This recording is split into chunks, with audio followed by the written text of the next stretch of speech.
In the northern realm of Xianming Tsang, there exists a formidable demon. In the Kanglan Empire, at the War King's residence in the northern borders, lie 17 enormous coffins, as black as ink. 17 beautiful women wail and weep in profound sorrow.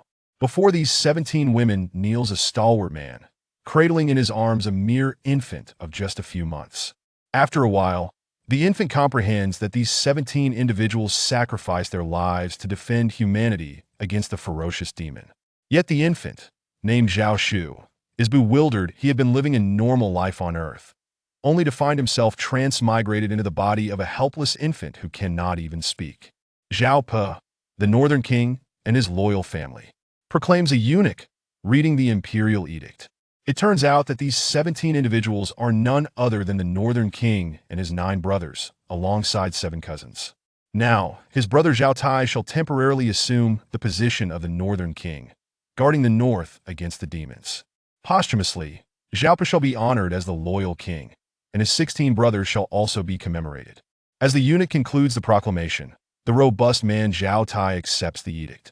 He hands the infant over to one of the 17 beautiful women, the most exquisite among them, aged around 28 or 29, before departing to confront the demons.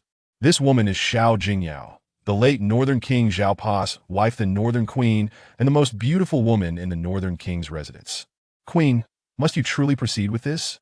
Yet, mere days after Zhao Tai's departure, Zhao Tai has brought his son right to my doorstep. Xiao Jinjiao's stunning visage is cold as ice. I must render his son Zhao Shu's martial body useless. At that moment, Zhao Shu gradually awakens, having realized over the past few days that his mother has passed, which is why his father Zhao Tai entrusted him to Xiao Jinjiao's care. Despite Xiao Jingyao treating him well during these days, he is now faced with the shocking revelation that she intends to harm him. He's awake. Xiao Yu, Xiao Jinjiao's loyal servant, notices Zhao Shu's sudden awakening, her heart racing. He is but an infant, a few months old. What can he possibly understand? Do not think I merely wish to poison him and cripple his martial body, reducing him to a mere waste. I could just as easily poison him to death. He knows nothing. I must render him powerless. I cannot allow him to threaten my son. Your Highness, how could he possibly threaten your son? Your son possesses the supreme martial body, Along with the invincible bone, what could he possibly compare? Just in case Zhao Tai is now temporarily acting as the Northern King. Besides, Zhao Tai has traveled for many years now that the royal family has perished. He has returned with his son, possessing unmatched strength to slay demons. One cannot guarantee that his son's martial body is weak. Hence he must be rendered a waste to eliminate any threat to my son. When my son grows, the title of Northern War King will undoubtedly return to my son's hands. But what if he discovers? Xiao Yu expresses her concerns. He is now acting as the Northern King should he find out about the harm to his son. Zhao Tai won't discover anything. The means to cripple his son's martial body are colorless, tasteless, and traceable. Zhao Shu's heart is filled with anger and disbelief. Zhao Pe and Zhao Tai are blood brothers, and Xiao Jingyao is his aunt. In this world where martial cultivation reigns supreme and strength is revered, and where fierce demons roam, Xiao Jingyao dares to harm him.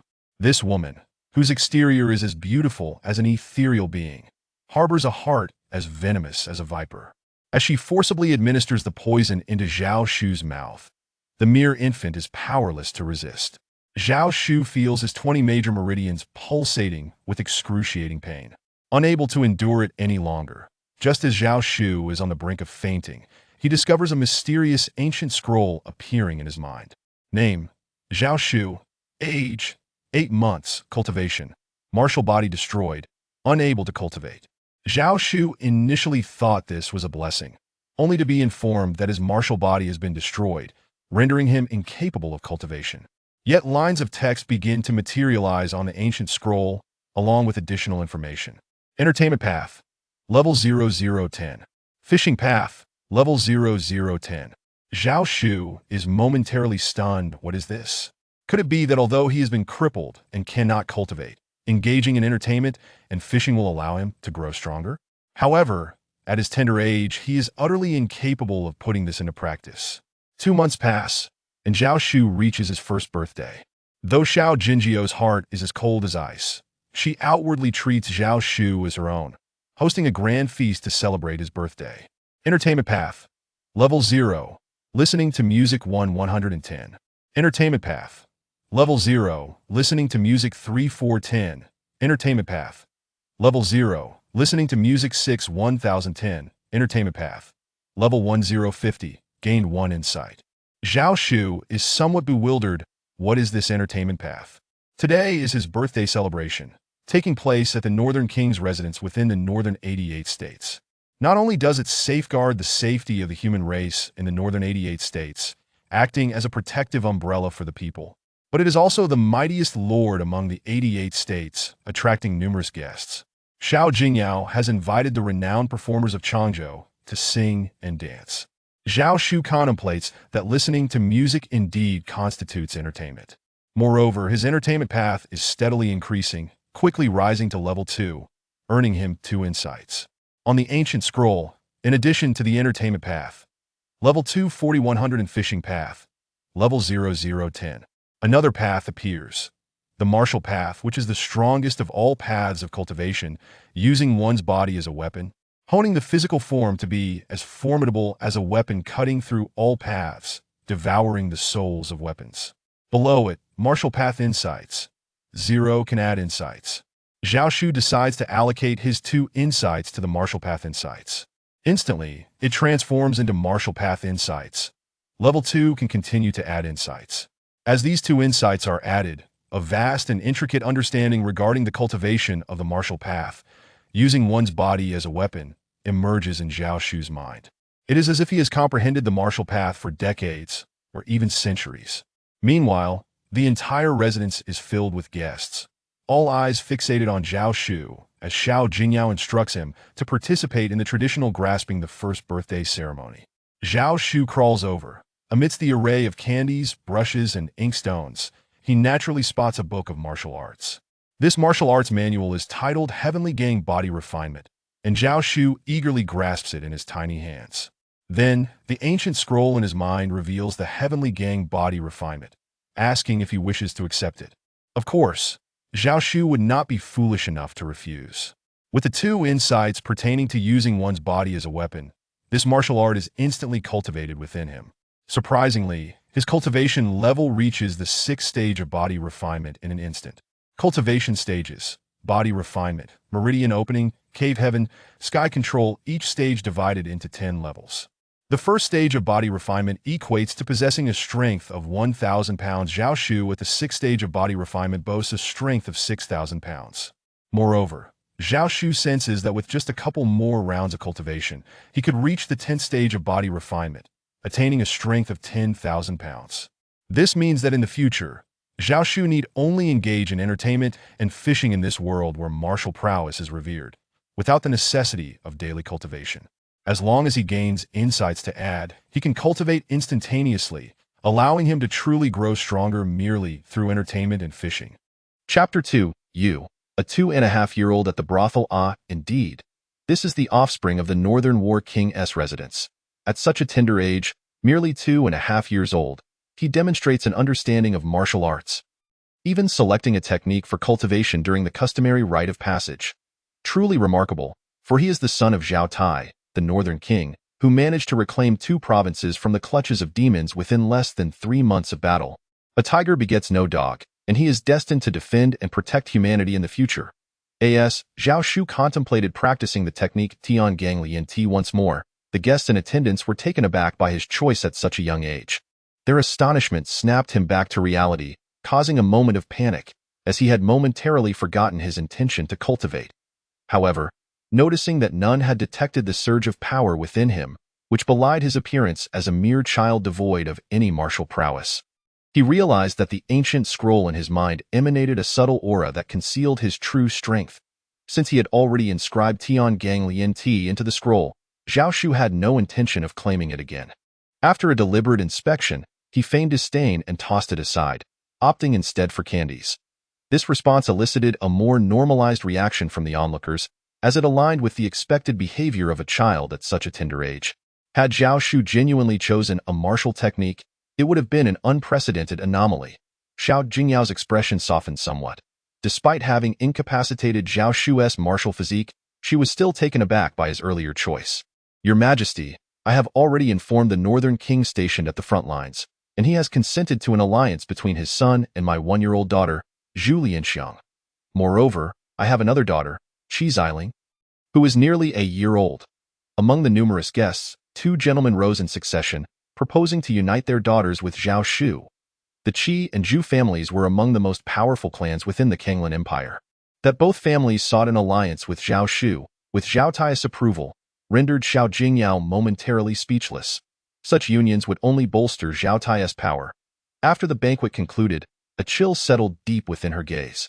Meanwhile, Zhao Shu, under the cover of night and the scroll's hidden aura, continued his cultivation. By the 3rd repetition, he attained the 10th level of body refinement. Had he not been delayed by the birthday banquet, he could have achieved this in mere minutes. Such a cultivation speed is unparalleled. At that moment, the information within the ancient scroll read, name, Zhao Shu, age, 1 year cultivation, martial physique incapacitated. Training in the path of the soldier, reached the 10th level of body refinement path of the soldier insight. Level 2, can be enhanced, entertainment path. Level 2, 4100, fishing path. Level 0, 010, culinary path. Level 0, 010, remaining insights. 0 Zhao Shu was taken aback to discover an addition of the culinary path. This implied that even cooking could provide insights, thereby accelerating his cultivation. However, his current age posed numerous inconveniences. As time passed, Zhao Shu, now 2.5 years old, found himself in a situation where Zhu Lianxiang and Qi Xiling were sent to cultivate relationships with him by their respective families. Xiao Jingyao provided Zhao Shu with a separate residence, Qiu Shui Courtyard, accompanied by servants, with Zhu Lianxiang and Qi Xiling residing there as well. With newfound freedom, Zhao Shu eagerly took up a fishing rod to fish in the courtyard pond. Over the past year and a half, due to his young age, he had been confined to the estate for fishing, and his fishing path had advanced to level 4, yielding him 4 insights. While Zhao Shu was fishing, he observed Zhu Lianxiang, nearly 3 years old and practicing boxing with the demeanor of a little adult. Boxing insight. 0, can be enhanced, boxing technique. 10 Fiend's Fist, the Zhu family's strongest technique. Unable to gain insights, cannot be recorded at this time. As Zhao Shu instinctively glanced toward Zhu Lianxiang, the scroll suddenly revealed new information. To his surprise, not only could he inscribe techniques, but he could also absorb insights from observing others' practices. Lacking sufficient insights, Zhao Shu promptly allocated the 3 insights obtained from fishing to his boxing insight. The remaining insight from the past year and a half had already been allocated to his path of the soldier insight. Instantly, a torrent of profound and intricate insights regarding various boxing styles flooded Zhao Shu's mind, as if he had practiced boxing for many years, possessing the understanding of a master or even a grandmaster. The 10 Fiend's Fist, the Zhu family's ultimate technique, was successfully inscribed. The technique began to manifest in Zhao Shu's mind, and in a fleeting moment, the unpracticed 10 Fiend's Fist was perfected. Zhao Shu was astounded. Martial techniques are categorized as follows. Entry level, just grasp the technique. Execution is somewhat clumsy, leaving numerous openings. Minor mastery, familiarity allows for significant potential in wielding the technique. With greatly reduced openings. Major mastery, fluent application, flexible in combat, perfection, complete mastery, the technique can unleash its fullest power. Upon inscribing the 10 Fiend's Fist, Zhao Shu had already achieved perfection, an astonishing rate of progress. As he observed Zhu Lianxiang, he quickly discerned numerous flaws in her execution of the technique. However, she was merely practicing for enjoyment, aiming to familiarize herself before truly embarking on her training, which would occur upon reaching the age of 3 for assessment of her martial talent. Zhao Shu set aside his fishing rod, realizing that to elevate his fishing path from level 4, 43,000, to level 5 and gain further insights, he required 1,000 fishing experience. Yet, he had only accumulated 43 experience points, making it a formidable challenge. Zhao Shu exited Qiu Shui Courtyard and left the royal residence, making his way to the teaching bureau in Changzhou. The Kanglan Empire is vast, with the northern region alone rivaling numerous great nations. Changzhou, as the capital of the northern region's 88 states and the residence of the Northern War King, is the most prosperous among them, albeit not as grand as the capital of the Kanglan Empire. Upon Zhao Shu's arrival at the teaching bureau, his attendants were momentarily stunned. The teaching bureau, a high-class brothel, was known for hosting daughters of infamous criminals and noble families. The sight of a mere 2.5-year-old child, still in diapers, entering such an establishment was utterly bewildering. Chapter 3. Terrifying boxing insights, instantaneous mastery. Little Sparrow, not yet grown, seeks to explore the hole. Sir, you cannot go there. Several attendants rushed forward, their minds racing at the absurdity of a 2.5-year-old wanting to visit a brothel. Why not? Zhao Shu replied, striding confidently inside. This spectacle drew the attention of not only his attendants, but also the enchanting courtesans within and other patrons about to enter. The sight of such a young child attempting to visit a brothel was astonishing. Quickly, however, at such a tender age, when he was taken back by Yi Jini after visiting the entertainment district, the news spread throughout the city, earning him the notorious reputation of being the most extravagant young scion of Changzhou. Yet, Zhao Shu remained indifferent to it all. In the stillness of the night, he returned home and, seizing the tranquility, he integrated the insights he had just gained from elevating his musical comprehension from the second to the third level into his martial understanding of being a soldier, advancing from the third to the fourth level. With this newfound comprehension, Zhao Shu notably accelerated his cultivation, his prowess surging like a raging river, generating colossal waves of strength. However, Zhao Shu shook his head. For despite his strength having escalated dramatically over the past year and a half, from a mere 10,000 pounds at the 10th level of body refinement to more than 180,000 pounds, his realm remained stagnant at the 10th level of body refinement. This strength vastly exceeded the ordinary limits of that level, yet he found himself unable to break through. Zhao Shu was at a loss, pondering whether the cunning and venomous Xiao Jingyao had somehow sabotaged his martial body. Although his strength grew fearfully, he was trapped at the 10th level of body refinement.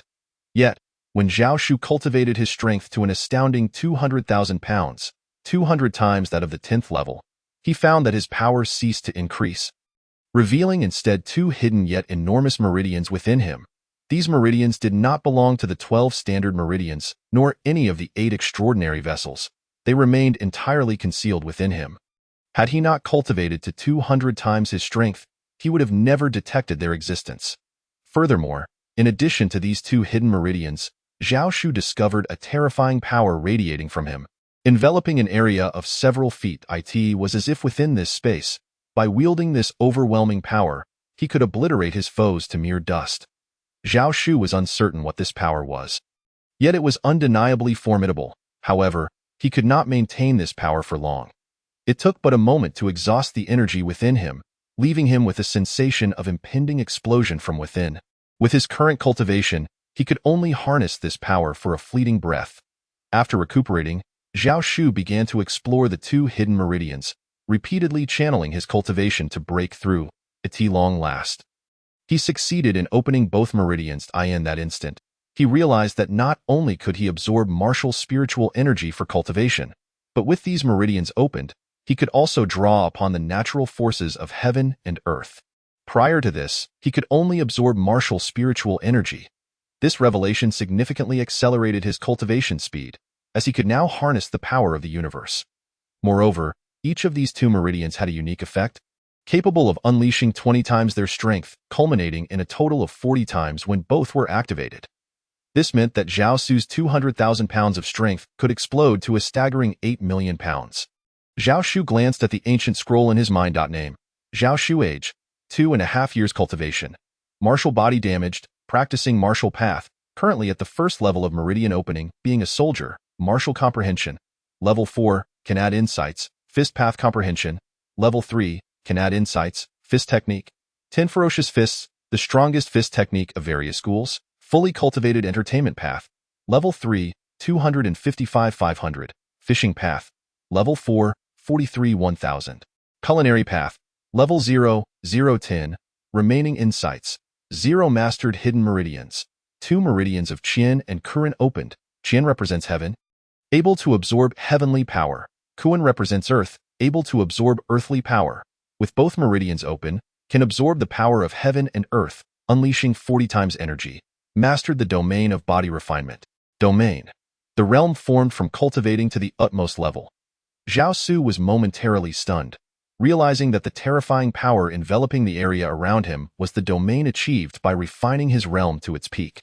The two hidden meridians were the Qian and Kuan meridians. At last, he had progressed from the 10th level of body refinement to the first level of meridian opening. Chapter 4. Testing the martial body? Measuring the martial bones, he was merely 2.5 years old. Had he not cultivated the body refinement to its zenith, Zhao Shu felt he might have already surpassed the realm of meridian opening. As for others, they had to wait until they turned 3 to measure their martial bodies and bones before cultivating. The next day, shortly after Zhao Shu awoke, Xiao Jingyao arrived. Her unparalleled beauty was marred by an expression of stern kindness, as if Zhao Shu were her own son. Yet, unbeknownst to others, she harbored the heart of a venomous vixen. The previous day, after visiting the temple to pray, she had chosen to stay overnight on the mountain to demonstrate her piety. Upon her return, she learned that Zhao Shu, at such a tender age, had actually ventured into the entertainment district. This brought her immense joy, as she believed that a child so young indulging in such pursuits would surely amount to nothing significant in the future. Regardless of Zhao Tai's commendable performance on the northern battlefield, even after nearly half the northern territory was lost during Zhao Po's death, and now Zhao Tai had reclaimed nearly 20 states, Zhao Shu was not only rendered a waste of martial potential but also a spoiled rich kid. Consequently, the future lord of the northern territory would undoubtedly remain her son. Yet, outwardly, she feigned a benevolent yet stern reprimand regarding Zhao Shu's actions in the entertainment district, insisting he amend his ways. After all, when Zhao Tai departed for the front lines, he had entrusted Zhao Shu to her care, and she had to maintain the facade. Following her departure, the wet nurse, Yun Yang, also came to visit. The wet nurse genuinely cared for Zhao Shu, having nursed him since infancy. Hence, after arriving at the Qiushui courtyard, Zhao Shu had specially summoned her. The wet nurse, treating Zhao Shu as her own child, urged him to avoid such places in the future. Zhao Shu acquiesced, for even if he desired to go, he could no longer do so. Though maintain appearances for others, Xiao Jingyao had already forbidden Zhao Shu from returning. Even if Zhao Shu wished to stroll through the streets, he required her permission and her attendants must accompany him. Zhao Shu found it impossible to return to the entertainment district. He could only redirect his focus towards fishing. However, the experience gained from the fishing path was exceedingly meager. As for the culinary path, in this world, chefs were regarded as lowly, and being the son of the Northern Territory's lord, he stood among the highest echelons of power. Second only to the royal family in the entire Kanglan Empire, he could not even enter the kitchen of the War King's residence. Hurry, hurry! However, on this day, Zhao Shu noticed several servants huddled together, behaving suspiciously in a room. With his current level of cultivation, he could sense and investigate within a radius of several dozen meters. To his surprise, he discovered that the servants were gambling. Entertainment path, level 3, 1, 256 500. Entertainment path, level 3, 259 500. Zhao Shu was taken aback. Merely observing these servants gamble could increase his experience in the entertainment path. It was important to note that the entertainment path as defined in the ancient scroll was entirely different from Zhao Shu's conception of entertainment. He had previously attempted to invite servants to join him in playing shuttlecock and shooting arrows, activities that were undoubtedly entertaining in ancient times. He had also watched street performers and storytellers, which were also considered forms of entertainment in that era. Yet, the ancient scroll seemed to categorize entertainment differently, as no experience was gained from those activities. Moreover, fishing was distinctly categorized as a separate path in the ancient scroll. Despite its clear ties to entertainment, as far as Zhao Shu was aware, apart from listening to music, gambling was the only remaining activity that could augment his experience in the entertainment path. This revelation felt akin to discovering a new continent. Zhao Shu approached, curious if participating would yield even more experience. The servants, upon noticing Zhao Shu's approach, were initially frightened, but when they realized he wished to join, their anxiety dissipated, as Zhao Shu's gambling skills were quite poor, merely offering them silver, which made them laugh uncontrollably. Time passed swiftly, and in the blink of an eye, Zhao Shu turned 3 at this age. Measuring one's martial body and bones marked a pivotal moment in this martial-dominated world, determining one's fate. In the grand martial testing arena of the War King's residence, many children aged 3 to 5 stood in rows. Many children from ordinary families could not afford to measure their martial bodies and bones, so they had to wait for the War King's residence to offer free testing. Once a child exhibited promising talent, they would receive focus training from the War King's residence. Naturally, This was also a strategy to attract talent and secure loyalty. The War King's residence opened its doors for testing once a year. But this time it was delayed by 3 months as they waited for Zhao Shu and Qi Xiling. Originally, Zhao Shu needed only to wait 2 months, but Qi Xiling was a month younger than him. So the delay extended to 3 months. Among the children, Zhao Shu was undoubtedly the center of attention, for he was the son of the current Northern Territory Lord. Zhao Tai.as Zhao Shu approached a colossal testing instrument, a stone embedded with formations. The device radiated light as he stepped inside. However, the final result shocked everyone present. Innate martial waist body, no martial bones. This declaration left all but the facade of Xiao Jingyao in disbelief, in a gathering of nearly 10,000 spectators. One could hear a pin drop. The Northern Territory Lord, Zhao Tai, had reclaimed nearly 20 states due to his formidable prowess, having instilled fear in the demon hordes, and was revered as a genius destined to reach the Golden Body Martial King realm before the age of 50 or 60. Yet, the son of such an extraordinary figure was deemed innate martial waist body, no martial bones. He had inherited none of his father's prodigious talent. The officials responsible for the testing instantly suspected a mistake had occurred. After a moment of shock and disbelief, they hurriedly retested Zhao Shu. Once, twice, 3, 4, 5, 6, 7, 8, 9, 10 times. After 10 thorough tests, the result remained unchanged, innate martial waist body, no martial bones. At this point, everyone confirmed that Zhao Shu, the son of the exceptional Zhao Tai, was indeed innate martial waist body, no martial bones.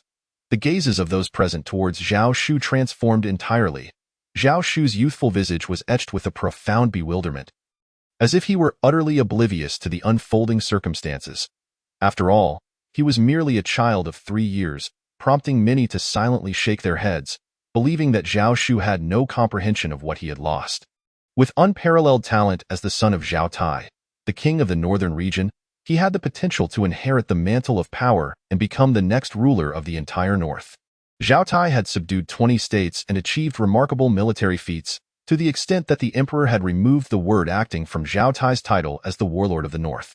However, the revelation of Zhao Shu being a natural martial arts waist with no martial bones signified his irrevocable loss of prospects for becoming the northern warlord and the future sovereign of the north.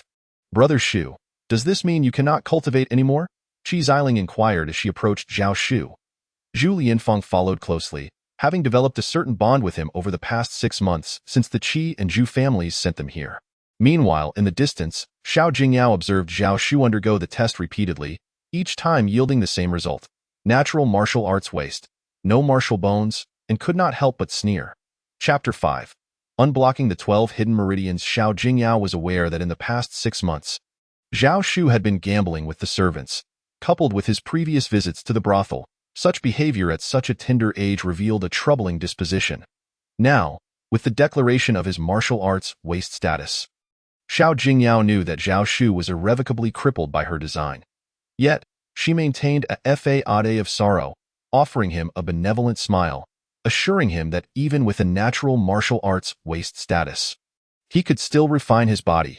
Before long, when Qi Xiling and Zhu Lianfeng underwent their tests, they astonishingly both manifested as 9th-grade martial saints. The martial body classification consists of 9 ranks: mundane, spiritual, and saintly, divided into 1st to 9th grades. Qi Xiling and Zhu Lianfeng had achieved the highest echelon, known as the supreme martial body, akin to Zhao Lingyi, Xiao Jingyao's son. Furthermore, Qi Xiling and Zhu Lianfeng had also revealed the Xinbing bone and the Huanghua bone, respectively. The 9th-grade martial body was impressive enough, but the Xinbing and Huanghua bones bestowed upon them an extraordinary advantage, enabling them to enter a frenzied state, amplifying their strength exponentially. In that moment, onlookers found it peculiar that Zhao Shu, a martial arts waist with no martial bones, was engaged to 2 exceptionally gifted young ladies. Brother Shu, I will protect you. My talents seem quite high, Qi Xiling exclaimed as she and Zhu Lianfeng approached Zhao Shu. Although Zhu Lianfeng was several months his elder, she mimicked Qi Xiling by addressing him as brother, for they were genuinely 3-year-old children in both spirit and body. However, Zhao Shu was acutely aware that his current status as a waist would likely prompt the Zhu and Qi families to retrieve their daughters, leading to an inevitable dissolution of the engagement. After all, a snake crawling on the ground could never ascend to be a dragon soaring in the sky. What surprised Zhao Shu was that neither the Zhu nor the Qi families sought to take Zhu Lianfeng and Qi Xiling away. Nor did they mention any intentions of annulling the engagement. They continued to allow the girls to reside here, which utterly confounded Zhao Shu. Meanwhile, Zhao Tai, who was still battling on the front lines, frequently wrote letters of consolation upon learning of Zhao Shu's situation, stating that being a waste was inconsequential, as the son of the illustrious king of the north. Even a waste could enjoy wealth, splendor, and companionship, living as a bridegroom every night. The correspondence between father and son became more frequent, deepening their bond, and Zhao Shu felt a warm sense of paternal love. Zhao Tai even reassured Zhao Shu that should he become a debauched wastrel, indulging solely in pleasures, it would be of no concern. The noble king of the north would support his wayward son. Zhao Shu, astonished to have such a father, refrained from revealing the matter of Shao Jingyao's poisoning to Zhao Tai. He worried that mentioning it in letters could lead to Shao Jingyao intercepting them, especially since the warlord's estate was under her control. Given Shao Jingyao's treacherous nature, Zhao Shu was uncertain if she had spies close to Zhao Tai. After all, Zhao Pe, the former king of the north, surely had old allies among the frontline forces, making it easy for Shao Jingyao to place informants near Zhao Tai. If the letters fell into her hands, Zhao Shu's efforts would be in vain. Moreover, even without interception, if the letters reached Zhao Tai, Zhao Shu had no direct evidence to prove that Shao Jingyao had poisoned him. Even if he accused her, he would have no proof, and who would believe a mere infant's recollection of being poisoned at a few months old? Even now, at the age of 3, it was likely no one would believe him. As for Shao Yu, one of Shao Jingyao's confidants who had participated in the poisoning, she vanished a month later. And Zhao Shu suspected she had been silenced by Shao Jingyao. Such a malevolent woman would surely leave no evidence behind.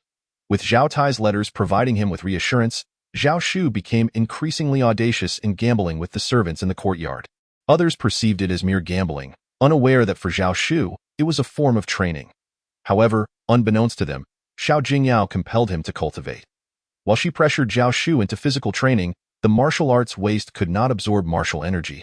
Thus, he focused on refining his body to generate strength. This approach typically yielded limited results, often capping at the channeling realm, making further advancement exceedingly difficult.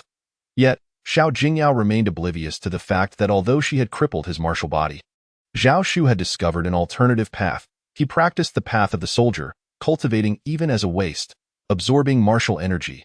Moreover, with the 2 hidden meridians of Qian and Kuan unblocked, he could also harness the power of the heavens and the earth. Shao Jingyao's compulsion for him to cultivate aligned perfectly with Zhao Shu's desires. In need of techniques, he seized the opportunity to visit the technique pavilion of the warlord's estate. Upon arrival, he acquired the highest grade channeling technique, Great Channeling Formula, which he previously lacked. He had been fumbling in his attempts to mobilize and circulate his true energy, resulting in inefficiencies. Up to that point, he had only managed to unblock 6 meridians. The channeling realm necessitated the unblocking of all 12 primary and 8 extraordinary meridians, allowing for a complete circulation within the body to absorb martial energy more swiftly. However, if one's physical strength was inadequate, attempting to unblock these meridians could lead to catastrophic consequences, including total collapse or even death. Thus, the body-tempering realm served as preparation for the channeling realm. Only by cultivating the body-tempering realm to the 10th level, achieving a strength of 10,000 Jin, could one withstand the immense pressure during the channeling process. The channeling realm, too, was divided into 10 levels, with each unblocked pair of meridians representing a level. With the acquisition of the Great Channeling Formula, Zhao Shu departed the technique pavilion, aware that he could not practice there due to the presence of guards. Returning to the Qiushui courtyard, he entered his chamber, where the ancient scrolls concealed aura masked all fluctuations of his cultivation. Employing the insights of the soldier as body principle at the 4th stage, the Great Channeling Formula commenced its operation. Originally having unblocked 6 meridians, the remaining 14 were swiftly opened. Such was the power of high-level techniques. Of course, if one's innate talent fell short, even the highest grade technique would be of no use, rendering cultivation impossible. Thus, at times, lower grade techniques could benefit those of lesser talent, albeit at a slower pace, enabling them to cultivate. In contrast, those with low aptitude would find high-grade techniques utterly inaccessible. Zhao Shu successfully unblocked all 20 meridians. It would be expected that, at just over 3 years of age, he should transition into the cave realm, surpassing the channeling realm. However, that was not the case. Zhao Shu continued his cultivation, and upon reaching the pinnacle, he discovered not only the previously unblocked Qian and Kuren meridians, but an additional 10 hidden meridians. As he unblocked these 10 hidden meridians, it totaled an impressive 12 meridians. Zhao Shu focused his intent. Examining the ancient scroll in his mind, he soon realized that, besides the Qian and Kuren meridians, there were also the Chaos Meridian, Thunder Meridian, Star Meridian, as well as the Yin and Yang meridians and the Five Elements meridians, which included metal, wood, water, fire, and earth. Among these, the Chaos Meridian could absorb chaotic energy, the Thunder Meridian could harness lightning energy, and the Star Meridian could draw upon the power of the stars. The Yin and Yang meridians could gather the essence of the sun and moon, while the Five Elements meridians absorbed the elemental forces of metal, wood, water, fire, and earth from the universe. This meant that Zhao Shu, compared to others, could absorb chaotic energy, lightning energy, star energy, solar and lunar essence, as well as the elemental forces of the five elements. In addition to the power of heaven and earth from the Qian and Kuren meridians. Chapter 6. A 5,000-mile lake, fishing for demons. Moreover, the Chaos Meridian could unleash a 30-fold increase in power, while the Thunder, Star, and Yin and Yang meridians could each amplify strength by 20-fold. The Five Elements meridians could enhance power by 10-fold. Cumulatively, this resulted in an astonishing total of 160-fold amplification, plus the 40-fold increase from the Qian and Kuren meridians, culminating in a terrifying 200-fold power surge from the 12 hidden meridians.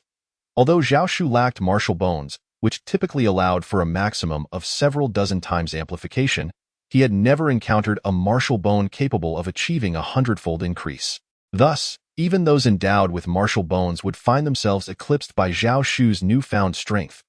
Moreover, this does not account for the mysterious and terrifying power of the Realm Dai in addition to the 12 great hidden veins.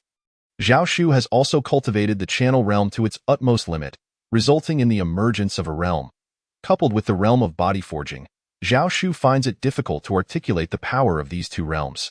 Yet, even the realm of body forging remains beyond his complete mastery, as his body still cannot fully endure its might, let alone the realm of the second channel. Furthermore, even if the full force of the 12 great hidden veins were to erupt at 200 times their potency, Zhao Shu's body would still be unable to withstand it, fearing that it could be obliterated in an instant.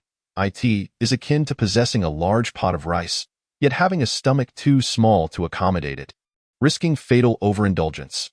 Thus, Zhao Shu's only recourse is to enhance himself, enabling his body to endure such formidable power. This enhancement will simultaneously bolster his strength. He has now entered the Cave Heaven realm, which is founded upon the Channel Realm. In this realm, he opens up cave heavens within the 20 meridians formed by the complete unblocking of the 12 primary and 8 extraordinary channels. The formation of cave heavens within the meridian stores energy. For each cave heaven established in a meridian, power increases 10-fold. Should all 20 meridians be opened, the power surges by 200 times. This means that the 10th level of the Cave Heaven realm is 200 times stronger than the first level. This is independent of the 200-fold eruption of Zhao Shu's 12 great hidden veins. The first level of the Cave Heaven realm, Zhao Shu's 12 great hidden veins can unleash this 200-fold power as well. At the 10th level of the Cave Heaven realm, Zhao Shu's 12 great hidden veins can similarly achieve a 200-fold eruption. The classification of the 10th level of the Cave Heaven realm also follows the principle that each 2 meridians open constitute 1 level. However, as Zhao Shu once again sought out the highest level technique, the Hunyuan Cave Heaven method, in the martial arts building for cultivation, he was astounded to discover that he could not comprehend or assimilate it. It is worth noting that over the past 6 months, through gambling and entertainment, he had advanced from the 3rd to the 5th segment, gaining 2 insights. He had applied both insights to the using oneself as a weapon, martial path, elevating it to the 6th segment. Yet, despite this progress, he found himself unable to grasp the Cave Heaven realm techniques, prompting him to attempt lower-level methods, but to no avail. It appears that the techniques of the Cave Heaven realm represent a qualitative leap beyond those of the Channel realm. No wonder so many remain stuck in the Channel realm for their entire lives. It seems that Zhao Shu must enhance his insights, allowing both his fishing and entertainment paths to evolve and yield greater understanding. He has invented various games such as poker, do diju, and mahjong, representing the essence of mahjong from various provinces. Armed with a letter from Zhao Tai, he pointed to its contents, which stated that even with his indulgences in food, drink, and gambling, there would be no repercussions for supporting this wastrel, and then he would head to the music hall to listen to melodies. The music hall had an indelible impression of this young rascal. Despite the half-year gap, "Young Master Shu, how come you are here again?" the matron exclaimed in astonishment. "Less talk, arrange for the girls." Zhao Shu's voice, though childlike, carried an air of authority, for he had come to enjoy the music. Suddenly, there was a commotion. A woman of captivating beauty from the music hall pointed at a man embracing her, who had a box at his waist. "Don't move," she exclaimed, as her curiosity got the better of her and she reached for the box at his waist. The man quickly intervened. "This is a fish demon. I just caught it from the wild." Fish demon? Can you open it for us to see?" Many others nodded in agreement. The man, seeing their enthusiasm, cleared some space and released a fish. Only the size of a palm. As the crowd gazed, they thought, "Is this the fish demon?" But in the next moment, the small fish suddenly transformed into a gigantic fish demon, covered in serrated scales, its jaws gaping menacingly. Zhao Shu was momentarily taken aback, suddenly realizing that despite having caught fish, his experience had been minimal. Thus, he had directed his focus towards entertainment. If he were to fish for not just ordinary fish, but those that had already transformed into demons, would his fishing experience not increase substantially? With this thought, Zhao Shu approached the man known as He Yi. This man turned out to be a formidable figure in the realm of air control. After he unleashed his power, subduing the fish demon back into a smaller form, Zhao Shu began to inquire about fishing for fish demons. Now, the entire Changzhou city in the northern province was aware of Zhao Shu's reputation as a martial arts failure. Devoid of any martial bones, news of his visits to the music hall and his gambling exploits, including the invention of poker and mahjong, had spread throughout the city. Observing Zhao Shu's inquiries about fishing now, many regarded him as a true wastrel. Despite his martial failures, with the resources at his disposal, Zhao Shu could still cultivate his body and achieve Channel Realm status in the future. Yet, he seemed to show little inclination towards cultivation, and behind his back, he had already earned the title of a 3-year-old wastrel. After finishing his inquiries with He Yi and losing interest in the music, Zhao Shu promptly exited the music hall and left the city. If He Yi had known that Zhao Shu dared to leave the city, he would surely have refrained from divulging such information. For who would have imagined that a mere 3-year-old child would venture out alone to fish for demons? Nearly 2 hours later, he arrived at a lake nearly 100 miles from Changzhou City, its waters a blood-red hue. The expansive lake spanned nearly 5,000 miles in diameter, dwarfing the length of the Hukuan high-speed railway at 4,400 miles. The sight was daunting, with an endless expanse of blood-red water surrounding him, an atmosphere of terror and eeriness. Standing at the water's edge, Zhao Shu felt the chilling aura and took out the fishing rod he had prepared prior to leaving the city. As ordinary rods would be ineffective against fish demons, he crouched in place, casting all 5 lines into the water. However, after half a day, the bobbers remained completely still. Not a single fish, let alone a demon, had taken the bait. The person of a typically impatient nature would have surely thrown down the rod and left by now. Finally, after several more hours, one of the rods twitched. Observing the movement, Zhao Shu seized the rod with both hands. The creature was cunning, initially testing the waters, and only when it sensed no danger did it truly bite. Zhao Shu seized the opportunity, and in an instant, he pulled the rod back. Feeling a tremendous surge of resistance as the line tightened. Chapter 7. How can a mere human child be so strong? Underwater, the creature thrashed wildly. Meanwhile, Zhao Shu's fishing experience was also on the rise. Fishing path, level 4100, 199, 1000, fishing path, level 4100, 299, 1000. Over the past 6 months, Zhao Shu had occasionally fished in a small artificial lake, raising his fishing experience from 43 to 99. Now, catching a demon yielded 100 points at a time. As he engaged in a tug-of-war with the demon, he would loosen the line when it struggled fiercely, and when it calmed, he would reel it in.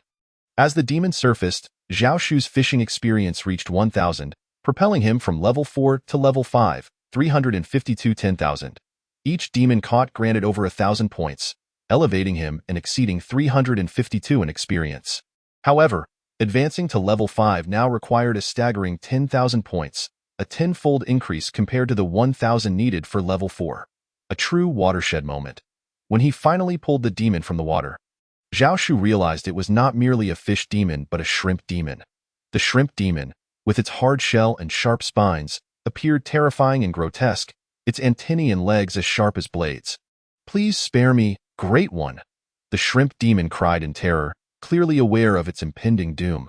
But before it could finish its plea, upon noticing that it was caught by a child who seemed only 2 or 3 years old, its eyes widened in disbelief, feeling utterly humiliated.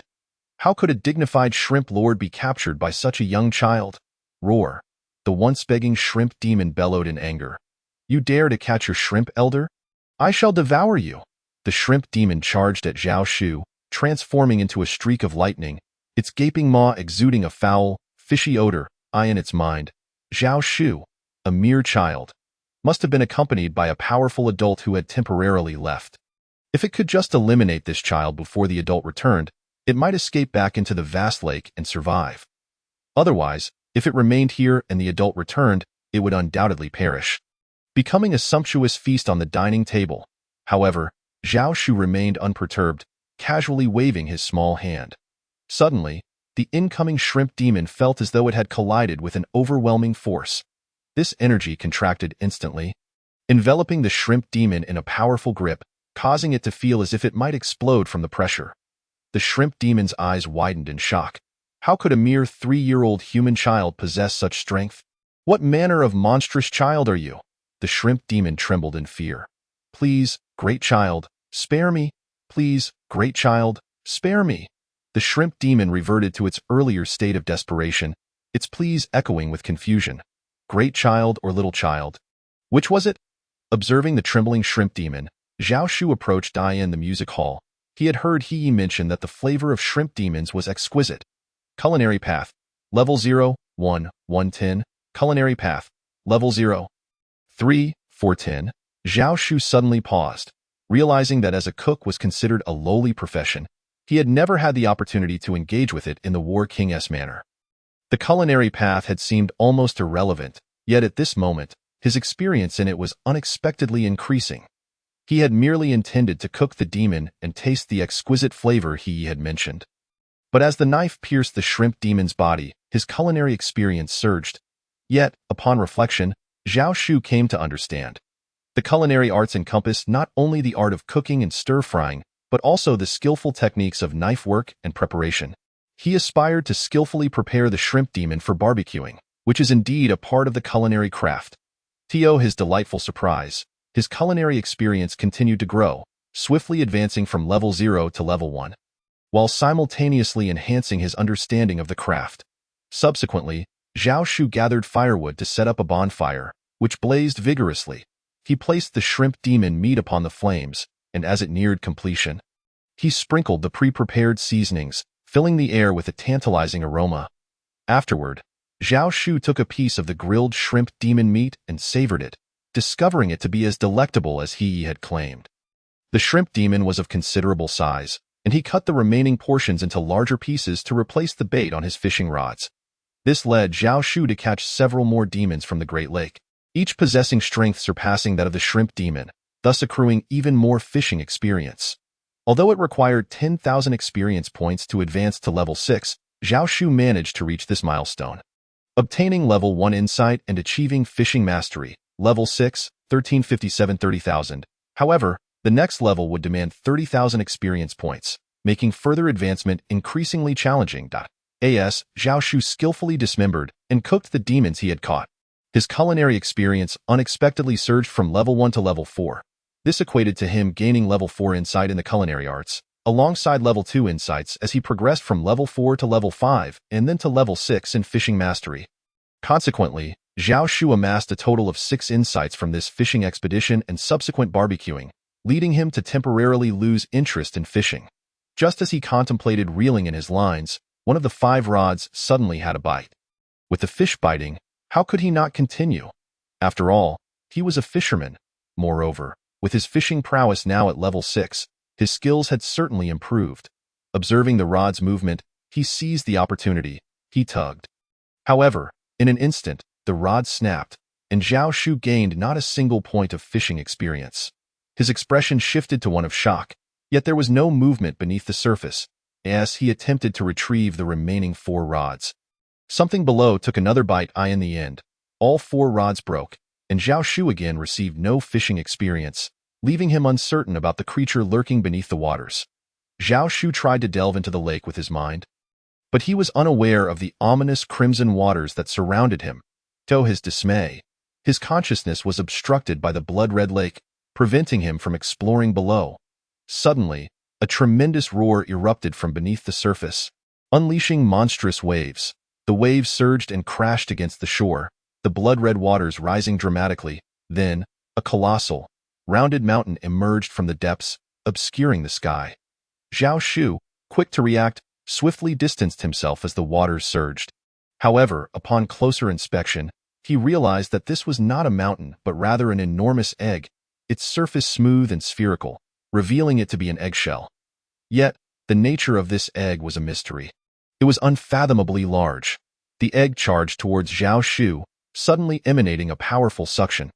Earlier, in his quest for culinary experience, he had prepared an abundance of grilled shrimp and fish, which were now drawn towards the egg by its immense allure.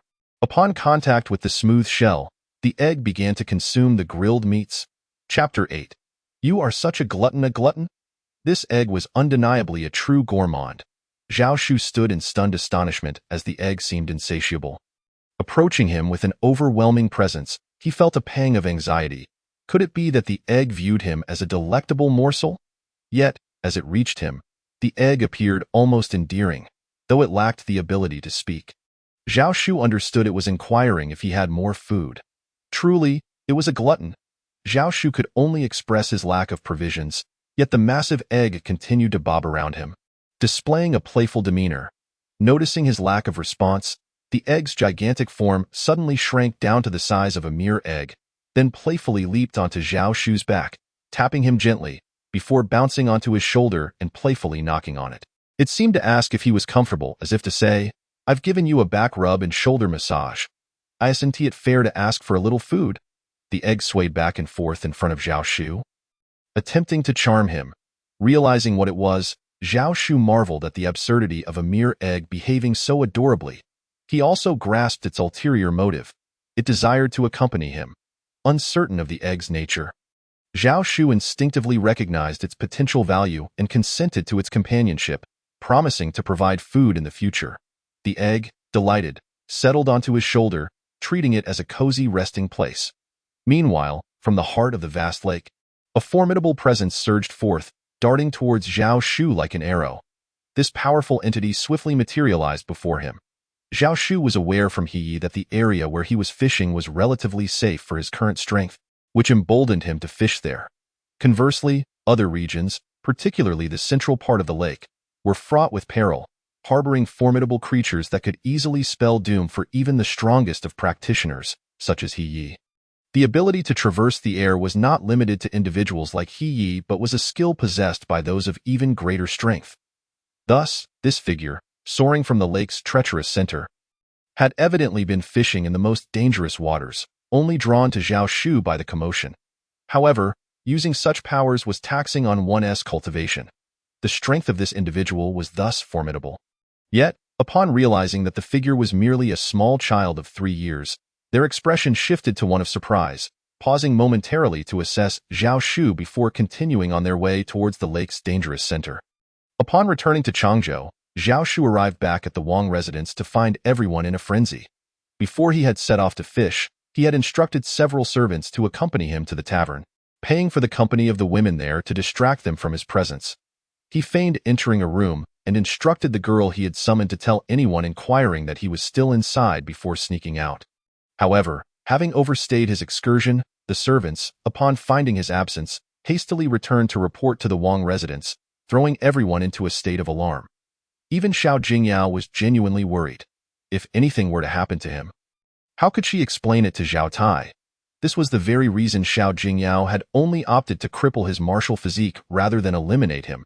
She could not afford to account for his demise. Others were equally anxious. Having determined he was a waste without martial bones, many of his frequent visitors, including his aunt, had ceased to come. Young Master Shu. At that moment, a figure rushed forth, tightly embracing Zhao Shu. It was his wet nurse, Yun Yang. She clung to him as if fearing his disappearance, and Zhao Shu felt the warmth of her love. Though merely a wet nurse, Yun Yang regarded him as her own child, and he sensed her maternal affection. "Young Master Shu, where have you been? We were so worried." Zhao Shu could only fabricate a story, claiming he had been at the tavern and had simply been hiding for fun when the servants sought him out. Upon hearing this, the others exhaled in relief, acknowledging that Zhao Tai had previously mentioned that even if Zhao Shu became a debauched wastrel, it would be acceptable. Thus, they had no grounds to prevent him from visiting the tavern. And as a result of this incident, Zhao Shu's reputation as a 3-year-old scoundrel only intensified. "Shuer, you mustn't indulge too much in play. Your aunt has advised you to focus on your training." Xiao Jingyao feigned concerned eye in response. Zhao Shu merely followed her lead and made his way to the training hall, where he once again sought out the primordial cave heaven technique. He decided to allocate the insights gained from his fishing and culinary endeavors, 6 in total, adding 1 to his cultivation of the martial path. Consequently, his martial training advanced to level 7, allowing Zhao Shu to finally grasp the primordial cave heaven technique, which he promptly recorded in an ancient scroll. Upon returning to the autumn water courtyard, Zhao Shu instructed that no one was to disturb him, then began his cultivation. Enveloped in the scrolls concealing aura.as, the primordial cave heaven technique circulated. He initiated the opening of a cave within the Yinwei meridian among the 8 extraordinary meridians. Torrential energy surged into the cave like a mighty river, filling it to capacity. Subsequently, the Yangwei meridian also opened a cave, and similarly, a formidable energy flowed into it, with both meridians having opened their respective caves. Zhao Shu realized he had entered the first level of the cave heaven realm. At that moment, he unexpectedly found his consciousness drawn into a wondrous space. Welcome to the realm of thought, an alternate space known as the mind space, a domain for the exchange of consciousness. In the mind space. It took Zhao Shu some time to comprehend that this mind space was somewhat akin to the internet or wireless communications of the Blue Star humans. Although there were martial artists here, the vastness of the region meant that even the most powerful practitioners would require a significant amount of time to relay information. The essence of thought is akin to a telephone number. Once one discovers the correct number, communication and the transmission of information become possible. However, to access this realm of consciousness, a prerequisite exists. One must attain at least the first level of the cave heaven realm. Those in the body refinement and meridian opening realms are unable to enter. This explains why Zhao Shu, having reached the first level of the cave heaven realm, is able to access it. In Chapter 9, My Girlfriend is Leaking Air, it is noted that even the military of the Kanglan Empire, along with the imperial court and various local governments, utilize this realm of consciousness to convey intelligence. As for which ancient powerhouse established this realm, it remains a mystery. The realm has existed for an exceedingly long time, predating the existence of the Kanglan Empire itself. Could you please provide a name for this realm? This name will serve as its designation henceforth. Suddenly, Zhao Shu's consciousness was jolted. "My girlfriend is leaking air," he exclaimed, aware that he would certainly not reveal his true name, lest Xiao Jingyao discover it. Upon successfully choosing a name, he proceeded to the Realm Measurement Monument, where successful testing was required to genuinely enter the realm. He was prompted to place his hand on the first measurement stone. And once all 3 stones were tested, a message appeared before him. "Welcome to the realm of consciousness. Realm nickname. My girlfriend is leaking air. Age, 3 years. The first measurement stone indicated body refinement realm, 2 million gene of strength. The second stone, meridian opening realm, 200 times explosive power. The third, cave opening realm, just stepping into the first level, having opened 2 cave heavens. Zhao Shu was taken aback. He had not anticipated that the measurement stones would assess his body refinement, meridian opening, and cave heaven realms, nor that his age would be revealed. Congratulations on topping the measurement leaderboard, rank 1. A grand proclamation materialized. Zhao Shu then beheld a leaderboard, where My Girlfriend is Leaking Air prominently occupied the first position. Simultaneously, he noticed a name below his own, Zhao Lingyi, who shockingly used his true name, the son of Xiao Jingyao. Instantly, the entire consciousness realm erupted with astonishment, for this leaderboard was visible to all. What on earth? A 3-year-old reaching the first level of the cave heaven realm? What a prodigy! Even if someone at the body refinement realm were to exert a strength of 10,000 gene, he boasts 2 million. How has he cultivated to such an extent? I've never heard of anyone achieving 2 million gene strength solely in the body refinement realm, and his meridian opening realm, capable of unleashing 200 times the power. Does this not render him invincible among his peers? One would fear he could easily overpower even those in the cave heaven realm. Furthermore, the name my girlfriend is leaking air. What an odd moniker. What does it even mean? How could his girlfriend possibly be leaking air? He is utilizing the measurement stone from the north region of Changzhou. He must be in the north. It seems that soon, countless strong individuals will flock to the north, seeking this prodigy as a potential successor. The north is bound to become lively. Moreover, it is the north again.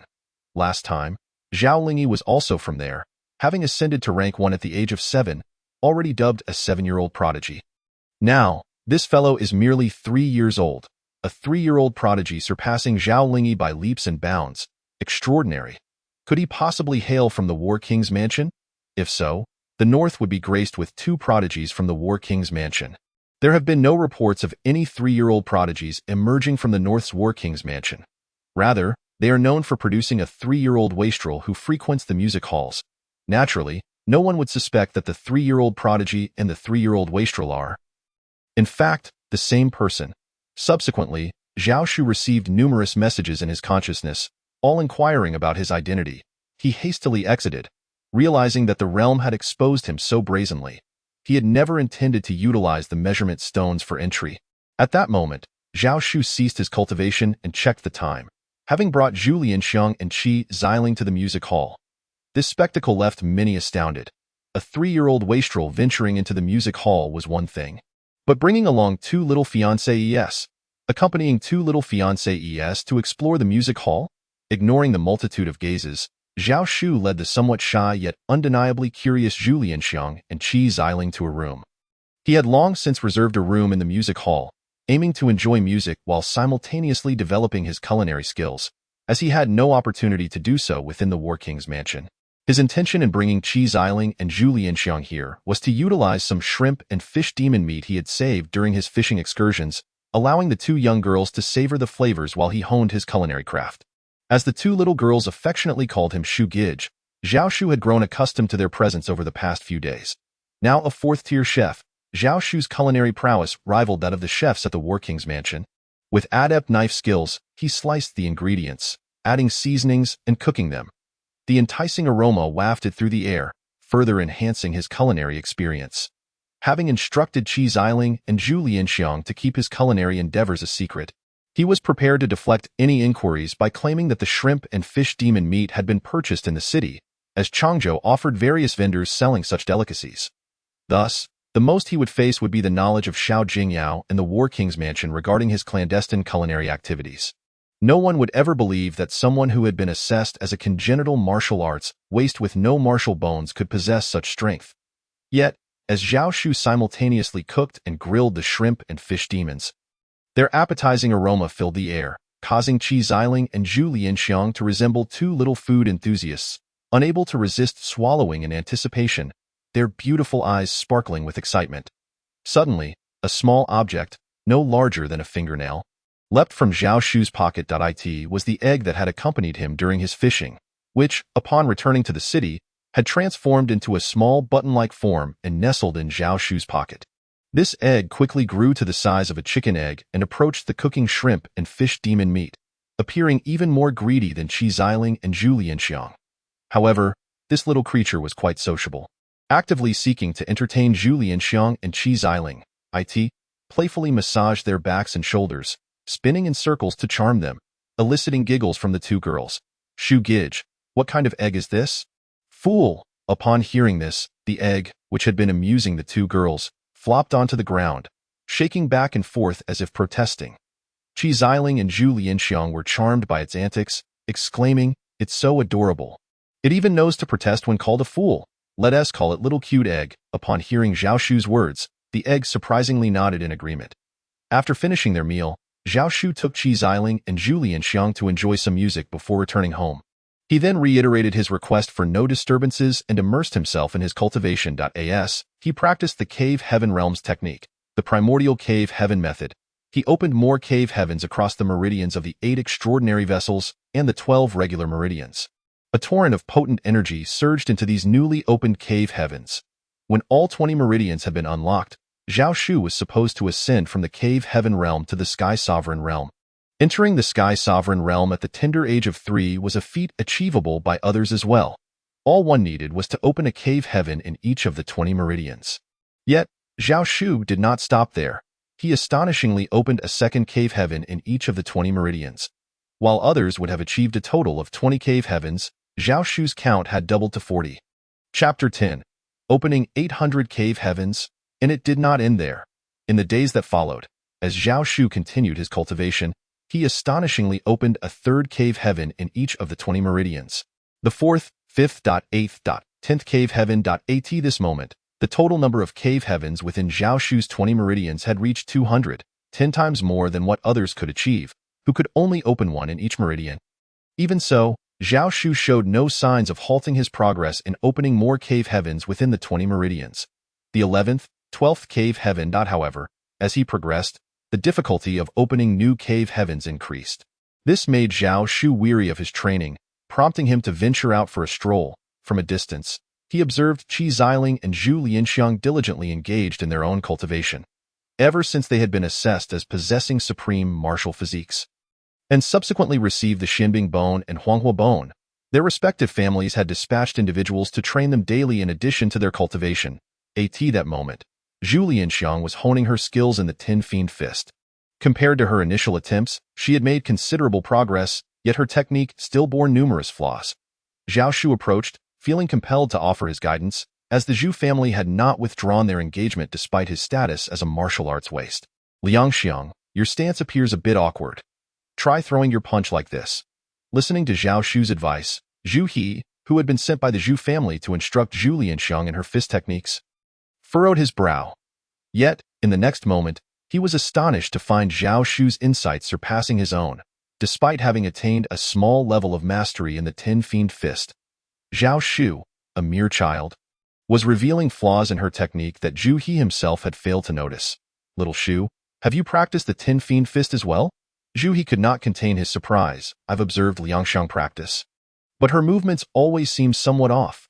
Zhao Shu had anticipated such a question and replied, it's only when she practices as I suggested that it will feel less awkward. Zhu He could not help but be astonished. Zhao Shu's words were utterly unexpected.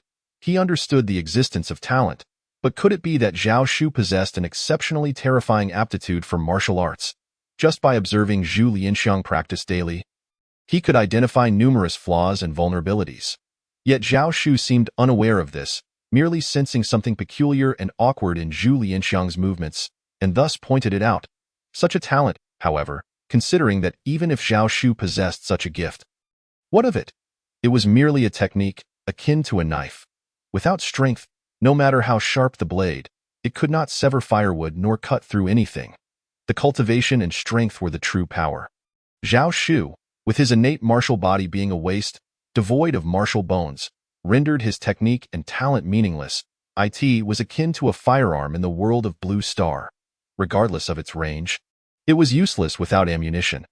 Zhu He even pondered why the head of the Zhu family had not chosen to annul the engagement with Zhao Shu, for he was but a waste.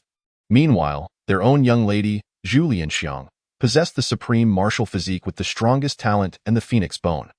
Would they truly allow such an extraordinary genius as Zhu Lianxiang to protect Zhao Shu in the future? Wow, Brother Shu, what you taught me has made my practice much smoother, Zhu Lianxiang exclaimed joyfully after demonstrating her progress. Brother Shu, teach me too. At that moment, Qi Xiling, who had been nearby, approached excitedly. She practiced the Qi family's sword technique, Sky Rending 7 Styles. Previously, Zhao Shu had lacked sufficient insights to incorporate this technique into the ancient scrolls. Now, having retained 5 insights from his fishing trip at the vast lake, he added 3 of them to the swordsmanship. As these insights were integrated, a surge of vast and intricate understanding regarding various sword techniques flooded Zhao Shu's mind. The ancient scroll then displayed Sky Rending 7 Styles successfully recorded, 1st style, Tian Shu, perfected, 2nd to 7th styles. Insufficient insights, unable to cultivate. Zhao Shu was taken aback. When he recorded the Ten Fiend's Fist, it also required 3 insights, yet he perfected it instantaneously. he felt that the difficulty of cultivating the Tin Fiend's fist was comparable to that of Sky Rending's 7 styles. Why, then, had he only perfected the first style, Tianshu, of the latter, while the subsequent styles remained unapproachable due to insufficient insights? Nevertheless, even with only the first style perfected, it was more than sufficient to guide Qi Xiling. As she was currently practicing just that style, as Zhao Shu pointed out the flaws in Qi Xiling's practice, she too felt something was off, awkward. The man sent by the Qi family to instruct her, Qi Fei, was equally astonished. Like Zhu he could not comprehend why the head of the Qi family had not permitted his young lady, Qi Xiling, to break off the engagement with Zhao Shu. With her talent, was she truly destined to marry a wastrel like Zhao Shu? Even upon witnessing Zhao Shu's apparent extraordinary talent in swordsmanship, he held on to this belief. Beside him, Zhu He was similarly astonished. He had not anticipated that Zhao Shu, in addition to his prowess in fist techniques, would demonstrate such remarkable talent in swordsmanship as well. Merely by observing, he had identified deficiencies. Yet upon reflection, Zhu He felt it was a pity. Both fist and sword techniques were merely skills, and no matter how strong one's talent in techniques, Zhu He shook his head. Zhao Shu was unafraid to teach Qi Xiling and Zhu Lianxiang. Confident it would not reach Xiao Jingyao's ears, and indeed, upon learning, Xiao Jingyao merely sneered inwardly, relieved that she had previously rendered Zhao Shu's martial body and bones ineffective. Otherwise, with such formidable talent in both fist and sword techniques, had he not been crippled, Zhao Shu's martial physique and bone talent could have been extraordinarily formidable, potentially threatening her son, Zhao Lingyi, the king of the Northern Realm. Brother Shu, what you taught me has indeed made my practice much smoother. Qi Xiling exclaimed, her excitement evident. Subsequently, Zhao Shu continued to instruct Qi Xiling and Zhu Lianxiang while also advancing his own cultivation. Finally, after half a month, Zhao Shu astonishingly opened all 20 meridians of the 8 extraordinary meridians and the 12 regular meridians, culminating in the establishment of the 20th cave heaven. He now possessed a total of 400 cave heavens, while others had merely 20. He had thought this would signify his cultivation reaching the pinnacle of the 3rd realm, the cave heaven realm. Preparing him to enter the 4th realm, the realm of air mastery, however, he soon discovered that although he had not opened new cave heavens within the 20 meridians of the 12 regular and 8 extraordinary meridians, remaining at the 20th cave heaven, the 12 hidden meridians had successively opened terrifying cave heavens. Over several months, he had opened 20 cave heavens in each of the 5 elements: metal, wood, water, fire, and earth. Across the 5 hidden meridians, he also opened 40 cave heavens in the Yin and Yang meridians, as well as in the Qin and Kuren meridians, and astonishingly, the chaotic meridian yielded 60 cave heavens. This brought the total number of cave heavens in the 12 hidden meridians to 400. When combined with the 400 cave heavens from the 8 extraordinary meridians and the 12 regular meridians, the total astonishingly reached 800 cave heavens, 40 times more than others' 20 cave heavens. Thus, Zhao Shu could easily eliminate his opponents. Chapter 11. Capable of taking a head from 1,000 miles away. After establishing 800 cave heavens, Zhao Shu's 3rd realm of cave heaven reached its zenith, forming a domain of the 3rd realm.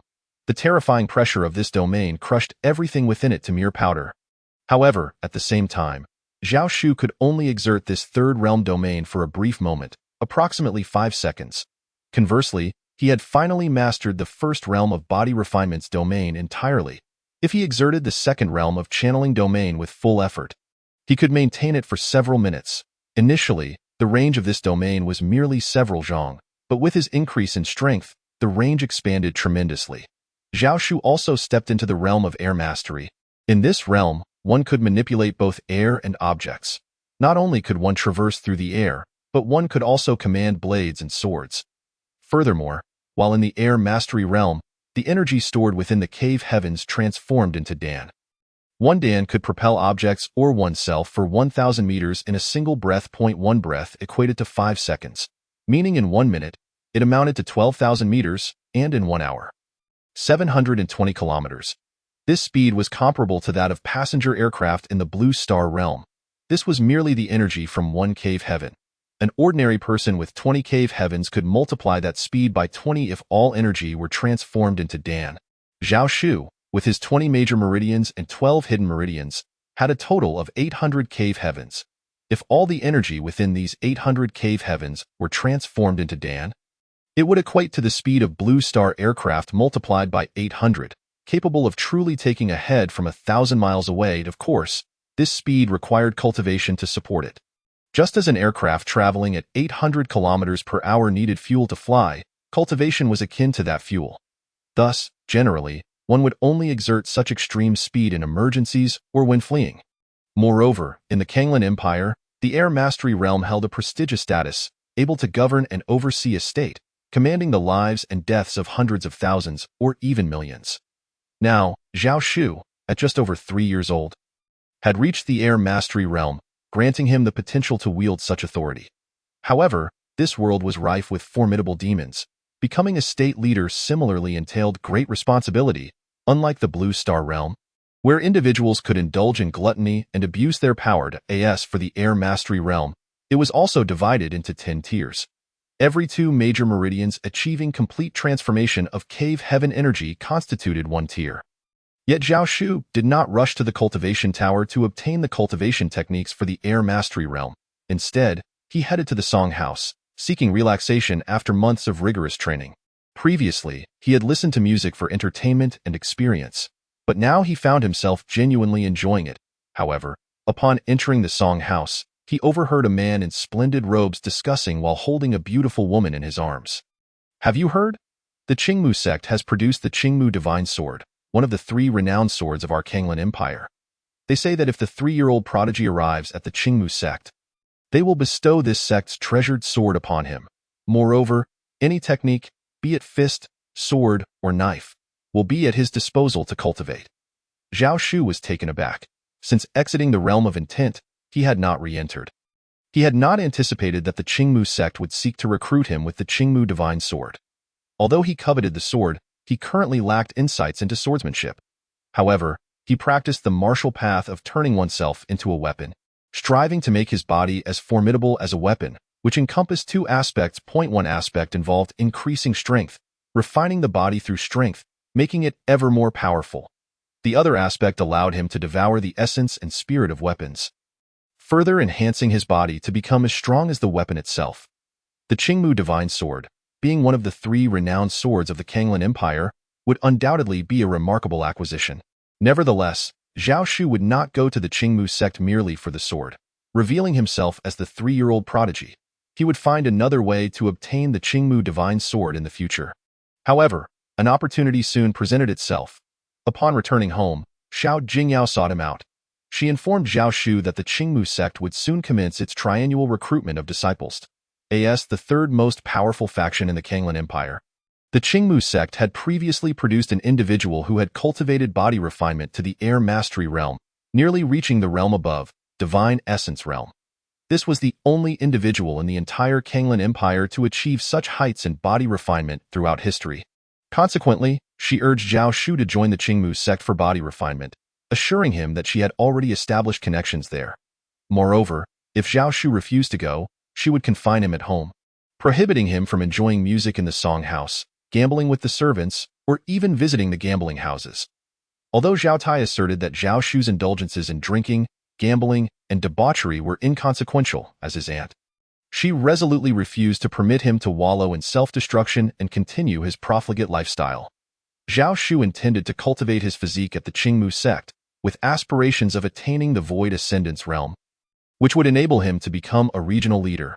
The words spoken by Xiao Jingyao led the servants of the Wang residence to believe she genuinely cared for Zhao Shu, as she sought to prevent him from further dissipating his potential. Moreover, this sentiment spread throughout Changzhou, where the populace regarded her as a truly benevolent princess. With Zhao Tai engaged in battle at the front lines, the responsibility of guiding Zhao Shu fell squarely upon her shoulders. Reports from the battlefield indicated that Zhao Tai had decisively defeated the savage demon enemy forces, inflicting significant losses upon them. In their correspondence, Zhao Tai expressed optimism that several provinces could soon be reclaimed from the clutches of the demons, allowing him to return home. Upon his return, Zhao Shu would expose Xiao Jingyao's duplicitous and malevolent nature. Presently, Zhao Shu agreed to go to the Qingmu sect, seizing the opportunity to seek the legendary Qingmu Divine Sword. However, before that, he first visited the Zhao family's martial arts building to select a supreme cultivation text for the Void Ascendance realm, the Dian Yujue. He intended to incorporate the remaining 2 insights into his martial path, aiming to elevate his understanding from the 7th to the 9th stage before achieving mastery. The following day, Xiao Jingyao returned, accompanied by a number of individuals, 2 of whom deliberately exuded an overwhelming aura, showcasing their formidable strength. One donned a white robe while the other wore a purple robe, both appearing to be around 40 years of age. Yet, in this world, those of great power often retain their youthful appearances, rendering their actual ages indeterminate. The others respectfully surrounded the white-robed and purple-robed men, who were central figures in this gathering. Unbeknownst to many, these 2 men hailed from the Xinming Central Ruins, a realm whose might far surpassed that of the Xinming Northern Realm. The term Xinming in both realms referred to the Xinming Flame Domain, which was vast and encompassed numerous realms, including the Northern Realm and the Central Ruins. The Central Ruins, situated at the heart of the Xinming Flame Domain, boasted the most abundant martial and spiritual energy, with concentrations 2 to 3 times greater than those found in the Northern Realm. Consequently, the speed of cultivation in the Central Ruins was significantly swifter than in other realms, making it the most powerful domain within the Xinming Flame Domain.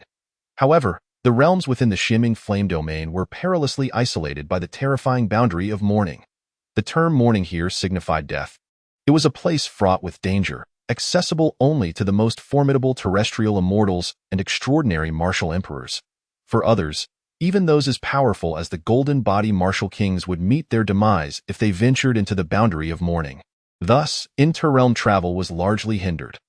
Now, these 2 individuals, possibly extraordinary martial emperors, or even the strongest terrestrial immortals, had traversed the boundary of mourning from the Central Ruins to the Northern Realm, arriving at the residence of the Northern War King. Their purpose unknown. Chapter 12. No testing required. Direct admission to the elite class. The 2 men surveyed the courtyard, and among the crowd behind them, Zhao Shu recognized 2 individuals, the previously appointed instructors from the Zhu and Qi families. Zhu He and Qi Fei rushed forward upon seeing them, exclaiming, "Family head, father." Qi Xiling and Zhu Lianfang also approached. "Esteemed seniors, these are our daughters." Zhu Yuankai and Qi Hongwu turned their attention to the immensely powerful white-robed and purple-robed men. Their gazes fell upon Qi Xiling and Zhu Lianfang, and in an instant, a radiant light enveloped both girls. After the brilliance faded, satisfaction and even great surprise gleamed in their eyes. These 2 young ladies displayed remarkable talent. It turned out that Qi Xiling and Zhu Lianfang had been identified as possessing the supreme martial physique, an unparalleled martial body. Moreover, they were endowed with the Frostbone and Phoenix Bone attributes, respectively. This revelation quickly spread throughout the realms, as such martial talent was exceedingly rare. The news reached even the Central Ruins, where their extraordinary martial physiques marked them as prodigies. Consequently, the 2 men had journeyed across the boundary of mourning to take Qi Xiling and Zhu Lianfang as their disciples.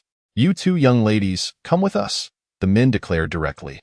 This declaration incited jealousy among many, especially Xiao Jingyao, who had once believed only her son could receive such an honor from the powerful beings of the Central Ruins. Her son, upon discovering his supreme martial body and unparalleled bone structure, had chosen to join the strongest sect in the Northern Realm, the Saint Invincible sect. Although the sect from the Central Ruins might possess greater strength and foundation, it did not necessarily mean it was the right fit for Zhao Lingyi. The founder of the Saint Invincible sect shared the same unparalleled bone structure as Zhao Lingyi, allowing them to effectively harness its power. Hence, Zhao Lingyi had opted for the Saint Invincible sect. Initially, Xiao Jingyao thought her son was the only one to be honored by the arrival of the Central Ruins' powerful figures. Yet now, Qi Xiling and Zhu Lianfang, both equally extraordinary, found themselves in the same position. "No, we refuse to accompany you," protested Zhu Lianfang and Qi Xiling, resolutely declaring their desire to remain with Zhao Shu. "Unless you allow Zhao Shu to come with us." Regardless of how they were persuaded, the 2 girls remained obstinate. After spending time together, their feelings for Zhao Shu had deepened significantly. In their eyes, nothing, be it cultivation, powerful master figures, or the mighty sects of the Central Ruins, was more important than being with Zhao Shu.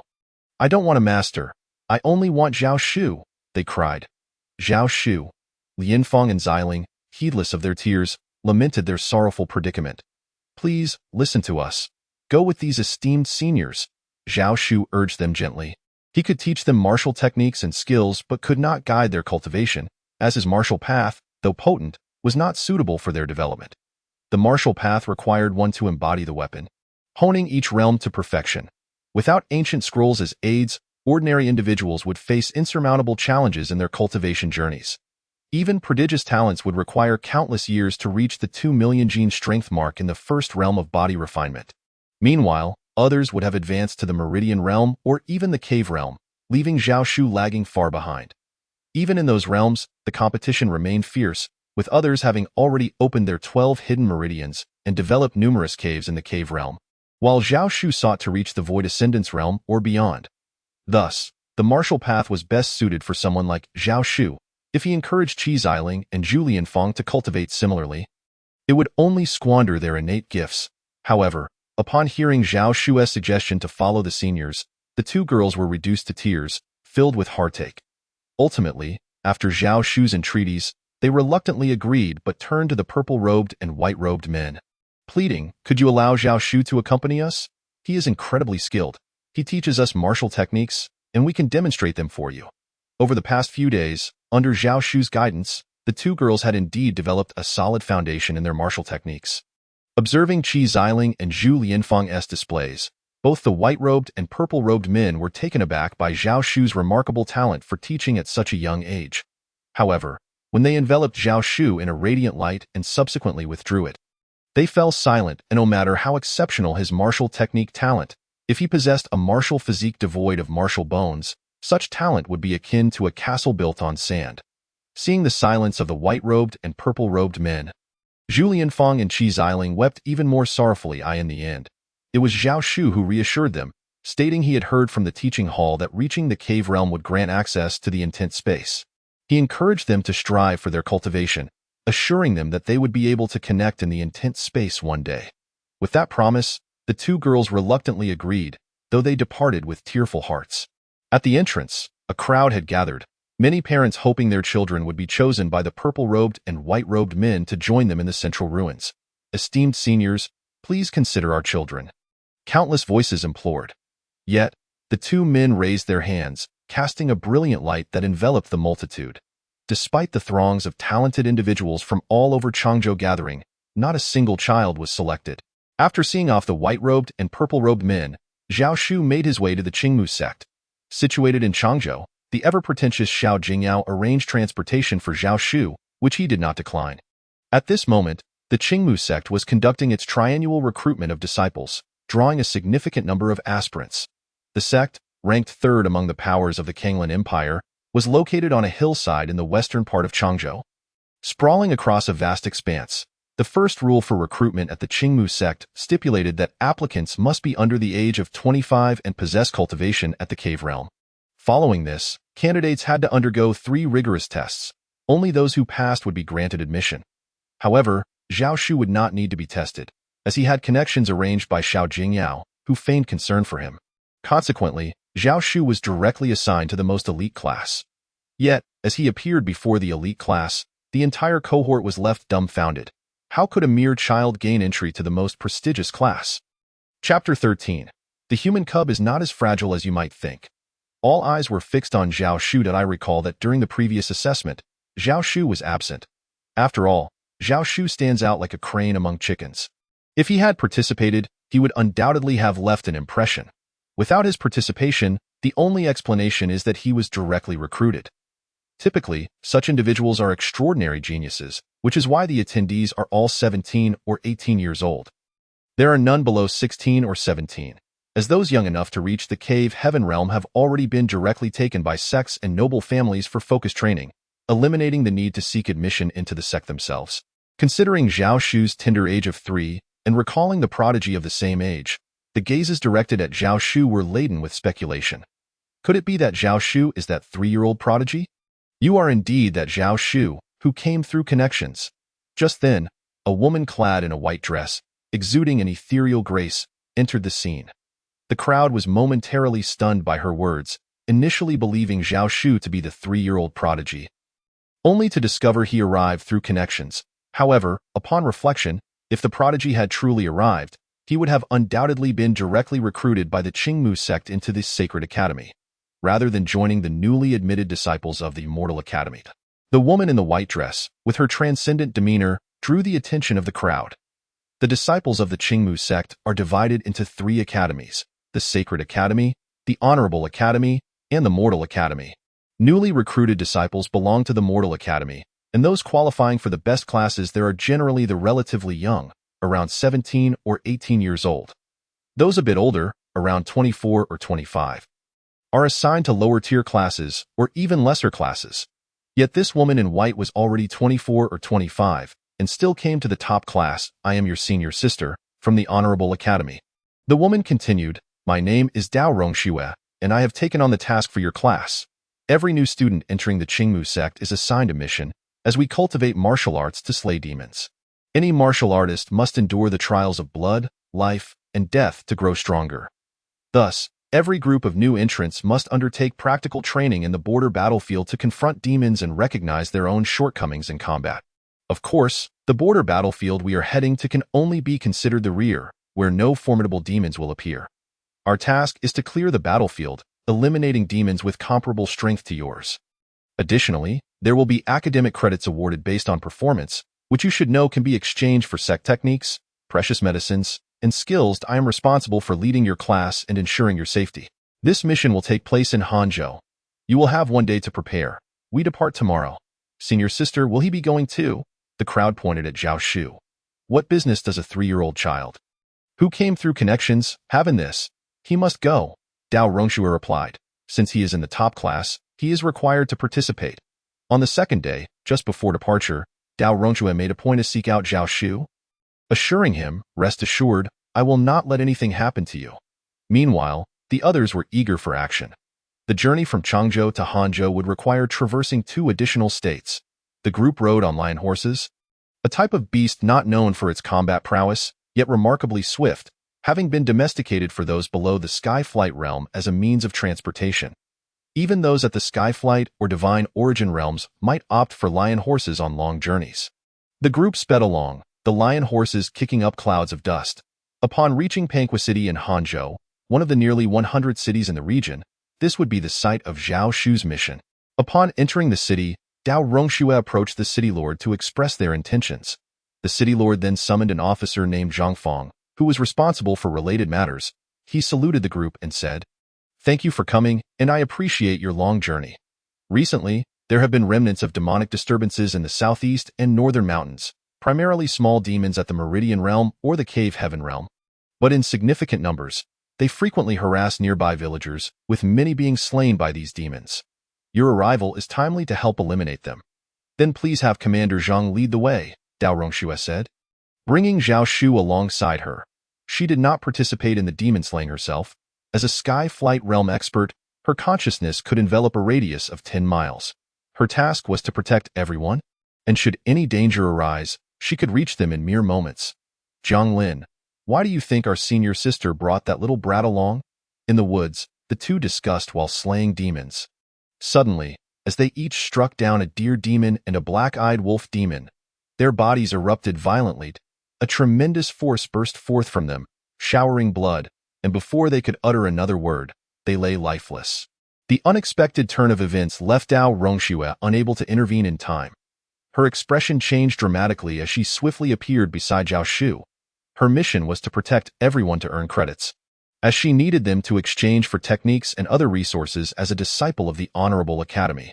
Yet now, in the blink of an eye, 2 had perished and she, a proud Sky Flight Realm expert, had failed to prevent it. Just as Dao Rongxue arrived, a brown bear demon encircled her, while 4 wolf demons surrounded her rear and flanks. Both the brown bear and the 4 wolf demons were at the Sky Flight Realm. What was happening? This was merely the rear of the battlefield. They were only supposed to clear away small demons. Why had 5 Sky Flight Realm demons suddenly appeared? Dao Rongxue was incredulous, especially regarding Zhao Shu. She had learned that he arrived through connections, and she harbored a deep resentment for those who leveraged connections. That was why she had intentionally brought him along, hoping to make him suffer. She believed her abilities would suffice to protect him, as there were no formidable demons in the rear, merely those beneath the Sky Flight Realm. But now, with the emergence of these powerful Sky Flight Realm beasts, the situation had spiraled beyond her control. the son of the Northern King. If anything were to happen to him, how could she explain that? At this moment, fear gripped Dao Rongxue. All she wished was to keep Zhao Shu safe. Yet the circumstances appeared dire. A second-tier Skyflight Realm Bear Demon, accompanied by 4 wolves of the same realm. Dao Rongxue could only hope for reinforcements, but where would they come from? The Qingmu sect had informed her of Zhao Shu's identity, advising her to leave him alone and let him remain in the sect. However, she had chosen to bring him here, unbeknownst to the sect. Then, the 5 Skyflight Realm Demons launched their attack. With a flash of lightning, their powers surged toward Dao Rongxue. Gritting her teeth, she summoned a battle knife. Not only was her surname Dao, but her weapon of choice was also a knife. With a swift motion, she unleashed a chilling blade of light, akin to an iceberg melting in the radiance of her strike. The force accumulated from the melting ice surged forth as 5 beams of blade light. Boom! As the 5 beams collided with the 5 demons, she immediately harnessed her sky flight power and attempted to flee with Zhao's Hud. As for the others, she could spare no thought for them. She absolutely could not allow anything to happen to Zhao Shu, the son of the Northern King. However, just as she activated her sky flight, the bear demon blocked her path, its paw imbued with overwhelming sky flight power crashing toward her. The subsequent attacks from the 4 wolf demons followed swiftly, leaving her with no means to counter. Though she evaded the terrifying paw of the bear demon and the claws of 2 of the wolves, she was struck by the overwhelming force of the other 2 wolves. Her white dress was torn in several places, blood gushing forth. Sensing the scent of blood, the 4 wolf demons launched another assault. This human cub is mine, and he is as fragile as a cracker, the bear demon declared, its paw advancing toward Zhao Shu, leaving Dao Rongxue with no time to react. Boom! Yet in the next moment, the attacking bear demon was sent flying. The human cub is not as fragile as you might think. Zhao Shu's figure flickered like lightning. His small fist erupted with immense force, striking the retreating bear with a thunderous blow. I dare say, you are the one who is more fragile. In an instant, a torrent of destructive power surged into the bear demon's massive form. Its eyes widened in shock as its gigantic body exploded into countless fragments. This left Dao Rongxue, who had just endured 2 terrifying attacks from the wolves and was now drenched in blood, utterly astonished. The wolf demons, too, were taken aback. The one they had deemed an insignificant ant, Zhao Shu, was astonishingly powerful. Chapter 14. The Great Demons, a series of unforeseen events. The 4 wolf demons trembled in fear, their eyes wide with terror. How could a single punch obliterate a bear demon with such tough skin and sturdy flesh? A creature at the 2nd tier of the Skyflight realm. What kind of power did Zhao Shu possess? Boom! At this moment, Dao Rongxue was once again struck and sent flying, her injuries worsening, and even her battle knife was cast aside. Although the 4 wolf demons were visibly terrified by Zhao Shu's feat of obliterating the bear demon, they did not relent in their assault on Dao Rongxue. In the instant her battle knife fell and she was hurled to the ground. 1 wolf demon swiftly soared toward her, clearly intent on finishing her off. Meanwhile, the other 4 wolves turned their attention to Zhao Shu. Dao Rongxue's pupils constricted. At 24 years of age, she had attained the Sky Flight realm, and she felt her brilliant life was just beginning. Was she truly destined to perish here, her beauty extinguished? The wolf demon exhibited remarkable speed, but just as it launched an aerial assault towards Dao Rongxue, a sudden change flickered in its eyes. The battle blade that Dao Rongxue had previously dropped surged towards it in an unexpected arc. This was precisely the first strike of the 7 styles of the Cracking Sky technique, Tian Chu, mastered by Zhao Shu, learned from Qi Xiling. With Zhao Shu controlling the battle blade, the wolf demon's body was instantaneously cleaved in 2. Witnessing this, the 3 remaining wolf demons promptly turned to flee, employing their aerial escape techniques. Zhao Shu, this little child, was terrifyingly powerful for a mere human cub. However, in the next moment, under Zhao Shu's manipulation, the battle blade descended with a swiftness that outmatched the fleeing demons. Although the 3 wolf demons attempted to escape in different directions, the blade's arc struck true, slicing through the air and finding its mark. The blinding flashes of blade light tore through the sky. Even from nearly 10 miles away, the wolf demons were struck, their bodies erupting in an instant, crashing down to the ground and shaking the earth beneath them. In the blink of an eye, all 4 wolf demons of the 1st tier of the aerial realm were vanquished by Zhao Shu. Dao Rongxue's beautiful eyes widened in disbelief. Although the ancient scroll concealed Zhao Shu's cultivation, making it difficult to gauge his strength, she had sensed his true power when he unleashed his aura. Yet, Zhao Shu had not yet reached the first tier of the aerial realm, which required the energy of every 2 meridians to coalesce into a pill form. This meant that the 2 foremost meridians of Zhao Shu had not fully transformed their energy. How could Zhao Shu possess such formidable strength? Dao Rongxue found it hard to fathom. While she had already attained the first tier of the aerial realm, she had refrained from utilizing aerial manipulation against the quartet of wolf demons, fearing the immense toll it would take on her cultivation. Yet here was Zhao Shu, who was at a lower realm than she, effortlessly wielding his aerial manipulation to slay 4 wolf demons. At this moment, Zhao Shu appeared utterly unfazed, a true anomaly. Dao Rongxue struggled to rise and approach him. Meanwhile, many students from the Tian class were sending out desperate calls for help through the thought space. This thought space allowed them to receive messages as long as they left a thread of consciousness within it. Turned out that although these students had all reached the cave heaven realm, most were only at the first or second tier, or perhaps the second or third tier, with only a few having reached the 4th tier. They had initially been capable of dispatching the remaining lesser demons of the first and second tiers with ease. However, to their astonishment, they suddenly encountered hundreds of demons at the 6th and 7th tiers of the cave heaven realm, and even some at the 8th and 9th tiers. There were even nearly 100 demons at the 10th tier. The Tian class students found themselves outmatched and could only seek aid from Dao Rongxue. To their shock, not only had 5 aerial realm great demons appeared, but also a multitude of powerful cave heaven demons. Dao Rongxue's expression shifted drastically. She was gravely injured and could not. Just then, Zhao Shu, with a flick of his small hand, summoned nearby branches through his telekinetic power. In an instant, hundreds of branches floated around him.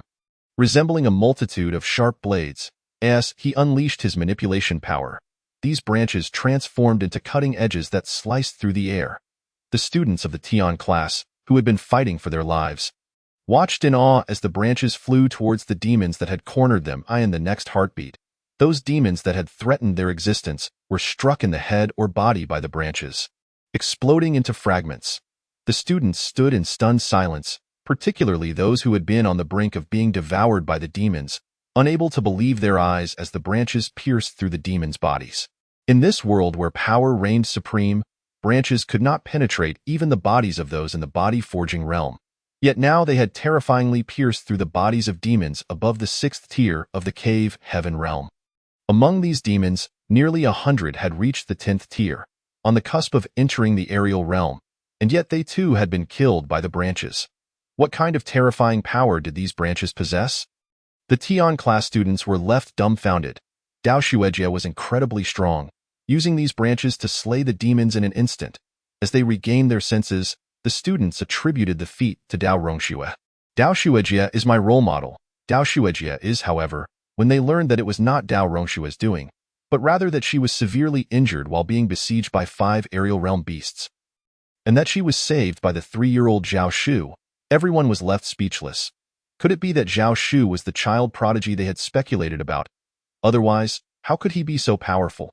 No, Zhao Shu was even stronger than that 3-year-old prodigy. The prodigy had merely reached the cave heaven realm. Zhao Shu, at 3 years old, was only a few months older than that prodigy, yet had already attained the aerial realm. We should return to the city and inquire with Commander Zhang Feng about what is happening. It was said that there were only minor demons in this area. Why then had 5 aerial realm great demons and so many cave heaven demons of the 6th tier and above suddenly appeared? At that moment, Dao Rongxue stated that her injuries had somewhat healed. She needed to clarify this matter with Zhang Feng. Just as everyone prepared to return to the city, Dao Rongxue's expression abruptly changed. Mirrored by the others in the thought space, the lingering consciousness of the group received a message from Zhang Feng, alerting them to a sudden discovery of a large horde of demons gathering. Preparing to besiege Panhua City, he urged everyone to return before the demons attacked, lest the city's defenses be activated and Dao Rongxue be unable to bring them back. Their situation outside the city would then become exceedingly perilous, as there were nearly 100 aerial realm demons among the horde. Only by returning to the city and utilizing its defenses could they hope to withstand the assault and call for reinforcements when the time came. Upon hearing this, everyone understood that Zhang Feng was evidently unaware of the reasons behind the sudden emergence of these great demons. Quickly, let us return to the city, Dao Rongxue urged, as this series of unexpected events had far surpassed her expectations. Chapter 15.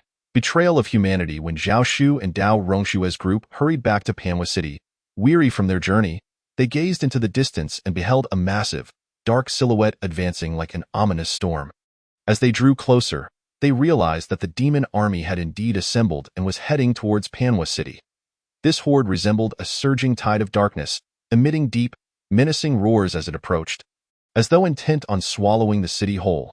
Each step reverberated through the ground, shaking the very world around them. At the forefront of this impending doom stood nearly 100 aerial realm great demons, their terrifying auras radiating like mountains, hovering in the air and exuding overwhelming pressure. Many students from the Tian class felt a chill of fear wash over them, while the soldiers on the city walls wore grave expressions. Dao Zongshi quickly returned to the city.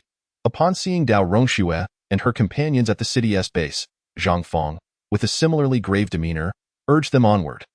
The title of Zongshi was a respectful designation for those of the aerial realm among the human race. In contrast, the aerial realm demons were referred to as great demons, while those above the aerial realm were termed demon lords. The human race's higher realm practitioners were honored as grandmasters. As Dao Rongxue's group re-entered the city, Zhang Fong and City Lord Bu Peng immediately approached her. As the commander of Panhua City, Zhang Fong was poised to activate the city's defenses. However, just then, an unexpected turn of events occurred. In that critical moment, City Lord Bu Peng, standing close by, suddenly revealed a sinister expression, launching a powerful and lethal surprise attack against Zhang Fong and Dao Rongxue without warning. In an instant, a terrifying aura erupted from Bu Peng, his hands striking like lightning with the force of the first tier of the aerial realm, simultaneously assailing both Zhang Fong and Dao Rongxue. Caught off guard, neither Zhang Fong nor Dao Rongxue anticipated that the city lord would attack them at such a crucial moment when the demon army was on the verge of assaulting the city. Faced with nearly 100 aerial realm great demons leading the charge, Bu Peng should have united forces with them to repel the impending threat. Yet, he chose instead to strike at Zhang Fong and Dao Rongxue.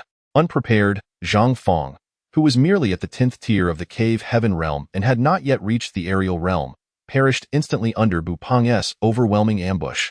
Dao Rongxue, having just begun to recover from her injuries, found herself nearly incapacitated as well, blood staining her garments anew. The guards on the city walls were left in a state of confusion, as the city lord, Bu Peng, wielded the highest authority in Panhua City. While Zhang Fong was the second in command. No one could comprehend why Bu Peng would betray Zhang Fong, especially with the demon horde approaching rapidly. Bu Chengzhu, you. Dao Rongxue gazed at Bu Peng, her expression shifting as realization dawned upon her. Rage surged within her as she confronted him. Bu Peng, as the lord of our human city, how dare you collude with these monsters that slaughter our kind? No wonder the appearance of these aerial realm demons went unreported. You have leveraged your position to conceal their movements. Indeed, it was shocking that even 5 aerial realm great demons could not defeat him, but merely leave him wounded. Bu Peng, however, remained oblivious to the fact that Dao Rongxue and her companions had survived thanks to Zhao Shu. After all, a 3-year-old child was the last suspect that Bu Peng would entertain. He believed instead that Dao Rongxue had single-handedly triumphed over those 5 aerial realm great demons. However, at this moment, you have fallen victim to my ambush, suffering additional wounds. Your demise is inevitable. Bu Peng gazed at Dao Rongxue, as a member of the human race. Why do you choose betrayal? This was the question Dao Rongxue yearned to understand. The fate of humanity is doomed. I must inform you that not only will the entire northern region soon be lost, Bu Peng declared, even the Kanglan Empire will swiftly be overrun by the demon clan. I merely recognize the shifting tides. Nearly 40 states in the northern region have already fallen, and the northern king has reclaimed more than 30 of them. How can you speak of the northern region's downfall? This was Zhao Shu's assertion. Ha ha ha, you will soon find out. Bu Peng laughed heartily. No, you shall never know, for today, you shall all perish with that. Bu Peng's figure surged into the air, striking like a bolt of lightning towards the utterly defenseless Dao Rongxue. It appeared he would slay Dao Rongxue and then allow the approaching demon army to invade the city. Yet, in that instant, Zhao Shu moved, appearing before Bu Peng with a speed surpassing his own. Bu Peng was astonished. He had not anticipated such swiftness from a mere 3-year-old child. Begone! He thrust his palm towards Zhao Shu, unleashing a terrifying force so formidable it seemed indomitable, as if it sought to rend Zhao Shu asunder and obliterate him. Zhao Shu remained undaunted, his gaze icy-wide in response to Bu Peng's attacking palm. He extended his tiny finger and gently tapped in that moment. A profound and extraordinary brilliance erupted from his fingertip. Having been brought to Hanzhou's Panhua city by Dao Rongxue, his cultivation had been laid bare. There was no longer any hope of concealment. Of course, it could not solely be attributed to Dao Rongxue. He himself had desired to witness the front line, though he had not seen it since Zhao Tai's campaigns years ago. Their correspondence had fostered a strong father-son bond. Thus, he had wished to behold the realities of warfare at the borders, even if this was merely the aftermath of battle. Bu Peng, observing the radiant light emanating from Zhao Shu's fingertip, felt as though it harbored the power to annihilate heaven and earth. In an instant, Bu Peng's palm was pierced through, disintegrating into nothingness the moment it made contact with Zhao Shu's brilliance. Bu Peng's astonishment was palpable, yet he could not utter another word. In the fleeting moment following the penetration of his palm, the light pierced through his skull. The soldiers on the city walls were left in a daze, astonished that a mere child had managed to slay the formidable Lord of the Air. Activate the Great Formation, Zhao Shu bellowed, his youthful voice imbued with authority. Humph! Having slain the Lord, yet 4 commanders stepped forth, determined to lead the soldiers in resistance against Zhao Shu. These 4 commanders were clearly allies of Bu Peng, having betrayed humanity as well. They evidently sought to delay, allowing the demon army, now less than 1,000 paces from the city, to breach the walls. Otherwise, activating the formation would make it exceedingly difficult for the demon army to invade. However, before they could finish their words, Zhao Shu obliterated them.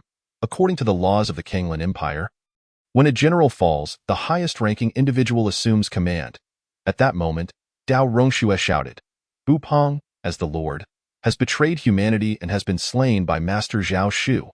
Now that Master Zhao Shu possesses the highest cultivation, you soldiers ought to heed his command.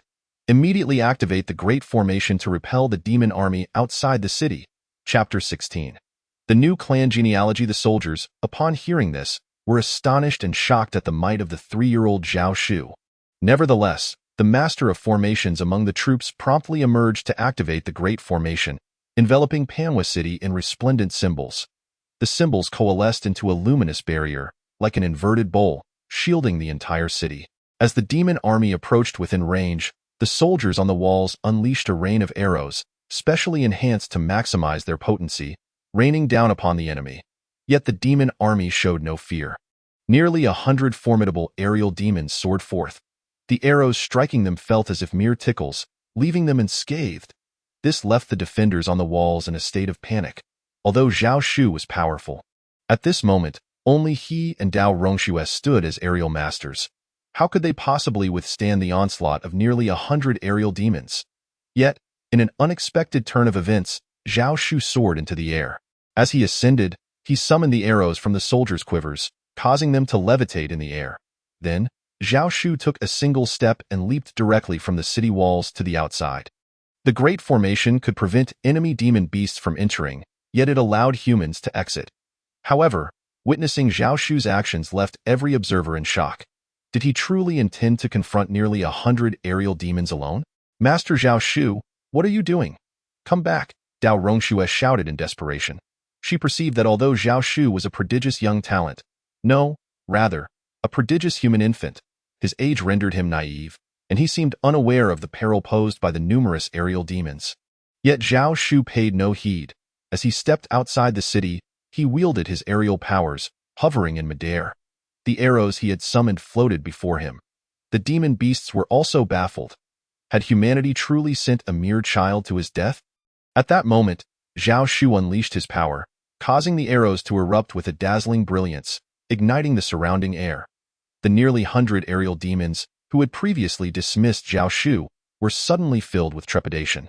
Many of the great demons, in horror, turned to flee.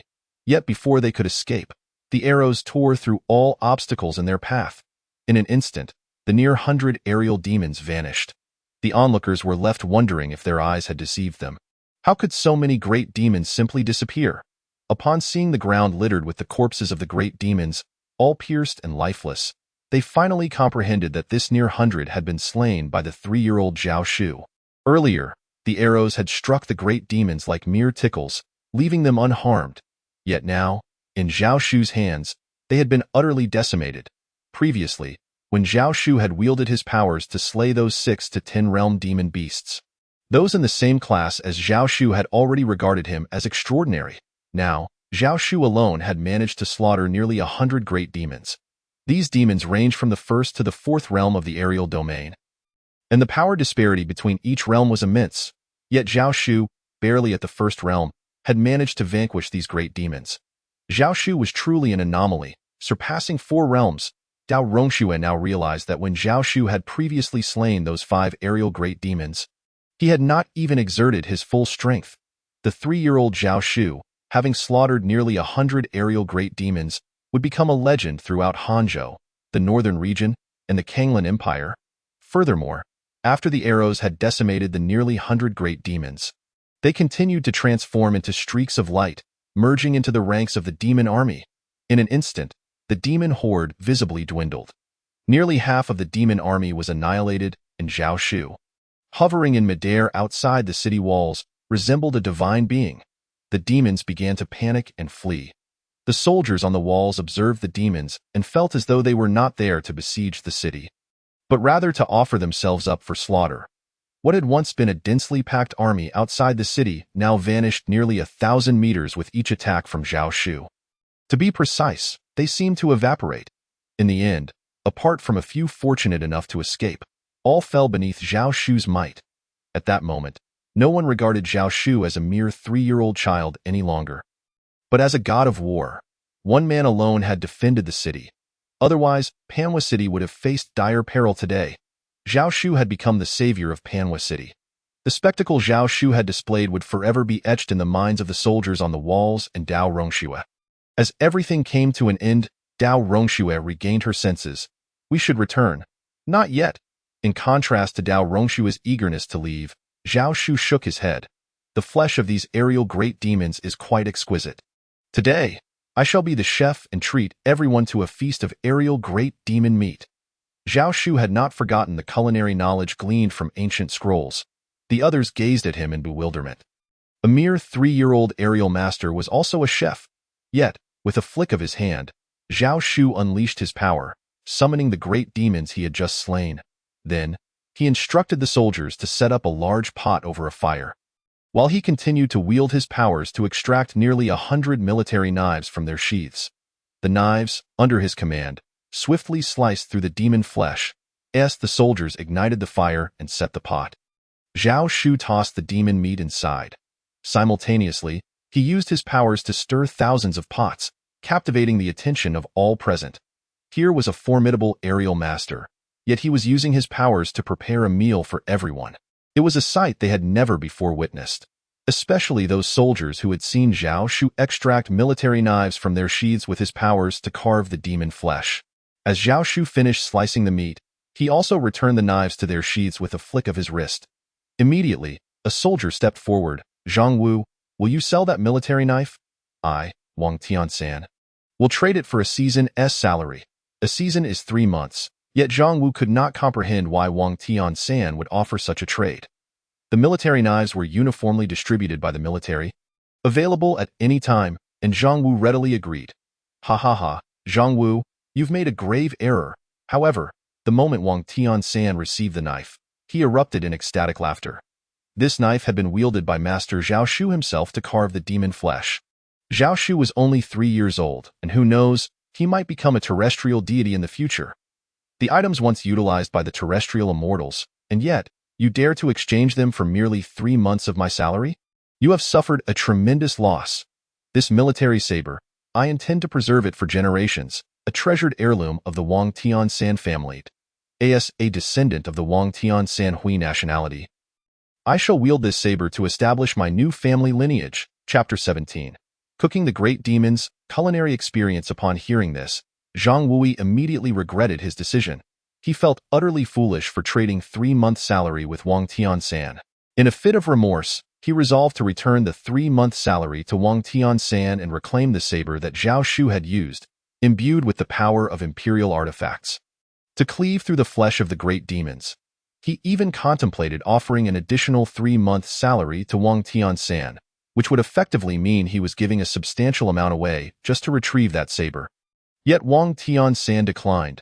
Meanwhile, the other soldiers clutched tightly to the military sabers they had just acquired, which Zhao Shu had deftly wielded to slice through the flesh of the great demons.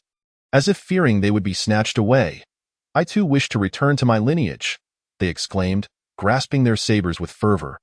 Other soldiers inwardly lamented why they had not seized the opportunity to exchange their own 3-month salary before these soldiers reacted. Much like Wang Tiansan did, they sighed internally, regretting that Zhao Shu had not used their own blades. However, in a fleeting moment, some soldiers appeared to have made a discovery and dashed out of the city in a frenzy. The others were initially perplexed, but soon they too understood and rushed out of the city to retrieve the arrows that Zhao Shu had used to slay those great demons. These arrows were far more formidable than mere blades used for carving the demon flesh. "Ha ha ha, I have snatched 5 arrows utilized by Master Zhao Shu to annihilate the great demons." One soldier boasted with glee, "I have secured 3. Another chimed in, laughter echoing as they celebrated their fortune, their excitement rivaling that of a last-minute rush in a gambling den. As these arrows were treated as treasures and hurriedly taken outside the city, Zhao Shu began to skillfully prepare the great demon meat, and his culinary experience skyrocketed. He discovered a pattern. The higher the level of the demon, the greater the experience gained.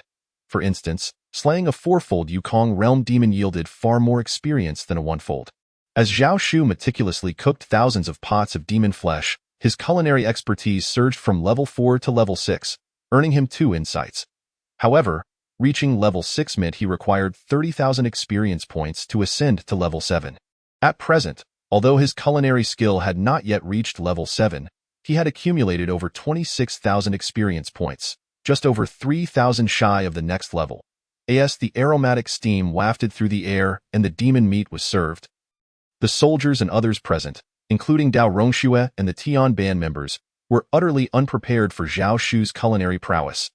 They devoured the food ravenously, their mouths glistening with grease. A mere child, it was hard to fathom how he had reached the Yukong realm while also mastering the culinary arts to such an extent.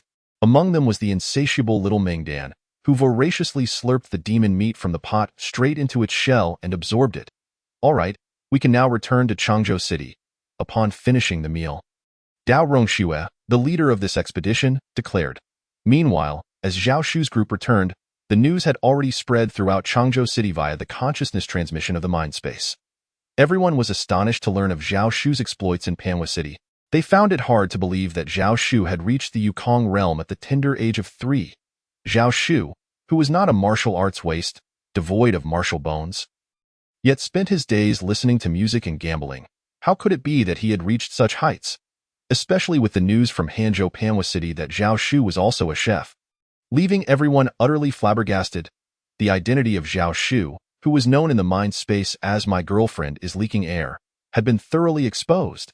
It turned out that the 3-year-old scion of Changzhou City was, in fact, a prodigy, a 3-year-old Yukong realm genius, all the same person. As they pondered, they concluded that Zhao Shu was indeed worthy of being from the War King's residence, the son of the current North Border King.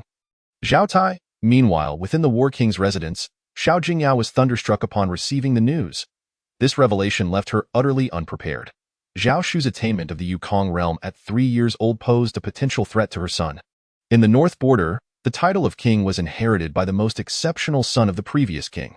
Had her husband Zhao Pa not perished in battle, her son Zhao Lingyi would undoubtedly have been the next North Border king. However, with Zhao Po's death, Zhao Tai now held the title, and with Zhao Shu's exceptional talent, Zhao Tai might very well pass the title to him. Xiao Jingyao's eyes darkened with resentment. She had already rendered Zhao Shu incapacitated. She had thought she had eliminated the threat to her son, yet Zhao Shu had become such a monstrous talent. "Zhao Shu, I will not allow you to threaten my son." On another front, as Zhao Shu returned to Changzhou City, he realized his identity had been exposed, yet he harbored little concern. For he was no longer the defenseless infant of several years past, vulnerable to Xiao Jingyao's machinations. Although he had revealed some of his strength, he still possessed hidden cards. Moreover, as long as Xiao Jingyao was not foolish, she would not dare to act against him openly. She could only resort to covert means, which might even allow him to draw out the snake from its hole. What he needed to focus on now was strengthening his abilities, making himself even more formidable. Zhao Shu, the Fan Academy's Tian Ban is no longer suitable for you. Upon reaching the halfway point of the western city, the head of the Qingmu sect, Zhu Yixio, approached him. A 3-year-old Yukong realm genius. The Qingmu sect has struck gold, he declared. Come with me to the Sacred Academy's Tian Ban. Zhu Yixio continued, and as recognition for your accomplishments in Panhua City, I shall reward you with 100,000 sect credits. Though Xiao Jingyao had previously used her connections to ensure that Zhao Shu could freely access the techniques of the Qingmu sect without requiring credits, those techniques were merely for body refinement. Now, with 100,000 credits, Zhao Shu could exchange them for any technique or skill within the Qingmu sect's collection. Moreover, he was being directly promoted from the Fan Academy's Tian Ban to the Sacred Academy's Tian Ban, bypassing the Earth Academy entirely, setting a record in history. Thank you, Sect Master. However, Zhao Shu was acutely aware that his identity as the 3-year-old prodigy in the mind space had been compromised.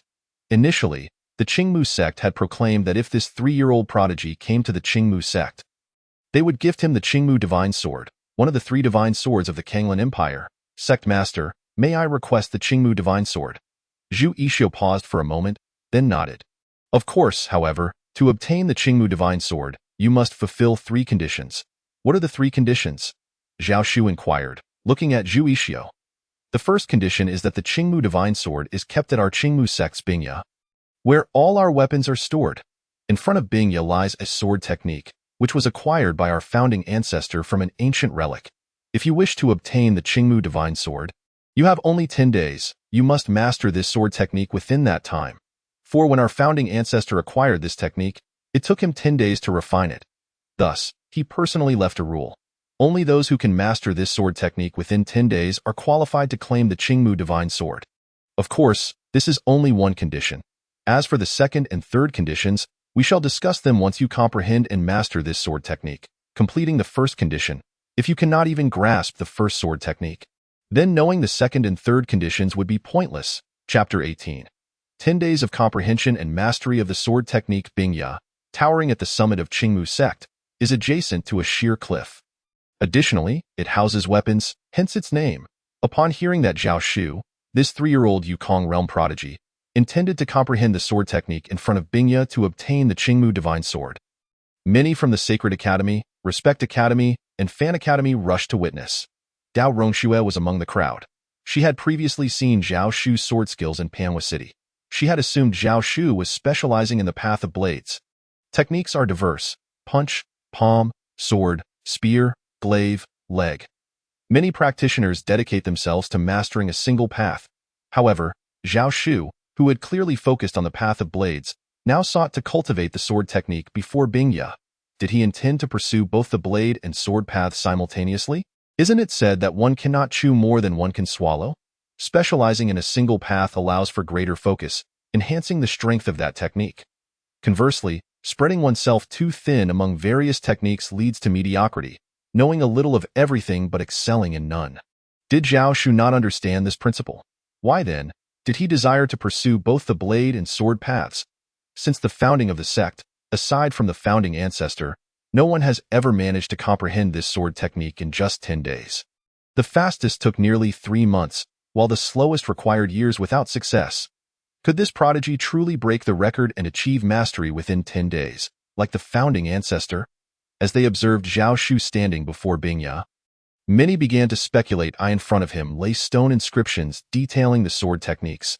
These inscriptions were protected by a profound martial energy to prevent erosion from the passage of time. The sword technique inscribed was titled, Sword Shadow Flowing Light. Yet, as Zhao Shu gazed upon the sword technique, he found himself unable to comprehend it at all. Even with the insights gained from elevating his culinary skills from level 4 to level 6 in Panhua City, which had granted him 2 insights, his understanding of the sword path remained stagnant at level 2, unable to be recorded in the ancient scrolls. After less than a few minutes, Zhao Shu departed. This left the onlookers bewildered. Did he truly give up? Many had devoted countless days and nights to contemplating this sword technique. However, Zhao Shu's inability to comprehend it and subsequent departure also brought a sense of relief to the crowd. Otherwise, if Zhao Shu were to cultivate to the Void Realm at the tender age of 3, and if his talent in swordsmanship were to surpass all throughout history, what hope would be left for others? Zhao Shu's performance in swordsmanship appeared rather mediocre, providing a semblance of balance for everyone. Yet, Zhao Shu was acutely aware that he was, at this moment, utterly incapable of comprehending this sword technique. According to his understanding, he needed to attain at least the 5th level of comprehension in swordsmanship before he could begin to cultivate this technique. Currently, he had only reached the 2nd level, merely coming to observe. He knew he had to further enhance his swordsmanship comprehension. At present, his entertainment path stood at level 5, 9,610,000, and he needed just 400 more experience points to reach level 6. Thus, Zhao Shu made his way to the largest gambling house in Changzhou City. Upon his arrival, the previously raucous crowd within the establishment halted their activities. Having frequented this place before to accumulate entertainment experience, the patrons had previously regarded Zhao Shu as a mere young dandy. However, word had now spread that he was a prodigious genius, having reached the Void Realm at the age of 3. This changed everything. Nevertheless, Zhao Shu gestured for everyone to feel at ease, continuing to accumulate experience until he reached the requisite 400 points to elevate his entertainment path from level 5 to 6 before departing. While further gambling could indeed boost his entertainment experience, advancing to level 7 in any path, be it entertainment, fishing, or culinary arts, required a staggering 30,000 experience points after reaching level 6. Therefore, Zhao Shu intended to first venture to the Great Lake 5,000 miles away for some fishing. Currently, his fishing experience stood at over 10,000, nearing 20,000. A mere additional 10,000 points would suffice for him to ascend to level 7 in fishing, a feat considerably easier than just achieving level 6 in entertainment. Furthermore, should he catch an aquatic demon, he could utilize it in culinary arts, thereby gaining additional experience, as his culinary experience had already surpassed 26,000. If he were to catch a demon of a higher realm for culinary preparation, he could instantly attain level 7. Just as Zhao Shu had gathered everything needed for fishing and was about to head to the Great Lake once more, he encountered Dao Rongxue. Today, Dao Rongxue donned a strapless long gown, complemented by a classical sheer outer garment. Her delicate collarbone and fair skin were visible, exuding an ethereal charm. Upon seeing Zhao Shu, she hurried over. "Senior brother Zhao, where are you headed?" Now that Zhao Shu had become a disciple of the Holy Academy's elite class, and given her status as a mere disciple, it was not inappropriate for her to address him as senior brother. Just taking a stroll, Zhao Shu naturally refrained from divulging his plans for fishing. However, at that moment, Zhao Shu suddenly sensed the sound of poetry emanating from a building behind Dao Rongxue. As he heard the verses, he was astonished to find that his entertainment experience had unexpectedly increased by 1,000 points. Poetry was indeed a form of entertainment, or rather, it seemed that within this ancient scroll, poetry had been classified as entertainment. Moreover, gaining 1,000 points was unprecedented. Previously, listening to music or gambling had only yielded a few hundred points at most. This prompted Zhao Shu to glance at the building, which bore the name Cuewen Tower. "What is this Cuewen Tower behind you?" Zhao Shu inquired. It used to be a gathering place for literati to enjoy tea, but today it is hosting a poetry gathering. "May I enter?" Zhao Shu reconsidered. Since he could gain entertainment experience here, and the points were substantial, he decided to first enter and accumulate experience before returning to his fishing endeavor. "Of course, I shall lead you in," Dao Rongxue replied joyfully, assuming Zhao Shu shared her passion for poetry. Apart from her cultivation, poetry was her sole interest. Although she lacked Zhao Shu's talent in martial arts, she longed for him to appreciate her poetic prowess. At that moment, the crowd was still sparse, and after arranging a seat for Zhao Shu, Dao Rongxue stepped outside. Half an hour later, she unexpectedly welcomed a venerable elder into the gathering. By now, the poetry gathering had filled with many talented individuals composing verses, and Zhao Shu's entertainment experience skyrocketed. In the end, Dao Rongxue showcased her talents, overshadowing all other poets present, leaving them in utter dismay. Approaching Zhao Shu, she asked, "Senior brother, how do you find this poetry gathering? Is it not dull?" Zhao Shu was certainly not bored. Throughout the gathering, his entertainment experience surged by an astonishing 25,000 points, leaving him just 5,000 short of reaching level 7, an achievement surpassing that of fishing at level 6. Just as Zhao Shu was about to respond, a young man interjected, "He is your senior brother." "Who is he?" All eyes turned to Zhao Shu, for it was indeed remarkable that a mere child was referred to as Dao Rongshue's senior brother. "He is the 3-year-old prodigy of the Void Realm." Dao Rongshue's words rendered the gathering silent. The name of the 3-year-old prodigy was now well known throughout Changzhou. It was astonishing to have him before them. "So it turns out you are that prodigy?" A young man who had spoken earlier remarked, "Your martial arts talent is exceptional. I presume your literary skills and poetry are equally remarkable. How about a friendly competition between us?" Zhao Shu recognized this young man as Zhang Wansong, the grandson of the esteemed elder whom Dao Rongxue had welcomed. Zhang Wansong had also achieved the first realm of the Void Realm, on par with Dao Rongxue, and was quite talented in poetry, though slightly inferior to her. Yet, upon hearing Zhang Wansong's suggestion, Dao Rongxue frowned. How could Zhang Wansong challenge a mere 3-year-old to a poetry contest? "Very well," Zhao Shu nodded, wishing to test whether listening to others recite poetry could enhance his entertainment experience. If he were to compose poetry himself, would his experience increase as well? He had already discovered that the better the poetry, the more experience he garnered. Although the world revered martial prowess, literature was also esteemed, as many regions required literati to govern. However, the poetry of this world was utterly incomparable to that of Blue Star. Zhao Shu was keen to see if he could create verses unheard of in this realm, and whether it would yield entertainment experience. "Let us take the moon as our theme, as the Mid-Autumn Festival approaches," Zhang Wansong suggested eagerly. Zhao Shu, taken aback by Zhang Wansong's enthusiasm, replied, "I shall humbly present my verses. When will the bright moon appear? I hope we all live long, sharing the beauty of this moonlight.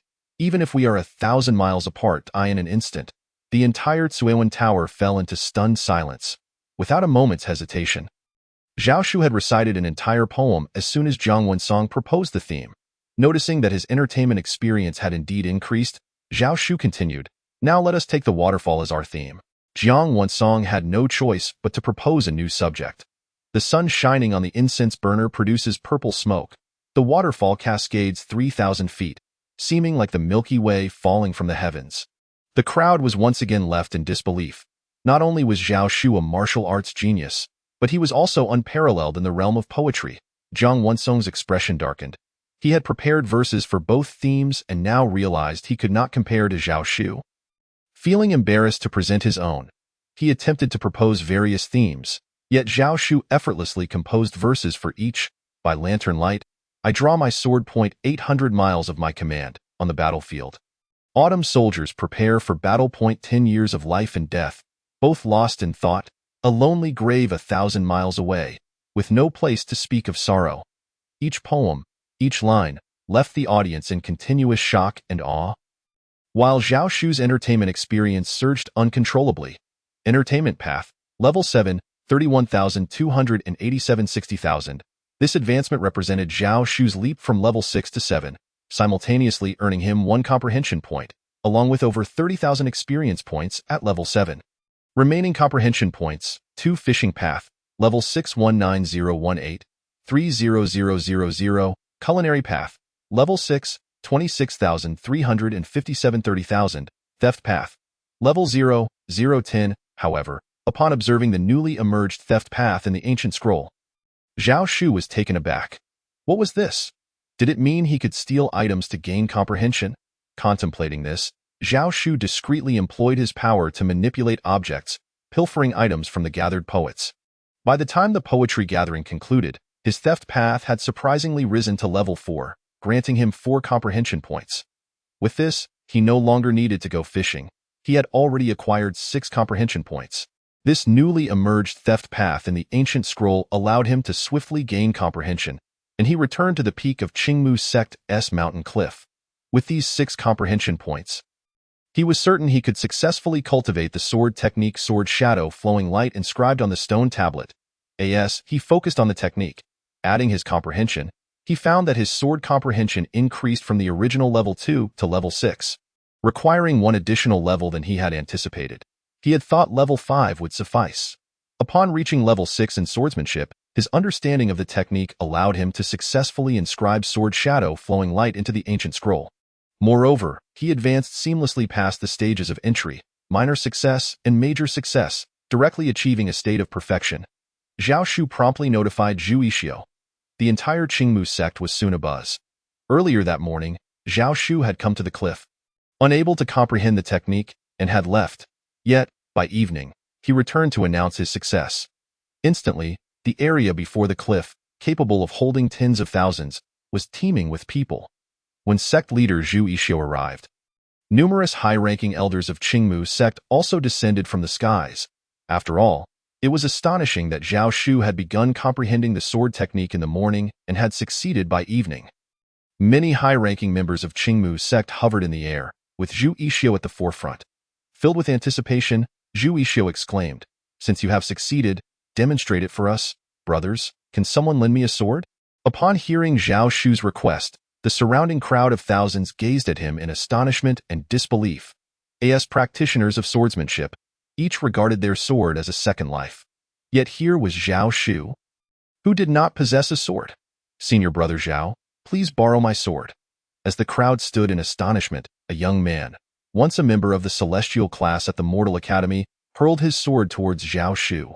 This young man was named Qin Zhou. "Thank you."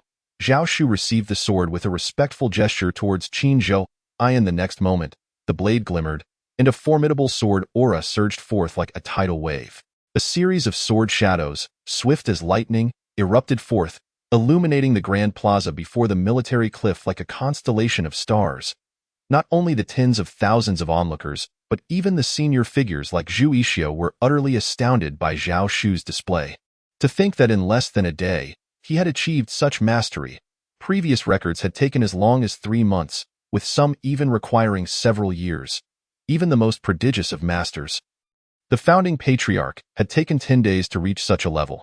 Yet here was Zhao Shu, accomplishing this feat in less than a day. What sorcery was this? Once Zhao Shu had finished his demonstration, he elegantly returned the borrowed sword to Qin Zhou's sheath with a flourish of his telekinetic power. Only then did the crowd regain their senses. A prodigy, undoubtedly a prodigy. Who could have imagined that a child barely over 3 years old could possess such strength? In the realm of the Qingmu sect, everyone was considered a genius in the Kanglan Empire. Yet they had just witnessed a genius surpassing them all. The northern battlefield King S Mansion indeed lived up to its reputation. Producing extraordinary talents through the generations, it was rumored that Zhao Lingyi was already invincible in the same realm within the sacred Invincible sect. He was hailed as the strongest among his peers. Having ascended to the first rank of the Youth Talent list and the 17th of the Young Genius list at the tender age of 16, he had become the most dazzling figure in the Kanglan Empire. Now, at just 3 years old, Zhao Shu exhibited equally monstrous talent. The crowd began to murmur, for Zhao Lingyi's performance had been nothing short of miraculous, and now Zhao Shu was following suit. As for the Youth Talent list, it comprised individuals under the age of 20, while the Young Genius list featured those between 20 and 40. Notably, Zhao Lingyi had not yet reached 20, yet his strength was sufficient to secure the 17th position on the Young Genius list. Showcasing his formidable prowess, Chapter 20. Mastery achieved in less than a day in the Kanglan Empire of the Northern region. With a population in the hundreds of billions, the demographic under 20 numbered in the tens of billions. While those aged 20 to 40 also reached similar figures, Zhao Lingyi's accomplishments on both the Youth Talent list and the Young Genius list were a testament to his extraordinary strength. However, as the crowd discussed the emergence of another prodigy from the battlefield King S Mansion, Zhao Shu turned his gaze toward Zhu Yixio. "Sect Master, I have fulfilled one of the 3 conditions for wielding the Qingmu Divine Sword. May I now speak of the second condition?" "Excellent." Zhu Yixio's eyes sparkled with satisfaction and surprise as he regarded Zhao Shu. "Your ability to master this sword technique in a single day speaks volumes of your extraordinary talent in the sword arts. The second condition is this: one day, when you have perfected this sword technique to its highest level, you shall publicly teach and share your insights on mastering this sword technique with the sect."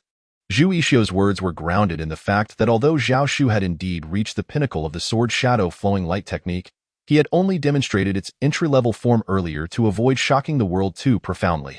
Zhao Shu, however, was taken aback that the second condition required him to perfect the technique and then share it publicly. Had he known, he would not have concealed his true mastery earlier. "Sect Master," he replied, I have already perfected this sword technique. I am ready to share my insights and teach everyone how to master it. The crowd was left utterly bewildered. Just moments ago, he had claimed to have merely reached entry level, and now he asserted that he had perfected it. What did you just say? Zhu Yixio and the senior members were momentarily stunned. At that moment, a dashing young man in his 30s and a strikingly beautiful woman in her late 20s emerged from the crowd. You mastered this sword technique in less than a day at entry level, and now you claim to have perfected it? Impossible. Both the handsome man and the enchanting woman exclaimed in unison. The exquisite woman, named Song Zhili, was the genius who had taken 3 months to master this sword technique, albeit only at the entry level. The dashing man, Lin Yuming, was slightly weaker than Song Zhili, having taken 4 months to reach the same level. Yet these two were regarded as the strongest swordsmanship talents in the history of the Qingmu sect, having achieved entry-level mastery in the shortest time. Thus, upon hearing Zhao Shu claim to have perfected the technique in less than a day, they found it utterly unbelievable. Zhao Shu, however, showed little interest in responding to Song Zhili and Lin Yuming's skepticism. Brothers and sisters, who else wishes to lend me a sword? Zhao Shu addressed the crowd directly. I shall lend you my sword. This time, it was an elder named Qin among the sect's higher-ups who handed a sword to Zhao Shu. Taking the sword, Zhao Shu demonstrated the same technique once more. But the difference from his earlier entry-level display was staggering. Brilliant sword shadows flashed across the vast plaza before the military cliff, unleashing an awe-inspiring display of swordsmanship. The onlookers were left speechless. In less than a day, Zhao Shu had indeed perfected this sword technique. Even the founding patriarch, upon acquiring this technique, had taken 10 days to reach only the entry level.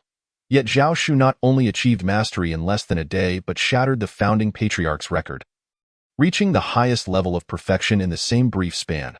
What kind of prodigious talent was Zhao Shu in the sword arts? As Zhao Shu concluded his demonstration, the most affected were Song Zhili and Lin Yuming. Despite their youthful appearances, one a striking beauty barely in her late 20s, the other a dashing gentleman seemingly in his 30s. This was merely a fad. In truth, Song Zhili was already 39, and Lin Yuming was nearing 50. They had both devoted decades to mastering this sword technique, each only now reaching great mastery. Particularly for Lin Yuming, who had only just achieved great mastery last year without entering the highest level of perfection.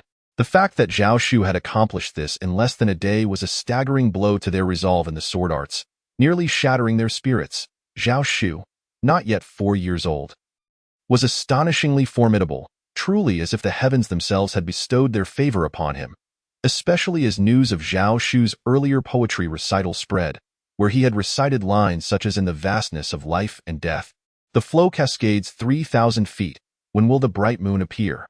His talents in both martial and literary arts were unmatched. It left everyone baffled at how he could achieve such feats.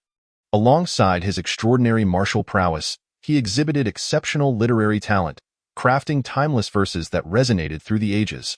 Furthermore, Zhao Shu had developed an unusual penchant for thievery, having stealthily pilfered various items from talented individuals during the poetry recital, only to return them later, leaving the poets none the wiser until then. Such behaviors were also the subject of much discussion. Everyone, please watch closely. I shall begin my lesson. Zhao Shu announced. I will demonstrate the entry, small success, great success, and perfection levels, one at a time. I will proceed slowly, pointing out the deficiencies as I go, so you may compare and gain insight. How much you learn will depend on your own understanding. With that, Zhao Shu began to demonstrate once more, having initially showcased his perfection level to convince the crowd. Now, he was genuinely teaching, starting from the entry level. As he had promised, he proceeded slowly, meticulously highlighting the flaws in the entry-level technique. Following that, he demonstrated the small success, great success, and perfection levels with equal care. As Zhao Shu completed his initial demonstrations, Song Zhili, who had been stuck at the pinnacle of great success for a long time, suddenly felt a breakthrough. Seizing the moment, she unleashed a dazzling display of sword light, her enchanting figure moving gracefully as bursts of sword energy erupted forth. This, Zhu Yixio and Elder Qin, along with the other senior members, looked on in disbelief at Song Zhili's rapid progression under Zhao Shu's guidance. She had spent a decade struggling to ascend from great success to the pinnacle of perfection, yet now, under Zhao Shu's tutelage, she was on the verge of achieving the highest level. Zhao Shu had not only achieved perfection in less than a day, a talent unprecedented in history, but he also possessed an equally extraordinary gift for teaching. Chapter 21. The third condition: I have achieved perfection. Finally, perfection. As she paused, Song Zhili exclaimed with exhilaration. I had struggled with this sword technique for so long, yet under Brother Zhao Shu's demonstration and guidance, I finally grasped it. So have I. I cannot believe that after all this time, I have finally made it under Brother Zhao Shu's teachings. Excited voices echoed throughout the vast plaza. Although not everyone practiced swordplay, many techniques involved swordsmanship, making it a predominant skill. Thus, at that moment, despite being merely a 3-year-old child, Zhao Shu had become an idol among the thousands present, revered and adored by every practitioner of swordsmanship. Even those who practiced other forms of combat, such as knife and spear techniques, felt immense respect for Zhao Shu. Brother Zhao, could you demonstrate once more? Lin Yuming had long since cast aside his earlier doubts and was now respectfully gazing at Zhao Shu. Having just reached the pinnacle of his cultivation, he was unable to grasp the insights from Zhao Shu's earlier demonstration, unlike Song Zhilin, who had attained the highest level of perfection. Indeed, Senior Brother Zhao? Could you please demonstrate it once more? Senior Brother Zhao, once more. Many others who had missed their chance echoed his plea. Very well, we shall do it once more, and this shall be the final time. Upon finishing his words, Zhao Shu's figure flashed and moved again. When he came to a halt, whether these individuals had gained insights, made breakthroughs, or advanced from the initial stage to the minor success, or from minor success to the major success, was no longer his concern. He turned his gaze towards Zhu Yixio, the sect leader, declaring, the second condition has now been fulfilled. What, then, is the third condition for obtaining the Qingmu Divine Sword? The third condition is rather simple. If you can draw the Qingmu Divine Sword, you may take it away. Should you fail to draw the sword while others meet the first two conditions and manage to pull it from its place, then the sword will belong to them, not to you. However, if you are unable to draw the sword and no one else meets the first two conditions, preventing the sword from being taken, you may attempt to draw the Qingmu Divine Sword again as long as your strength is sufficient, regardless of how many times it takes. Even if it takes 10, 100, or even more attempts. As long as you succeed in drawing it, you may claim the Qingmu Divine Sword. Hearing Zhu Yixio's words, Zhao Shu understood that drawing the Qingmu Divine Sword would not be a simple task. Nevertheless, he entered the armament cliff. The moment he stepped into the armament cliff, Zhao Shu felt as if the situation before him had transformed. From the outside, the armament cliff appeared to be merely a plot of land spanning several acres. However, upon entering, it became evident that the interior was far more expansive than just a few acres. Weapons lined the racks, displaying swords, spears, halberds, axes, polearms, hooks, forks, whips, maces, hammers. As Zhao Shu gazed upon these weapons, he couldn't help but ponder the notion of devouring the essence and spirit of each one. Of course, Zhao Shu dared not entertain such thoughts, for the Qingmu sect would undoubtedly retaliate fiercely. Moreover, if he were to consume their essence, it would surely expose his actions. However, infiltrating an enemy's armory would indeed be advantageous. Not only would he gain the experience of thievery and insight, but he could also absorb the essence of those weapons. That would be the Qingmu Divine Sword. Zhu Yixio, Elder Qin, and other high-ranking members also entered the armament cliff alongside Zhao Shu. Without needing to be informed by Zhu Yixio and the others, Zhao Shu had already noticed the Qingmu Divine Sword in the center, radiating a blue light and exuding a formidable sword aura. The sword stood silently, appearing to be made of blue wood, though in truth, it was crafted from other materials used to forge divine weapons. Its color resembled that of blue wood, but it was not actually blue wood. The entire sword towered over Zhao Shu. However, as he stood before the sword, Zhao Shu suddenly gathered his strength and attempted to draw it.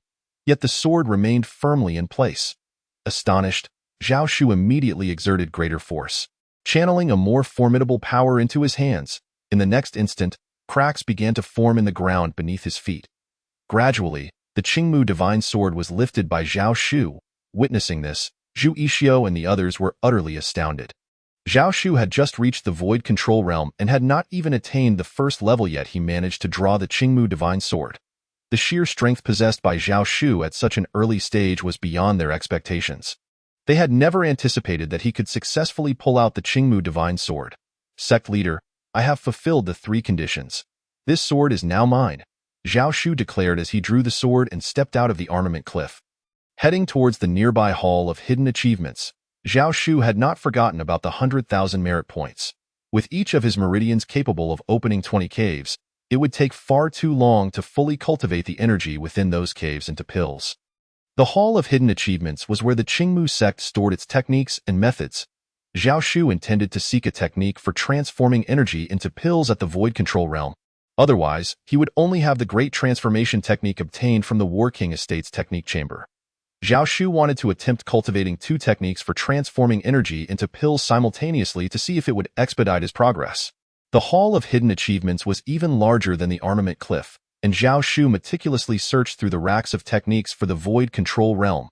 With your innate talent, I believe you will benefit greatly from practicing either the Spirit Commanding Technique or the Heavenly Transformation Sutra at the Void Control Realm.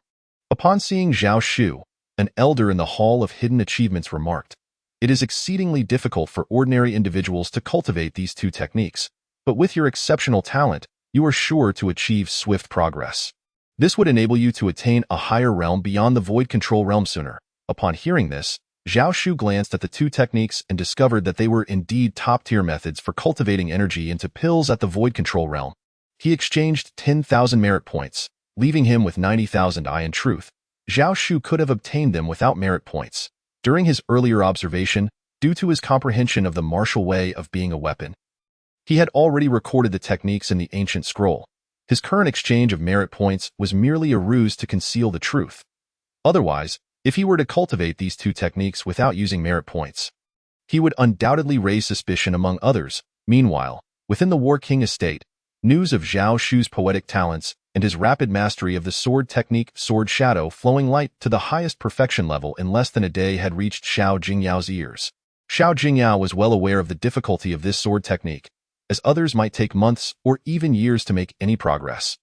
The fact that Zhao Shu achieved the highest level of perfection in less than a day was a testament to his astonishing talent, which increasingly posed a threat to her SONI. In fact, it had become a serious threat. "You wretch, I will ensure your demise." A sinister and grim look flickered in Xiao Jingyao's eyes. Chapter 22. Beyond Perfection in Techniques Qingmu Sect. Hall of the Sacred Academy. As a disciple of the Sacred Academy's celestial class, Zhao Shu naturally received the best treatment, residing in accommodations befitting his status. Upon receiving the Spirit Commanding Technique and the Heavenly Transformation Sutra from the Hall of Hidden Achievements, Song Jilin soon sought him out. As Zhao Shu approached the entrance, he found Song Jilin's enchanting figure already waiting for him. Although this woman was 39, in the world of cultivation, lifespans far exceed those on Blue Star. Thus, 39 years is still relatively young by comparison. Some individuals, utterly devoted to martial arts, may remain unmarried even into their hundreds or 200 to 300 years. Furthermore, age gaps between couples can be substantial. Given that it is entirely possible to maintain youthful appearances, it is conceivable for couples to have an age difference of 400 to 500 years. It has even been realized that one partner could be hundreds of years old while the other is still in preschool or even in their mother's womb. Even more astonishingly, it is likely that not only the spouse but also the in-laws may not even have been born yet, while one has already lived for several centuries. Senior Brother Zhao. Upon seeing Zhao Shu return, Song Jilin greeted him with a warm smile. "I have come too." Zhao Shu understood her purpose for visiting as she expressed her gratitude. It was he who, while teaching sword techniques, had provided her with the opportunity to gain insights, allowing her to transcend from a major accomplishment to the highest level of perfection. Thus, she wished to offer guidance to Zhao Shu in his cultivation. Even though his talent in swordsmanship surpassed hers, however, Zhao Shu had yet to reach the first level of the Void Control Realm, while her own cultivation was significantly higher. She sought to help Zhao Shu avoid unnecessary detours in his training as a means of thanking him. "You intend to practice both techniques simultaneously?" Upon seeing the Spirit Commanding Technique and the Heavenly Transformation Sutra in Zhao Shu's hands, she expressed her astonishment. "I would advise you to focus on one of these 2 techniques instead. They are quite challenging." She regarded Zhao Shu with concern. After all, she was only practicing one of these techniques in the Void Control Realm, knowing how difficult it was to cultivate these methods. She was genuinely worried. If only she knew that Zhao Shu intended to practice all 3 techniques simultaneously, including the Great Transformation Technique, she would surely be left speechless. Nevertheless, Her intentions were kind and well-meaning. Zhao Shu welcomed her into his quarters and humbly listened to her guidance, expressing his initial ignorance about the challenges of the two techniques. Now, realizing their difficulty, he agreed that focusing on one technique would suffice. He attentively absorbed the insights she shared regarding her own cultivation experiences. After Song Jilin departed, he began to experiment with practicing all three techniques together. As expected, simultaneously cultivating the three techniques accelerated the transformation of energy into pills. Originally, on the 20 meridians of the 12 primary and 8 extraordinary meridians, he had fully transformed the energy of the first 20 caves in the first meridian. However, in the second meridian, only 10 of the 20 caves had been transformed. After such a lengthy period of cultivation, he was now able to hasten the process with the simultaneous practice of all three techniques. Once the energy in all 20 caves across the two meridians was fully transformed, allowing him to reach the first level of the void control realm, he paused his training. Earlier, he had attained 6 insights through the paths of entertainment and thievery, applying 4 of those insights to his swordsmanship.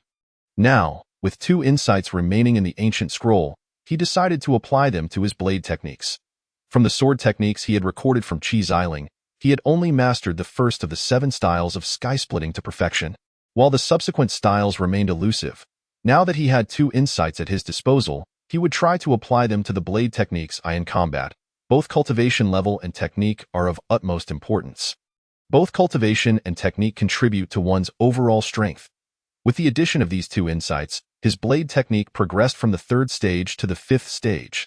A deeper understanding of blade techniques began to blossom in Zhao Shu's mind. In an instant, Zhao Shu revisited the 7 styles of sky-splitting recorded in the ancient scroll. Astonishingly, he had achieved perfection in the 2nd style, as well as the 3rd. The 4th style was at a major accomplishment, while the 5th style had only reached minor success. To Zhao Shu's astonishment, he found himself lacking the profound understanding necessary to cultivate the 6th and 7th forms. He realized that a deeper comprehension of the blade's path was essential to master these techniques. What perplexed him the most was that he had achieved the pinnacle of perfection with the 1st form at a comprehension level of 3.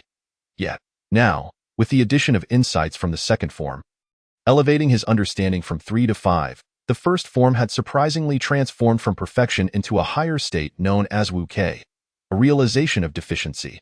This concept of Wu Kei signifies a deficiency in technique, revealing that even at the peak of mastery, limitations imposed by the creator's own constraints exist. When encountering someone with a more profound grasp of the technique, one could still discern numerous flaws. It is akin to a primary school student's essay, which may seem flawless to them but is rife with imperfections in the eyes of an adult. This was the reason Zhao Shu had failed to identify any deficiencies during his comprehension of the blade's path at the 3-stage level. It was only upon reaching the 5-stage level that he recognized the inherent flaws within the technique. Regrettably, the remaining insights in Zhao Shu's ancient scroll were now depleted. Had he been able to continue his exploration, who knows what greater realms might lie beyond Wu Kei? Furthermore, there were the martial arts techniques of Tin Fiend's fist and sword shadow flowing light, with further comprehension, could also be enhanced. Alas, Zhao Shu found himself devoid of insights. Compelled to draw forth the Qingmu divine sword, he immediately channeled his internal cultivation to absorb the potent essence of the sword soul. Zhao Shu sensed the formidable essence contained within the Qingmu divine sword. But alas, his current cultivation as a weapon wielder was still too feeble. The sword's power was beyond his capacity to temporarily absorb. After much effort, he found himself unable to do so. However, even without the ability to absorb it for now, possessing the divine weapon would still serve him well as a formidable armament. Zhao Shu resumed his practice of the 3 techniques of the Void Realm, but only during the night. The remaining hours of daylight were devoted to accumulating experience in entertainment path, fishing path, culinary path, and stealing path through ancient scrolls. Zhao Shu increasingly recognized the significance of these ancient scrolls. He returned once more to the expansive blood-red 5,000-mile lake, determined to elevate both his fishing path and culinary path to the 7th stage. Standing at the edge of the boundless, blood-red lake, Zhao Shu chose not to venture into the least dangerous area. Chapter 23. Unexpectedly hooking a dragon. Given Zhao Shu's enhanced strength, the least dangerous regions were no longer suitable for him.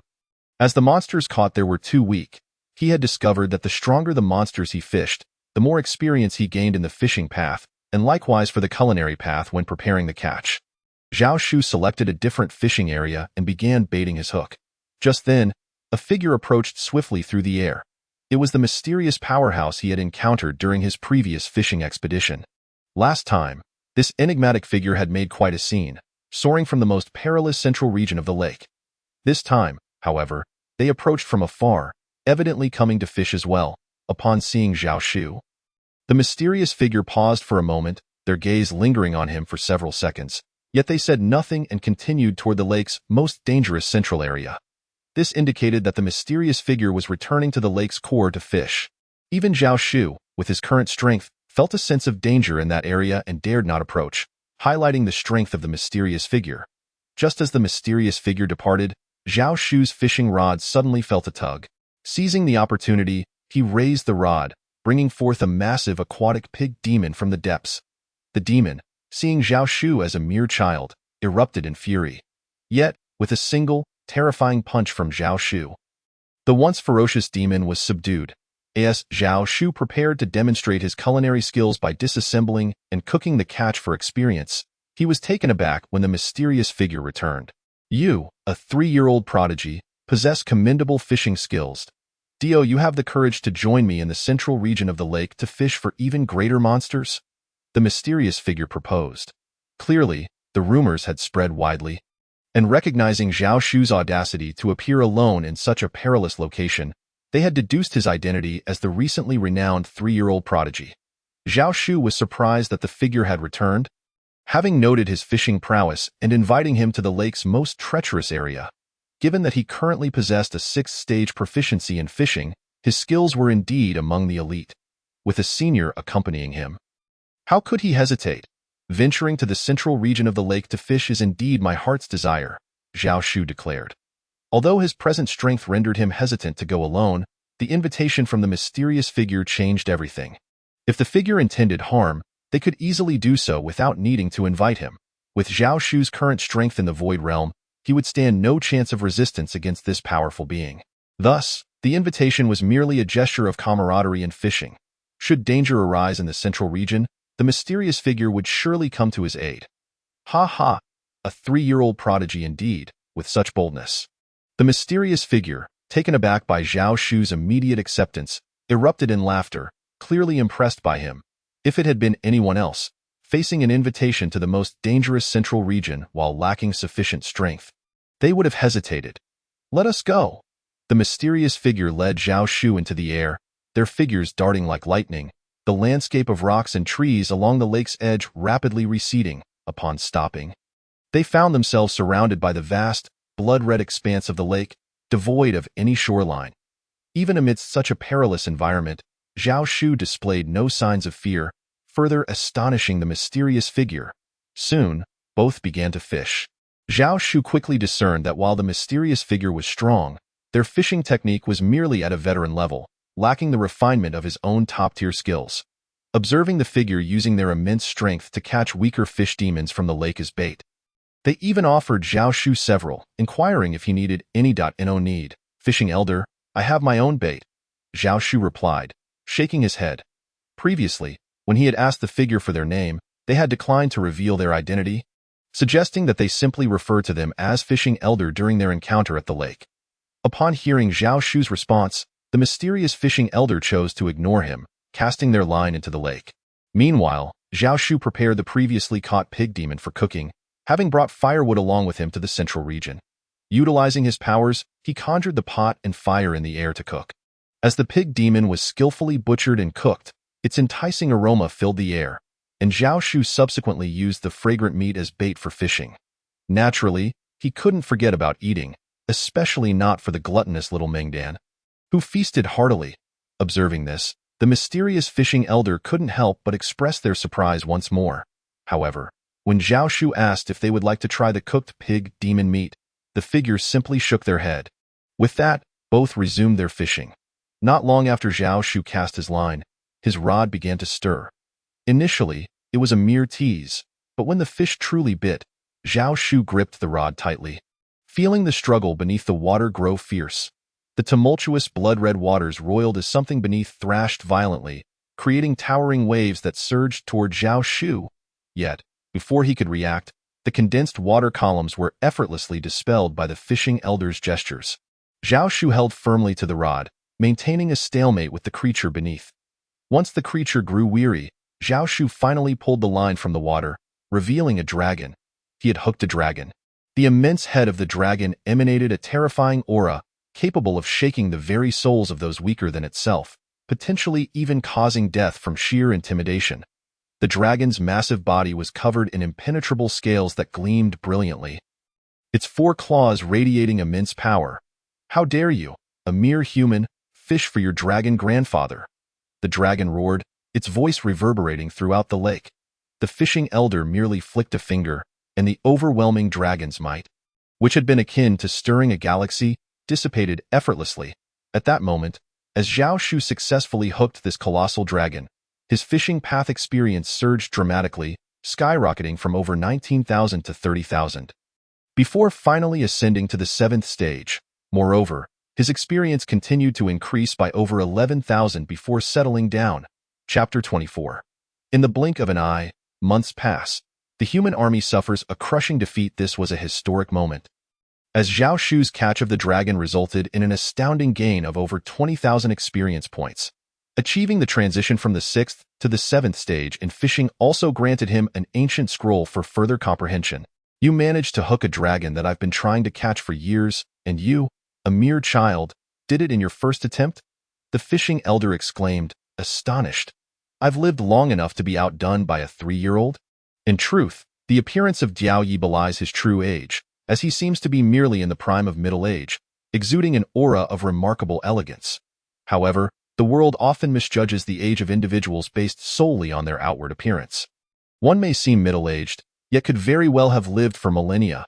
Upon encountering Diao Yi, even the dragon demon sensed the terrifying strength he possessed.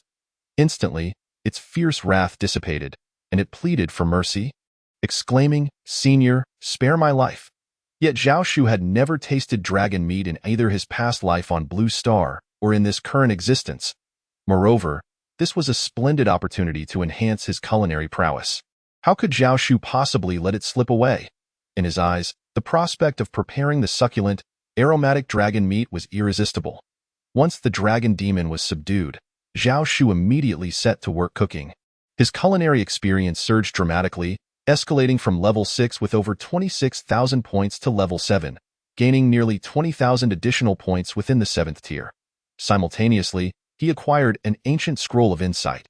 As for the dragon demon's initially formidable and sharp scales, Zhao Shu collected them with great care. When the dragon meat was finally prepared, the mysterious and powerful Diao Yi also partook of the feast. The moment the dragon meat graced his palate, Diao Yi's eyes widened in astonishment. He had not anticipated that this young lad, Zhao Shu, possessed such exceptional culinary skills, having sampled countless delicacies throughout his life. Including dragon meat on multiple occasions, he found that Zhao Shu's preparation surpassed all others in flavor. This revelation caused Diao Yi to rave about the dragon meat, though it was the little glutton, the adorable egg, that truly relished the feast. After satisfying their appetites and concluding their fishing expedition, Zhao Shu and Diao Yi returned to their respective quarters at the Sacred Institute of Qingmu Sect. Zhao Shu promptly retrieved the dragon scales he had previously stored away. Although these scales were not as formidable as the Qingmu Divine Sword, they were suitable for forging many weapons. While Zhao Shu could not yet absorb the essence of the Qingmu Divine Sword, he found the dragon scales to be perfectly compatible for his needs. As he devoured the refined spiritual essence from the hard, sharp dragon scales, they crumbled to dust as if weathered by time. Subsequently, Zhao Shu also absorbed the dragon's blood and bones, further augmenting his strength. Meanwhile, on the front lines, Zhao Tai had initially informed Zhao Shu that the war was nearing its conclusion.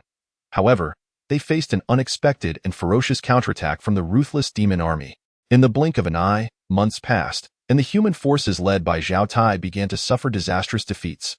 The northern region, comprising 88 states, had lost over 20, nearing 30 in total.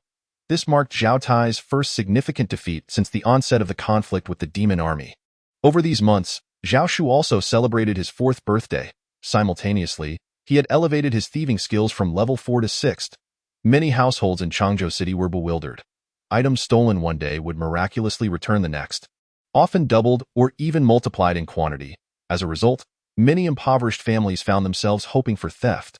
Although his entertainment, culinary, and fishing skills had seen some growth, they remained stagnant below level 7, however, having enhanced his thieving skills from level 4 to 6.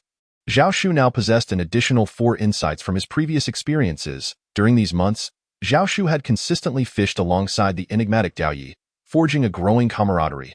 Diao Yi no longer regarded him as a mere child, but rather as a fishing companion, even seeking his advice on angling techniques.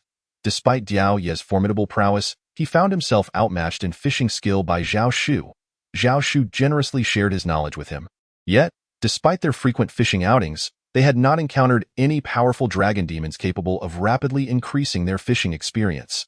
Aside from fishing with Diao Yi, one day, after completing his training, Zhao Shu visited the music bureau. Several months prior, a woman named Qin Qin had arrived there, whose enchanting performances significantly boosted Zhao Shu's entertainment experience compared to other performers. Young Master Zhao, Miss Qin Qin has been awaiting your arrival in the room you reserved. Upon his arrival, the madam of the establishment greeted Zhao Shu with utmost respect. Initially, she had perceived him as a frivolous youth, offering only superficial courtesy due to his association with the War King's manor. However, upon learning of Zhao Shu's prodigious talents, her respect was genuine and heartfelt. Upon entering the room, Zhao Shu beheld an exquisitely alluring woman, indeed waiting for him. She possessed unparalleled beauty, adorned in a classic gown that hinted at her form. Her toes scarcely visible beneath her elegant stance. Such allure was nearly irresistible to any man. Yet, at merely 4 years of age, Zhao Shu found himself filled with desire but lacking the means to act upon it. Even with the intention, he possessed neither the motivation nor the tools. Zhao Shu simply signaled to begin, urging her to play and sing to enhance his entertainment experience. As the melodious notes filled the air, Zhao Shu closed his eyes, losing track of time. Eventually, the delicate fingers that once danced across the strings and the enchanting voice that sang like a celestial melody suddenly flickered with a murderous intent. The woman, now mere paces from Zhao Shu, aimed a gleaming dagger directly at him. Her smile betrayed her confidence, believing she would swiftly eliminate this so-called genius, sending him to the depths of the underworld. However, as she approached, Zhao Shu abruptly opened his eyes, a smile gracing his face. "What is this?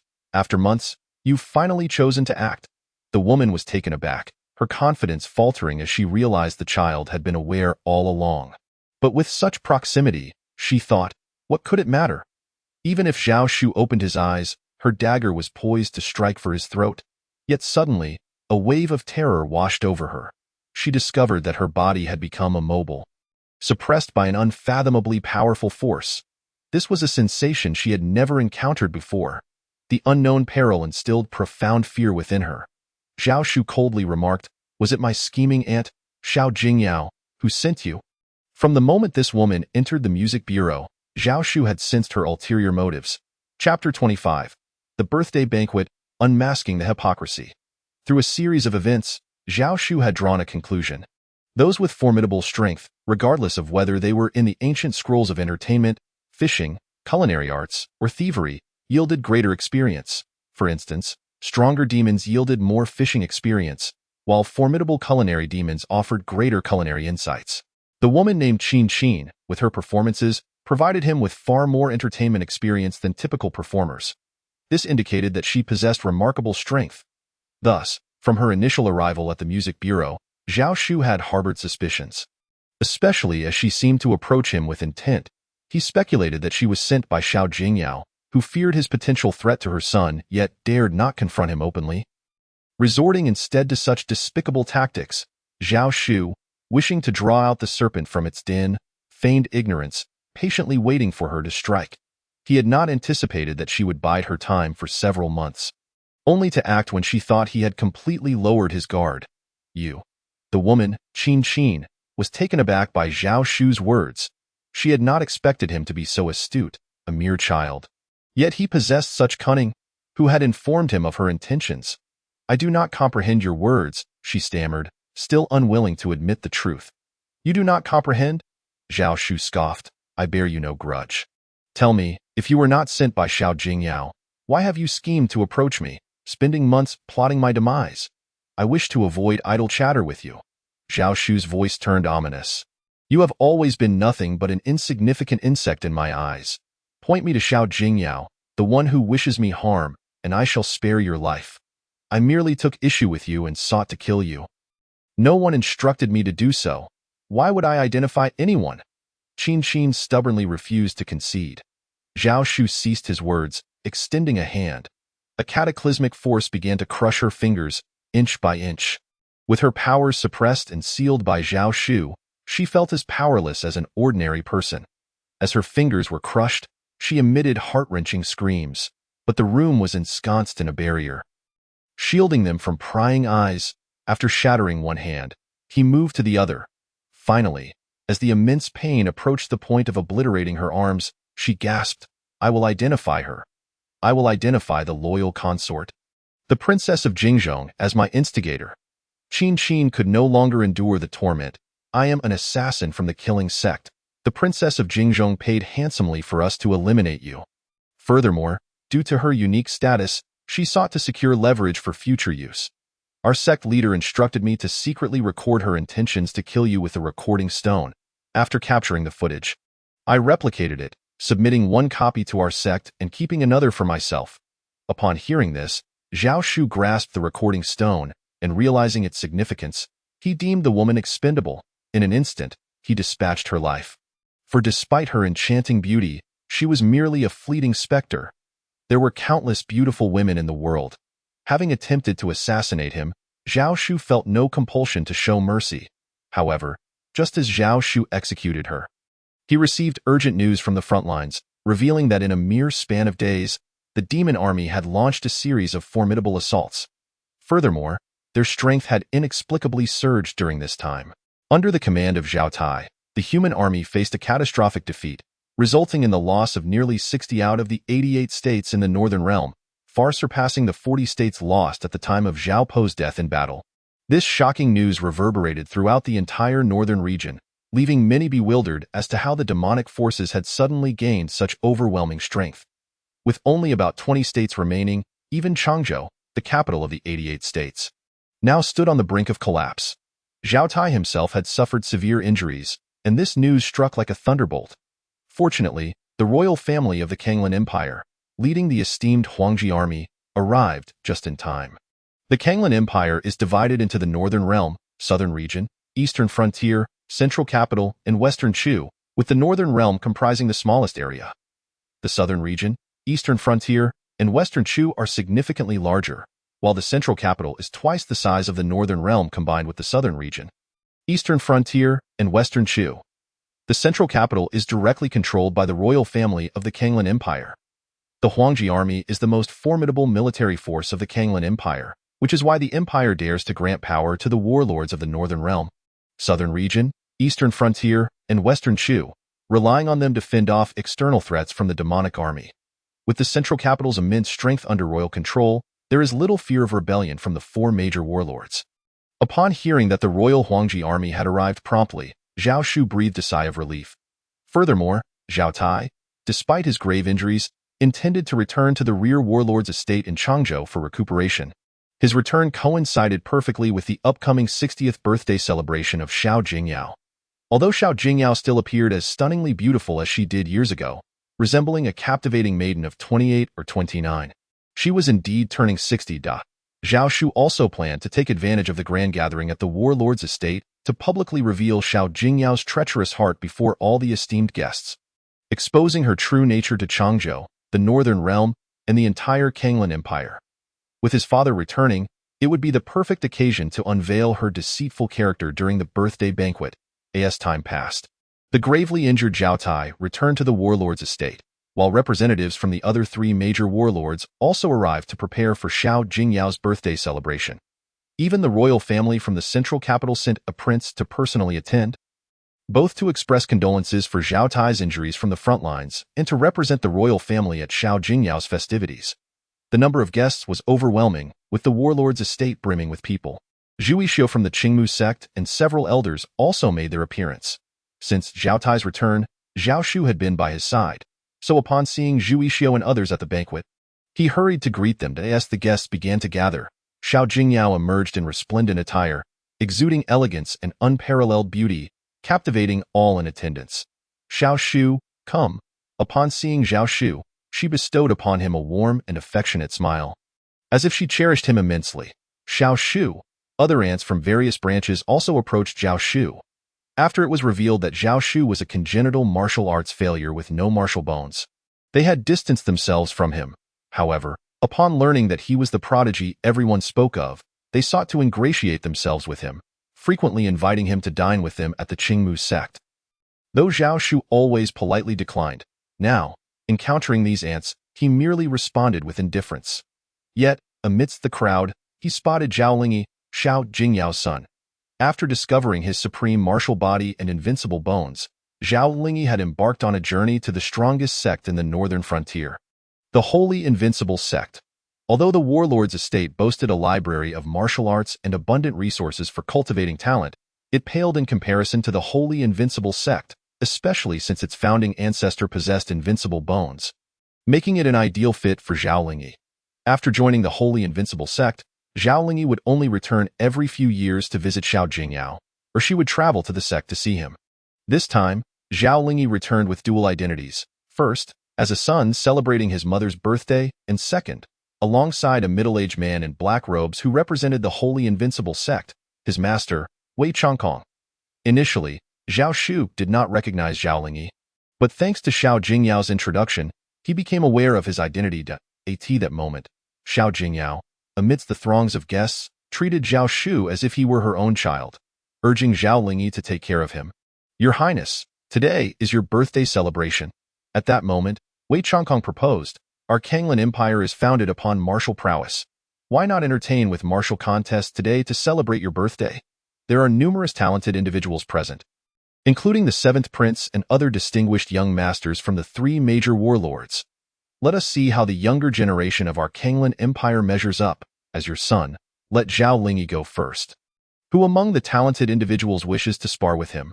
Wei Changkong's suggestion was evidently aimed at showcasing Zhao Lingyi's strength publicly. Xiao Jingyao shared this sentiment, eager for everyone to witness Zhao Lingyi's formidable capabilities, ensuring that all would recognize his exceptional talent to become the next ruler of the Northern Warlord's estate. Seeing this proposal, Zhao Shu's heart harbored a cold amusement. Xiao Jingyao had once sought to disgrace him, and now he intended to turn the tables, forcing her to witness her son's downfall. Before he could step forward, however, a youth named Inchinka emerged, representing the Eastern Warlord's estate as the second son of its current lord. Following him, numerous others also stood up to challenge Zhao Lingyi, including a stunning woman named Yi Yunling, the eldest daughter of the Western Warlord, and a refined youth named Xiao Xuanqing, the 4th son of the Southern Warlord. Zhao Lingyi, known as the first on the youth talent rankings, had even managed to break the norms and secure the 17th position on the Blue Sky rankings. Naturally, they all sought to challenge him. "Let all of you come at once," Zhao Lingyi declared, gazing at the assembled challengers. The guests were taken aback. There were dozens of esteemed individuals, all extraordinary talents. Zhao Lingyi was daring to challenge them all at once? Anger surged among the challengers. Zhao Lingyi's audacity was a blatant insult. "You may think me arrogant, but allow me to clarify. This is merely a testament to my capabilities. You can all come at me. None of you are my match. In 10 breaths, I shall have you all on the ground." The crowd was further incensed by his boastful words. "I shall also give you 10 breaths to prepare."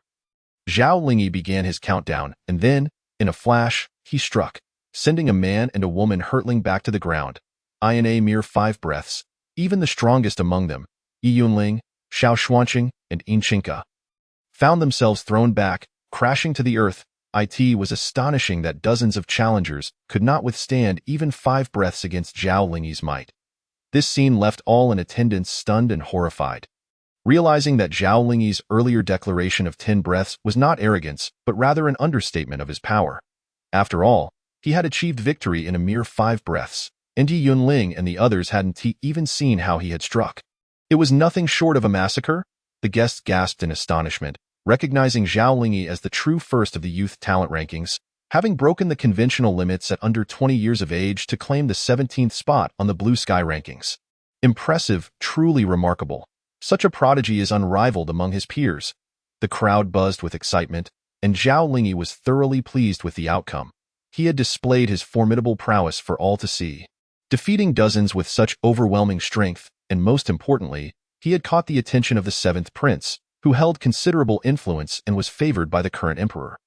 Although the Kanglan Empire had yet to appoint a crown prince, the seventh prince was the most likely candidate to ascend as the next emperor. With his supreme martial body and invincible bones, Zhao Lingyi had finally made a name for himself today. However, standing beside the seventh prince was a youth clad in white robes, remarkably handsome and of similar age to Zhao Lingyi, who stepped forward. Chu Yunqing, also wished to partake in this contest. The crowd turned their attention to the young man, some even expressing shock. The name Chu Yunqing was familiar to them. He was the second-ranked prodigy on the youth talent rankings, trailing only Zhao Lingyi. The unexpected encounter between these two exceptional youths at Xiao Jingyao's birthday banquet stirred anticipation among all present. Today, I will demonstrate to the world that your position as the first on the youth talent rankings is erroneous, Chu Yunqing declared, locking eyes with Zhao Lingyi. In this martial world, his assertion held no fault. A true genius must possess confidence. Upon hearing Chu Yunqing's declaration, a faint smile touched Zhao Lingyi's lips, a flicker of disdain flashed in his eyes. Very well, let us proceed. Today, you shall understand that your position as second is solely due to your strength being sufficient only for that rank. The palpable tension between the two parties enveloped the arena, leaving the esteemed guests on the edge of their seats. Chu Yunqing's aura erupted, and without uttering another word, he charged towards Zhao Lingyi like a bolt of lightning. Chapter 27. The two supreme talents engage in mutual destruction. A surge of fist energy erupted from Chu Yunqing's punch. Wherever the energy passed, it shattered the air, producing a deafening sonic boom. Ultimately, the force struck the ground, sending a cloud of dust into the air and creating a deep crater. The sheer might of Chu Yunqing's punch left the audience in awe. However, at that moment, Chu Yunqing felt an overwhelming force strike him, as a palm shadow collided with his chest. It turned out that Zhao Lingyi had deftly evaded his attack and delivered a blow in return. Zhao Lingyi's speed was such that Chu Yunqing could hardly react. Struck by this palm, he was sent flying backwards, his chest heaving with turbulent blood. A sweet taste filled his throat, and he spewed forth a mouthful of blood. Yet, Zhao Lingyi's figure swiftly approached him once more. However, Zhao Lingyi refrained from attacking again and merely stated coldly, "You have been defeated." The crowd was astonished. Had Zhao Lingyi chosen to strike again, he could have severely injured or even killed Chu Yunqing. Both were young prodigies, yet the disparity between them was staggering. The second-ranked Chu Yunqing stood utterly outclassed before Zhao Lingyi, who was in a league of his own. Every guest in attendance gazed at Zhao Lingyi, captivated by his formidable talent and strength. We, the human race and our Kanglan Empire, are graced with such a prodigy. Draped in royal elegance, the middle-aged seventh prince could not help but exclaim, "This is a blessing for our human race. A fortune for the Kanglan Empire, while it spells doom for those monstrous fiends outside its borders." Observing the guest's astonishment at his overwhelming talent, Zhao Lingyi suddenly turned his gaze towards Zhao Shuli. "Little Shuli, why not engage in a spar with your elder brother?" suggested Xiao Jingyao. "Indeed, Shuli, I have heard from our mother that you possess exceptional talent. Let us spar today," Zhao Lingyi added. Having been taught by Xiao Jingyao since childhood, he regarded the title of Northern Battlefield King as his birthright. Zhao Shuli now posed a threat to him, and today, he intended to defeat Zhao Shuli before the eyes of all, especially in the presence of Zhao Tai. Zhao Shuli was taken aback. He had not even made the first move, yet Xiao Jingyao and Zhao Lingyi had both proactively sought him out. "Very well," Zhao Shuli replied, a cold smile flickering in his eyes as he stepped forward. Zhao Lingyi, inwardly amused, saw Zhao Shuli as merely a stepping stone while maintaining a facade of politeness. "Shuli, I have heard that your swordsmanship is quite remarkable. If I allow you to wield a weapon, I shall fight you barehanded. I will not take advantage of you. This will be fair. Should you use a weapon, I too shall equip myself. Should you fight unarmed, I will do the same. That is only just." With that, Zhao Shuli began to channel his true energy. "Shuli, come back," Zhao Tai called out, wishing to prevent Zhao Shuli from engaging in combat. "Father, there is no harm in sparring with elder brother," Zhao Shuli replied. And without hesitation, he initiated his attack. The devastating technique known as the Tin Fiend's Fist erupted from his fist, surging towards Zhao Lingyi. The Northern Battlefield King's estate, aside from Zhao Lingyi, harbored such a prodigy. As Zhao Shuli struck, The guests were left in utter shock. In that fleeting moment, Zhao Lingyi's expression sharpened, and his footwork became as swift as a dragon, a vast and overwhelming aura emanating from his palm. He reached out to grasp Zhao Shuli's fist. Should Zhao Lingyi seize Zhao Shuli's fist, it would render the latter immobile, undoubtedly leaving the audience in awe as they witnessed his invincible prowess. But at that instant, Zhao Shuli's fist energy surged dramatically, transforming into a colossal energy beast resembling a swanee. This energy beast seemed capable of devouring the heavens. The overwhelming force was akin to a volcanic eruption. The moment Zhao Lingyi's hand made contact, an immense power surged forth, one that seemed capable of tearing through all obstacles. Zhao Lingyi's entire arm swelled under this tremendous force, as if inflated. His garments were instantly torn from the cuffs to the shoulder, and the expanded arm could not withstand the onslaught, resulting in cracks that revealed his white bones, which were soon stained crimson with blood. Unable to bear the explosive force of Zhao Shuli's punch, Zhao Lingyi was sent flying, and the overwhelming power drove him into the ground, creating a terrifying crater. This scene plunged the arena into a profound silence. All eyes widened in disbelief. Just moments ago, Zhao Lingyi had effortlessly overwhelmed Chu Yunxing with his unparalleled talent, facing dozens of opponents like Yi Yunling with ease. Yet now, he found himself in such a dire predicament before the 4-year-old Zhao Shuli. How formidable was Zhao Shuli to impose such dominance over the seemingly invincible Zhao Lingyi? 4 years old. The critical detail was that Zhao Shuli was merely 4 years of age. After a brief silence, gasps of astonishment rippled through the crowd. Zhao Lingyi slowly rose from the pit, realizing that Zhao Shuli's strength surpassed his expectations. "Shuli, very well," Zhao Lingyi said, wiping the blood from the corner of his mouth. "Now I shall use my full strength." With that, he launched another attack against Zhao Shuli. Earlier, he had been somewhat complacent, but this time, he was resolved to unleash his full potential. Terrifying techniques and energies surged forth towards Zhao Shuli. Akin to a mighty dragon, however, Zhao Shuli's gaze turned cold. He chose not to evade, instead striking back with both fists. Zhao Lingyi unleashed waves of energy that resonated through the heavens and earth, relentlessly hammering towards Zhao Shuli. Yet Zhao Shuli's fists met his with equal ferocity, forcing Zhao Lingyi to retreat step by step. The audience was left dumbfounded, unable to believe their eyes. Zhao Lingyi himself was equally incredulous. The 4-year-old Zhao Shuli was astonishingly powerful. He recognized that Zhao Shuli would undoubtedly become his formidable adversary in the future, and a flicker of murderous intent flashed within his eyes. Although this intent was fleeting and well concealed, Zhao Shuli still sensed it. Initially, he had only intended to incapacitate Zhao Lingyi before Xiao Jingyao, to let her witness the taste of her own medicine, watching him being rendered powerless. However, since Zhao Lingyi harbored murderous intent, he could not be blamed for retaliating. Zhao Shuli's own killing intent surged forth, boom, boom, boom. As Zhao Lingyi was sent hurtling backward, bloodied and battered, Zhao Shuli's terrifying assault surged towards him. The entire arena collectively inhaled sharply. The two most formidable prodigies of the northern battlefield King S estate were engaged in a brutal clash. Just moments ago, Zhao Lingyi had revealed his intent to kill Zhao Shuli, and not only did Zhao Shuli perceive this, but many strong individuals among the guests also sensed it. If the two cousins were to join forces, all other young prodigies would be left groveling at their feet. Yet, the sparring had devolved into a fight to the death. "You wretched spawn threatening my son," Xiao Jingyao shouted in a fit of rage, entirely forgetting her usual maternal affection towards Zhao Shuli. "You dare to kill my son," she cried, charging towards Zhao Shuli. However, as a mere practitioner of the second tier of the Skyward Realm, she found herself paralyzed and unable to approach Zhao Shuli, overwhelmed by the terrifying force he radiated. Before the gathered guests, disbelief washed over them once more. Was this truly the strength of a 4-year-old human child? Chapter 28. He seeks to kill me. Why should I not kill him? Xiao Jingyao felt a sense of despair. Was she to witness Zhao Lingyi being slaughtered by Zhao Shuli, helplessly watching him die before her eyes? Yet, despite Zhao Shuli's swiftness, a figure appeared to shield Zhao Lingyi. It was Wei Chongkong, Zhao Lingyi's uncle, a formidable warrior of the Golden Body Realm.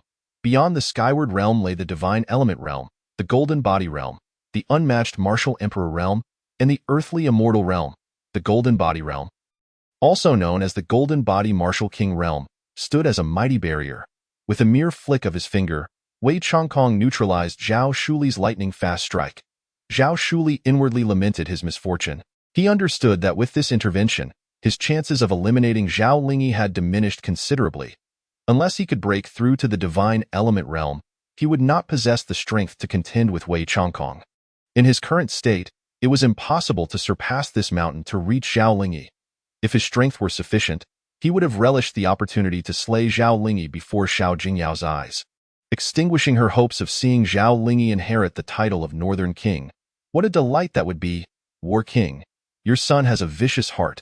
He seeks to slay his cousin in front of all the guests. Wei Changkong admonished Zhao Tai after halting Zhao Shuli. Given that this was the War King's estate, he refrained from taking action against Zhao Shuli. Old Tin, your son harbors a wicked heart. How can he wish to kill his own cousin during a mere spar? Xiao Jingyao coldly glared at Zhao Tai. Zhao Tai ranked 10th among the Zhao siblings. Indeed, a mere 4-year-old child, capable of such ruthlessness. Why should you not kneel before your cousin and your aunt? Zhao Tai demanded, but Zhao Shuli's expression shifted. Why should I kneel? Zhao Shuli retorted coldly. Father, do you truly not understand your son? He continued, do you believe I would act in such a manner without cause? Zhao Tai was taken aback. Although he had been absent during Zhao Shuli's infancy, they had maintained correspondence. Given his understanding of Zhao Shuli, he realized that without a valid reason, Zhao Shuli would not have acted with such lethal intent towards Zhao Lingyi. Did you not sense it earlier? Zhao Shuli pressed on. He was the one who first harbored murderous intent against me. He seeks to kill me. Why should I not retaliate in kind? Did he truly intend to take my life? Am I to remain passive, extending my neck for him to strike? Upon uttering these words, Zhao Shu's statement caused both Xiao Jingyao and Zhao Lingyi to change countenance dramatically. Just moments before, Zhao Lingyi harbored murderous intent towards Zhao Shu. And many formidable guests present sensed the tension in the air. Your cousin harbors ill will towards you, a fleeting thought born of anger. Xiao Jingyao hastily interjected. He is a prodigy, defeated by a mere 4-year-old. He struggles to accept it, which has led to such thoughts. Yet, he would never act upon them. They are but transient emotions fueled by rage. However, you, in your ruthless demeanor, attempted to slay your cousin before the eyes of all esteemed guests at my birthday banquet. Pray tell, how vile and cold-hearted are you? I may be cold-hearted, but what of you, woman? Zhao Shu's small face was etched with scorn. Today, I shall unveil to all present whether I am truly the cold one. Or if you, who feign affection yet possess a heart as venomous as a viper, are the true embodiment of coldness. With that, Zhao Shu produced the recording stone. This stone captured all of Xiao Jingyao's sinister intentions to hire the assassin Qin Qin to murder him. In an instant, upon witnessing the contents of the recording stone, every guest was left utterly stunned, as if turned to stone. Xiao Jingyao had actually hired someone to kill her own 4-year-old nephew. What an astonishing revelation! Yet, as they contemplated, the guests quickly realized Xiao Jingyao's motivations. The more exceptional Zhao Shu became, the greater the threat to her son. They also understood why Zhao Shu had contemplated striking Zhao Lingyi down earlier. Do you think this woman only sought to kill me when I was 4? Do you know why I was deemed a congenital martial arts waste, lacking martial bones? It was this woman who poisoned me when I was but a few months old. Still in swaddling clothes, she sought to cripple and kill me, while I merely intended to incapacitate her son in her presence. It was her son who first harbored murderous intent towards me. A killer must always be prepared for retribution. Am I at fault? Zhao Shu's roar and resounding questions echoed in every ear. Xiao Jingyao initially turned pale but soon retaliated with a fierce shout. It is slander. He is slandering me. How could he know I poisoned him when he was just a few months old? Yet, despite her words, Xiao Jingyao was filled with immense rage and disbelief. She never imagined that Zhao Shu could remember the poisoning incident from when he was less than a year old. Moreover, at such a tender age, he exhibited such cunning and restraint, never revealing his true thoughts. Over the years, he had always affectionately called her aunt. Yet this little child harbored such patience, sending chills down Xiao Jingyao's spine. As for the poisoning, Zhao Shu could indeed provide no proof. I shall not dwell on your denial of the poisoning. However, what of your attempt on my life? At this, Xiao Jingyao's expression turned grim. With the recording stone as evidence, no amount of eloquence could absolve her. The fact that she hired an assassin to kill Zhao Shu was an irrefutable truth.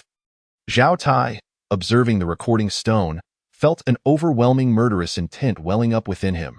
He fixed his gaze upon Xiao Jingyao's beautiful visage, which was as venomous as a snake. His murderous intent seemed to materialize. Locking onto Xiao Jingyao, Wang saw, for years ago, I entrusted my son to you. I asked you to care for him while I fought on the front lines against the demons. Is this how you repaid my trust? You would resort to such treachery, attempting to take my son's life. According to the ancestral rules of our northern border war king's household, harming one's kin is a grave offense. Tell me, what punishment do you deserve? Upon hearing Zhao Tai's words, Xiao Jingyao's body went limp, especially in light of Zhao Tai's overwhelming murderous intent. According to the ancestral rules, those who harm their kin not only deserve death, but their offspring also face dire consequences. They shall be stripped of their cultivation and expelled from the war king's household. This rule exists to prevent fratricide and to strengthen internal unity. In other words, Xiao Jingyao's transgressions against Zhao Shu would lead to her own demise, and her son Zhao Lingyi would also be rendered powerless. Today, Zhao Tai's murderous intent surged as he fixed his gaze upon Xiao Jingyao. I shall execute you, this venomous woman, according to the rules. Your son shall be rendered powerless. Chapter 29. Not Zhao family blood. Is he your son? I was wrong. I was wrong. Faced with Zhao Tai's murderous intent and his imminent strike, the prostrate Xiao Jingyao cried out, but this matter has nothing to do with my son Lingyi. I beg you, spare my son Lingyi. Do not strip my son Lingyi of his powers. Yet, while you contemplate the fate of my son, did you ever consider that this has nothing to do with him? He is but a small child, even still in swaddling. Zhao Tai replied coldly, today, I shall act according to the rules, moreover, before I end your life. I will ensure you witness the stripping of your son's powers. You will see the agony of your son being rendered powerless before your death. Xiao Jingyao never expected such retribution from Zhao Tai. Knowing that pleading for Zhao Tai to spare Zhao Lingyi was futile, she became hysterical. Zhao Tai, do you know why I saw Zhao Wuqian decreed that, despite being your adopted child, Xiao Jingyao must be punished by being confined in the ancestral hall for 3 months, where she shall repent before the ancestral spirits. During these 3 months, she is to remain within the confines of the hall, with no permission to leave until her term is completed. Furthermore, the next heir to the Northern Kingdom must be passed down to Xiao Jingyao's son, Zhao Lingyi, and cannot be inherited by your adopted son, Zhao Shu. Xiao Jingyao, who had been engulfed in despair, suddenly found herself filled with joy upon realizing that Zhao Shu was not of the Zhao bloodline, thus reversing her fortunes. In this moment, she transformed her despondence into elation as Zhao Wuqian personally intervened, instructing Zhao Tai to bestow the title of Northern King upon her son. Zhao Shu, being merely Zhao Tai's adopted son, was entirely stripped of his claim to the throne. Very well, it is my fault, and I accept my punishment. I shall remain in the ancestral hall for 3 months to repent, without stepping outside its threshold. Xiao Jingyao hurriedly proclaimed. However, Zhao Tai was furious. He had not anticipated that this venomous woman, akin to a serpent, would first harm Zhao Shu and then conspire to have him assassinated. Now, Zhao Wuqian's punishment seemed insufficient, merely confining Xiao Jingyao for 3 months? What kind of punishment was this when she had not even lost a single hair? Chapter 30. It cannot be done. My fate is mine alone. Zhao Shu, too, was consumed with rage in an instant. It was not the title of Northern King that he coveted, for he had already lost his eligibility due to his lack of Zhao blood, as Zhao Tai had remarked, with his nature. Had it not been for Xiao Jingyao's malicious intent to harm him, he would have regarded the trivial title of Northern King with disdain, especially with the ancient scroll, an artifact of unparalleled power, at his disposal. If Xiao Jingyao had treated him sincerely, he would have willingly assisted Zhao Lingyi in ascending to the throne, given his extraordinary talents. Yet, this woman sought to poison him, incapacitate him, and even kill him. Had he not possessed formidable strength, he would have already fallen victim to the assassins she had dispatched. Now, Zhao Wuqian's punishment of merely confining Xiao Jingyao for 3 months was bound to ignite his fury. But before Zhao Shu could voice his thoughts, Zhao Tai interjected, Father, this punishment for this venomous woman is tantamount to no punishment at all. I refuse to accept it. Acceptance is not optional, Zhao Wuqian retorted. This matter is settled. From this day forth, Zhao Shu shall forfeit his cultivation, rendering him incapable of posing any future threat to Lingyi. Upon hearing Zhao Wutian's decree, the assembled guests were left in shock.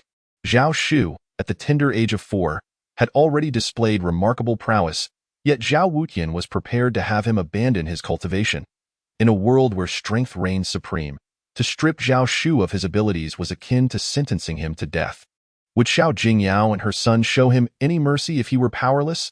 Xiao Jingyao, however, was filled with delight. Zhao Shu's talent was indeed terrifying, and if Zhao Wutian compelled him to forsake his cultivation, then Zhao Shu would no longer pose any threat to her son, leaving Zhao Shu's life at their mercy. I will not abandon my cultivation. Zhao Shu's youthful voice resonated with the chilling resolve of a ghost from the depths of hell. My fate is mine to command, not dictated by heaven. Zhao Shu locked eyes with Zhao Wutian, declaring, not even you, nor heaven itself, can compel me to relinquish my cultivation. That is a decision you cannot make. Zhao Wutian thundered in an instant. His formidable aura erupted, the power of the golden body martial king sweeping through the room like a tidal wave directed at Zhao Shu. This was the might of a golden body martial king, far surpassing Zhao Shu's current strength. Yet, Zhao Tai positioned himself in front of Zhao Shu, exclaiming, Father, Shu'er is my son. Are you truly willing to cast him aside? He is merely your adopted child, Zhao Wutian barked. He is not your son. Lingyi is your nephew. You should sacrifice him for Lingyi's sake, ensuring he poses no future threat. Step aside. Today, I must eradicate this talented individual who bears no Zhao blood. Zhao Tai stood firm, insisting, Father, although Shu'er is but my adopted son and not my flesh and blood, he is still my son, and I shall not allow you to destroy him. Then let us see if you can prevent it. My son. With those words, Zhao Wutian surged forward like lightning, his hand transforming into a colossal palm capable of supporting the heavens, exuding a terrifying pressure that threatened to crush Zhao Shu. As the giant palm descended upon him, Zhao Tai unleashed the full force of his 10th level divine origin realm, striking toward Zhao Wutian. Zhao Wutian was taken aback. He had never expected Zhao Tai to engage in battle on behalf of Zhao Shu. A child without Zhao lineage, how audacious! Fury etched across Zhao Wutian's face as his attacks grew more ferocious, leading to a fierce clash between father and son, their immense powers colliding in a cataclysmic display. Boom! The ground shook with a resounding explosion as both men were sent flying, the shockwave devastating everything in its path, reducing it to mere fragments. In the aftermath, Zhao Wutian spewed forth blood, staining the earth beneath him, leaving the onlookers astounded. Zhao Wutian was a 3rd-level golden body martial king, while Zhao Tai merely reached the pinnacle of the 10th-level divine origin realm. Even though Zhao Tai had returned from battle with injuries, the fact that he could inflict such damage upon Zhao Wutian was a testament to his extraordinary talent. Despite Zhao Tai's victory, he bore a grievous cost, covered in blood and reduced to a mere shadow of his former self. Struggling to breathe and entirely devoid of combat capability, you ungrateful wretch! For the sake of this child without Zhao blood, you dare to raise your hand against your own father. Zhao Wutian's anger was palpable as he beheld Zhao Tai's incapacitated form. I told you, he may be my adopted son, but he is still my child. Anyone who seeks to harm him will face my wrath. Zhao Tai gritted his teeth against the pain, his words strained by the severity of his injuries. If I choose to discard him now, how will you prevent me? Zhao Wutian raised his colossal palm once more, ready to crush Zhao Shu. Shu'er, father is powerless. I fear I can no longer protect you. Zhao Tai wished to move, but his body betrayed him, as he had declared. His will was strong, yet his body could not comply. Shu'er will protect himself. Zhao Shu gazed at Zhao Tai, confronting the descending palm of Zhao Wutian with unwavering resolve. Suddenly, an overwhelming force surged within him, and his fist ignited with a terrifying energy. Against the oncoming giant palm, Zhao Shu unleashed a ferocious strike. The immense power of his punch erupted forth, astounding all present. How could a child of mere skyward realm exhibit such strength? Boom. Yet, even as Zhao Shu struck, the overwhelming might of Zhao Wutian's palm bore down upon him, forcing him back. Following the impact, Zhao Wutian's palm re-emerged. An unstoppable force akin to an avalanche crashing down, the oppressive power surged toward Zhao Shu like a colossal wave. Break. Zhao Shu bellowed, his childlike voice infused with uncontainable fury. In that instant, an energy more formidable than before erupted from him. A power born from the 12 hidden veins surging within him, now unleashed at 100-fold strength. The force of the 12 hidden veins at 100 times their usual might was the limit of what Zhao Shu could endure. Any greater strain would be beyond his capacity. As he unleashed this power, it surged through his body, converging at his fist, and then it was propelled outward. An overwhelming force, as if a dragon formed from his martial will, surged toward Zhao Wutian. Sensing the ferocity of Zhao Shu's 100-fold power, Zhao Wutian's heart sank in shock. Zhao Shu had reached the 4th level of the Skyward Realm through months of training. But could such a young child truly wield such martial energy? The other guests, including Zhu Yixio and Elder Qin from Qingmu sect, were equally astonished. Just months prior, Zhao Shu had barely reached the 1st level of the Skyward Realm. Yet here he was, having ascended to the 4th level in mere months. In the world of martial arts, advancement becomes increasingly arduous, with many spending years to progress even a single level. Yet, Zhao Shu had achieved this remarkable feat in a fraction of that time. Had they known that Zhao Shu had 20 celestial openings in each meridian, they would have realized that his training speed had, in fact, been curtailed. With Zhao Shu's punch unleashed, the giant palm descending from Zhao Wutian shattered upon impact. As if an egg had struck a rock, the descending force was ripped apart, and Zhao Wutian was sent reeling. Blood spilled from his mouth, and he was flung backward, crashing into the ground. This spectacle left the entire assembly in stunned silence, the air thick with disbelief. Despite being a 3rd-level Golden Body Martial King, Zhao Wutian had been grievously injured by Zhao Tai, yet he was still a formidable opponent. However, the fact that Zhao Shu, a mere child at the 4th level of the Skyward Realm, could achieve this was nothing short of astonishing. As Zhao Wutian crashed to the ground, blood spilling forth, the crowd gazed at Zhao Shu with a mixture of awe and disbelief, utterly speechless. Zhao Shun must be truly extraordinary. Chapter 31. His entire body, flesh and organs, was completely suppressed. Even Zhao Wutian found it hard to believe that he, a dignified Golden Body Martial King, could be injured by Zhao Shun. How could one even speak of incapacitating Zhao Shun? At this moment, Wei Changkong, who had just saved Zhao Lingyi, proclaimed, "Old War King Zhao, since you are injured, allow me to take it upon myself to incapacitate him. He harbors deep resentment against Lingyi and the Zhao family, and he must not be allowed to grow. Otherwise, in the future, he will inevitably become a great threat to Lingyi and the Zhao family. Let us incapacitate him now, so he can never threaten Lingyi again." Upon hearing this, Zhao Wutian immediately agreed. "Then I shall trouble Martial King Wei to take action personally." In an instant, Wei Changkong's terrifying aura enveloped Zhao Shun. Zhao Shun's expression changed. Although he had just injured Zhao Wutian, that was only because Zhao Wutian had already been gravely wounded by Zhao Tai. Now, Wei Changkong was not only a Golden Body Martial King like Zhao Wutian, but also unharmed, with a realm far surpassing that of Zhao Wutian. While Zhao Wutian was at the 3rd realm of Golden Body Martial King, Wei Changkong had already reached the 6th realm. Despite Zhao Shun's astonishing talent as a 4th realm of Void Control, he was likely no match for the 6th realm Golden Body Martial King, Wei Changkong. At this moment, Zhao Tai was severely injured and could not assist him. Zhao Shun could only turn his gaze toward Zhu Yixio and Elder Qin, the high-ranking members of the Qingmu sect present at the banquet. Both Zhu Yixio and Elder Qin were Golden Body Martial Kings. Moreover, Zhao Shun was currently a disciple of the Sacred Academy of the Qingmu sect. Zhao Shun had no choice but to seek their aid. However, upon seeing Zhao Shun's look, Zhu Yixio and Elder Qin coldly declared, "Zhao Shun, do you wish to seek help from our Qingmu sect? Although you are merely the adopted son of Zhao Tai, the king of the northern region, your grandfather is the old king of the northern region. How dare you lay a hand on your grandfather? Even injuring him? Such behavior is utterly rebellious. Henceforth, our Qingmu sect shall expel you, a person of such heinous rebellion, from the sect. You are no longer a disciple of the Qingmu sect, and we will not aid you." Zhao Shun was stunned.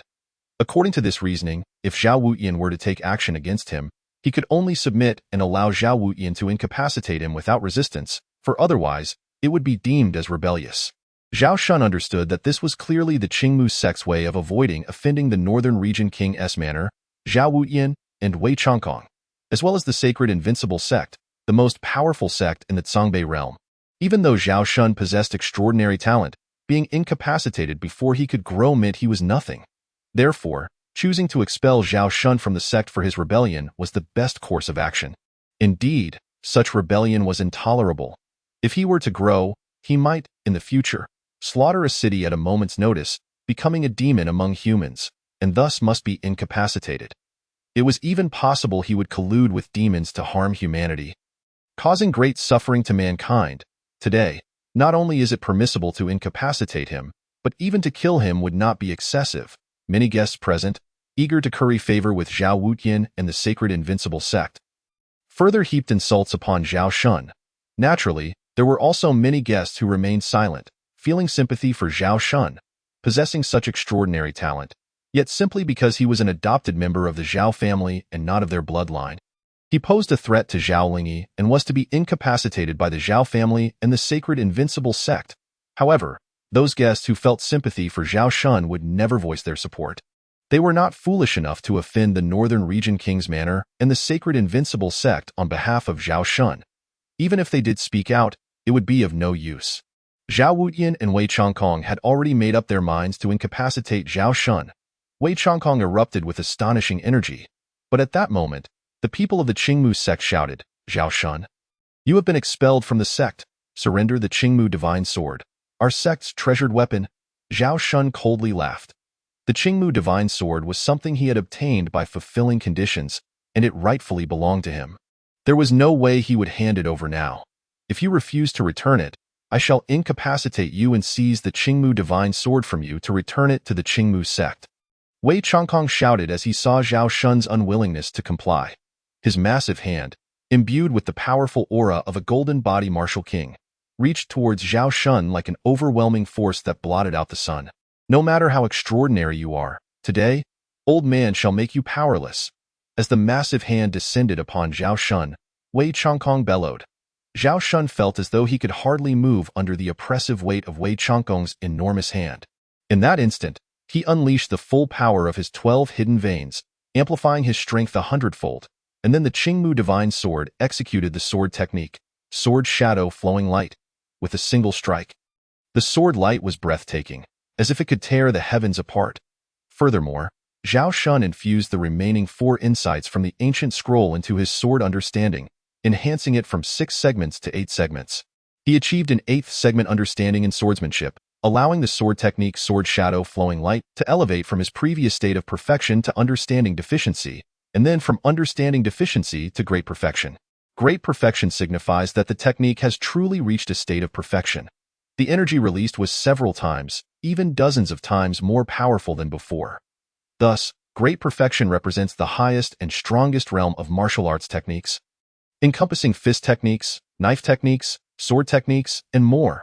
At this moment, as Zhao Shun unleashed the highest and strongest great perfection level of sword shadow flowing light, combined with the enhancement of the Qingmu divine sword, it buzzed with energy, as if sensing the immense sword power of its master.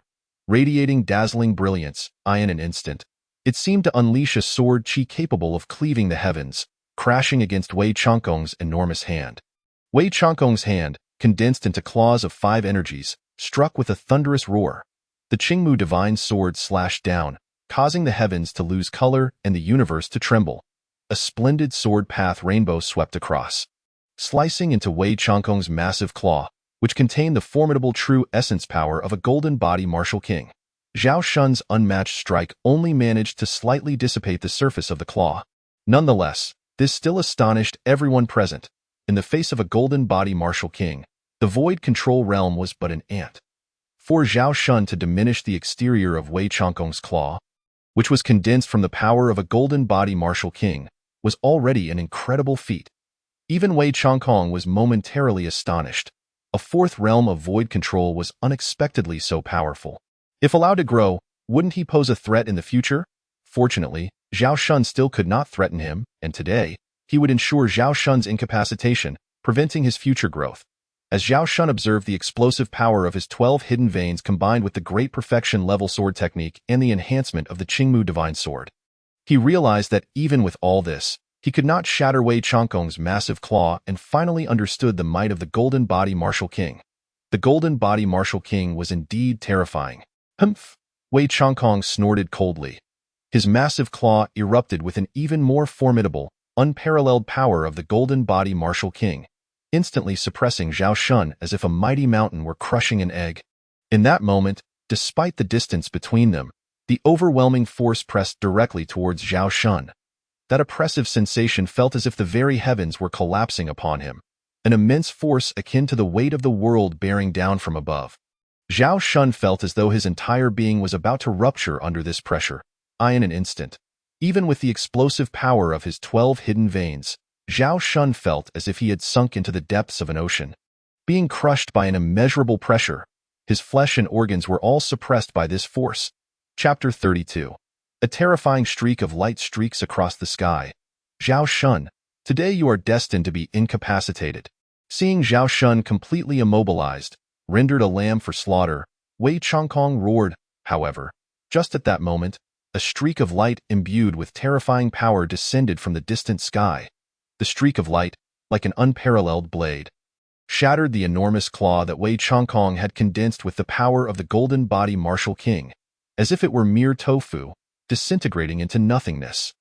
Everyone looked on in disbelief, realizing it was merely a slender, delicate leaf, a seemingly innocuous leaf, devoid of any offensive power, had managed to destroy the claw formed from the martial essence of a golden body martial king. What kind of power was this? As they gazed at the delicate leaf, the entire assembly was astonished. Each person found it hard to believe, and Wei Changkong, with a look of incredulity, shouted angrily towards the sky, "Who dares interfere? I am Wei Changkong of the sacred invincible sect. I advise you not to meddle in this matter. It would be best for you to leave at once." Wei Changkong intended to leverage the name of the sacred invincible sect to intimidate the individual.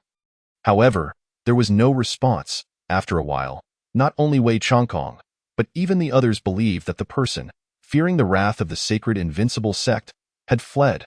Wei Changkong's enormous hand once again gathered into a claw, aiming to suppress Zhao Shun. Yet, a streak of light, transformed from the delicate leaf, shot forth from the sky once more. Humph! Seeing that the other party dared to meddle again, Wei Changkong snorted coldly, his palm suddenly crashing down with a force capable of crushing mountains. This time, Wei Changkong's palm shone with a dazzling golden light. Not only his palm, but his entire being was enveloped in a brilliant golden glow. It was as if he had been wrapped in a golden dermic form. This golden dermic form radiated a magnificent golden hue, containing immense power. It resembled a radiant sun descending upon the world. This was the dermic imprint of the golden body martial king. In an instant, the dermic form enveloped Wei Changkong, towering nearly 10 zhang high, exuding a terrifying aura that seemed to shake the very fabric of time. Wei Changkong stood like an indomitable mountain, his golden body encapsulating boundless power. The divine might emanating from him was awe-inspiring, striking terror into the hearts of all who beheld him. Wei Changkong's aura surged, bolstered by the formidable power of the Dharma Seal golden body. It suddenly became magnitude stronger than before. Boom! However, despite manifesting his immense Dharma Seal golden body, when his palm struck against the radiant stream descending from the heavens, the delicate leaves transformed into this luminous torrent. Colliding with Wei Changkong's golden hand, in an instant, his golden palm astonishingly exploded, scattering golden fragments across the sky, as though the hard metallic layer encasing his hand had detonated. Subsequently, the radiant stream, composed of tender leaves, pierced through Wei Changkong's palm, sending blood and flesh flying. In disbelief, Wei Changkong realized that even after invoking the Dharma Seal golden body, he was still penetrated by this ethereal light formed from delicate leaves. He let out a scream, more filled with terror than pain. Who could possess the strength to breach his Dharma Seal golden body? Especially after the radiant stream broke through his palm and hovered ominously before his forehead. If it advanced further, it would pierce through his head, obliterating it. Moreover, Wei Changkong was acutely aware that the assailant had no intention of killing him. Otherwise, the luminous stream would not be suspended at his brow, but would have shattered his Dharma Seal golden body, leading to his demise. Since ascending to the formidable realm of the golden body martial king, Wei Changkong had never been so close to death. I concede to your formidable strength. After some contemplation, Wei Changkong spoke again. But do you truly wish to be adversaries with my sacred invincible sect? Have you considered the repercussions of opposing us? However, before Wei Changkong could finish his words, the radiant stream that previously hovered at his forehead decisively pierced through his Dharma seal golden body. It conveyed through action that opposing the sacred invincible sect was of no concern. This rendered Wei Changkong speechless. To utter further words would mean that next time, it wouldn't just be his Dharma seal golden body that would be pierced, but his very head as well. The others were equally astounded. Just how powerful must one be to render a golden body martial king like Wei Changkong as defenseless as an ant? When did Zhao Shu forge a connection with such a formidable being? After all, this powerful figure, despite remaining in the shadows, was clearly there to aid Zhao Shu. Additionally, everyone recalled the incident months prior when Zhao Shu, only a few months old, was poisoned by Xiao Jingyao. At that time, they had wondered why Zhao Shu, despite being poisoned and rendered incapable, still possessed such extraordinary talent. Now, it became evident that the current powerful figure must have offered Zhao Shu some unique, secret method to facilitate his remarkable recovery from the poison. However, only Zhao Shu understood that after being poisoned and rendered useless by Xiao Jingyao, he had indeed sought alternative paths for recovery. Yet, this was thanks to an ancient scroll, not the figure who had intervened now. As for the mysterious figure, Zhao Shu initially felt puzzled, but upon reflection, he soon realized who it was, the enigmatic angler he had been fishing with over the past few months. The only powerful ally he recognized was this angler who shared the pastime of fishing with him. Zhao Shu glanced towards the distant void where the angler remained concealed. He then approached Zhao Tai, saying, "Father, I am not of the Zhao bloodline, and the Zhao family cannot accommodate me. Today, I must depart. Take care of your injuries, for you will always be my father." Zhao Shu believed that given Zhao Tai's current injuries, it was better for him to remain within the Zhao family for recuperation. After all, he was a member of the Zhao family, and he could not bear to take Zhao Tai away with him. At that moment, Zhao Wuyan scoffed, "Humph, if you wish to leave, then you must first repay the Zhao family for what you owe." "I owe the Zhao family?" Zhao Wuyan spoke coldly. "Are you not aware that during your time with the Zhao family, everything you consumed and used was provided by them? And did you not cultivate the martial arts from the Zhao family's library?" Zhao Shu was taken aback. Although since the age of 2, after enhancing his gambling skills, he had covered all his own expenses, not relying on the Zhao family, he had indeed consumed and utilized resources from the Zhao family previously. And he had indeed practiced their martial arts. One day, when he became strong enough, he would personally confront Xiao Jingyao to avenge himself. Moreover, he would settle the grudge Zhao Wuyan held against him. But equally, he understood the need to repay the Zhao family. He would repay kindness with kindness and enmity with enmity. He would not leave the Zhao family indebted. Zhao Shu fixed his gaze directly on Zhao Wuyan. "How do you expect me to repay it? You shall swear a martial oath, reclaim the 60-plus territories lost in the northern region within 2 years, and return them to the Zhao family. Remember, 2 years. Consider it repaying your debt to the Zhao family. If you fail to reclaim the lost territories within 2 years, or if the northern region's 88 territories are overrun by demons within that time, you must forfeit your cultivation as repayment." Upon hearing Zhao Wuyan's words, the crowd gasped in shock. A martial oath, a vow of a martial cultivator. Should one break this vow, they would suffer its backlash. The heart of martial arts would fracture, leading to the loss of all cultivation and rendering them useless, or worse, resulting in death from the backlash. Moreover, to demand that a mere 4-year-old child like Zhao Shu recover the 60-plus territories currently occupied by demons within 2 years, or else forfeit his cultivation if the demons conquered all 88 territories within that time, seemed outrageous. Zhao Shu had only consumed the Zhao family's provisions for 2 years and practiced a few techniques, yet was expected to repay such a debt. "Very well, I, Zhao Shu, swear this oath.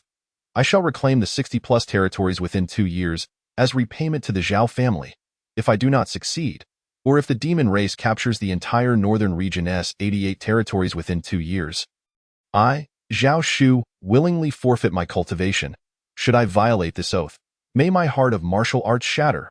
To everyone's astonishment, Zhao Shu indeed agreed and took the martial oath. The crowd thought it impossible to reclaim the 88 territories within 2 years. It seemed far more likely that the demons would overrun them all in that time, especially since they had already taken over 60-plus territories. Yet Zhao Shu dared to agree and swore the martial oath. This was naturally due to the Golden Body Pact between the human and demon races. Those with strength above the Golden Body Martial King were forbidden from intervening in battles, although Zhao Shu currently lacked the strength to confront a Golden Body Martial King. As long as no Golden Body Martial King intervened, he could unleash the power of the 12 hidden meridians and, even under those conditions, he would not fear even a pinnacle 10th level Divine Realm opponent. Furthermore, by advancing to the front lines to slay demons, he could utilize the parts of the demons to forge divine weapons, devouring their potent soul essence to strengthen himself and enhance his physical prowess. He could also cook these demons to gain culinary experience, glean insights from ancient scrolls, and improve his martial skills, thereby fortifying his own abilities. Chapter 33. Encountering the prodigy thus, Zhao Shu was willing to accept this challenge, not only to repay the Zhao family but also for his own growth. Meanwhile, after Zhao Shu departed, all the guests also left. In an opulent chamber, Xiao Jingyao glared at Zhao Lini, who was severely injured from their earlier encounter when he almost met his demise at Zhao Shu's hand. Her eyes gleamed with malice. Regrettably, that wretch almost faced ruin today at the hands of your grandfather and uncle. Alas, a mysterious strongman intervened to prevent his downfall. With his talent, he will undoubtedly pose a threat to you in the future. Moreover, he has wounded you so grievously today, causing your mother great distress, and he nearly killed you. When the opportunity arises, your mother will ensure he is rendered powerless or even killed. I will not allow him to become a threat to you. Rest assured, even if he were to kill my son today, it would not matter, and your mother need not lift a finger. When my true self encounters him again, I shall ensure his demise. I have not forgotten how your mother poisoned him, rendering him useless, and how she ordered others to kill him. True self. Xiao Jingyao was taken aback. Are you saying this is not your true form? Indeed, I am merely a projection, Zhao Lini replied. Thus, even if he were to slay this projection, it would not matter. This projection possesses only 1/10 of my true form's power. My true self is currently cultivating, striving to break through the Divine Realm's 10th level to ascend to the Golden Body Martial King realm. I could only use this projection to return to the sacred Invincible Sect to celebrate your mother's birthday. Should my true self appear, that so-called prodigy of talent would merely be an ant, easily slain in an instant. Xiao Jingyao was overjoyed. She had not anticipated that Zhao Lini, at the tender age of 16, had already reached the 10th level of the Divine Realm and was on the verge of breaking through to the Golden Body Martial King realm. Reflecting on Zhao Shu's previous prowess against Wei Changong, a Golden Body Martial King, it was evident that he had no means to defend himself. As long as Zhao Lini successfully ascended to the Golden Body Martial King realm, suppressing and slaughtering Zhao Shu would be as effortless as breathing. Furthermore, Zhao Lini possessed the invincible bone. What was there to worry about in eliminating Zhao Shu? Simultaneously, at a vast lake, an expanse of blood-red, terrifying waters, after leaving the Zhao family, Zhao Shu arranged to fish with the angler through the consciousness space. This time, Zhao Shu sought the angler not only to fish but primarily to express gratitude. The angler had intervened to assist him but remained hidden, clearly wishing to keep his identity concealed. Thus, Zhao Shu could only extend his thanks now. Angler, thank you. As the angler descended from the skies, Zhao Shu expressed his gratitude with cupped fists. This fishing expedition may well be our last together here. Are you truly determined to reclaim those 60-plus territories within 2 years and repay the Zhao family? It is not merely for the sake of repaying the Zhao family. Were it only for that, I would not be so foolish. Primarily, it is for my own growth and enhancement. Zhao Shu was candid with the angler. In the blink of an eye, after a day of fishing with the angler and cooking a crab demon for consumption, Zhao Shu felt his fishing and culinary skills had improved. Yet, he still had a considerable distance to cover to reach the 7th level in both skills, requiring an additional 60,000 experience points to elevate to the 8th level. Thus, he bid farewell to the angler, accompanied by his trusty companion, the little Mingdan, as they set forth towards the front lines to confront and slay demons. Zhao Shun procured a majestic chariot, drawn forth by the combined might of 3 colossal lion horses. As they galloped towards the battlefield where the 2 races of humans and monsters clashed violently. At that moment, within the Northern Territory, a staggering 63 out of the 88 states had already succumbed to the onslaught of the demonic forces. The states fell one after another under the relentless assault of the monsters, who were mercilessly feasting upon the human populace. With each city captured, countless human lives were destined to become mere sustenance for these fiends, prompting a frenzy of refugees to surge towards the heartland.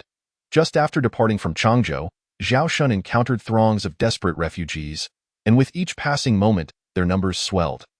Many among them, upon seeing a mere 4-year-old child intent on reaching the front lines, kindly urged him to abandon his perilous quest and join them in their flight to Zhongjing.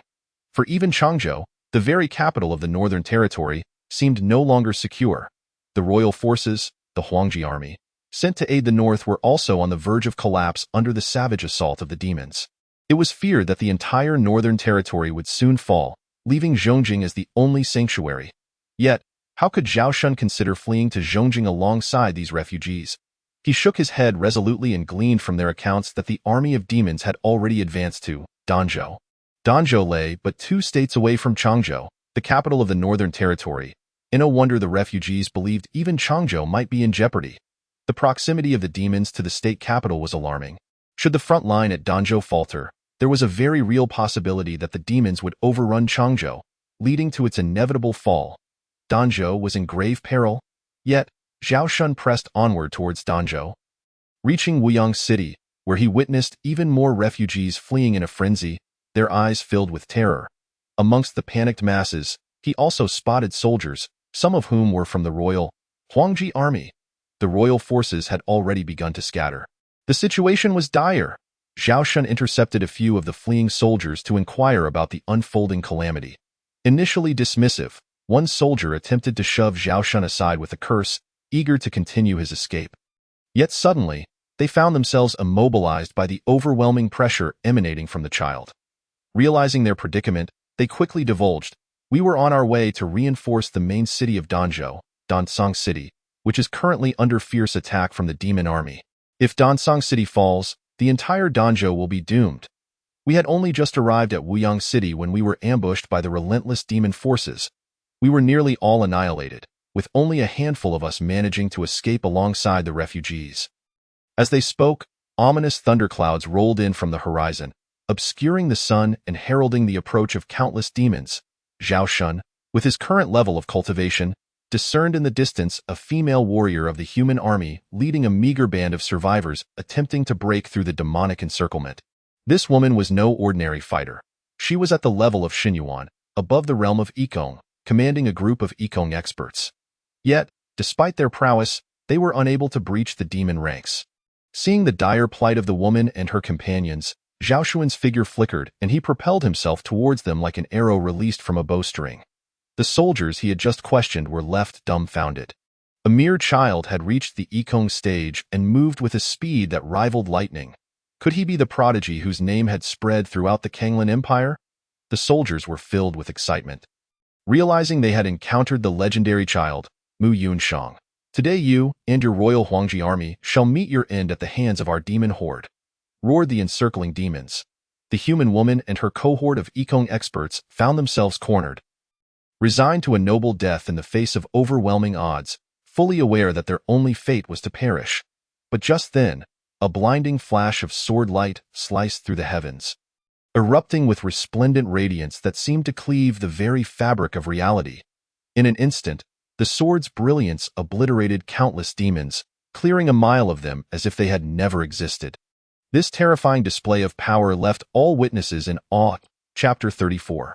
Ascending beyond limits, annihilation in 10 breaths. The Yikong experts among the humans erupted in joy.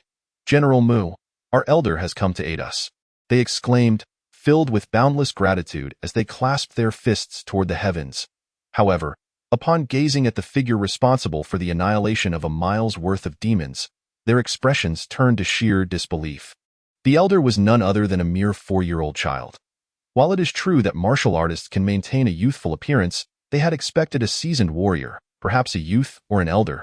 Instead, they found themselves confronted by a child. Even the demons attacking them shared the same incredulity as they beheld Zhao Shun, standing defiantly in the air. Without hesitation, Zhao Shun unleashed a flurry of sword strikes, each one erupting with an awe-inspiring brilliance.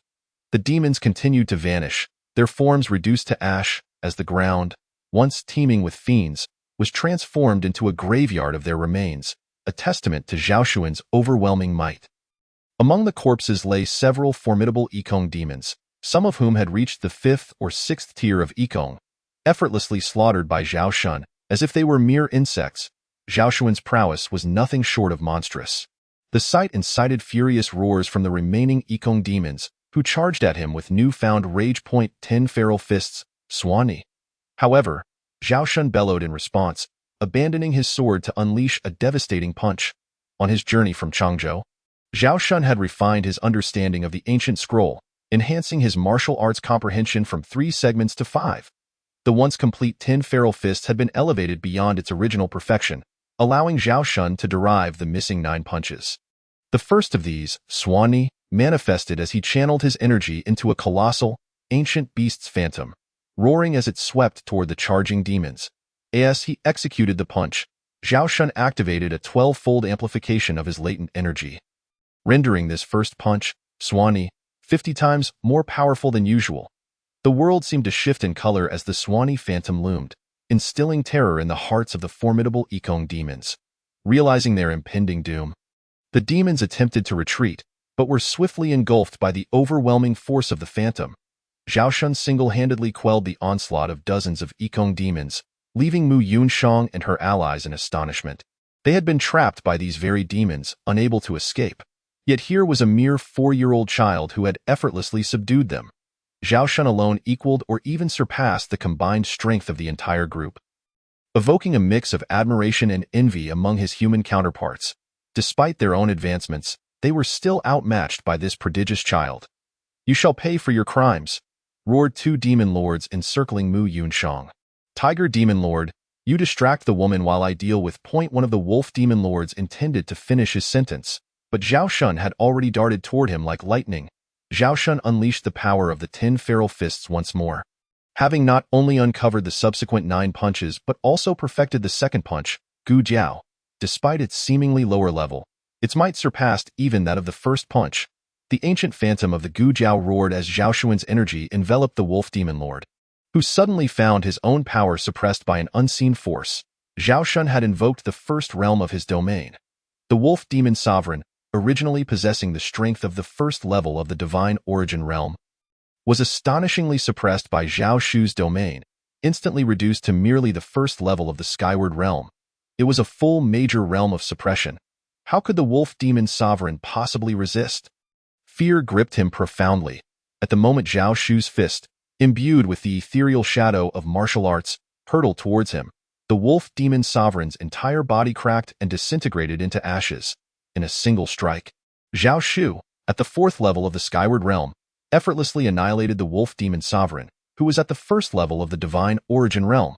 This left the demon army and Mu Yunshang, along with others, utterly astounded, particularly the tiger demon sovereign, who, witnessing the demise of the wolf demon sovereign, was instantly filled with trepidation and sought to flee, abandoning Mu Yunshang. Being merely at the 1st level of the divine origin realm, it had previously participated in the siege against Mu Yunshang, who was also at the 1st level of the divine origin realm, managing to suppress her. However, upon seeing Zhao Shu, this prodigious human talent, effortlessly slay the wolf demon sovereign, the tiger demon sovereign was unwilling to meet the same fate. Yet, just as it attempted to flee, a resplendent sword light, as if tearing through all obstacles, surged forth towards it. The sword chi overwhelming. In an instant, its colossal form was cleaved in 2. Zhao Shu had similarly wielded the power of his domain to suppress, followed by the lethal sword light. This left the demon army and Mu Yunshang, along with others, utterly dumbfounded. In a mere 10 breaths, Zhao Shu had eradicated dozens of formidable demons at the 10th level of the skyward realm, as well as the wolf and tiger demon sovereigns. Zhao Shu's might was truly extraordinary. Meanwhile, Zhao Shu fervently consumed the refined soul essence from the demon bodies, especially those of the tiger and wolf demon sovereigns, which could be utilized to forge weapons. Once demons reached the level of the skyward realm or above, many of their parts could be repurposed for weapon crafting. Absorbing this refined soul essence bolstered Zhao Shu's physical form, rendering it increasingly formidable. Akin to a weapon itself, this was precisely Zhao Shu's objective for venturing into the frontline battlefield. He even contemplated cooking the great demons, particularly the tiger and wolf demon sovereigns, as he could gain substantial culinary experience from them. However, Mu Yunshang and the several human Skyward Realm powerhouses hurriedly approached Zhao Shu, inquiring, "Are you the Northern Prodigy?"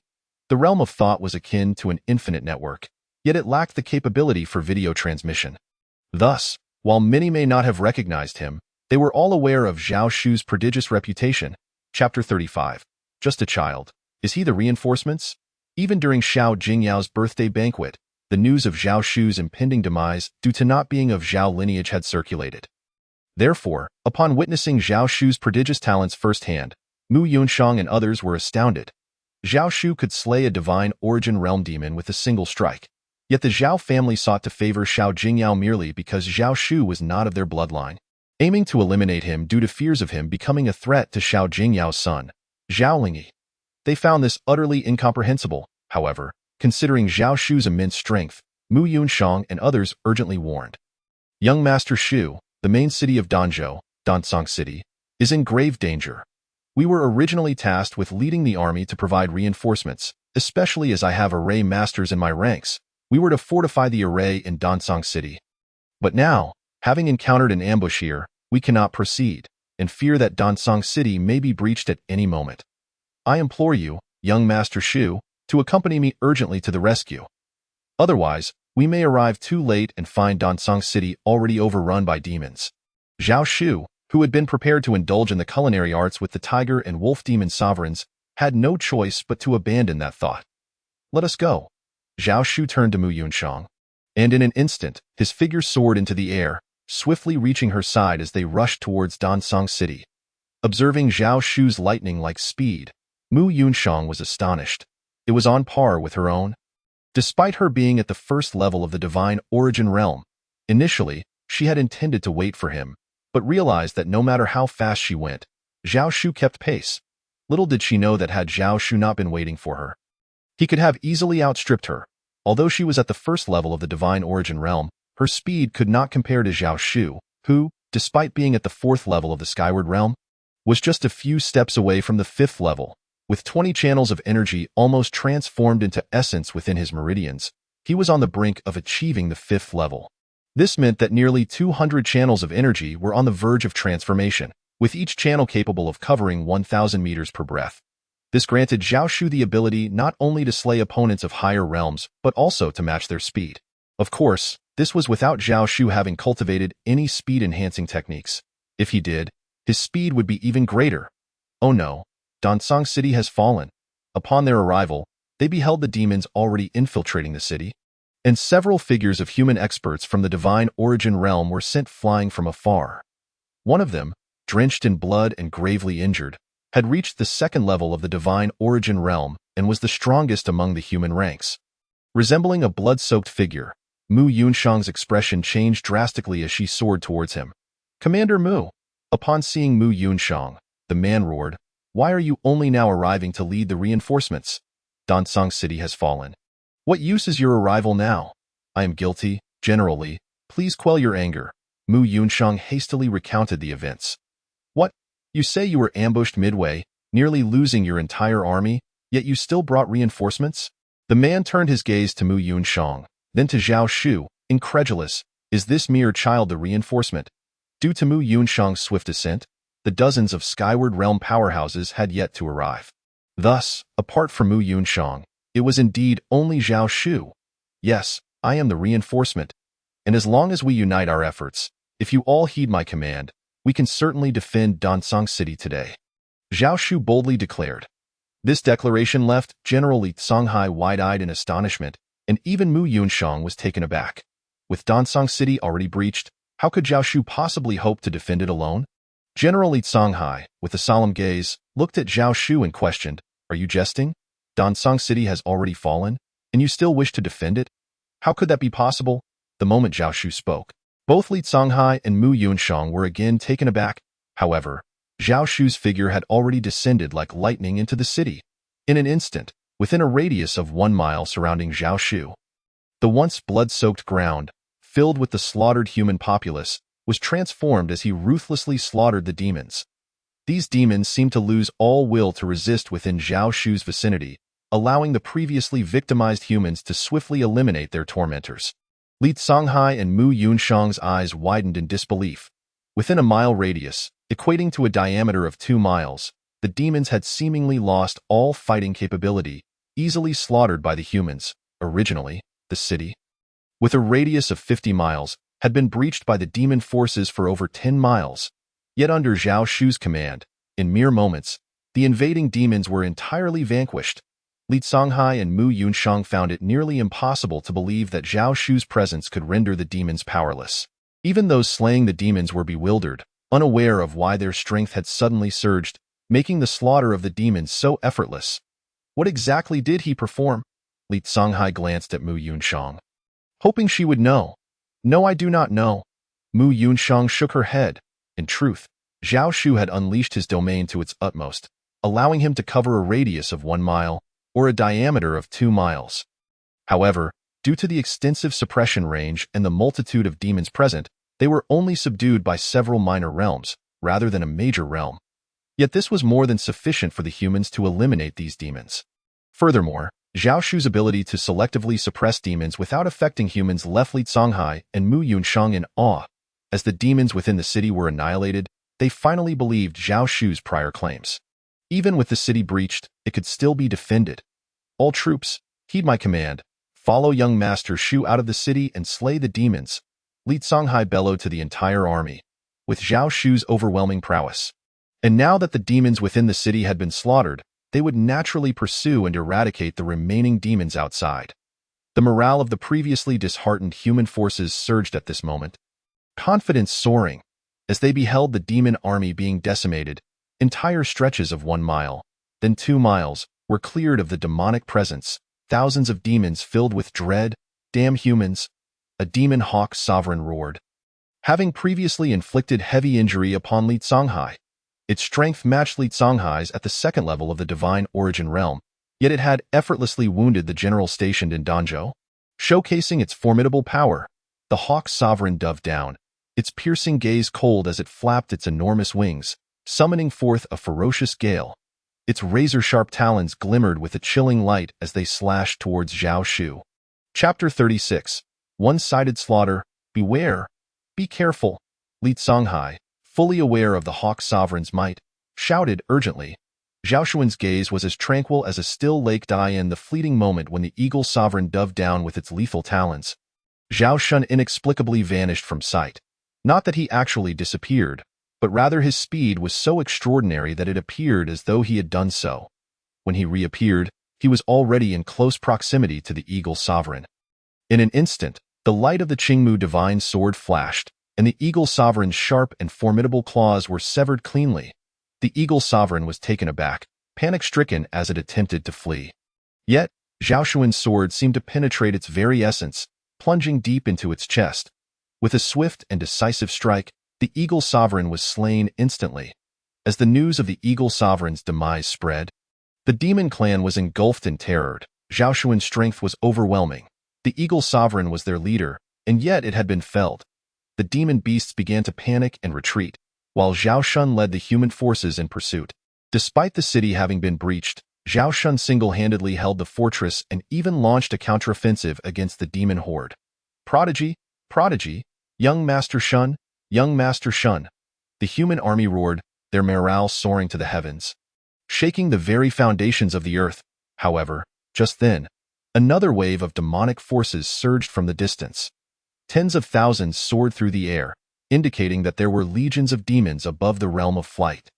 On the ground, the demonic army was an overwhelming tide, densely packed and numbering nearly 1 million. The sheer scale of this onslaught was beyond imagination. As they advanced, the earth seemed to tremble beneath their feet. Each step they took was accompanied by a thunderous roar, akin to a legion of lions, dark clouds looming over the city as if to crush it.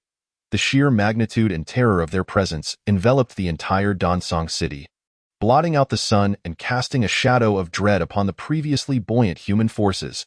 The once high-spirited morale suddenly plummeted into heavy despondency. Such a terrifying number of formidable demons sent chills down everyone's spine. Damn humans! A mere Dansong city has thwarted our demonic army. Among the tens of thousands of airborne demons, one of the foremost figures unleashed a furious roar. This demon had transformed into a human form, yet an aura of malevolence still emanated from him. Today, I shall slaughter you all, turning you into sustenance for my demonic legions and erasing Dansang City from existence. This humanoid demon was a young man, radiating an overwhelming might that pressed down upon the humans like a cataclysm. In that instant, the human forces trembled in sheer terror.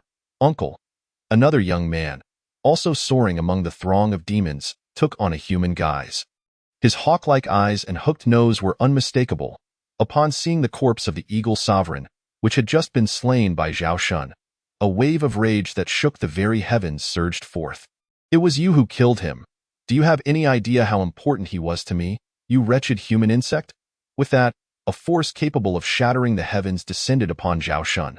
This power instantaneously fractured mountains and stones, turning them into dust, while flora was incinerated to ash.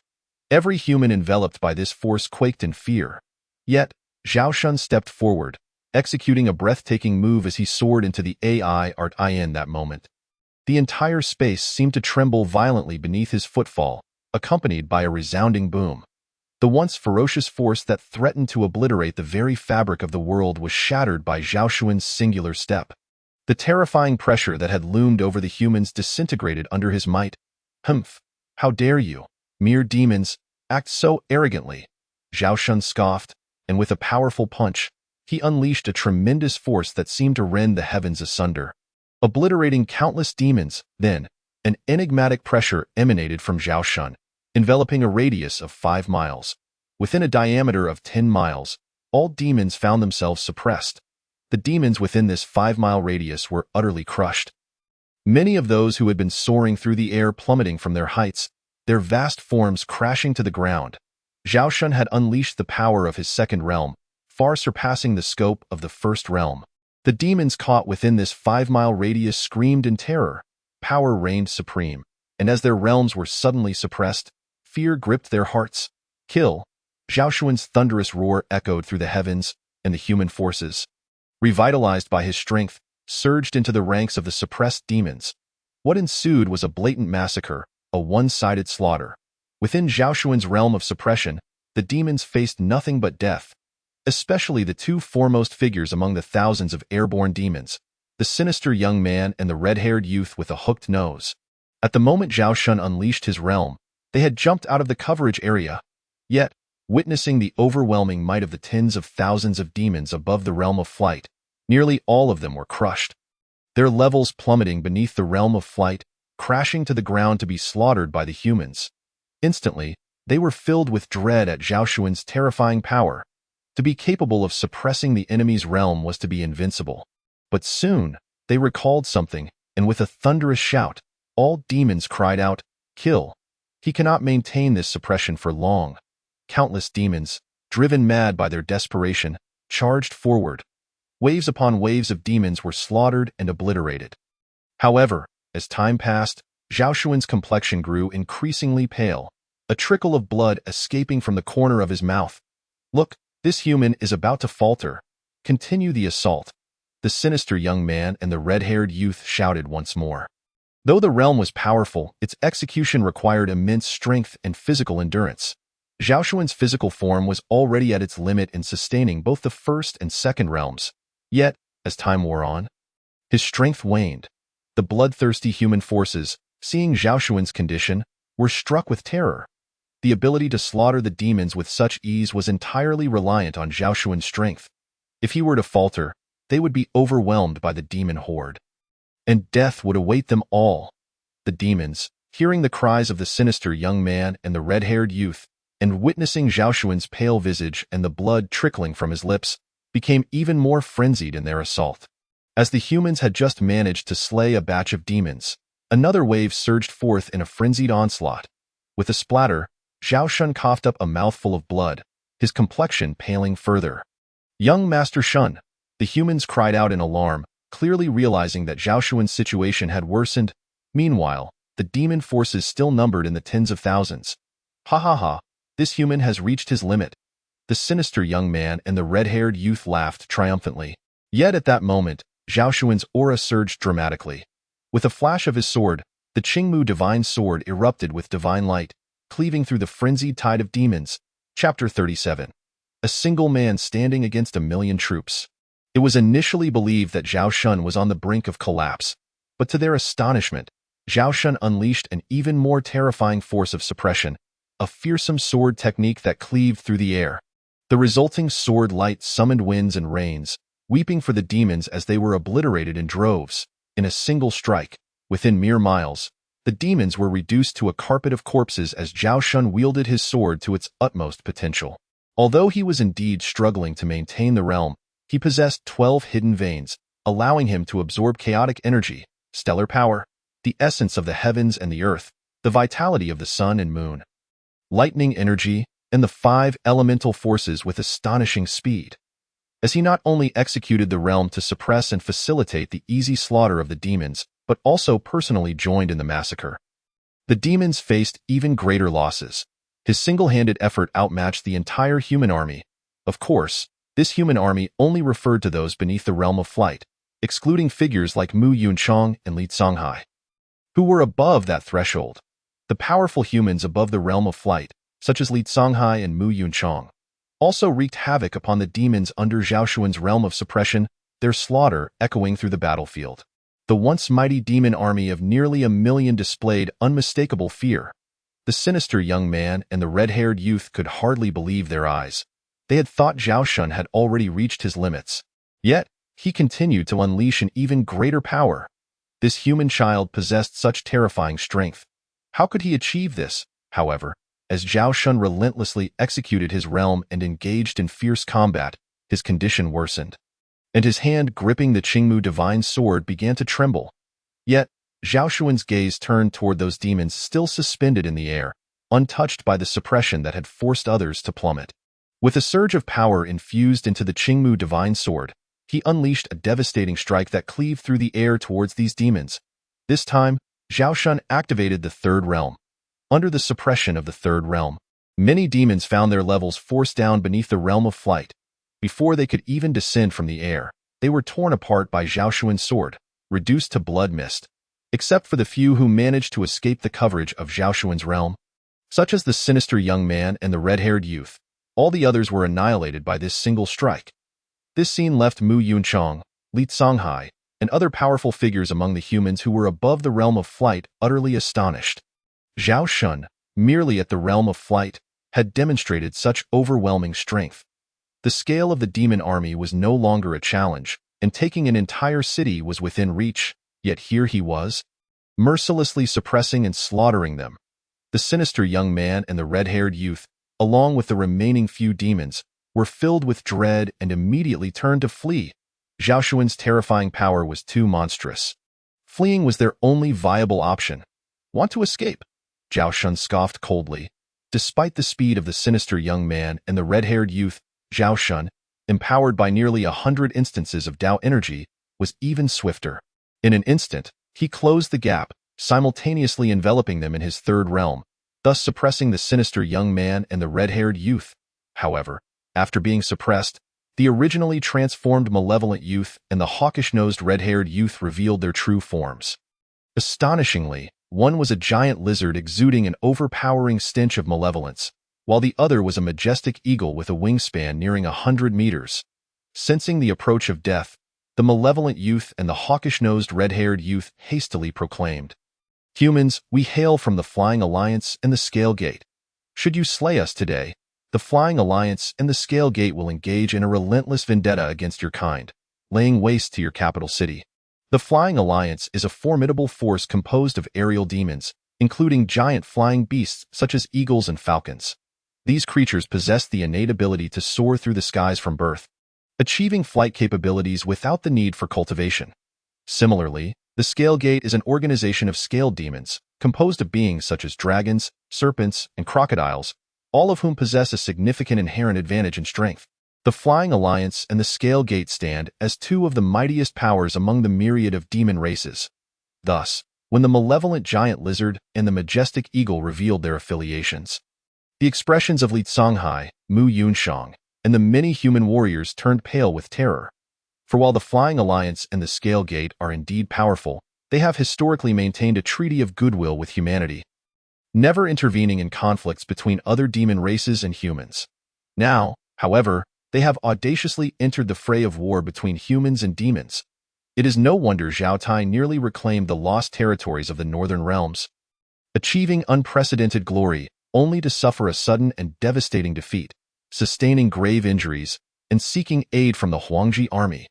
Even when the Huangji army arrived, they could not withstand the onslaught, suffering continuous defeats at the hands of the demons, undoubtedly due to the involvement of the formidable Flying Alliance and Scalegate. The once allied forces of the Flying Alliance and Scalegate have now declared war upon humanity, yet Zhao Shu merely scoffed. Wielding the Qingmu Divine Sword to its utmost potential, the brilliant sword light enveloped the surroundings, shaking the very heavens and earth. Where the radiant sword light passed, the fabric of space itself seemed to buckle under such immense power. In an instant, the bodies of the malevolent giant lizard and the majestic eagle were cleaved asunder, reduced to mere fragments, particularly as the malevolent giant lizard and the majestic eagle had reached the divine source realm. Their essence barely escaped the shattered bodies, only to be suppressed and annihilated by Zhao Shu, resulting in their complete spiritual obliteration. Zhao Shu then turned his attention to the demons on the ground, ultimately leading to the near-total annihilation of nearly 1,000,000 demons, with only a scant few managing to escape. This left Li Songhai and Mu Yunshang profoundly astonished. Zhao Shu single-handedly stood against an army of 1,000,000. This evoked deep respect and admiration from every member of the human forces, who regarded this young human as a towering figure in their eyes. Since their arrival in the Northern Realms, the Huangji army had faced one defeat after another, but under Zhao Shu's singular prowess, they finally felt a sense of vindication. However, Zhao Shu, having exerted himself beyond his body's capacity to manifest the third realm, was now rendered pale and bloodless, his very flesh beginning to tear apart. Blood drenched him, transforming him into a veritable specter of crimson. Unable to maintain flight, his form slowly descended from the void. Yet as the 12 hidden veins rapidly absorbed various energies, Zhao Shu's injuries began to heal at an astonishing rate. In less than half a day, he returned to his former state. This marvel left Li Songhai and Mu Yunshang in awe. As Zhao Shu's recovery speed was unprecedented, something they had never witnessed or heard of before. While others would require months to recover from such grievous wounds, Zhao Shu managed to restore himself in mere hours. Chapter 38. Guarding a city alone as Li Songhai and Mu Yunshang marveled at Zhao Shu's miraculous healing. The news of Zhao Shu being able to single-handedly contend against 1,000,000 troops spread rapidly through the consciousness space. The name of the 4-year-old prodigy Zhao Shu resounded throughout the human realm of the Kanglan Empire, even echoing across the broader realms of the Zhongbei region. Many speculated how Zhao Shu could achieve such prowess at the 4th level of the Sky Realm. In Dansong City, Zhao Shu began to absorb the exquisite spiritual essence from the parts of the malevolent giant lizard and the majestic eagle that could be forged into weapons, enhancing his physical strength to that of divine weaponry. Simultaneously, he commenced the culinary art of preparing the malevolent giant lizard and the majestic eagle. Under Zhao Shu's culinary mastery at the 7th level, the creatures transformed into mouth-watering delicacies. Zhao Shu's culinary experience surged to 60,000, propelling him to the 8th level and granting him a newfound insight. However, as the soldiers feasted joyously upon Zhao Shu's culinary creations, Li Songhai wore an expression of grave concern. Although they had managed to repel and annihilate the demon army this time thanks to Zhao Shu, the involvement of the Flying Alliance and the Scalegate in the war against humanity weighed heavily on his mind. The strength of the Flying Alliance and the Scalegate made Li Songhai acutely aware that even the earthly Xian army within the Huangji army would struggle to contend with them. The Huangji army is divided into the earthly Xian army and the heavenly Xian army, with the latter possessing tenfold the power of the former. Li Songhai had no choice but to report the situation immediately, requesting the royal family of the Kanglan Empire to dispatch the heavenly Xian army. Only this could withstand the demons now that the Scalegate and Flying Alliance had joined the fray. Otherwise, relying solely on the earthly Xian army, even with Zhao Shu's aid, they would likely falter under another demonic assault. However, Li Songhai had anticipated that upon reporting the situation, the royal family would promptly send the heavenly Xian army to support them. The consequences of another demonic siege were unthinkable. The city of Dansong could not withstand it, nor could the entire region of Danzhou or even the northern realms to his dismay. after urgently reporting the situation. The royal family delayed their response and did not send the heavenly Xian army. Fortunately, the recent slaughter of demons had been devastating for them, and they would require time to regroup. Li Songhai had no choice but to instruct the formation masters to rebuild the city's protective formation while awaiting a response from the royal capital regarding the dispatch of the heavenly Xian army. Yet, as months passed swiftly, Zhao Shu's culinary skills advanced to the 9th level, granting him another insight. The demons he had previously slain were almost entirely consumed, as their flesh remained fresh and unspoiled, retaining the quality it had at the moment of their demise. During these months, Zhao Shu also attained the 10th level of the Sky Realm. All 20 of his meridians within the 12 primary and 8 extraordinary channels had successfully coalesced into elixirs. Even the 5 elemental meridians had achieved the same. The Yin and Yang meridians, as well as the Qian and Kuren meridians, had also completed the elixir formation. However, there remained 60 heavenly openings in the Chaos Meridian, 40 in the Thunder Meridian, and 40 in the Star Meridian yet to be realized. But the Suyu demon army had now amassed openly, numbering in the millions. Moreover, all were either in the Sky Realm or Divine Source Realm. With not a single demon below the Sky Realm, millions of demons blotted out the sun. Finally, Li Songhai received a response from the royal family. He had expected them to prepare to dispatch the heavenly Xian army in anticipation of the impending demon invasion. Instead, the order was for Li Songhai to withdraw his forces from the northern realms. The royal family of the Kanglan Empire intended to abandon the entire northern region. Li Songhai was bewildered. Sensing that some unforeseen calamity must have occurred for the royal family to forsake the northern realms, just as the once neutral Flying Alliance and Scale Gate had suddenly declared war, there must be deeper reasons behind this. Young Master Shu, please withdraw with us from the northern realms, Li Songhai implored Zhao Shu. Yet Zhao Shu resolutely declined. As Li Songhai executed the military order to retreat with the army, the citizens of the city, gripped by fear, fled in droves. Zhao Shu chose to remain alone in Dansang City, awaiting the arrival of the demon army. On the city wall, Zhao Shu set out a pot of TA.as millions of powerful demons, all above the Sky Realm and Divine Source Realm, approached. They beheld the empty city, with only Zhao Shu calmly sipping his tea atop the wall. They were stunned. A mere child of humanity dared to disregard them so brazenly. One individual facing millions of formidable demons, all of whom were above the Sky Realm. Moreover, upon their arrival, he displayed no sign of panic, leisurely enjoying his tea. However, as the demon army loomed closer, their overwhelming presence surged toward Zhao Shu on the wall. Suddenly, he spotted several figures of humanity soaring back like lightning. It was Mu Yunshang and a dozen formation masters. These formation masters were the same ones who had accompanied Mu Yunshang when Zhao Shu had rescued her. Not only were they formation masters, but they had also achieved the Sky Realm. Why have you returned? Zhao Shu questioned Mu Yunshang and the formation masters. Had it not been for you, young Master Shu, we would have perished at the hands of the demons. Our prior retreat was in obedience to military orders, but now we have resigned our positions and come on our own accord. In such dire circumstances, facing millions of powerful demons, all above the Sky Realm and Divine Source Realm, their return seemed tantamount to seeking death. Yet, knowing they were rushing toward their demise, they still came. Stirring a warm current within Zhao Shu's heart, Zhao Shu clasped his fists deeply and bowed, saying, "Your loyalty shall not be forgotten by me, Zhao Shu. Senior brother, I have come to assist you as well." A melodious voice chimed in. Following this, an enchanting and strikingly beautiful woman appeared, radiating grace and charm. It is Song Zhili, and the Qingmu sect has expelled Zhao Shu, yet to our astonishment, Song Zhili has chosen to come here. Her arrival is akin to courting death. After all, she has merely reached the 10th layer of the Void Realm. Moreover, aside from Song Zhili, numerous individuals whom Zhao Shu does not recognize, with whom he has no prior acquaintance, have also come forth. These individuals, having heard that the royal family's imperial army has retreated, are drawn to Zhao Shu's solitary defense of the empty city. They admire Zhao Shu's audacity to guard this desolate stronghold at the tender age of 4. And thus, they have assembled spontaneously. All of them possess cultivation levels ranging from the Void Realm to the Divine Origin Realm, with not a single one below the Void Realm. Ultimately, a fearless multitude of tens of thousands has gathered. Yet in comparison to the overwhelming millions of demon armies, This force appears utterly insignificant, the disparity akin to a chasm. Chapter 39. Surrounding us, can you truly encircle us alone? Young Master Shu, today we shall spill our blood upon the battlefield. Perishing in the city of Dansong, tens of thousands gaze upon Zhao Shu, exuding an unparalleled resolve to face death. Zhao Shu is deeply moved.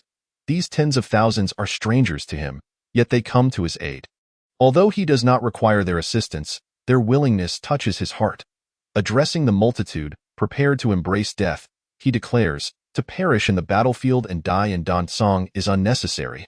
Young Master Shu, do you mean to say that you can withstand the onslaught of these millions of demonic forces? The crowd stares at Zhao Shu in disbelief. The implication of his words is unmistakable. Yet how could they, a mere few thousand alongside Zhao Shu, possibly withstand millions of demons? I am profoundly grateful for your support. Zhao Shu affirms with conviction, as long as you heed my command. Resisting these millions of demonic forces is not beyond the realm of possibility. In fact, we may even eradicate them entirely, leaving their corpses strewn across the battlefield. The crowd erupts in excitement. Young Master Shu, since we have come to assist you, we shall follow your orders without question. Excellent. You shall all assist the array masters within the city. When the array is besieged by demons, channel your full energy into the formation alongside the array masters to bolster it. Leave the rest to me. The crowd is momentarily taken aback. This is the plan? At this juncture, the millions of demons have reached the city walls, their roars echoing ominously as they prepare to assault. Remember, assist the array masters in fortifying the formation. Zhao Shu admonishes once more, gazing at the ferocious and howling horde of demons. He then leaps beyond the formation, standing against the sky, his diminutive form clutching a cup of tea, defiantly surveying the million demons before him. Not only are the tens of thousands within the city, including Mu Yunshang, rendered utterly incredulous, but even the millions of demons are taken aback with the formation in place. Zhao Shu dares to venture outside. Zhao Shu seemingly regards the million-strong demon army with utter disdain. Cursed humans, last time it was you who slaughtered my Flying Alliance. A furious demon from the Flying Alliance glares at Zhao Shu. Yet, before it can finish its words, its head is severed from its body. Even its divine origin attempting to escape from the severed head is crushed by Zhao Shu, obliterating its very essence. Zhao Shu's momentarily unmatched power sends shockwaves through the demons, particularly a middle-aged demon lord crackling with lightning and a golden-hued young demon lord, both of whom understand that Zhao Shu previously slaughtered the formidable and sinister giant lizard, the mighty eagle, and nearly 1,000,000 demons through the suppression of realms. Although they do not comprehend the nature of this suppression, they know it is a terrifying and mysterious energy wielded by Zhao Shu. However, as Zhao Shu dispatches this divine origin demon, he does not employ that mysterious power to suppress realms. Instead, he relies on his extraordinary speed and formidable strength to strike down his foes. In the absence of utilizing the realm suppression, Zhao Shu has already attained the strength to slay demons of the divine origin realm. Mu Yunshang, a human of the same race, is equally astonished to witness Zhao Shu's display of power. When she first encountered him, he was merely at the 4th layer of the Void Realm, yet now he has ascended to the 10th layer. Such astonishing cultivation speed is not unheard of, yet it often involves external aids that inflate one's realm, rendering it superficial. However, Zhao Shu's realm is not only devoid of such superficiality, but is instead solid and formidable, far surpassing his actual cultivation level. This extraordinary rate of advancement is indeed staggering. Kid, we have prepared a grand gift for you. The middle-aged lightning demon lord and the golden young demon lord glare at Zhao Shu in unison. In an instant, 10,000 demons suddenly emerge from the millions of demon forces. All of these 10,000 demons are at the pinnacle of the 10th layer of the divine origin realm, merely a step away from attaining the golden body martial king realm. Gazing upon this formidable assembly, Mu Yunshang and her companions are filled with trepidation, for even the strongest sinister giant lizard and mighty eagle that Zhao Shu previously vanquished were only at the 4th layer of the divine origin realm. Now, these 10,000 demons are all at the 10th layer of the divine origin realm, and in sheer numbers, they are overwhelming. 10,000 peak divine origin realm demons encircle Zhao Shu, who is merely at the 10th layer of the void realm. The disparity in both realm and numbers is geometrically crushing. Yet, As Zhao Shu gazes at these 10,000 demons, he smiles and declares, "You should flee quickly. You have already been surrounded by me." Upon hearing this, the demons are bewildered. They had believed themselves to have encircled Zhao Shu. How could he now claim to have surrounded them? Surely he must have hidden allies lurking nearby. However, this notion is impossible, as they have detected no hidden assistance. "Ha ha ha, kid. You think you can encircle us? You alone." The middle-aged lightning demon lord and the golden young demon lord erupt with laughter. "Indeed, I alone have encircled you. Today, you shall all perish." Zhao Shu emanates a chilling, murderous intent. "Arrogant fool, crush him." The middle-aged lightning demon lord and the golden young demon lord roar in fury. In an instant, the combined might of 10,000 peak divine origin realm demons is unleashed. Blazing attacks explode with dazzling brilliance, shaking the heavens and earth, weaving a radiant net of destruction that descends upon Zhao Shu with the force of a tidal wave. The overwhelming pressure seems to collapse the very fabric of reality. The void shatters as this power sweeps through, cleaving the cosmos asunder. Those within the city, including Mu Yunshang, feel a sense of despair and dread as they witness the onslaught of 10,000 peak divine origin realm demons upon Zhao Shu. Yet, Zhao Shu executes his movements with unparalleled swiftness. At present, aside from the 60 energies from the chaotic meridian and 40 from the celestial meridian, as well as 40 from the thunder meridian yet to coalesce into elixirs, he has successfully transformed energies from 660 out of 800 cave heavens opened within the 12 regular meridians and 8 extraordinary meridians. His current speed surpasses even that of the most powerful divine beasts of the 10th layer of the divine origin realm. Before the fierce assault of the 10,000 powerful divine origin realm demons reaches him, Zhao Shu, like a wraith, employs his ultimate agility to evade. With his extraordinary speed, he approaches the 10,000 demons. Immediately, he channels his entire cultivation, akin to a raging river, into the Qingmu divine sword in his grasp. The sword radiates a brilliant glow, seemingly containing boundless power that could shake the heavens. Subsequently, with a mighty sweep of the Qingmu divine sword, an earth-shattering sword light surges forth, imbued with the intent to annihilate, as it cleaves towards the horde of demons. Simultaneously, the energies from the 12 hidden meridians unleash their maximum potential, producing a staggering hundredfold increase in power. The first, second, and third domains are simultaneously activated.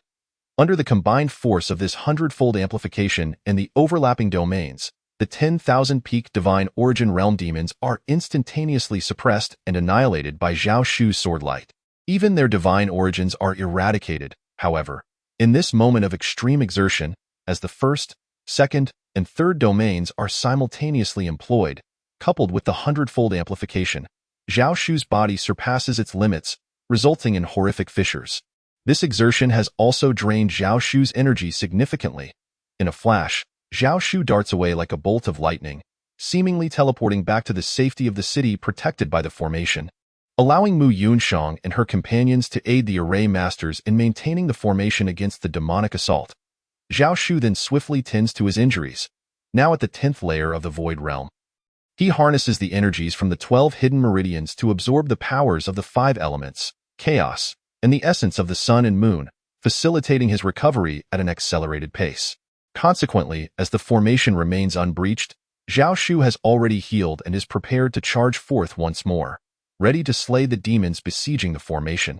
Each time his body sustains injuries and his energy wanes due to his formidable exertion, Zhao Shu deftly retreats to the city to recuperate.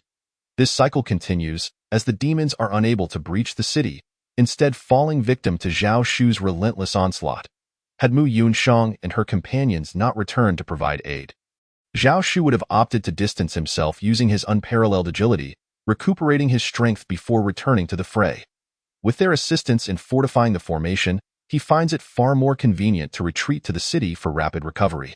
Thus, as he replenishes his strength while slaughtering demons, his energy expenditure is swiftly regained. The demons cannot even graze him. Instead, countless demons fall, rivers of blood flowing and corpses piling high, as they gaze upon Zhao Shu with profound fear. As if he were the harbinger of death. Chapter 40. Can a million demons truly be outmatched by a mere human child? Zhao Shu single-handedly instills terror in the hearts of the demons. Each time he emerges from the city, The sight of his 4-year-old figure sends shivers down the spines of the demons, who dread that they too may soon fall victim to his wrath. Some demons, paralyzed by fear, retreat in terror. The morale of the million-strong demon army plunges to unprecedented depths due to Zhao Shu's solitary presence. Cursed, accursed human child. The mid-aged lightning demon lord and the golden young demon lord were filled with fury, leading an army of millions of demons, none of whom were below the level of the Void Realm. All were formidable beings of the Void Realm and the Divine Origin Realm. Yet, they found themselves slaughtered by Zhao Shu. As if he were traversing an uninhabited land, upon hearing the roars of the mid-aged lightning demon lord and the golden young demon lord, Zhao Shu's eyes glimmered with a cold smile. In an instant, the sword in his hand erupted with a dazzling divine rainbow light, and his figure surged forward at an astonishing speed, charging straight at the mid-aged lightning demon lord and the golden young demon lord. In that moment, both the mid-aged lightning demon lord and the golden young demon lord displayed expressions of sheer terror. They were both at the pinnacle of the Divine Origin Realm, and just moments ago, Zhao Shu had slaughtered thousands of peak Divine Origin Realm demons as if they were mere livestock. Desperate to flee, the mid-aged lightning demon lord and the golden young demon lord soon realized that Zhao Shu's speed outstripped their own, leaving them no chance of escape. They were forced to reveal their true forms in an instant. The mid-aged lightning demon lord transformed into a colossal lightning sculpture, resembling a mountain, its body crackling with arcs of lightning. Meanwhile, the golden young demon lord became a gigantic golden dragon, its body stretching thousands of meters, its girth exceeding 10 meters. As it coiled in the air, it blotted out the sky, exuding a terrifying dragon might that shook the very heavens. Many humans of the Void Realm within the city trembled at the sight of this dragon might, attesting to the immense strength of the golden dragon, Dai. The lightning sculpture, having revealed its true form, was the first to attack. Its massive wings flared open, sending forth a dazzling display of electric light, akin to a bolt of lightning cleaving the heavens. In an instant, a terrifying surge of lightning power erupted, forming a roaring pillar of thunder that bore down upon Zhao Shu with the force to annihilate the world. The overwhelming pressure and destructive aura emanating from the lightning pillar seemed capable of tearing everything asunder. As the lightning pillar descended, Zhao Shu found himself entirely enveloped by a sea of lightning. Endless thunder surrounded him, launching a cataclysmic assault on his body. In an instant, Zhao Shu's form was charred black, smoke billowing from him as he was assailed by the relentless lightning. The surging power of the lightning caused his body to crackle and pop. "Ha ha, you foolish boy, it seems that lightning is your bane." The massive lightning sculpture cackled maniacally. Time and again, bolts of lightning surged toward Zhao Shu. Completely shrouded by the terrifying deluge of lightning, it was as if he were bathing in a storm of thunder. On the verge of annihilation, Mu Yunchang and the others watched in horror. Once a fearsome force, Zhao Shu now found himself in dire straits. Should he perish, their chances of survival would be grim. Little did they know, although Zhao Shu was enveloped in lightning, he was actually harnessing the power of lightning through the thunder vein among his 12 hidden veins, absorbing the very essence of the storm. As he absorbed this lightning power, the energy within his thunder vein was rapidly transformed into a tangible form. In the blink of an eye, the energy within the 40 caverns of Zhao Shu's thunder vein was fully refined, turning the lightning sculpture into an unwitting aid for Zhao Shu. Moreover, as Zhao Shu absorbed the lightning power, he discovered that his 12 hidden veins, which could unleash a total of 200 times their might, had seen the thunder veins output increase to 21 times, albeit a modest increase of just 1-fold.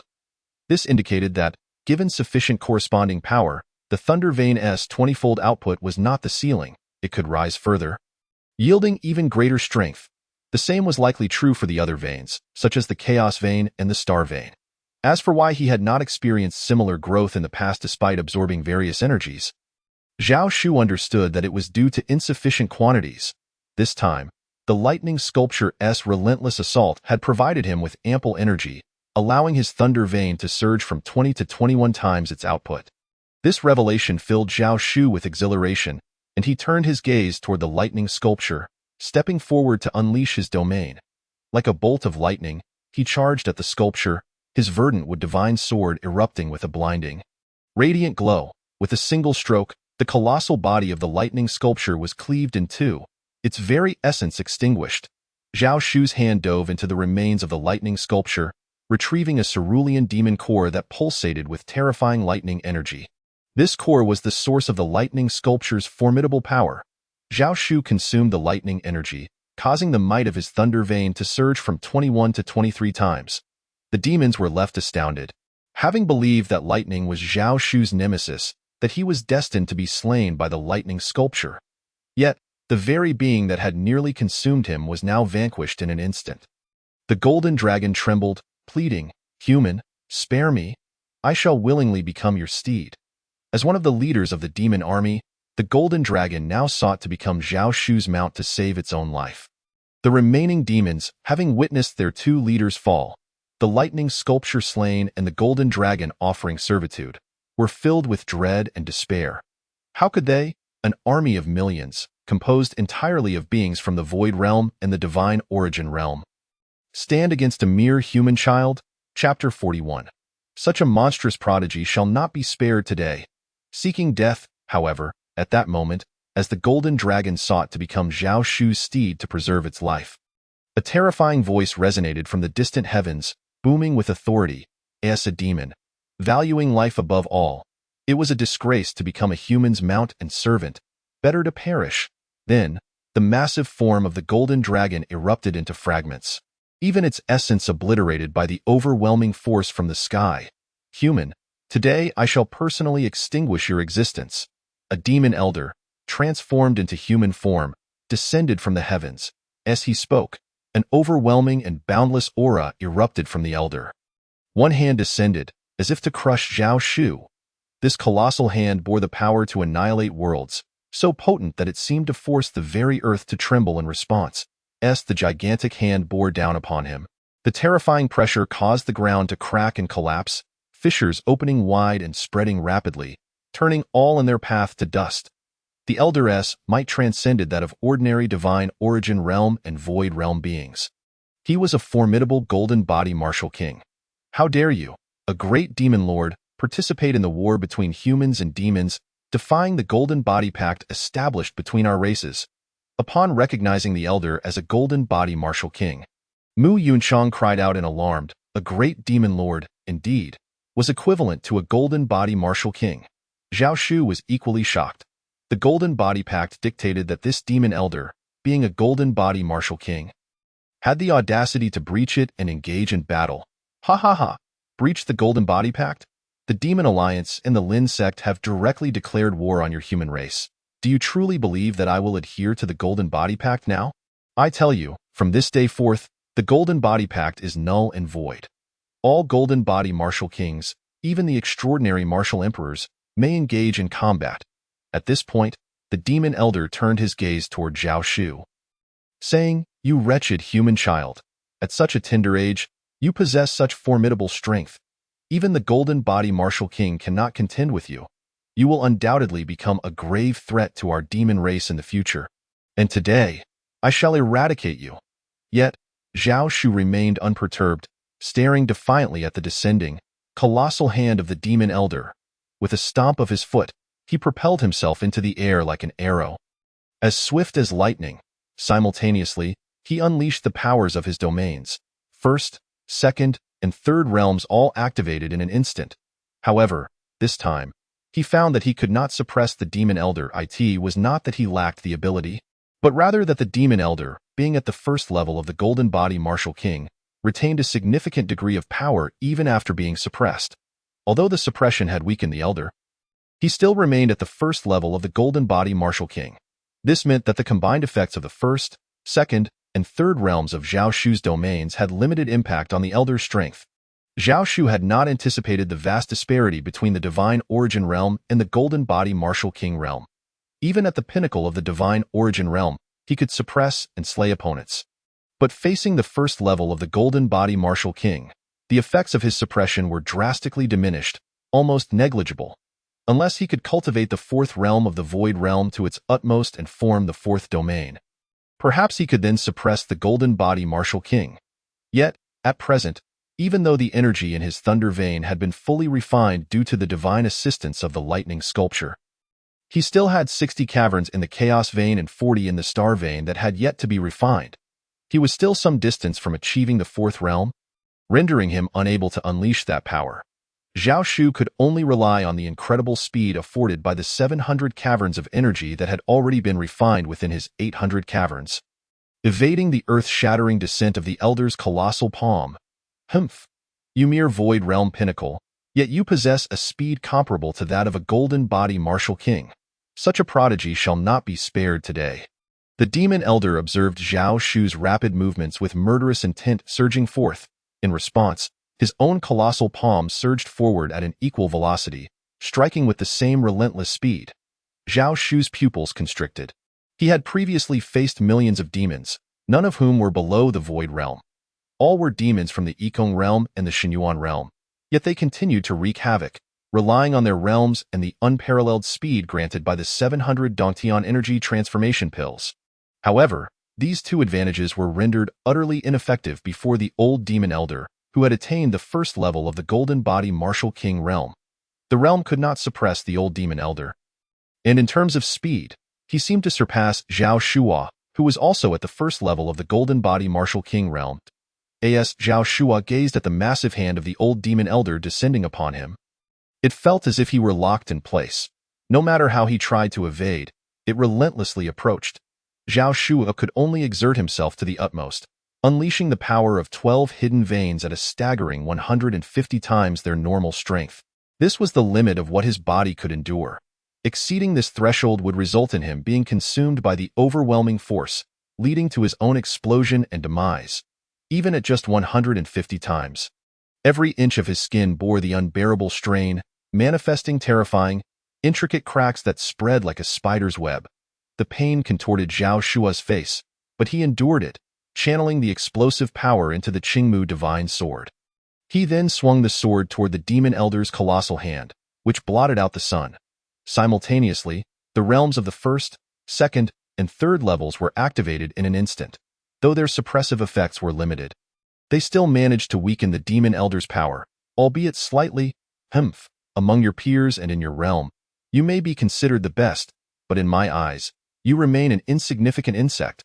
The old demon elder scoffed disdainfully at the Qingmu Divine Sword that Zhao Shua had struck toward him. His massive hand came crashing down upon the sword with tremendous force. Boom! The earth-shattering sound echoed as if the heavens were collapsing and the earth was breaking apart, shaking the very stars.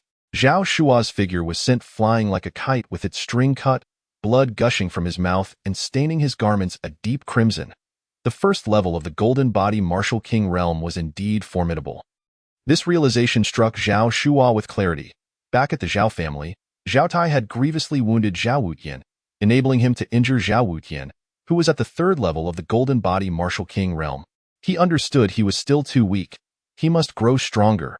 Although the old demon elder had sent Zhao Shua hurtling away with a single strike, causing him to spit blood profusely, he too bore a wound, a cut on his palm that filled him with a sense of profound humiliation and rage. He had anticipated that this strike would annihilate Zhao Shua, yet it had not only failed to kill him but had also inflicted harm upon himself, albeit a superficial injury. This was a disgrace of the highest order. Human child, die! He gathered an immense, terrifying power once more and struck toward Zhao Shua with a second blow. Chapter 42. A tender green leaf destroys the Golden Body Martial King at this moment. Zhao Shua was gravely injured. As he beheld the unmatched massive hand of the old demon elder coming at him again, his eyes narrowed in concentration. His meridians and internal organs had shifted, leaving him incapable of gathering even the slightest bit of strength. He could only watch helplessly as the old demon elder's hand bore down upon him. Inside the city, Mu Yunshang and the others were filled with dread. They had originally believed Zhao Shua could create a miracle, single-handedly defending the city against millions of demons. Yet here he was, having succeeded, only to see the demons tear apart the agreement of the Golden Body. Now, faced with the formidable old demon elder, Zhao Shua was powerless. He feared that death was his only fate. Boom. Yet, at this critical juncture, the old demon elder's hand suddenly shattered. A slender, tender leaf transformed into a streak of light, piercing through the elder's powerful hand, causing it and his arm to explode. The demon army had thought Zhao Shua was doomed to perish beneath the old demon elder's strike. Little did they expect such a turn of events at Zhao Shua's moment of despair. Someone had come to his rescue. Zhao Shua was momentarily taken aback. He was all too familiar with this ethereal streak of light formed from the tender leaf. It was from his fishing companion.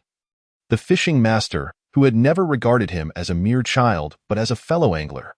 Now, the fishing master had appeared directly before him, though cloaked in a dark mask that obscured his face.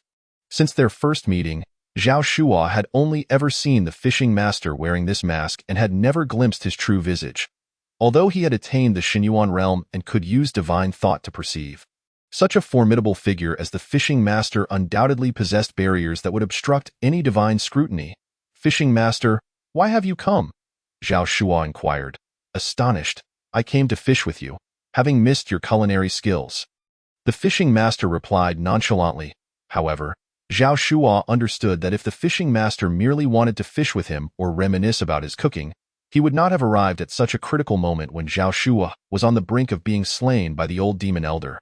This was the second time the fishing master had come to his aid. Had it not been for him, Zhao Shua would have likely been suppressed and crippled by Wei Chong Kong back at the Zhao family. The gratitude Zhao Shua felt for the fishing master, despite his casual words, would forever be etched in his heart. You. The old demon elder, witnessing the appearance of the fishing master, was filled with terror. You, as a being above the Xinyuan realm, dare to violate the Golden Body Agreement between humans and demons? The onlookers burst into laughter at the old demon elder's words. It was he who had initially breached the Golden Body Agreement. How could he question the fishing master about his right to do so? It was absurd. He was the one who had transgressed first. Was he not a being above the Xinyuan realm? Before the fishing master could respond, Mu Yunshang interjected from within the city walls. "Indeed, since you have violated it, why should I not be able to do so?" The fishing master, radiating a murderous intent, extended his hand, summoning a tender green leaf from a branch, which he then transformed into light. This light surged forth like lightning, striking toward the old demon elder with overwhelming force. The elder's pupils widened. The fishing master was far too powerful. He hastily activated his martial arts manifestation of the golden body and shouted frantically, "Spare me, But before he could finish, the streak of light formed from the tender green leaf had already pierced through his formidable martial golden body. The entire manifestation shattered into fragments, and the light once again penetrated his entire being, suppressing and annihilating his Xinyuan energy as well. This scene left everyone dumbfounded. The old demon elder, who had nearly killed Zhao Shua, was instantly vanquished by the fishing master's overwhelming strength. The fishing master's power was nothing short of terrifying. A single leaf annihilating a golden body martial king. The demons were filled with dread. While Mu Yunshang and Song Zhili's expressions turned to joy, with the fishing master so strong, it seemed that the city of Donsong was safe, and the demons would not be able to step foot into Donsong. However, at that moment, 10 figures of demons appeared on the horizon. These 10 figures swiftly surrounded the fishing master, declaring, "Those who kill members of the Flying Alliance shall not be spared. Today, you shall die." All 10 of these figures were also at the Golden Body Martial King realm, exuding an overwhelming aura of power, and they were significantly stronger than the previous old demon elder. The elder had merely been at the first level of the Golden Body Martial King realm, whereas these 10 demons were all at the 3rd level or above, with the strongest among them having reached the 10th level of the Golden Body Martial King realm, mere steps away from the extraordinary Martial Emperor realm. Their formidable strength transformed the previously fearful demons into jubilant ones, while Mu Yunshang and the others shifted from delight to solemnity, fearing that the fishing master might not be able to contend with these 10 powerful demon warriors. "To wish for my demise, you are not worthy." The fishing master gazed at the 10 powerful demons of the Golden Body Martial King realm.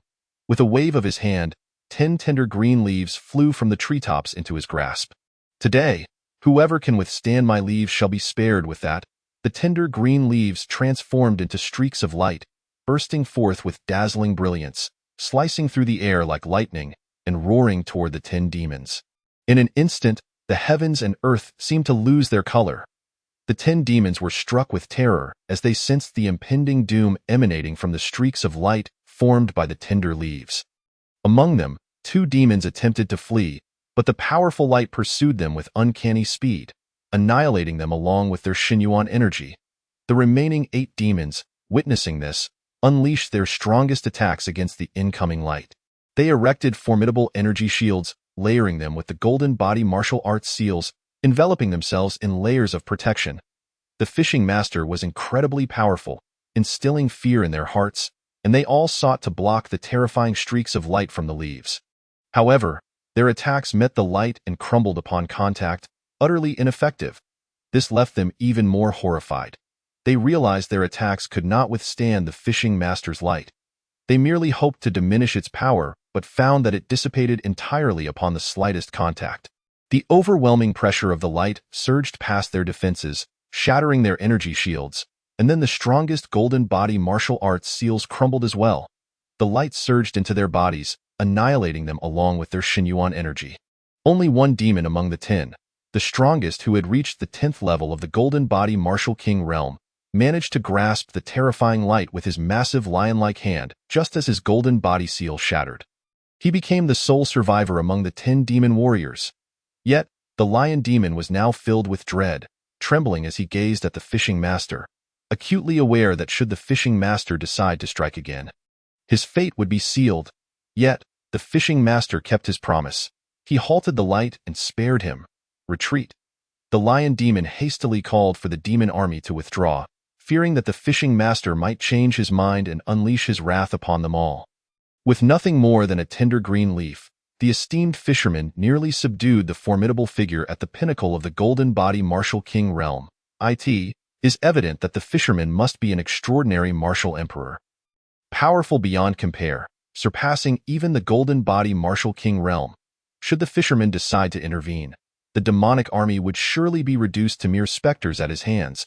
Fearing the fisherman's pursuit, he pushed his speed to its utmost limit, fleeing to the distant demon land of the Flying Alliance. Only upon encountering the multitude of powerful demons within the alliance did he finally feel a sense of security. He believed that no matter how formidable the fisherman's strength, he would not dare to single-handedly invade their Flying Alliance.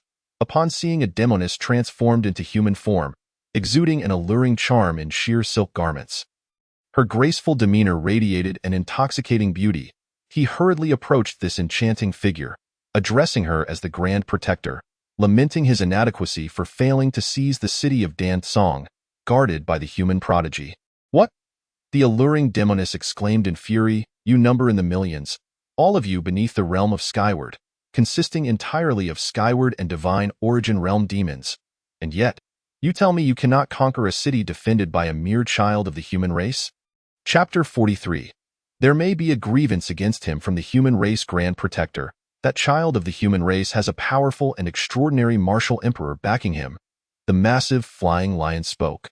Moreover, the extraordinary martial emperors known to us among the human race are all familiar to my subordinates. But the martial emperor behind this child is shrouded in mystery. Are you suggesting that the humans have gained an unknown extraordinary martial emperor? The alluring demoness furrowed her brows, her gaze directed at the flying lion.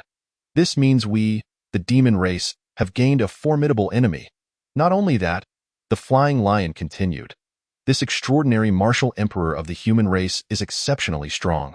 He nearly killed my subordinate with just a single leaf. Upon hearing this, the demoness's complexion paled further, for she understood the strength of the flying lion.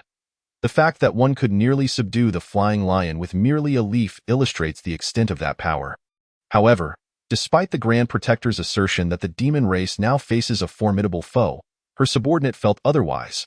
The flying lion pondered for a moment before continuing. It seems this extraordinary martial emperor of the human race is reluctant to involve himself in the affairs between our races. He only intervened when the child was in danger, appearing to care solely for that child. Otherwise, with such immense strength, it is impossible that we had no prior knowledge of him. This indicates that while he possesses great power, he has maintained a low profile, never intervening in the conflicts between our races. There is even a possibility that the human race has wronged him in the past, and he simply does not care for their fate. Had it not been for that child, he likely would not have acted at all. The fact that he did not decimate our demon army and allowed us to retreat only reinforces this point. Therefore, as long as we do not oppose that child, this extraordinary martial emperor will not become our adversary. But that child guards Dan Song. If we do not confront him, how can we breach the city?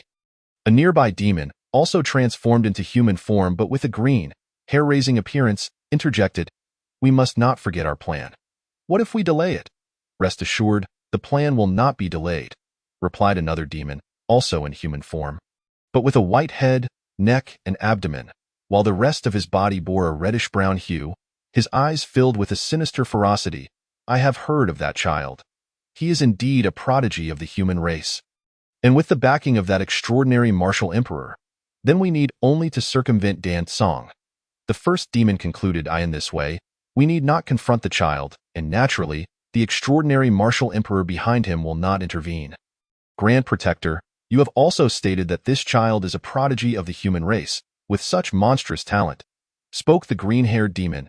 "If we allow him to grow, will he not become a significant threat to our demon race in the future?" The sinister and ferocious third protector declared, "We will not permit his growth. Bypassing Dan Song is merely a temporary measure. Once our alliance leader and several demon kings emerge from their seclusion, we shall march upon Dan Song. We will subdue that child and his extraordinary martial emperor protector. Our alliance leader and several powerful demon kings will emerge within a year at most. A year from now, even if that child grows stronger, how formidable could he possibly become? By then, when our leader and the demon kings strike, it will be the end for that child and his extraordinary martial emperor protector. Let us proceed as the third protector suggests," proclaimed the Grand Protector, her alluring form imbued with an enchanting aura, yet tinged with malevolence. Thus, the demons circumvented Dan Song, while the royal reinforcements, the Imperial Army, withdrew back to the central capital. Consequently, the entire north, with its 88 states, fell under the siege of the demon army, leaving Dan Song as the sole remaining bastion. The previously resistant states, such as Changzhou, offered no resistance whatsoever. Dan Song had truly become an isolated city. Beyond the north, the southern region, eastern frontier, and western Chu were similarly besieged by vast armies of demons, advancing with relentless momentum. Aside from the Flying Alliance and the Lin Gate, other powerful demon races, originally bound by treaties with the human race, such as Cai Tai, Jimeng, Qin Yuan, and Jiuying, suddenly declared war against humanity. If the Flying Alliance and Lin Gate were composed of formidable flying beasts and scaled creatures, then Cai Tai, Jimeng, Qin Yuan, and Jiuying represented the most powerful races among the demons. Their might rivaled that of the Flying Alliance and Lin Gate, compelling even the latter to bow in submission before them. With their involvement in the war, the southern region, eastern frontier, and western Chu swiftly fell, overtaken by countless demons. The fall of these regions left the human Kanglan Empire with only the central capital remaining. The participation of the Flying Alliance, Lin Gate, and the formidable races of Cai Tai, Jimeng, Qin Yuan, and Jiuying signaled an unusual shift for the human race, as these powerful demon factions, once bound by treaties of non-aggression, had now torn those agreements asunder to wage war against humanity. This situation instilled a deep sense of dread among countless humans. Meanwhile, in Dan Song, since that fateful day when the fishermen decisively vanquished 9 formidable demons of the Golden Body Martial King realm, leaving only the Flying Lion to flee with the demon army, Zhao Shu was well aware of the subsequent decision of the demon army to bypass Dan Song. Yet, he found himself powerless. Had the demon race not violated the Golden Body Pact, he could have mounted a defense. With the demon race now tearing apart the pact, the demons above the Golden Body Martial King realm had all joined the fray. He could only remain to guard Dan Song, and this was only possible with the fisherman's assistance. Without the fisherman, he would likely be unable to hold Dan Song. Determined to enhance his strength, he immersed himself in rigorous training. He began by absorbing the essence and spiritual energy from the bodies of the Golden Body Martial King demons, as well as the Golden Dragons and Thunder Eagles of the Divine Origin realm, along with numerous Skyward Realm demons. With this substantial intake, Zhao Shu's physical prowess and the sharpness of his being increased significantly. Even if he simply stood still, should a Skyward Realm demon come to attack him, that demon would find itself cleaved in two. Furthermore, by employing domain suppression, even a peak Divine Origin Realm demon would perish under his might. In other words, his current strength and sharpness had reached a point where he could effortlessly dispatch any Skyward Realm demon that dared to confront him. Coupled with the suppression of the first, second, and third domains, he could eliminate any divine origin realm demon without exerting the slightest bit of his cultivation. As for his culinary skills, after continuously cooking for these formidable demons, Zhao Shu's culinary experience surged, advancing from the 9th to the 10th tier, earning him 1 insight, leaving him with a total of 3 remaining insights in the ancient scroll. However, despite Zhao Shu's continued cooking, his culinary level at the 10th tier, 0300000, did not progress further. The 10th tier required 300,000 experience points for advancement, yet it remained stagnant at 0, regardless of how much he cooked. Zhao Shu was perplexed by this phenomenon. With 3 ancient scroll insights still in hand, he felt no urgency to utilize them and chose to immerse himself fully in his training. Finally, after 3 months, the energies of the 60 caverns of the chaotic vein and the 40 caverns of the stellar vein within Zhao Shu's 12 hidden veins coalesced into pills. He had finally reached the pinnacle of the 4th realm, the Skyward Realm, accompanied by a mysterious hidden attribute of law power. This powerful and enigmatic law power possessed astonishing capabilities, allowing Zhao Shu to conceal his techniques when attacking in battle, should he suddenly employ this hidden attribute. His adversary would remain oblivious, enabling him to deliver a fatal blow. Chapter 44. To seize all 88 states of the north, this hidden attribute of law power effectively granted Zhao Shu a trump card, a killer move that would catch his enemies completely off guard. Although Zhao Shu's ancient scroll also possessed hidden abilities, it merely concealed his realm when he did not exert his cultivation. The concealed power of this hidden attribute can be wielded to shroud one's attacks and eliminate foes. As Zhao Shu cultivates to the utmost limit of the 4th realm, he finds himself entering the divine origin realm. In this realm, the divine origin martial soul is forged from the energy within the cave heavens, coalescing into a formidable essence. This not only amplifies one's strength, far surpassing that of the space control realm, but also grants the potential for a lifespan of 3,000 years, provided one is not slain by a more formidable enemy. Moreover, the divine origin martial soul possesses the ability to manifest avatars. Just as Zhao Lingyi once attended the birthday banquet of Xiao Jingyao at the Northern War King's estate with an avatar, these manifestations can undertake various tasks on behalf of the original self, allowing the true self to retreat into seclusion for cultivation. However, avatars do have a limitation, possessing merely 1/10 of the original strength. Yet, do not underestimate this fraction. An avatar of a supreme being, such as a terrestrial immortal, could effortlessly annihilate even a formidable martial emperor beneath the realm of the golden body martial king with a mere gesture.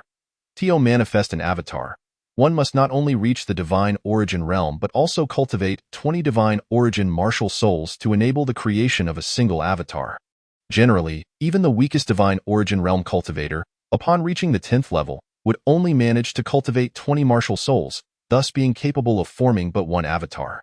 This is due to the fact that among the 8 extraordinary meridians and the 12 regular meridians, 20 primary meridians in total, each meridian accommodates but one cave heaven. Therefore, the number of cave heavens corresponds directly to the number of martial souls one can cultivate. Thus, the cave heaven realm is crucial for the subsequent space control and divine origin realms. The more cave heavens one opens within the cave heaven realm, the stronger one's capabilities in the following realms become. If one were to open 10 cave heavens per meridian, 20 meridians would yield 200 cave heavens. In the space control realm, the energy from these 200 cave heavens, once refined, would result in a strength and speed far superior to those who have not reached such a milestone. Upon attaining the divine origin realm, if one were to fully coalesce the energy from the 200 cave heavens into the divine origin martial soul, they could yield 200 martial souls, which would allow the formation of 10 avatars. Each avatar would then possess 1/10 of the original strength, culminating in a terrifying power that mirrors the original self. Thus, one could effectively become 2. Yet, Zhao Shu's situation is even more astonishing, having opened a total of 800 cave heavens across 20 primary meridians and 12 hidden meridians. Should Zhao Shu reach the pinnacle of the 10th level in the divine origin realm, he would possess a staggering 800 martial souls, enabling him to manifest 40 avatars, 40 times that of an ordinary divine origin realm cultivator. If Zhao Shu were to merge 10 of these avatars, he would achieve 4 avatars that are entirely equal in strength to his true self. However, Zhao Shu has only just embarked upon the divine origin realm, not even attaining its first level yet. Thus, he cannot manifest even a single avatar, Even the hidden power of the laws that appeared simultaneously with the fourth realm remains beyond his grasp. He is still far too weak to wield such power. Akin to possessing an exceptionally sharp blade capable of severing solid bone, yet lacking the strength to lift it, he must grow stronger. Time passed, and several months later, at the age of 5, Zhao Shu remained in seclusion, diligently cultivating. Before long, nearly a year had elapsed, and upon nearing 6 years of age, he finally emerged from his retreat. At this juncture, Zhao Shu had successfully ascended from the initial stage of the divine origin realm to the 10th level. However, he still had a considerable distance to travel before reaching the pinnacle of this realm. Zhao Shu had succeeded in coalescing the cave heaven energy from the 8 extraordinary meridians and the 12 regular meridians into the divine origin martial soul.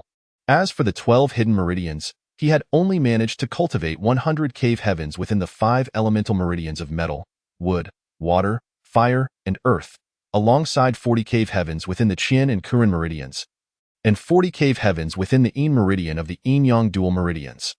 The energies from these had coalesced into the divine origin martial soul, while the energies from the chaotic, stellar, and lightning meridians, as well as the Yang meridian of the Yin-Yang dual meridians, had yet to yield any divine origin martial souls. Thus, of Zhao Shu's 800 cave heavens, 620 had successfully formed divine origin martial souls, leaving 180 cave heavens still unrefined. With 620 cave heavens coalescing into divine origin martial souls, Zhao Shu was able to manifest 31 avatars. Each avatar possessed merely 1/10 of the original's power. But by combining 10 avatars into one, he could already form 3 avatars that were entirely equal in strength to his true self. Upon witnessing Zhao Shu's emergence from his lengthy seclusion, Mu Yunshang and Song Zhili gathered around him. Through their conversation, Zhao Shu learned of the events occurring outside during his year-long retreat. The demon horde, having overrun the southern region, eastern frontier, western Shu, and northern borders a year prior, had yet to breach the defenses of the central capital, which was directly protected by the royal family of the Kanglan Empire. The formidable array of protective formations and natural barriers between the southern region, eastern frontier, western Shu, northern borders, and central capital had thwarted their advances.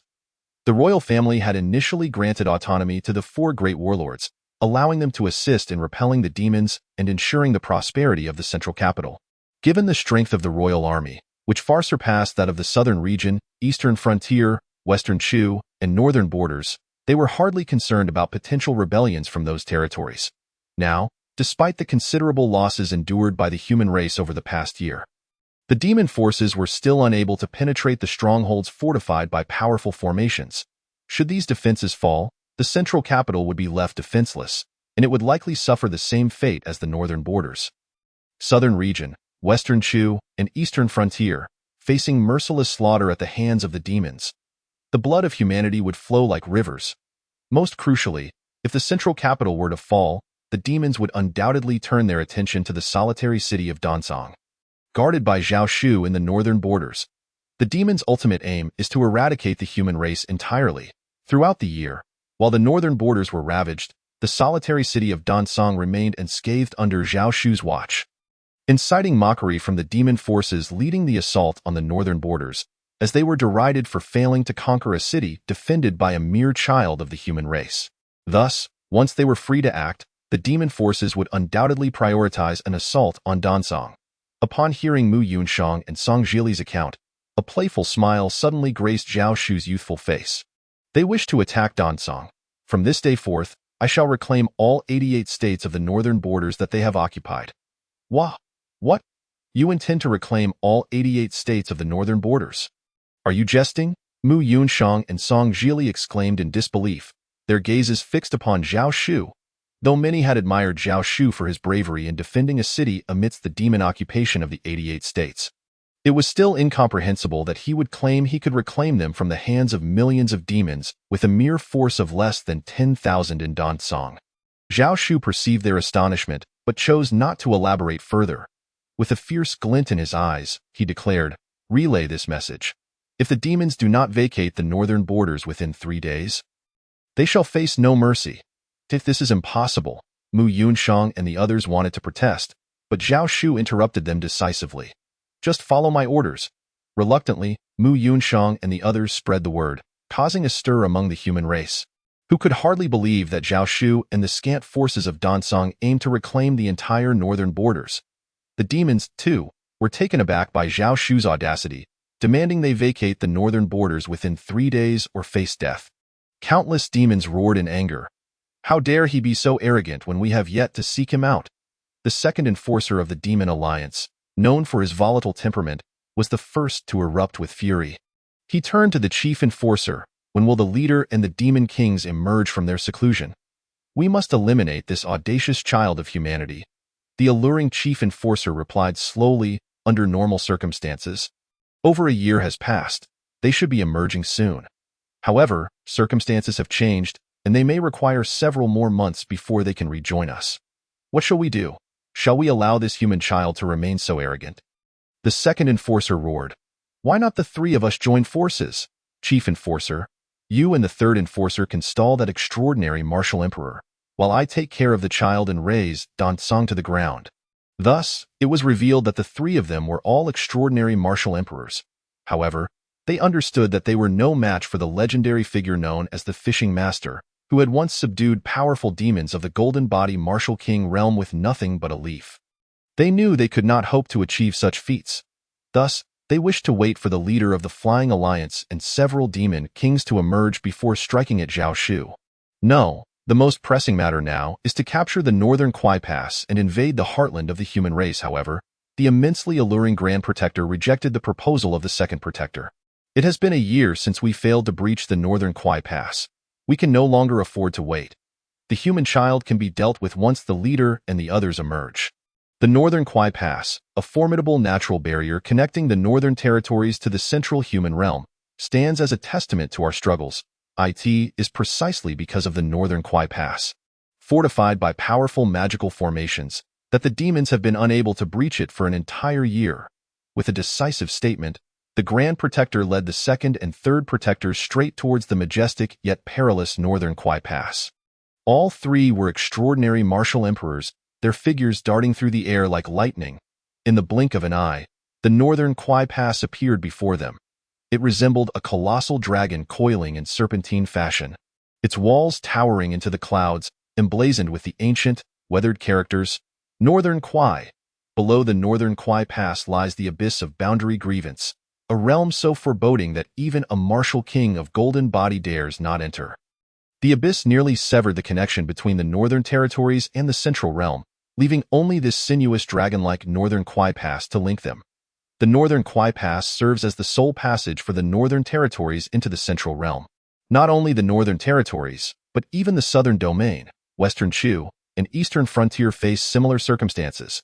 The southern domain is left with only the Southern Kuai Pass connected to the central realm, while Western Chu and Eastern Frontier are similarly restricted to the Western and Eastern Kuai Passes, respectively, with all other routes completely obstructed by the abyss of Boundary Grievance. The appearance of these 3 extraordinary martial emperors from the demon race sent shockwaves through the defenders of the Northern Kuai Pass. The terrifying aura of the Grand Protector and her companions enveloped the towering walls of the Northern Kuai Pass. Their overwhelming might reverberated through the heavens and the earth, crushing everything in its path. This immense pressure caused several human warriors at the Void Flight realm to explode into a mist of blood.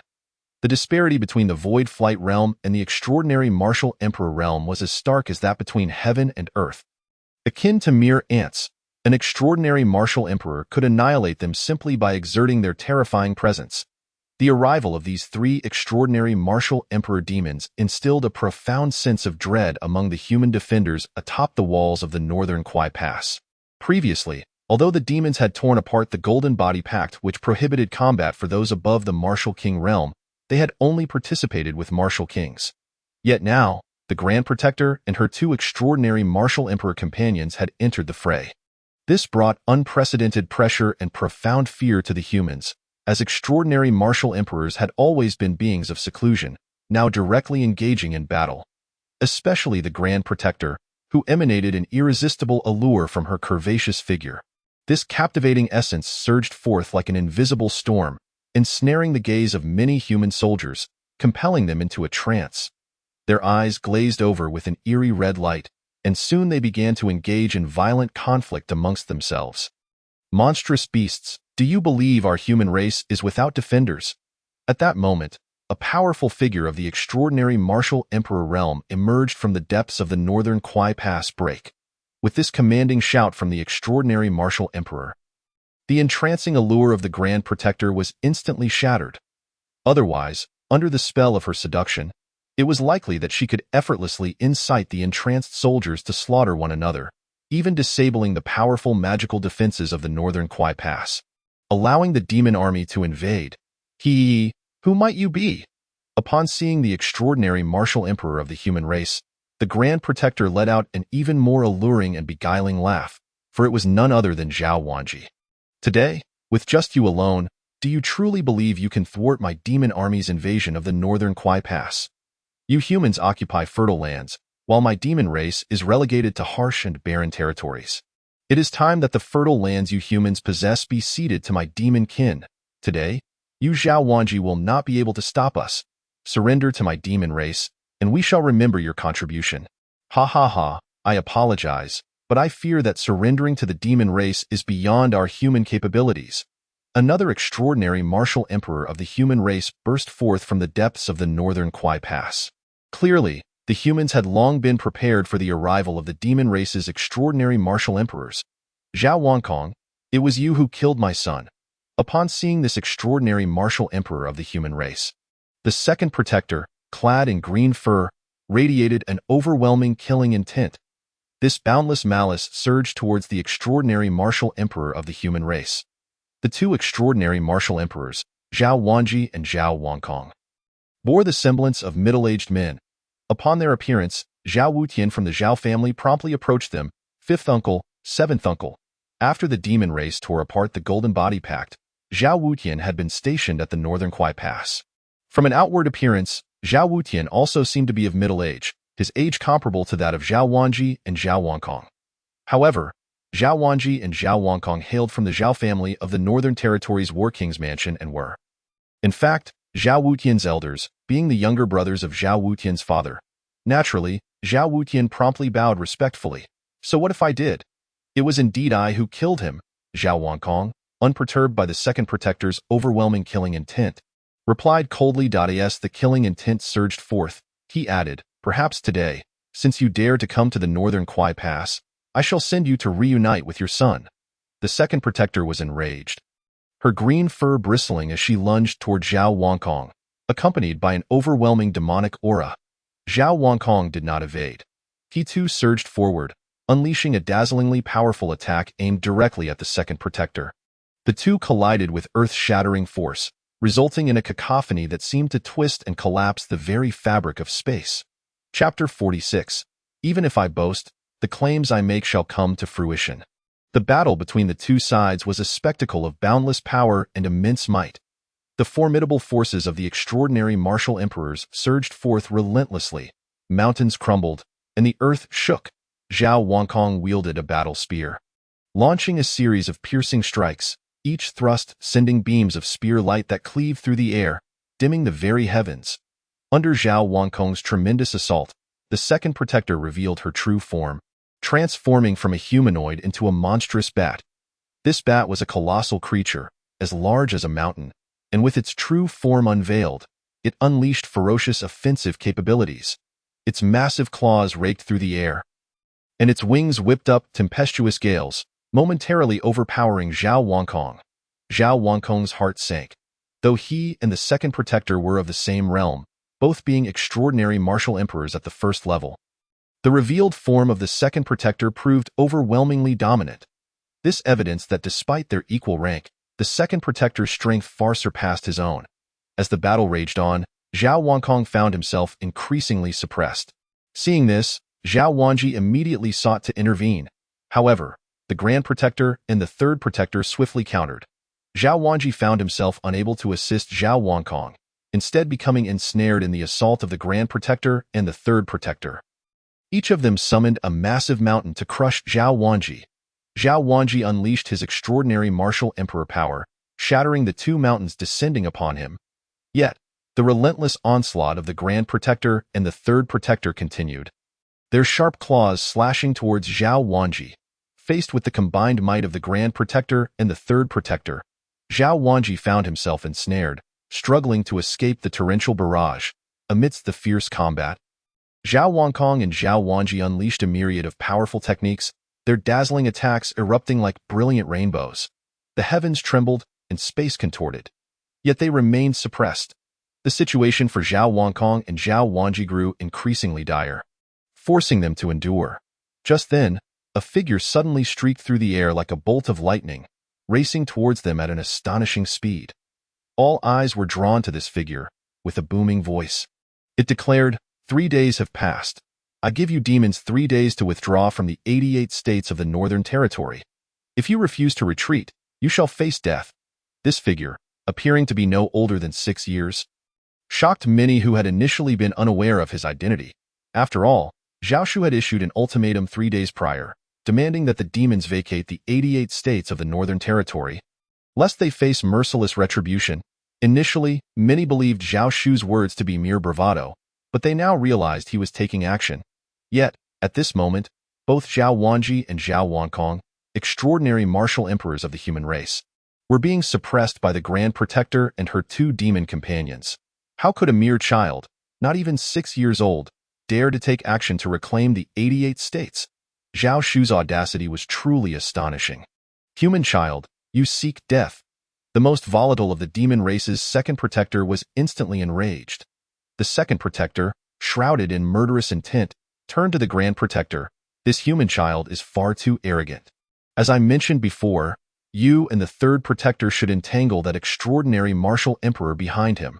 Leave him to me. I can slay him in mere moments." The Grand Protector, her alluring visage furrowed with concern, felt trepidation at the mention of Zhao Shu, for the figure behind him, Diaoye, was immensely powerful. Even if she, the second protector, and the third protector joined forces, they might not be able to contend with Diaoye. While Diaoye refrained from intervening in the affairs between humans and demons, if Zhao Shu became embroiled, it was uncertain whether Diaoye would choose to intervene. Should Diaoye take action, their aspirations to breach the Northern Kuai Pass would be thwarted. The Grand Protector found herself in a dilemma. Should she strike at Zhao Shu, she sensed that their outcome would be dire. Moreover, Zhao Shu's words had incited displeasure among several martial kings within the Northern Kuai Pass. They deemed Zhao Shu's boast of reclaiming the 88 states of the Northern Territory as utterly audacious. As martial kings, they themselves would not dare make such claims, yet here was Zhao Shu, merely at the 10th level of the divine origin realm, boldly proclaiming such grandiose intentions. The martial kings regarded Zhao Shu with disdain, exclaiming, "Arrogant child! Do you truly believe you can reclaim the 88 states of the Northern Territory and threaten the demons with death? Just how grand a boast do you dare to make?" Among the several golden body martial kings, the one who stood at the forefront was none other than Wei Changkong of the Saint Invincible sect, who had nearly suppressed Zhao Shu during the birthday banquet of the Zhao family's Xiao Jingyao. Upon seeing Wei Changkong, an overwhelming chill emanated from Zhao Shu, as if it had solidified into a palpable force, transforming him into a frigid abyss at sub-zero temperatures. "Though I may be audacious and boastful, all my proclamations shall come to fruition," Zhao Shu declared with a piercing gaze fixed upon Wei Changkong. "I shall forever remember the grudge you hold for nearly incapacitating me in the Zhao family. And what of your memories?" Wei Changkong scoffed, "Can you kill me? Do you dare to step outside the North Kuei Pass? Let us see if I can indeed slay you." Zhao Shu's murderous intent was unabashedly revealed. Had it not been for the intervention of the fishing master, he would have been rendered powerless by Wei Changkong. How could he not seek vengeance for such a slight? "Even as a mere child of not yet 6, I dared to stand outside the North Kuei Pass. You, a distinguished golden body martial king, do you not have the courage to emerge from the North Kuei Pass? Are you truly that weak?" Zhao Shu's taunt ignited Wei Changkong's fury, darkening his countenance to that of coal. Yet he dared not venture from the North Kuei Pass. The demons feared to act against Zhao Shu, who had the fishing master behind him, but should he step outside, he would likely be obliterated by the 3 formidable martial emperors who served as the Great Protector. All he could do was roar. "If you have the guts, come into the North Kuei Pass, but ensure that your mysterious ally does not intervene." Zhao Shu, radiating an icy resolve, assured him, "Fear not, I pledge upon my martial spirit that my ally shall not interfere with you." "Ha! Then I welcome your arrival to your own demise." Wei Changkong's grim expression morphed into one of delight. Zhao Shu had foolishly vowed to keep the fishing master at bay. Was he not sealing his own fate? This formation flag is yours. He promptly handed Zhao Shu a flag of the formation, which he flicked with his fingers, sending it soaring from within the North Kuei Pass into Zhao Shu's grasp outside. This flag could traverse the powerful protective formation of the North Kuei Pass, allowing Zhao Shu to instantly vanish within its confines. In a heartbeat, he transformed into a streak of light, racing toward Wei Changkong with formidable speed. Simultaneously, an overwhelming, tempestuous aura erupted from within him, surging forth like a torrential flood, crashing into the Qingmu divine sword he wielded. In an instant, the sword blazed with a radiant brilliance, its dazzling light illuminating the heavens and earth. As if it could cleave the very fabric of reality, die. Zhao Shu's voice, cold as the grave, commanded as he swung the Qingmu divine sword, aglow with brilliance, toward Wei Changkong. Chapter 47. Whoever dares to obstruct shall meet their end. Wei Changkong snorted coldly, and then bellowed, break. He unleashed the power of the golden body with a palm strike aimed at Zhao Shu's sword. Yet in that moment, he was sent reeling backward, revealing a visage of sheer terror and tremor. He had not anticipated Zhao Shu's strength. As Zhao Shu's formidable strike descended upon him again, the radiant light of the sword unhesitatingly aimed for his heart, and Zhao Shu unleashed a powerful domain force. Immobilizing Wei Changkong entirely, the murderous intent emanating from Zhao Shu was unmistakable. It was a death sentence. This realization filled Wei Changkong with dread and regret. He had foolishly given Zhao Shu the formation flag, allowing him entry. He had assumed that even with a year or two of growth, Zhao Shu would remain as malleable as he had been during Xiao Jingyao's banquet.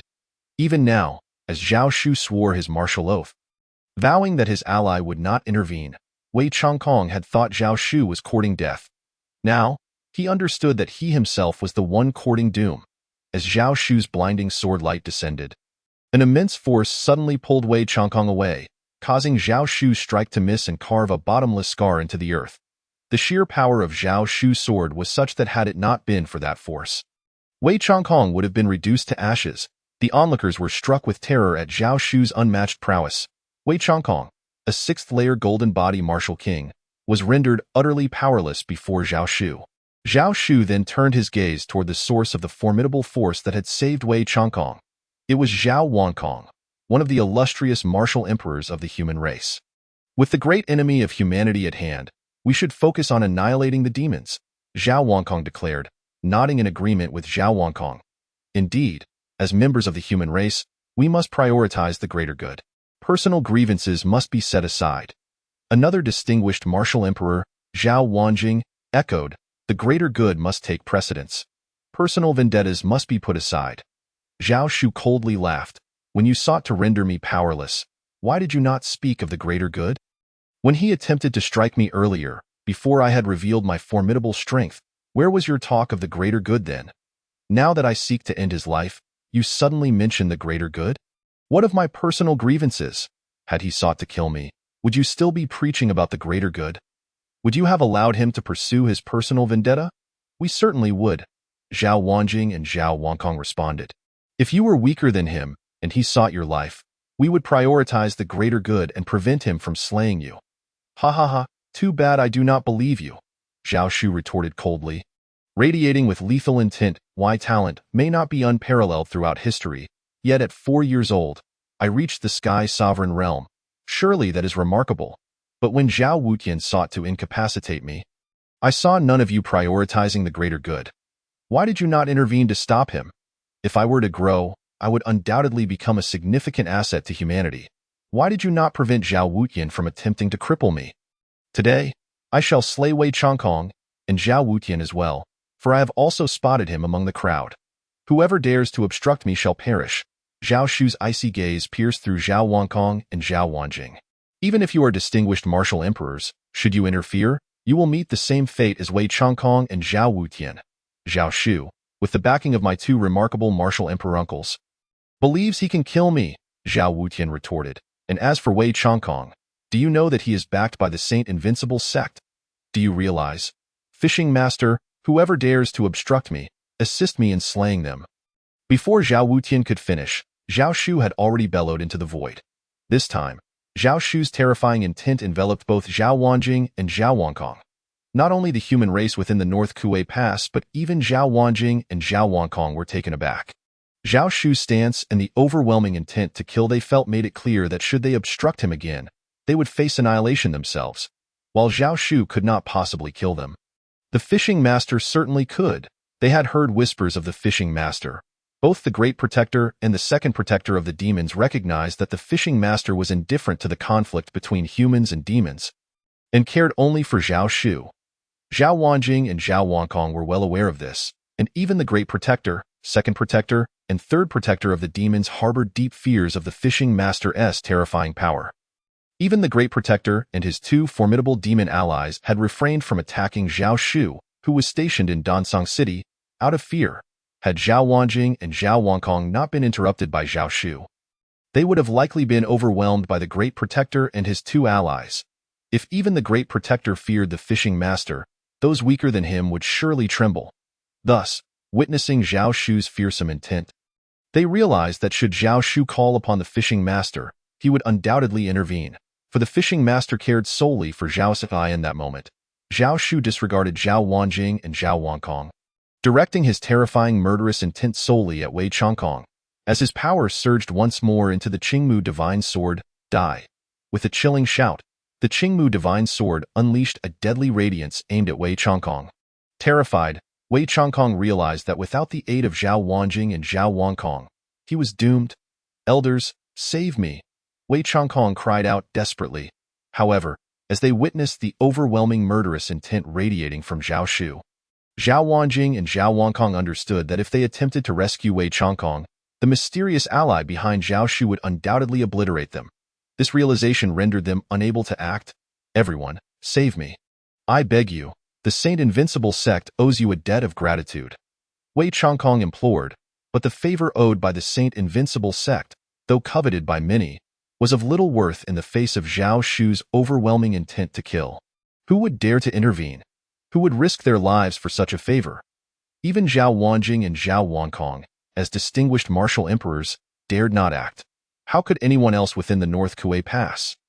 At that moment, who would dare to act, unless they wished for death, willing to accompany Wei Changkong to the grave? Chapter 48. To repay my debt with your life, Zhao Shu, I, the Saint Invincible sect, shall not let you off the hook. My disciple Zhao Lingyi will surely not spare you either. What you encountered last time at the Zhao family was merely a projection of him. No matter how unparalleled your talent, should you face Zhao Lingyi in his true form, seeing that no one intervened, the despairing Wei Changkong shouted. Yet before he could finish his words, Zhao Shu's sword, radiating an exquisite brilliance, descended upon him. Despite his desperate struggle, enveloped in an energy shield, and bolstered by the formidable sixth layer of the Golden Body Martial King realm, the energy shield and his golden body were as fragile as an eggshell. In an instant, under the overwhelming brilliance of Zhao Shu's sword, they shattered into oblivion. As the relentless sword light cleaved through him, it reduced him to a mist of blood, his divine essence unable to escape his body. Annihilated alongside him by Zhao Shu's dazzling sword strike, the onlookers fell silent, their gazes towards Zhao Shu filled with trepidation. Zhao Shu's eyes then turned towards Zhao Wutian, declaring, "It is your turn."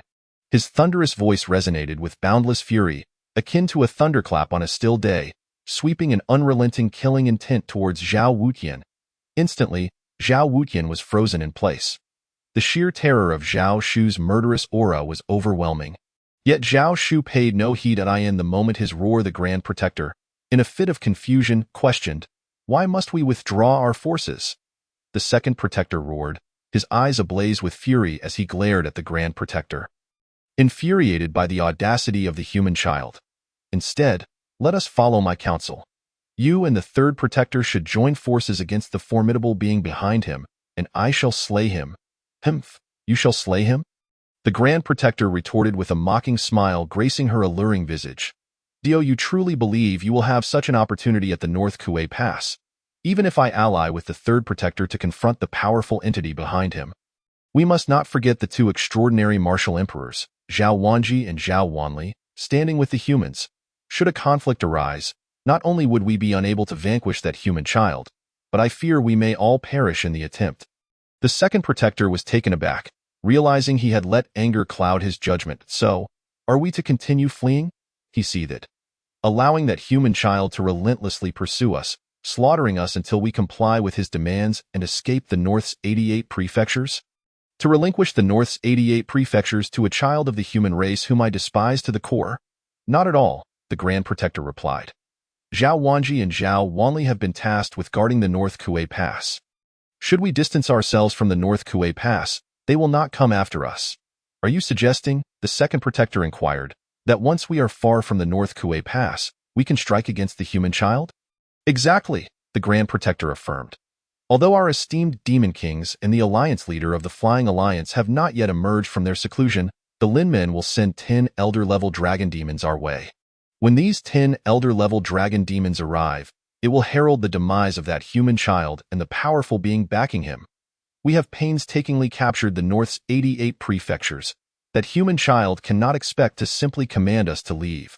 Upon hearing this, the second protector felt a surge of excitement. He was eager to know when the 10 Elder-level dragon demons from Lin Men would arrive. The only city left unconquered in the north is Dansong City. We cannot allow ourselves to be mocked by the demons of the southern region, eastern frontier, and western Shu. Once the 10 dragon demon elders from Lin Men arrive, I shall ensure that both the human child and Dansong City are obliterated. At that moment, as the second protector finished speaking, the Grand Protector had yet to utter a word when a cacophony of thunderous roars echoed from the distance, resembling the wrathful cries of titanic dragons tearing through the heavens. 10 formidable elder-level dragon demons approached, their terrifying auras darkening the sky. These 10 elder-level dragon demons were all exceptional martial emperors. Their arrival signified the impending doom of the human child. The previously enchanting Grand Protector was now engulfed with a murderous intent as she declared, "Let us proceed to annihilate Dansong City, ensuring that both the human child and the city meet their doom." The second protector echoed her sentiments with fervor. "The 10 elder-level dragon demons from Lin Men?" Upon witnessing the Grand Protector's gaze, responded, "Then let us depart at once. The powerful being behind the human child shall be entrusted to the 10 elder-level dragon demons of Lin Men, regardless of how strong he may be. Today, we shall ensure his downfall." Thus, the 3 Grand Protectors of the Flying Alliance, along with the 10 elder dragon demons from Lin Men, a total of 13 exceptional martial emperors, unleashed their overwhelming auras as they surged toward Dansong City. Behind them trailed an army of ferocious demons, each with a terrifying appearance.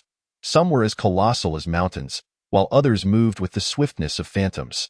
Some bore fearsome fangs and sharp claws, while others were shrouded in impenetrable scales or venomous fur. Even from a distance, the malevolent presence of these demons enveloped Dansong City, their aura resonating like a tangible force that shook the very earth. The relentless roars of the demons instilled fear in the hearts of the city's inhabitants, leaving them trembling in terror. As Mu Yunshang and Song Zhili soared above Dansong City, they beheld the dark horde of demons, resembling a looming storm cloud, threatening to engulf the entire city. At this critical juncture, it was imperative to note that Zhao Shu was not present in Dansong City. He remained engaged in the slaughter of demons beyond the city walls.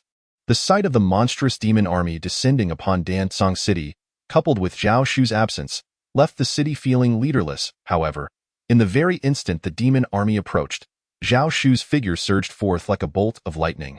Despite being preoccupied with the massacre of demons, the overwhelming aura of the approaching horde did not escape his notice. With his formidable speed, he returned just in time to confront the impending assault. "Zhao Shu, today marks the end of your life, human child." The wrathful second protector bellowed, "Is that so? Today, I welcome your arrival as a harbinger of death." Zhao Shu's murderous intent loomed over the demon army, sparing him the need to eliminate each demon individually. After fleeing in disarray from the North Kuei Pass, the demon army had scattered to evade his pursuit. Now that they had regrouped, Zhao Shu found the task of annihilation considerably easier. Yet, in the eyes of the demons, Zhao Shu's confidence was nothing short of arrogance. The second protector roared, "Do you think today is like any other? Even the powerful being behind you, Dao Yi, cannot protect you. You are destined to die, little brother. Shall I offer you another chance?" The Grand Protector enticed with an alluring gaze directed at Zhao Shu, If you are willing to surrender and join the demon race, I shall spare your life, and when you grow up, I will ensure you partake in the pleasures that only adults can enjoy. Zhao Shu scoffed at the absurdity of her proposition. Spare my life? He retorted coldly. With a sudden surge of energy, Zhao Shu's aura erupted violently as the immense power within him converged into his arm, channeling into the Qingshu divine sword. In an instant, the sword radiated a blinding light. Infused with an overwhelming intent to kill it, seems you wish for death. Then so be it.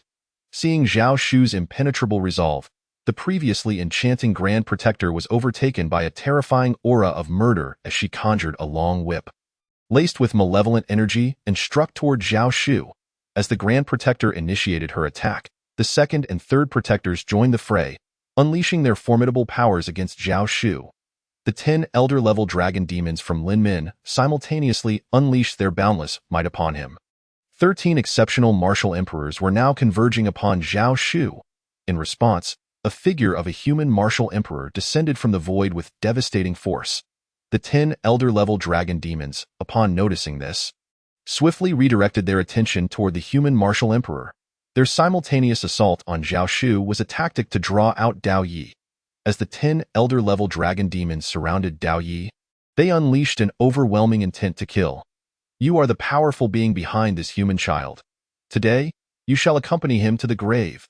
At that moment, the Grand Protector, the Second Protector, and the Third Protector unleashed their terrifying power against Zhao Shu, proclaiming, "Today, the powerful being behind you cannot protect himself. He cannot shield you from your fate. Today, you shall perish. To think you can bring about my demise. Based on your capabilities?" Zhao Shu replied with a sneer. "I told you, today you come as heralds of death." His eyes revealed nothing but disdain, utterly disregarding the 3 formidable martial emperors before him, remaining composed and unperturbed. The Grand Protector, the Second Protector, and the Third Protector were momentarily stunned by his audacity. Dao Yi had become entangled with the 10 elder-level dragon demons, leaving Zhao Shu to face the 3 exceptional martial emperors alone. Where did this confidence stem from? How could he dare to claim that they had come to deliver death? Even Mu Yunshang and Song Zhili, within Dansong City, were left speechless. Although Zhao Shu was exceptionally gifted, he was merely at the 10th level of the divine origin realm, still a vast distance from becoming an exceptional martial emperor. And here he was, facing 3 formidable foes. Yet, he remained unfazed, as if the threat before him was inconsequential. As everyone stood in shock at Zhao Shu's audacity to disregard the presence of 3 exceptional martial emperors, he deftly evaded their attacks, moving with the speed of lightning. "Dare you challenge me to a duel?" Zhao Shu taunted, having evaded the onslaught of the 3 demons. "You think you can escape death in a one-on-one duel?" The Second Protector retorted as he lunged forward. "Grand Protector, Third Protector, do not interfere. Allow me to handle this." Suddenly, a small figure emerged. Since a year ago, when Zhao Shu had cooked for various demons, the little glutton had fallen into a deep slumber, taking the form of a small stone egg pendant that hung around Zhao Shu's neck. Unexpectedly, it awakened at this moment. "Boss, having mooched off your food for so long without contributing, let me take care of this guy." The little glutton transformed from a tiny pendant into a colossal mountain-like figure, speaking human words. It was noteworthy that previously, the little glutton had never spoken, and now, it aimed to confront the Second Protector. "An exceptional martial emperor? Are you certain?" Zhao Shu asked, astonished at the little glutton's audacity. "That demon is an exceptional martial emperor." "Certainly, my esteemed leader. Rest assured that today I shall vanquish this vile demon, considering it merely as recompense for the sustenance I have enjoyed under your roof. Once I have dispatched this foe, you may continue your culinary endeavors." The little darling has once again fixated on the prospect of food. Truly, it is a glutton at heart. Moreover, that egg, already colossal like a great mountain, astonishingly expands at an unfathomable pace. Simultaneously, the little darling unleashes a terrifying surge of power, which intensifies in tandem with its growth. In the blink of an eye, the little darling has transformed from a singular mountain into a multitude of towering peaks. Its size is so immense that it defies imagination, casting a shadow over the land and instilling a sense of insignificance akin to that of an ant gazing up at the vast cosmos. Then, Accompanied by a thunderous roar that could shatter the heavens, the little darling charged forth, propelled by an overwhelming force, towards the second demon protector. As it barreled through, the air was rent asunder, fierce winds howled. Dust and stones were sent flying, and the ground cracked under the pressure. Seeking its demise, witnessing the approach of the little darling, the second demon protector was enraged. After all, he was a formidable martial emperor. Yet the little darling dared to disregard him so brazenly, proclaiming its intent to slay him and use him as a culinary delight. With his massive claws, imbued with a fearsome gale, he struck down upon the oncoming little darling with the force of a tempest. As if to rend the very fabric of reality and reduce all obstacles to mere dust, boom! The colossal claw collided with the little darling's vast form. Where they met, a blinding radiance erupted, and powerful waves of energy rippled outward like ripples upon a pond. The giant egg of the little darling sent the second demon protector flying, revealing his true form as a gigantic bat demon. Cloaked in green fur, the second demon protector roared in disbelief. He had never anticipated such strength from the little darling. Now exposed, he unfurled his enormous bat wings, unleashing torrents of fierce green energy. These beams, infused with the formidable power of a martial emperor, would obliterate any ordinary individual beneath that rank in an instant. Yet, the little darling displayed no fear, as a strange halo of ethereal light enveloped its shell. Undeterred, it charged forth to meet the onslaught of those green beams, shattering them effortlessly while its colossal form once more lunged at the now revealed second demon protector. Observing the little darling's audacity to contend with the second demon protector, Zhao Shu cast a glance at the great protector and the third protector. There was no need for a one-on-one confrontation now. They could face him together, for he would take on both. Though astonished by Zhao Shu's ascent from the void realm to the 10th layer of divine essence within just a year, the notion that he, a mere 10th layer divine essence, would challenge two formidable martial emperors was utterly preposterous. This audacity left the great and third protectors momentarily dumbfounded, especially upon witnessing the confidence radiating from Zhao Shu's gaze. An inexplicable dread settled in their hearts. Could it be that besides the enigmatic figure known as the fishing master assisting Zhao Shu, he had other formidable allies? Otherwise, how could he dare to challenge two distinguished martial emperors simultaneously? Yet, they remained oblivious to the presence of other martial emperors nearby. From where did Zhao Shu's confidence stem? Could it truly derive from his own strength? Was he indeed capable of defeating two martial emperors single-handedly? Chapter 51. A mysterious method of suppression. Meanwhile, within the city of Dansong, Mu Yunshang and the others remained equally unaware of the source of Zhao Shu's confidence. Kill! Despite their astonishment, the Great Protector and the Third Protector charged towards Zhao Shu without hesitation. Their attacks were fierce and unrelenting. The Third Protector unleashed a torrent of black bloodlight aimed at Zhao Shu, akin to a bolt of lightning from the depths of the underworld. In tandem, the Great Protector's whip erupted with a dazzling demonic radiance, slicing through the air like a phantom as it hurtled towards Zhao Shu. Wherever the whip passed, it seemed capable of tearing through all barriers, causing the very fabric of space to collapse in its wake. As the whip and bloodlight converged upon Zhao Shu, he adopted a grave expression. In an instant, he stepped forth into the air, unleashing the fourth realm of his domain, a terrifying force that bore down upon the Great and Third Protectors with overwhelming might. Simultaneously, the 10 Fiends' Fist, fueled by Zhao Shu's formidable cultivation, unleashed a cataclysmic impact. Over the past year, although Zhao Shu had secluded himself in training, he had occasionally pilfered items from Mu Yunshang and her companions within the city of Dansong, only to return them stealthily, which had elevated his thieving skills from the 6th to the 7th rank, granting him insight from one ancient scroll. Coupled with the 3 insights he had retained, he incorporated one into the martial path of using oneself as a weapon, elevating his understanding of weaponry to the 10th rank. The remaining 3 insights were all devoted to the fist techniques, enhancing his comprehension of the fist path from the 5th to the 8th rank. With this advancement, his grasp of the fist techniques far surpassed his previous understanding at the 5th rank. This allowed him to refine the 10 Fiends' Fist to the pinnacle of its technique, achieving a state of great perfection. Thus, at this moment, as he unleashed it, the 10 Fiends' Fist embodied the essence of great perfection. The energies of ancient 10 Fiend phantoms, such as the Swanee, Gu Jiao, Qilin, Phoenix, True Dragon, Taotai, Zhu Yin, Qi Qiongqi, and Kuinpeng surged forth from Zhao Shu's fist. With each strike, these ancient phantoms erupted with such power that the very earth trembled, shattering rocks and reducing flora to dust. The energy of the fist seemed poised to engulf the very heavens and earth. This spectacle left Mu Yunshang and her companions, observing from within Dansong, utterly astounded. Even the demon army led by the Great Protector was taken aback.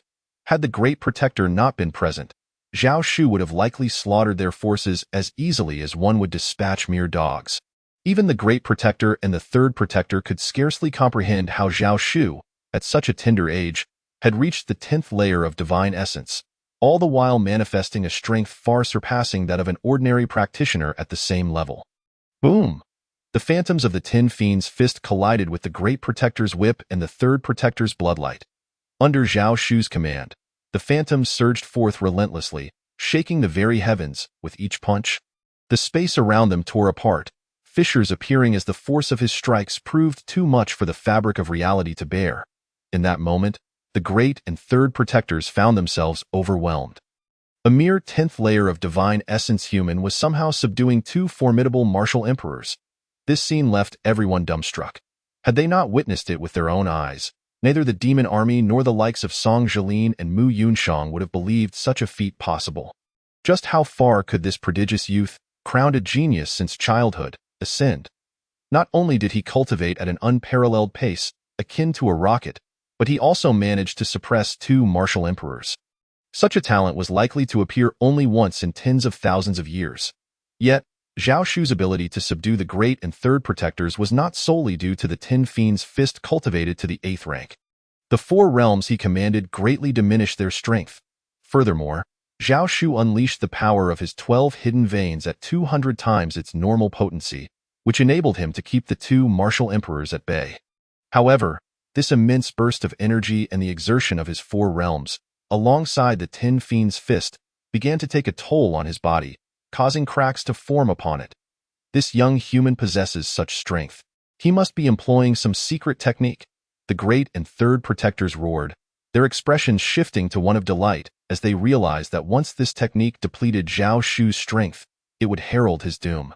With that thought, a terrifying surge of demonic energy emanated from the Great Protector, causing his whip to swell and radiate a chilling aura as it surged towards Zhao Shu, the Third Protector. In turn, sliced open his wrist, infusing his blood into the dark bloodlight, intensifying its assault on Zhao Shu. Zhao Shu frowned. The might of the Great and Third Protectors exceeded his expectations. He could not maintain the 200 times power output. The 4 realms and the 10 Fiends' fist for long.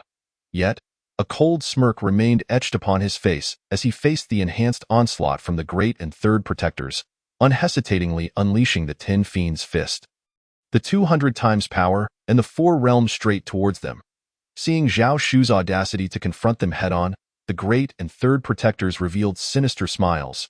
But in the next instant, the Third Protector's expression transformed from a malicious grin to one of sheer horror. An invisible attack had pierced through his immense demon form, filling his eyes with disbelief. This strike was not only powerful but also silent, leaving him utterly defenseless. His massive form, which had been engaged in battle with Zhao Shu, crumbled as his vital organs and core were shattered, causing him to plummet to the ground, creating a deep chasm in the earth, sending tremors through the land. As for his demon essence, it was annihilated within him, leaving his soul in ruin. This sudden turn of events left the Great Protector aghast. How had the Third Protector met his demise? The means employed by this young human filled her with dread. Transforming from her enchanting human form back to her true self, she revealed her vast demonic essence, the celestial charming fox. Unlike ordinary fox demons, the celestial charming fox was born with enormous wings and possessed a talent for cultivation far superior to that of its kin. Yet, now, in her true form, her eyes were filled with terror as she gazed at Zhao Shu. How did you kill the Third Protector? Countless demonic armies, alongside Mu Yunshang and her companions within the city, were rendered incredulous. Initially, as they witnessed Zhao Shu's ultimate exertion causing his body to rupture, they feared he would succumb to the overwhelming oppression of the Great Demonic Guardian and the Third Guardian. Worry etched across their faces. However, to their astonishment, in the next moment, Zhao Shu decimated the third demonic guardian. Descend to hell and inquire of the third guardian. Upon hearing the great demonic guardian's words, Zhao Shu's terrifying killing intent surged forth. His form soared through the air like a bolt of lightning, unleashing a 200-fold surge of power, manifesting his domain, and unleashing the 10-fiend fist in a furious assault against the great demonic guardian. The great demonic guardian trembled with fear, concerned that she might meet the same fate as the third guardian, suddenly falling victim to Zhao Shu's mysterious means. As Zhao Shu advanced, she hastily retreated. A formidable martial emperor unwilling to engage once more with Zhao Shu, who was merely at the 10th layer of the divine origin realm. Yet, in her moment of retreat, Zhao Shu's figure darted forward like the wind, akin to an arrow released from a bow, and then he surged directly towards the second demonic guardian, who was still embroiled in battle with the little Mingdan. The second demonic guardian matched the little Mingdan in strength. Despite their prolonged clash, they remained evenly matched. The second guardian held greater power, yet the little Mingdan possessed a unique, inherent talent. The little Mingdan's shell was remarkably sturdy, boasting formidable defenses, while the second demonic guardian's terrifyingly potent attacks rained down on it with cataclysmic force. Yet, the little Mingdan remained unscathed. Amidst their fierce battle, Zhao Shu suddenly appeared, unleashing a 200-fold surge of power, his domain and the 10-fiend fist simultaneously crashing down upon the second demonic guardian. The second guardian was caught off guard. Although as a formidable martial emperor, she sensed the danger and evaded Zhao Shu's assault, she was nonetheless suppressed by his domain, and then the little Mingdan's colossal shell collided with her like a celestial force stirring the cosmos. The second demonic guardian found escape impossible. The heavens trembled. Her massive form was sent flying, a mouthful of demonic blood erupting from her maw, carving a crimson arc through the void. Observing this, Zhao Shu executed a supreme maneuver, darting forward like a streak of lightning towards the second demonic guardian.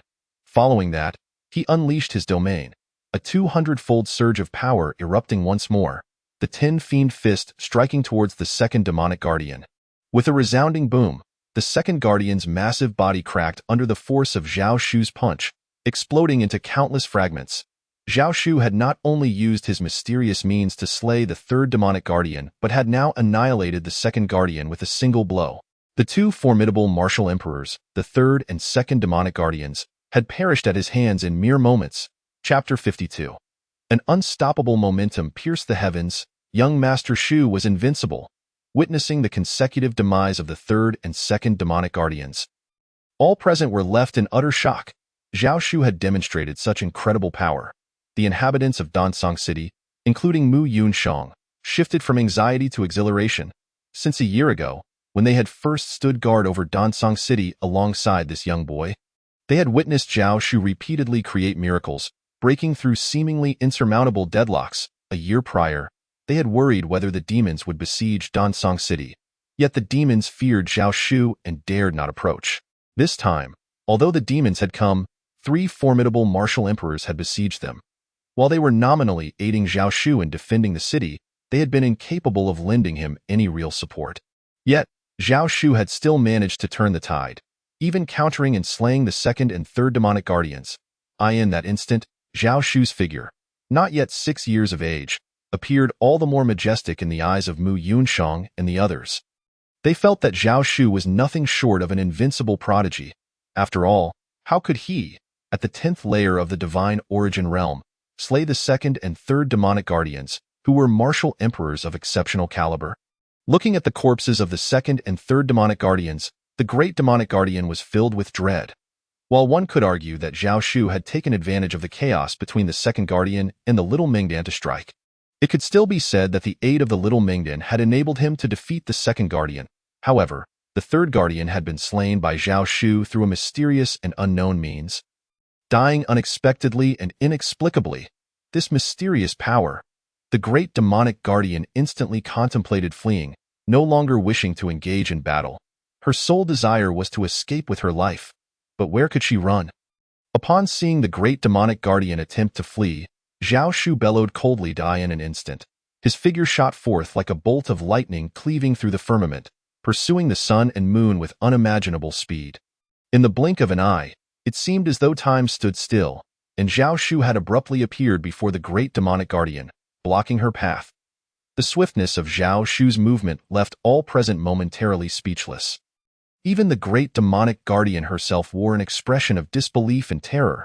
She had never anticipated that Zhao Shu would intercept her with such astonishing speed.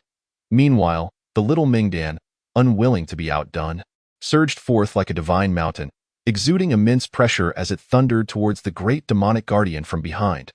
Realizing she was beset from both sides, the great demonic guardian understood that Zhao Shu was resolute in his intent to slay her. A glimmer of determination flickered in her eyes. Suddenly, a chilling, sinister light erupted from the black whip in her hand, emanating an aura that seemed capable of extinguishing all existence. This light slithered forth like a serpent in the darkness of hell. Exuding a lethal, annihilating aura, with a swift motion, she wielded the whip, which danced like a frenzied dragon, enveloped in the ominous light, and struck fiercely towards Zhao Shu and the little Mingdan, where the whip passed. The void dimmed, yet, despite the terrifying assault, the little Mingdan remained remarkably calm, showing no signs of fear. It did not flinch or evade. Instead, it chose to meet the great demonic guardian's terrifying whip head-on, colliding with its formidable shell. Just as the whip was about to strike the little Mingdan, a brilliant, radiant aura emanated from its shell. This resplendent aura contained an indomitable strength, clashing against the sinister light of annihilation, resulting in a cataclysmic explosion of light. Seizing the opportunity, Zhao Shu unleashed his terrifying fist intent, manifesting an array of 10 fiend fist shadows that relentlessly bombarded the great demonic guardian. Among these shadows, one was imbued with the concealed power of a hidden attribute from Zhao Shu's fourth domain. This hidden attribute allowed Zhao Shu's attack to remain undetected, merging seamlessly with the other fist shadows to strike the great demonic guardian without forewarning. The great demonic guardian, aware of Zhao Shu's other fist attacks, exerted all her strength to evade and deflect them.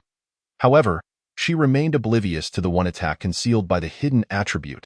Her whip lashed out, creating powerful whips of air that screamed as they rushed towards Zhao Shu, as if intent on tearing him apart. Yet, at this critical moment, her Kolos, the 10 extraordinary martial emperors, unleashed their signature skills. With some spitting forth fierce flames while others summoned icicles, creating a tumultuous barrage of attacks that rained down upon Diao Yi. In response, Diao Yi manifested a form of golden body that transcended even that of a martial king, radiating a vast and terrifying aura. The assaults from the 10 formidable dragon elders crashed against Diao Yi's, merely causing ripples to ripple across the surface. This prompted the 10 extraordinary martial emperors to similarly reveal their. Empowered by this manifestation, their collective strength surged, and they unleashed a new wave of grand techniques aimed at Diao Yi. Observing their own, Diao Yi's movements became unpredictable. With each step he took, a strange ripple of power emanated. In a surprising display of agility, he broke through the encirclement of the elders, thrusting his hands forward. A colossal force erupted, sending several of the extraordinary martial emperor elders reeling backward. However, being 10 in number, they quickly regrouped and launched a renewed assault upon Diao Yi with the speed of lightning. As the fierce battle raged on, Diao Yi, initially on equal footing with his opponents, gradually found himself at a disadvantage. He appeared as a solitary leaf adrift upon a vast ocean, entirely ensnared in a passive position. Zhao Shu was filled with urgency. He longed to assist Diao Yi.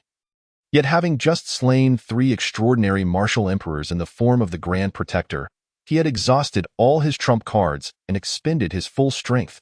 His victory had come at a staggering cost, akin to inflicting 1,000 losses upon the enemy while suffering 800 in return. Against the 3 formidable extraordinary martial emperors, he lacked the capacity to crush them decisively. Thus, despite his triumph, he bore a grievous toll. His body was a grotesque spectacle of torn flesh, resembling a bloodied figure, with terrifying cracks spreading across his form like shattered tempered glass, still far from complete recovery. Moreover, the toll from his 10 fiends' fist had drained his cultivation to less than 1/10 of its original strength. His desire to aid Diao Yi was thwarted by his own inability. He could only hasten the absorption of martial spiritual energy and draw upon the properties of the 12 hidden veins to regain his strength and assist Diao Yi.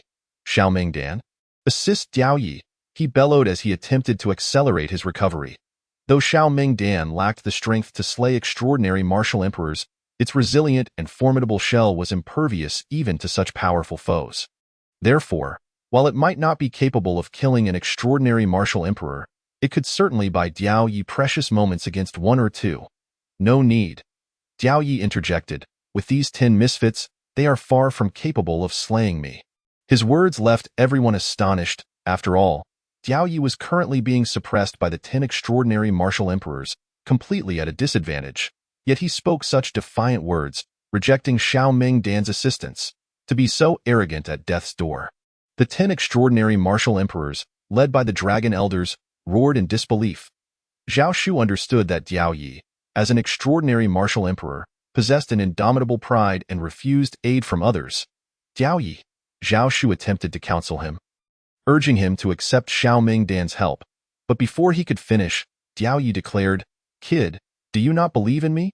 These 10 demons are but ants in my eyes. Slaying them would merely expose me a tad more." As he spoke, Diao Ye's overwhelming aura surged dramatically, an unmatched and earth-shattering presence emanating from him. The 10 extraordinary martial emperors were taken aback, their expressions shifting in fear. "Why, you are the Earth Flower Extraordinary Martial Emperor?" They stammered, their voices laced with unrestrained terror. Upon hearing this, even Zhao Shu and the others from Dansong City were left dumbfounded. The Earth Flower Extraordinary Martial Emperor, also known as the Three-Flower Martial Emperor, is categorized into 3 realms: heaven, earth, and humanity. The Human Flower Martial Emperor, Earth Flower Martial Emperor, and Heaven Flower Martial Emperor. When the 3 flowers of an extraordinary martial emperor converge, one enters the 3-flower summit, transcending into the realm of legendary martial arts, the mightiest of terrestrial immortals. Each of the human, earth, and heaven flower martial emperor realms is further divided into 10 stages. The 3 extraordinary martial emperors that Zhao Shu had slain were merely the weakest existence among them. Belonging to the first level of the human flower martial emperor, meanwhile, the 10 extraordinary martial emperors surrounding Diao Yi ranged from the 1st to the 5th levels of the human flower martial emperor. At the human flower martial emperor level, even prodigies take decades, centuries, or even millennia to ascend a minor realm. Many talented individuals regress to mediocrity upon reaching the extraordinary martial emperor stage, with some never achieving a minor advancement even at the cost of their lifespan. Therefore, advancing to a higher tier among extraordinary martial emperors becomes exponentially more challenging than in previous realms. The 10 human flower martial emperors were only at levels 1 to 5, however. Diao Yi was an earth flower martial emperor, placing the 10 human flower martial emperors at his mercy. As Diao Yi unveiled his Earth Flower Martial Emperor aura, a brilliant light erupted from him. The power of the Earth Flower Martial Emperor surged forth, and with a single step, the void trembled, as if containing the force to annihilate the heavens. The 10 human flower martial emperors sensed impending doom and were filled with dread. The massive dragon figures attempted to unite against him, charging forward in a frenzy, launching their combined formidable attacks. Ha! A mere insect attempting to shake a tree, futilely struggling. Diao Yi scoffed at their attacks, his expression one of disdain. He merely raised a hand, unleashing an overwhelming force that roared forth like a divine fishing hook aimed at the 10 human flower martial emperors. Zhao Shu was momentarily stunned. He had thought fishing was only feasible in water, but now he realized it could be done this way too. Could he also fish for demons in the future to enhance his fishing experience? As Diao Yi condensed his energy into a divine hook, it surged toward the energy wave launched by the demons. Though that wave had coalesced the combined might of 10 human flower martial emperors, upon collision, it shattered like dust against the vast and indestructible firmament. A thunderous roar echoed as the energy wave disintegrated into nothingness, while Diao Ye's divine hook multiplied into 10, each hurtling toward the 10 human flower martial emperors. The 10 human flower martial emperors were immediately gripped by terror. Unable to mount any defense, the terrifying energy hooks darted into their mouths like lightning, exploding into countless tiny hooks that invaded their internal organs. As Diao Yi yanked on these energy hooks, the 10 formidable human flower martial emperor dragons emitted agonizing wails. The energy hooks embedded in their organs erupted with cataclysmic force, producing a series of deafening booms. The innards of Tich after an intense period of recuperation. Zhao Shu's injuries, though not fully healed, had significantly improved, rendering him more than capable of confronting the demonic army. He plunged into the fray, his colossal fists manifesting as ethereal shadows, causing the demons to be torn apart. Their blood splattering everywhere amidst their anguished cries. With each strike alongside the little, swathes of demons were mercilessly slaughtered and obliterated. Most notably, as the demonic forces surged towards Zhao Shu and the little. The commanding fiery lion was the first to flee, vanishing into the distance in a flash. This bewildered the demonic army, for the fiery lion had sent them to face Zhao Shu, only to abandon them in their moment of need. In the wake of the fiery lion's retreat, countless demons that had been charging at Zhao Shu and the little turned tail and fled. Millions of demons were routed by the sheer terror instilled by Zhao Shu and his companion. Pursuing relentlessly, Zhao Shu and the little slaughtered their way for 10,000 miles, leaving a gruesome trail of demon corpses, rivers of blood marking their path. The devastation was thorough. In the span of those 10,000 miles, the landscape was littered with the mangled remains of the demons. Those few who escaped death sought refuge in the demon land, a desolate realm situated between the Abyss of Sorrow and the northern regions, where they had originally thrived. Upon returning to Donsang City after their relentless pursuit, Zhao Shu had already gathered enough Dan energy within his 12 primary and 8 extraordinary meridians, along with the 800 hidden caves, to manifest his martial soul in 620 of those caves. He was now capable of conjuring 31 avatars. By merging 30 of these avatars in groups of 10, he achieved a strength that mirrored his true self. Thus, he set his sights on the 88 states of the northern region. Zhao Shu had previously declared his intention to reclaim the 88 states, a promise he was determined to fulfill. With his 30 avatars forming 3 combined entities alongside his true self, he advanced towards the various states of the northern region from 4 different directions. After the demons had seized control of the northern region, they had established a stronghold in each state. Initially, the demons attempted to resist as Zhao Shu approached, but as they witnessed their brethren falling to his might, fear gripped them. Before Zhao Shu could even reach them, news of his ferocity spread, causing the demons to scatter in terror, fearing for their lives at the mere thought of his arrival. Meanwhile, in the demon land, the fiery alliance found itself in turmoil. A towering tiger demon, adorned with majestic wings that blotted out the sun, surveyed the scene with piercing eyes. The 4 guardians were present, and one of the lower demons addressed the massive tiger demon, lamenting, "We have only just conquered the 88 states of the northern region. Are we to retreat and surrender them to that human child?" This winged tiger demon was none other than the 4th guardian of the fiery alliance, who had been preoccupied with other matters and had not joined the other 3 guardians earlier. "Indeed, 4th guardian," the fiery lion added, "it is unacceptable to simply relinquish the northern region to that human child. What do you propose?" The 4th guardian inquired, gazing at the fiery lion and the speaking demon. "The alliance leader and the other demon kings have yet to emerge from their seclusion. Who among you can contend with that human child? Who can stand in his way? Might we request the alliance leader's guidance on whether they could emerge early?" The fiery lion suggested, "Otherwise, by the time the alliance leader and the others emerge, the northern region may very well be entirely reclaimed by that human child." The 4th guardian replied, "The alliance leader explicitly stated before entering seclusion that unless they choose to emerge on their own, no one is permitted to disturb them." The 4th guardian, with his immense tiger wings, continued, "The alliance leader and several demon kings are formidable beings, far beyond the realm of ordinary martial emperors. Once they emerge, they will be more than capable of dealing with Lord Diao, who is also a martial emperor. At that point, we can vanquish both Diao and Zhao Shu together." Just as he finished speaking, a figure cloaked in black, exuding an overwhelming aura of terror, appeared. The tiger demon and the fiery lion promptly knelt in reverence, exclaiming, "Greetings, Lord Demon King. It is an honor to see you emerge." It turned out that this fearsome entity was none other than the 7th Demon King of the Fiery Alliance. "Your timing is impeccable, Lord Demon King." The 4th guardian and the others chimed in. "That human child has dared to reclaim the northern region's 88 states, which we worked so hard to conquer. Now that you have emerged, it is time for that human child to meet their demise. We must demonstrate our strength to the human race." However, the 7th Demon King, though powerful, stated, "At present, I am merely a manifestation of my true self. I am aware of all ongoing matters outside, as I, along with the other 6 demon kings and the alliance leader, have been in seclusion for critical reasons. Alone, my current form lacks the power to eliminate that human child. Let him live a little longer. From this day forth, all demons are to withdraw from the 88 states of these 4 individuals can be described as the Emperor's most trusted confidants. Remarkably, they all concurred with the proposal put forth by that minister, formally bestowing the title of the one-character champion of the nation upon Zhao Shu. The 4 proclaimed, "Your Majesty, we urge you to confer upon Zhao Shu the title of one-character champion of the nation, allowing him to continue guarding the northern frontier.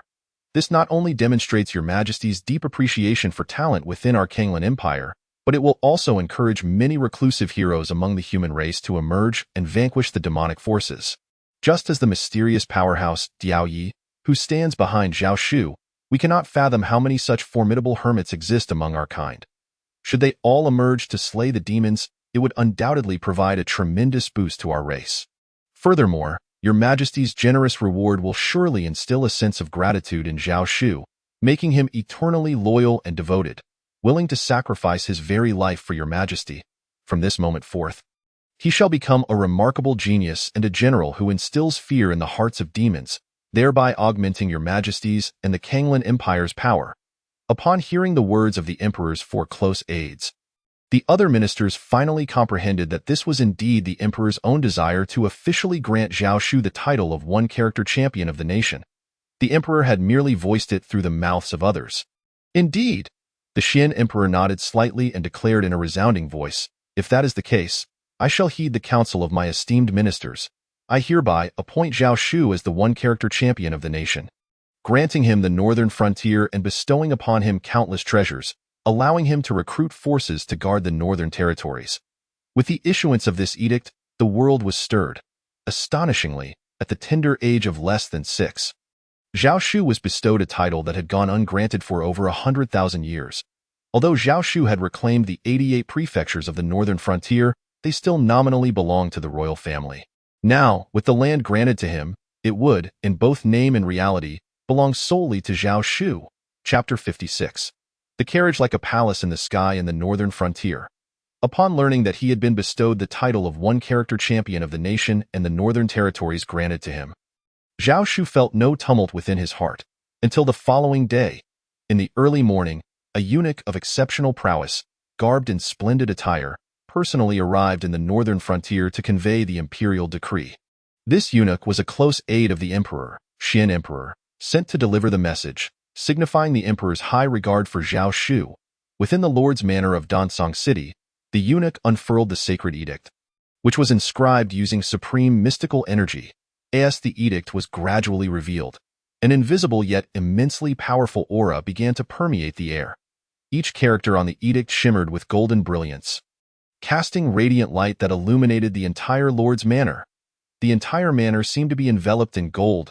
However, upon the eunuch's completion of the proclamation, Zhao Shu stated, "Please convey to His Majesty that I cannot accept this decree. I implore you to inform His Majesty to quell his anger." At these words, all present were taken aback. What an unparalleled honor this was! Although Zhao Shu had reclaimed the 88 prefectures of the northern frontier, with this decree, he would have become the rightful lord of these lands. Yet Zhao Shu audaciously rejected the acceptance of the decree. Those behind him, including Mu Yunshang and Song Zhili, were left speechless, unable to fathom Zhao Shu's reasoning. Had it been anyone else, they would have immediately accepted the decree. This was the lordship of the 88 prefectures in the northern frontier, an expanse of land comparable to a dozen major nations of the Blue Star. In the instant Zhao Shu declined the decree, the eunuch's expression darkened. "How dare you, Zhao Shu, refuse the Emperor's command?" A surge of fury welled up within the eunuch, yet, despite his anger, he did not dare to act out. Zhao Shu had the audacity to single-handedly guard the northern frontier and had slain the powerful demon generals among the demonic horde. Although he was an extraordinary martial emperor, he was merely at the same level as those 3 formidable demon generals.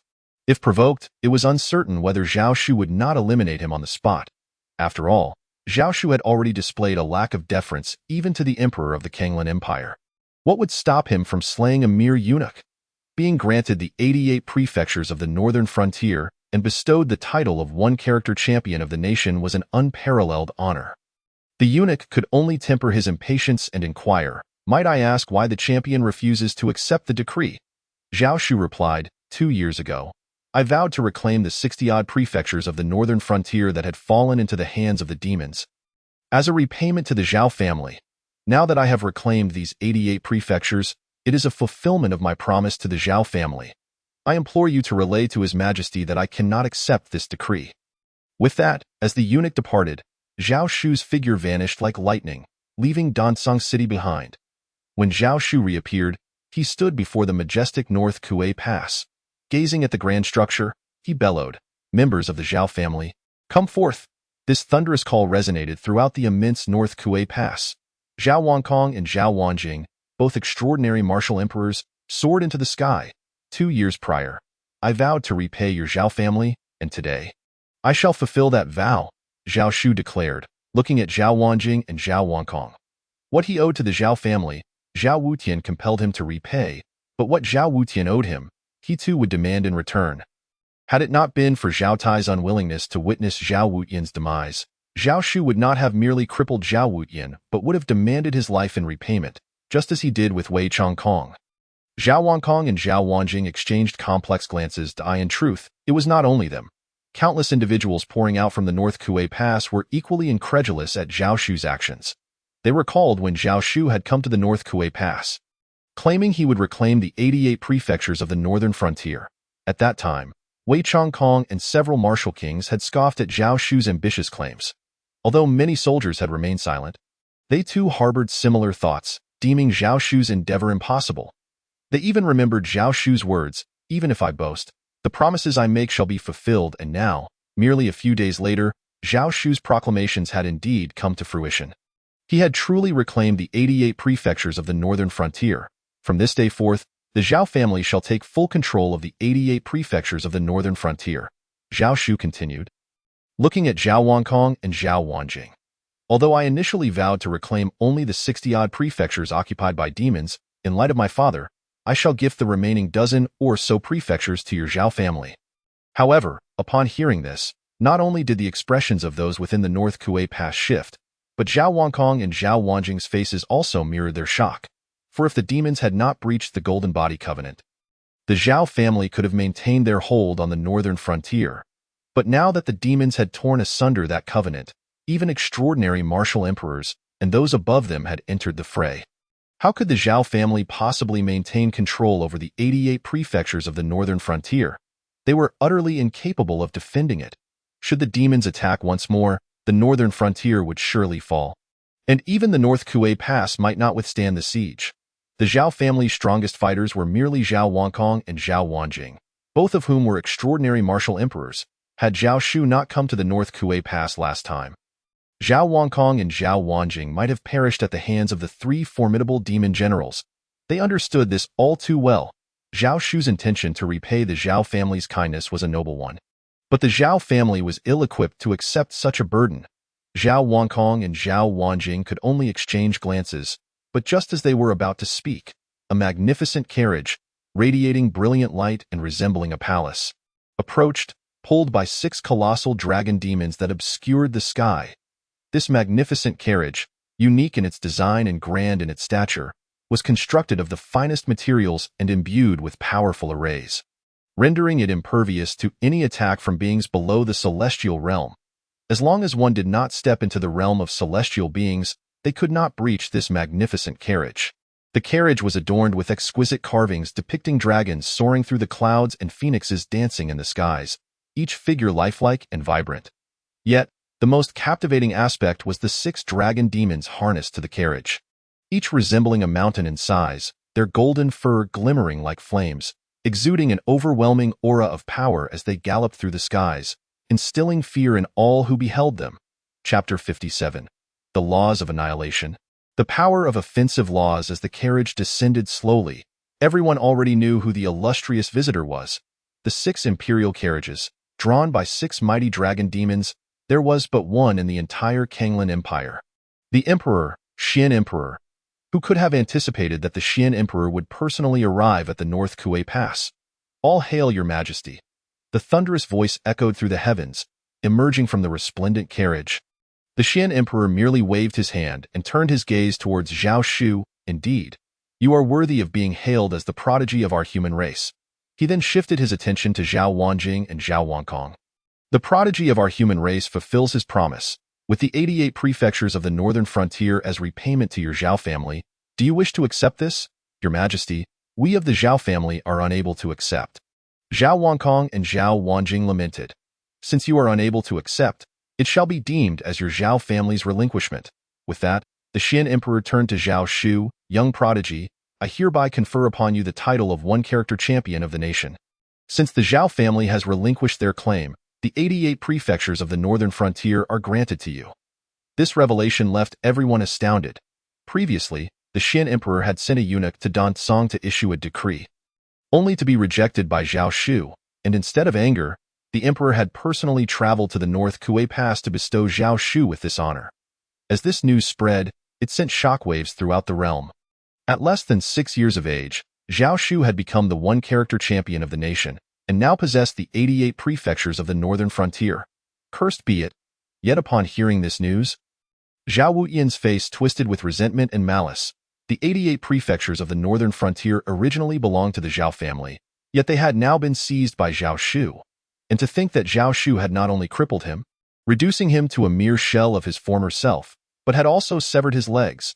He immediately contacted Xiao Jingyao from the Shangwudi sect, inquiring when Zhao Lingyi would emerge so he could slay Zhao Shu.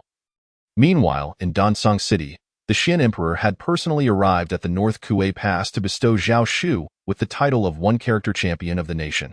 Zaosh has ascended to the esteemed position of lord over the 88 states of the northern frontier, and the news of his authority to independently recruit troops for the defense of the north has spread across the realm of humanity. Many, upon hearing of Zaosh's formidable deeds in vanquishing the demons and monsters, have been filled with admiration and flocked to the northern frontier to offer their allegiance. However, Zaosh entrusted these matters to Wine Shang, a commander of the Royal Supreme Army who adeptly handled such affairs. Meanwhile, Zaosh devoted his days to the culinary arts, skillfully preparing various dishes from the slain formidable demons, while also retrieving the remains of the previously slaughtered demon guardians, the 10 dragon elders of the Lin Men, and countless cadavers of demons at the realm of golden body martial kings. The bodies of these demons harbored immense power. If their essence were not obliterated, their flesh would remain unspoiled for years, retaining the freshness akin to the moment of their demise. Each day, Zaosh's culinary creations thrilled the gluttonous little Mengdan, who was beside herself with excitement. Furthermore, with Zaosh now reaching the 10th tier in the culinary arts, his dishes not only became exceedingly delectable, but also far surpassed the royal chefs of the Kanglan Empire. The potent energies within the demon flesh also invigorated those of the airborne, divine origin, and golden body martial king realms who sought refuge in the northern frontier, allowing them to swiftly enhance their cultivation. Regrettably, much like before, upon attaining the 10th tier in culinary arts, Zaosh found his culinary experience stagnant. Unable to comprehend the reason behind this phenomenon, beyond culinary pursuits, Zaosh also engaged in the art of fishing, inspired by the formidable energy transformed into fishing line and divine hooks by Old Fisher, which enabled him to slay the exceptional martial emperor elders of the Lin Men. He realized that enhancing his fishing experience did not necessitate seeking out bodies of water. Thus, from the moment he began to hunt the grand demon guardians and pursue the demon army across thousands of miles, he had concurrently refined his fishing skills, steadily augmenting his experience. As for the arts of thievery and entertainment, Zaosh immersed himself in poetry gatherings, music listening, and gambling within the city. To his current knowledge, these activities were the sole means to bolster his experience in entertainment. However, his daily indulgence in these seemingly frivolous pursuits led many to recall his reputation as a 3-year-old prodigy before the moniker overshadowed the earlier label of 3-year-old wastrel. Yet, now witnessing Zaosh's wastrel behavior once more, many speculated that despite his extraordinary talents, such frivolity could lead to his downfall, fearing he might succumb to mediocrity, becoming another forgotten name, a child prodigy whose future might not shine as brightly. Nevertheless, Zaosh remained steadfast in his ways that, of course, he did not neglect the absorption of the potent essence from the formidable demons' bodies, which could be utilized to forge and refine weapons. Consequently, Zayash's physique grew increasingly robust and sharp as if he were a weapon himself. Presently, Donsong City, having gained significance from Zayash's solitary defense, has now replaced Changzhou as the capital of the 88 states of the northern frontier. As time passed, Zayash officially turned 6, having elevated his fishing arts from the 7th to the 10th tier. Acquiring 3 ancient scrolls of insight, his entertainment arts progressed from the 7th to the 8th tier, earning him 1 ancient scroll of insight, while his thievery arts similarly advanced to the 8th tier, netting another ancient scroll of insight. This left Zayash with a total of 5 ancient scrolls of insight. Unfortunately, similar to his culinary endeavors, after attaining the 10th tier in fishing, he found his experience stagnated, leaving him puzzled. However, shortly after Zayash's 6th birthday, he successfully condensed the energies of 180 celestial transformation in his 12 hidden meridians, including the chaotic, stellar, thunderbolt, and the dual yin-yang meridians, culminating in the manifestation of the divine origin martial soul. Having reached the pinnacle of the 5th realm of divine origin, he attained an astonishingly formidable territory. This new domain was accompanied by a tremendous force of annihilation, capable of causing decay and ruin to all things. Unlike the concealed attributes of the 4th realm of airborne mastery, which merely concealed Zayash's attacks, allowing him to strike down enemies unexpectedly, the annihilation force inherent in the 5th realm served as a potent offensive capability. This force could obliterate powerful adversaries upon invocation. Even though Zayash's culinary experience did not increase after reaching the 10th tier, the dishes he prepared for those who came to ally with the northern frontier, as well as for Little Mingdan, and the absorption of the potent essence from the formidable demon bodies for weapon refinement, coupled with his increased physical prowess, allowed him to consume the Qingmu divine sword. Upon absorbing the sword, his body instantly became stronger, more resilient, and sharper, enabling him to subdue a formidable martial emperor with ease, even without resorting to any other means. Previously, he had to exhaust all his trump cards, including employing the hidden attributes of the law, to vanquish such a formidable opponent. Chapter 58. The unrivaled supreme law of the golden body, a 4,000-fold enhancement. This compelled Zayash to seek out more divine weapons. Further augmenting his strength, he began to scour the land, yearning to devour additional divine artifacts. With the culmination of his 5th realm divine origin training and the emergence of the annihilation law, Zayash also entered the 6th realm of Golden Body Martial King. This realm allowed him to manifest the Golden Body Law and harness its power, achieving a harmonious union between himself and the Golden Body Law. The offensive and defensive capabilities of the Golden Body Martial King were immensely formidable, far surpassing those of the 5th realm Divine Origin Martial Soul. Unless confronted by a stronger adversary from the 7th realm of Extraordinary Martial Emperors or the 8th realm of Terrestrial Immortals, it was exceedingly challenging to slay a Golden Body Martial King. Of course, exceptions existed for prodigious talents like Zayash, who, despite being in the 5th realm, could already subdue a first-tier Extraordinary Martial Emperor, making dispatching a Golden Body Martial King all the more effortless. The 6th realm of Golden Body Martial King offered a lifespan of 6,000 years, in stark contrast to the 3,000 years of the 5th realm Divine Origin Martial Soul, effectively doubling the longevity. The Golden Body Martial King is also divided into 10 tiers, absorbing and cultivating the energy into Golden Body Power, which is infused into each major meridian's martial soul. When the martial souls within 2 major meridians are entirely filled with Golden Body Power, it constitutes 1 tier. This Golden Body Power nurtures the martial souls, transforming them into Golden Body Martial Souls.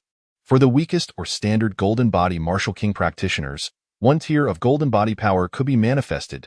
A 10th tier Golden Body Martial King could unleash 10 tiers of Golden Body Power. Typically, such practitioners possess only 1 meridian with a single celestial transformation, while 20 major meridians correspond to 20 celestial transformations, just enough to match Zayash's single meridian, which holds 20 celestial transformations. However, for Zayash, the scenario was vastly different. Within a single meridian, he possessed 20 celestial transformations and martial souls. If all 20 martial souls absorbed the Golden Body Power, Zayash could unleash a 10-fold Golden Body enhancement.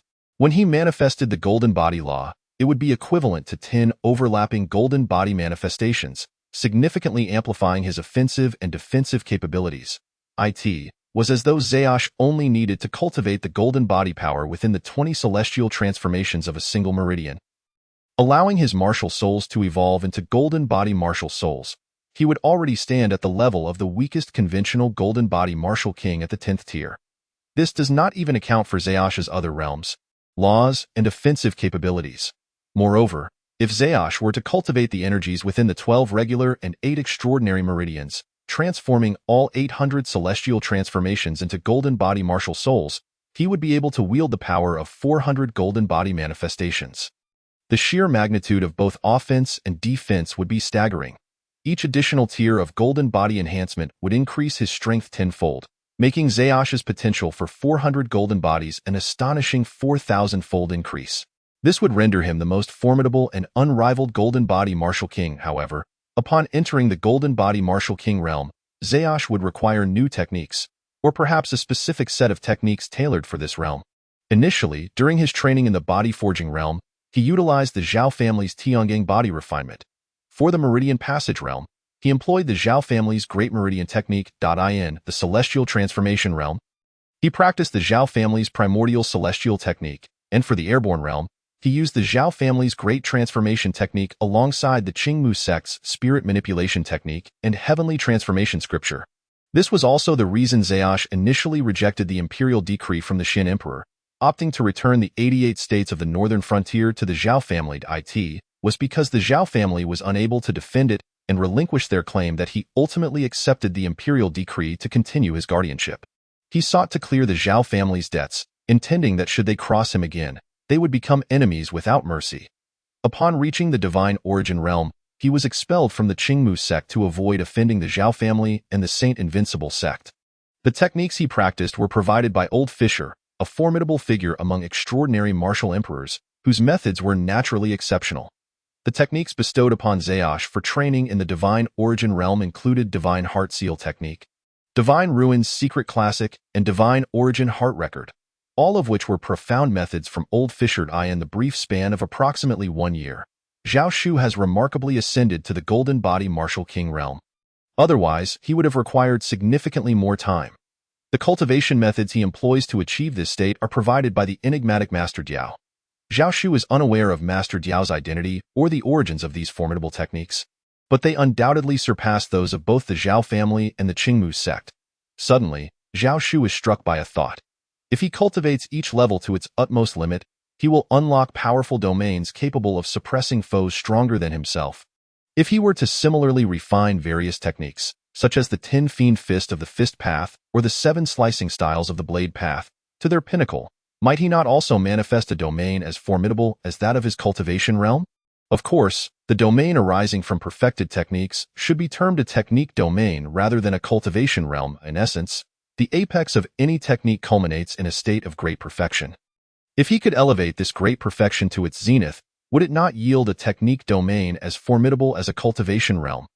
As this notion takes root in Zhao Shu's mind, he is filled with eager anticipation. He adds 2 of the 5 remaining insights from the ancient scroll to his understanding of the Fist Path, instantly elevating his comprehension from the 8th to the 10th level.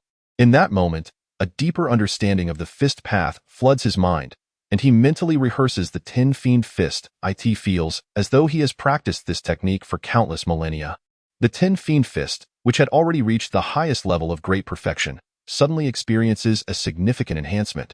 Though it remains at the great perfection level, the first fist, the Fiend Fist of the Swan Eye, and the second fist, the Fiend Fist of the Gujiao, have both evolved to the utmost limit of great perfection, revealing their respective domains, not merely as realms, but as technique domains.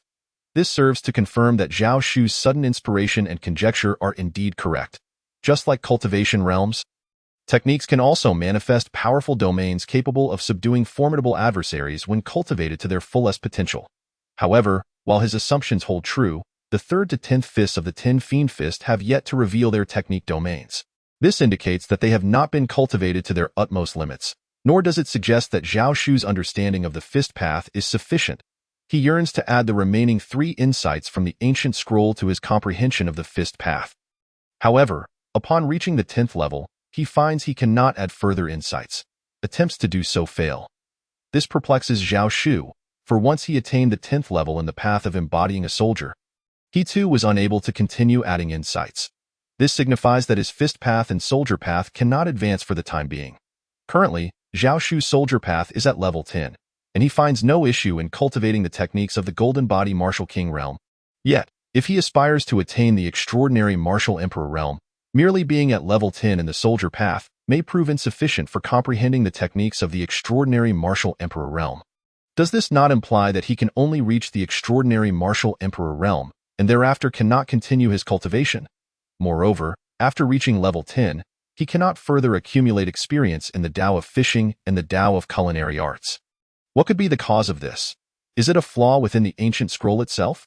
Or must Zhao Shu elevate the remaining paths of entertainment and theft to level 10 before he can continue to accumulate experience in the Tao of fishing and the Tao of culinary arts to reach level 11, thereby unlocking new ancient scroll insights?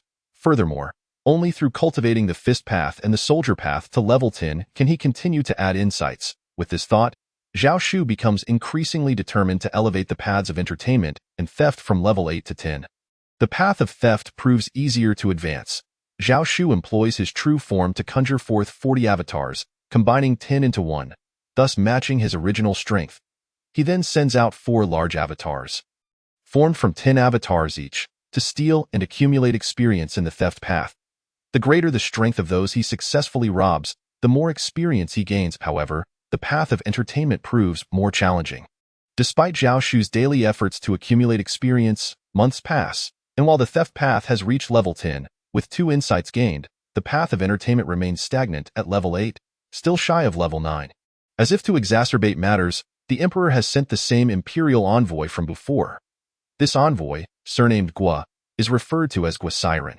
This time, he astonishingly brings one of the 3 divine swords, the Royal Extreme Sword.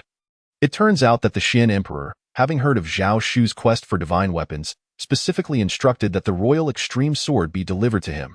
The Xian Emperor shows remarkable favor towards Zhao Shu, as this sword not only ranks among the 3 divine swords but also symbolizes royal authority, one that even members of the royal lineage cannot wield. Only the Emperor himself, the Xian Emperor, is permitted to use it. Now, learning of Zhao Shu's search for divine weapons, the Xian Emperor dispatches Guosiren to present it to him, showcasing the Emperor's esteem for this prodigious genius of the human race. Such an act stirs great waves of excitement throughout the entire human domain. The very next day, as Zhao Shu attends a poetry gathering, his primary desire remains to elevate the path of entertainment to level 10. He wonders if, upon achieving this, the paths of entertainment, fishing, theft, and culinary arts will all reach level 10, allowing him to continue accumulating experience and insights in the fist path and soldier path. If not, it would be quite disheartening. As Zhao Shu creates poem after poem, the audience is left in awe of his talent. The Champion King, a paragon of both martial and literary prowess, commands admiration from all. A middle-aged man, embodying the 10th level of the Golden Body Martial King realm, steps forward and proclaims, unaccompanied, I pursue my lofty ambitions. I tread snow to reach the mountain's peak. The endless autumn leaves fall like whispers. The Yangtze River flows ceaselessly. The Champion King's verses resonate with the audience, evoking emotions and sentiments unmatched by any other. Yet, today, I wish to challenge the Champion King not with poetry but with a wager. In my hand is the Listening Snow Blade, one of the 10 divine weapons of the Kanglan Empire. I propose a contest. Should the Champion King triumph, the Listening Snow Blade shall be his. Should he lose, the Royal Extreme Sword bestowed upon him by the Emperor shall belong to me. Might I inquire if the Champion King dares to accept this wager? Observing the middle-aged man and listening to his proposition, Zhao Shu shrugs lightly and replies, Pray tell, how do you propose we compete and wager? The Listening Snow Blade is one of the 10 divine weapons, with the 3 divine swords among them. Besides these swords, there are 2 divine spears, 2 divine blades, a battle spear, a war hammer, and a battle halberd. Should I acquire this Listening Snow Blade, it would undoubtedly fortify my defenses and sharpen my prowess. Perhaps, with both the Listening Snow Blade and the Royal Extreme Sword, I could slay even the extraordinary martial emperor with sheer physical strength alone, without resorting to other means. Let us wager our storytelling prowess, crafting an entirely new tale on the spot. Whoever weaves the more captivating story shall emerge victorious. Champion King, Do you dare? Why would I not dare? Zhao Shu gazes at the listening snow blade in the middle-aged man's grasp, thinking it is as though divine weaponry is being delivered to him on a silver platter. With a smile, he invites the middle-aged man to begin. As the middle-aged man concludes his tale, one cannot help but admit it was indeed captivating, earning him resounding applause. He glances at Zhao Shu, convinced of his victory, believing Zhao Shu could never craft a narrative more enthralling. The audience shares this sentiment. Captivated by the man's story, Champion King, it is now your turn. I hope your tale will not disappoint. You need not worry. My tale will surely surpass yours. Remember to present the listening snow blade upon your defeat. Zhao Shu grins and begins. Once upon a time, there was a monkey, born of heaven and earth, without parents. This monkey wreaked havoc in the heavenly palace. As Zhao Shu unfolds his story, the audience is not merely captivated. They are entranced. When has this world ever heard such an extraordinary tale? Even the middle-aged man finds himself drawn into Zhao Shu's narrative. The story is far from finished when the middle-aged man realizes his defeat and willingly surrenders the listening snow blade. To Zhao Shu's astonishment, he learns that previously, while listening to others tell stories, his experience in the path of entertainment would not increase. The fact that he gained no experience from the middle-aged man's tale confirms this. Experience in the path of entertainment only grows through music, poetry, and gambling. However, when he narrates a story, his experience in entertainment actually increases. Had it not been for this wager with the middle-aged man, Zhao Shu might never have discovered this fact.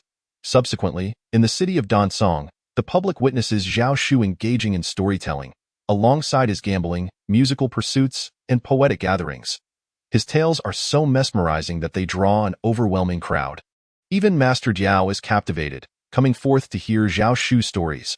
The greater the strength of those who listen, the more experience Zhao Shu accumulates in the path of entertainment, particularly when Diao Yi arrived to listen to Zhao Shu recount his tales.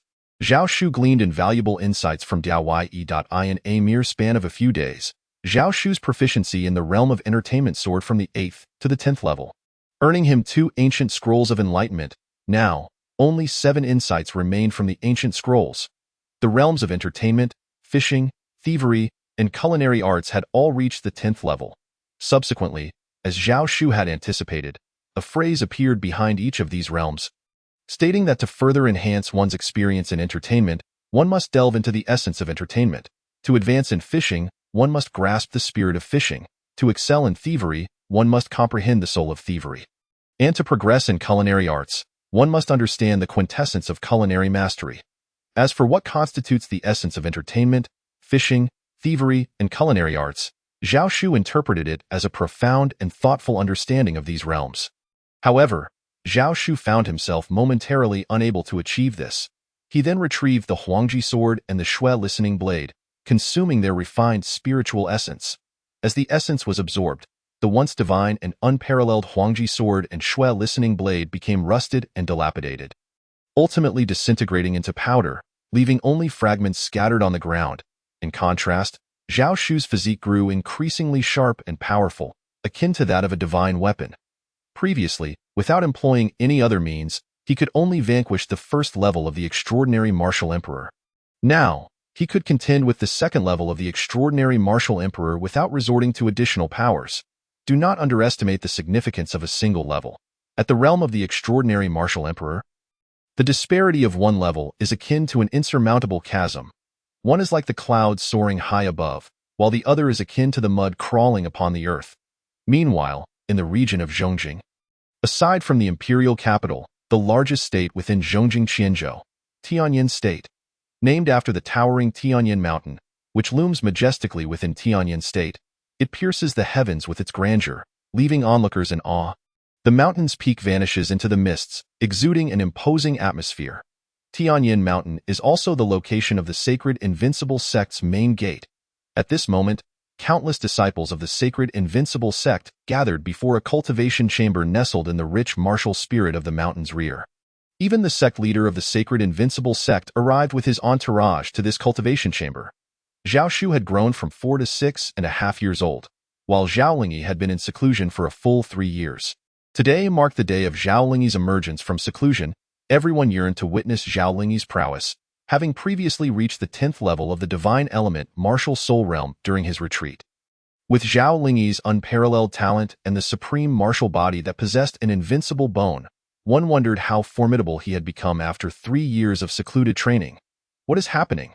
Why hasn't senior brother Zhao Lingyi emerged yet? As time passed, Zhao Lingyi remained inside the cultivation chamber, its door firmly shut.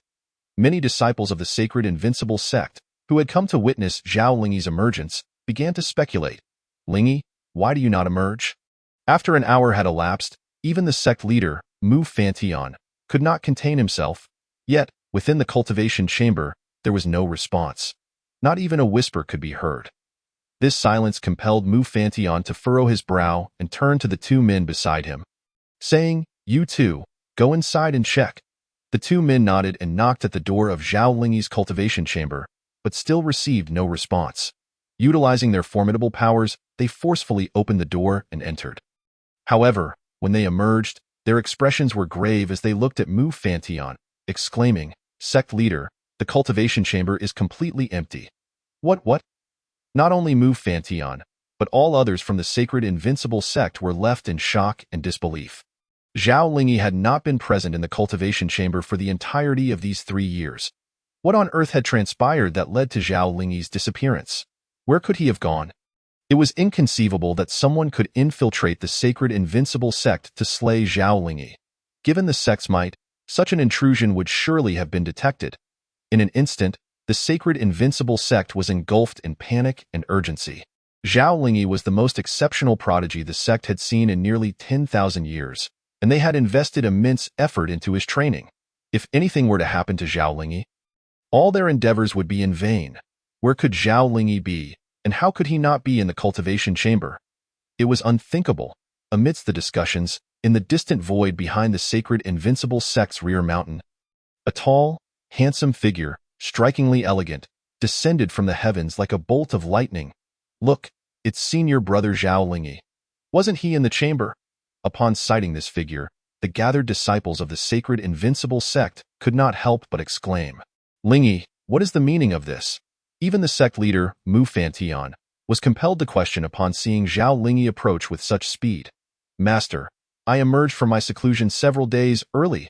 Zhao Lingyi slightly raised his handsome face and declared, "I heard that Zhao Shu had slain 3 first-level extraordinary martial emperors. I too ventured forth and dispatched 3 extraordinary martial emperors."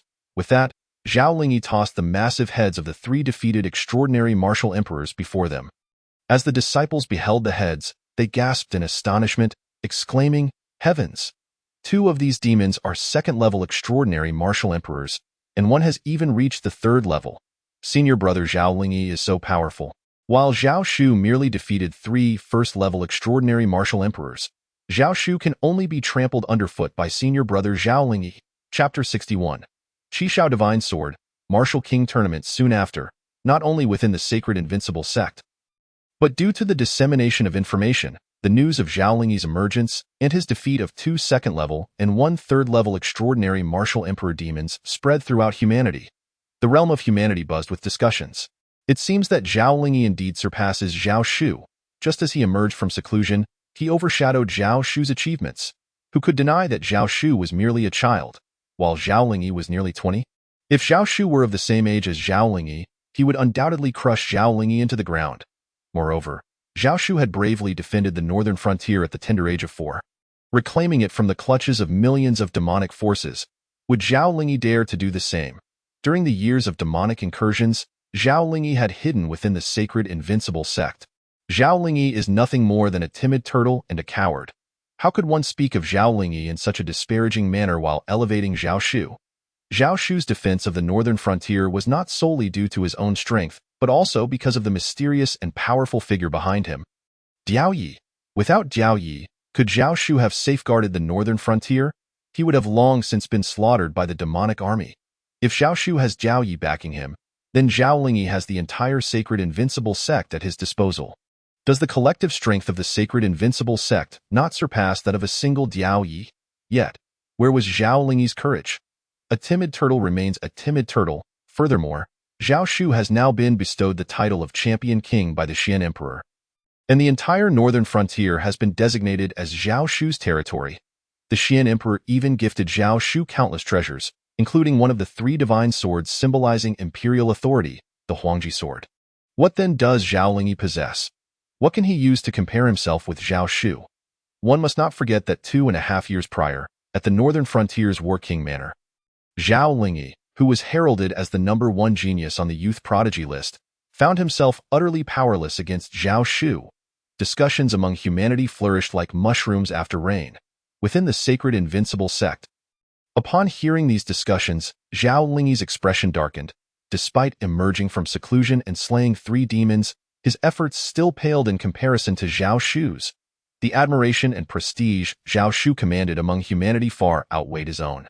He was even accused of being a timid turtle, which was utterly contrary to his intentions of establishing his reputation.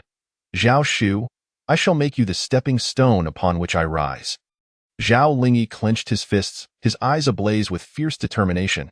He sought out the sect leader, Mu Fantian, and proclaimed, Master, I wish to venture to the eastern frontier and reclaim it from the grasp of the demons. In his mind, defeating Zhao Shu was merely insufficient. Zhao Shu had reclaimed the northern frontier and been honored by the Xian Emperor as the champion king. He too must reclaim the eastern frontier, which had fallen to the demons at that time. He would not only best Zhao Shu but also establish an equivalent merit. Moreover, after reclaiming the eastern frontier, he would also recover the western Chu and southern domain, amassing accomplishments that far surpassed Zhao Shu's. Only then could he keep Zhao Shu beneath his heel, ensuring that Zhao Shu remained his stepping stone.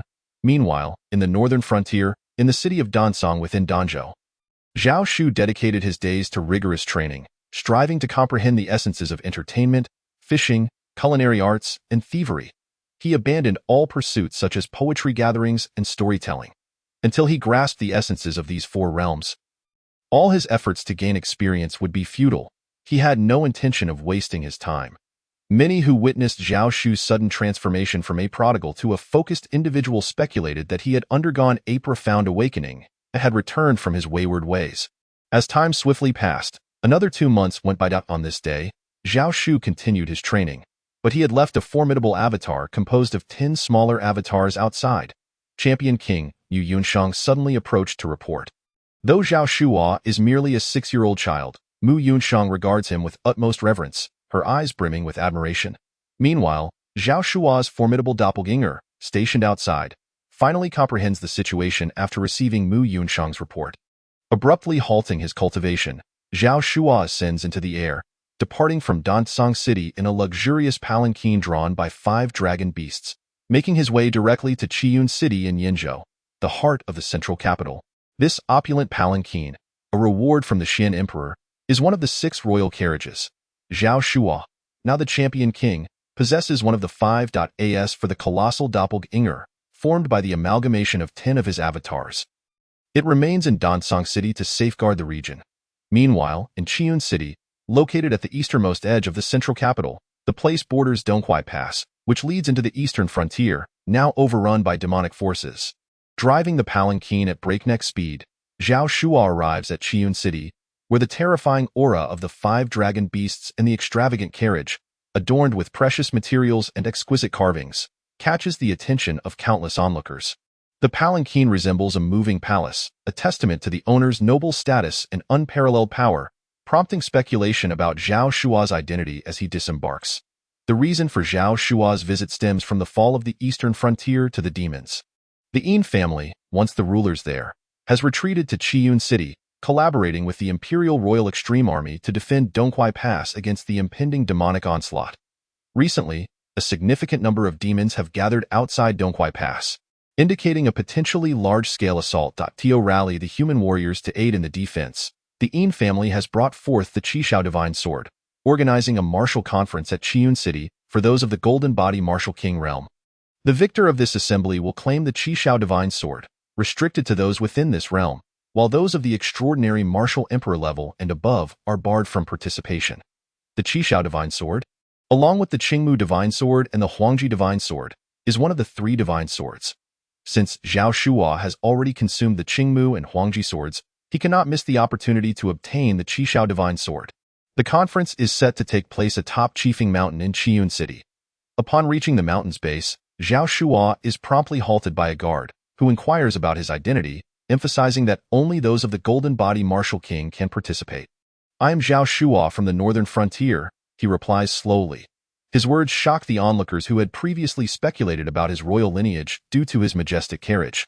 They had assumed he was a member of the royal family, only to discover he is the renowned prodigy of the human race.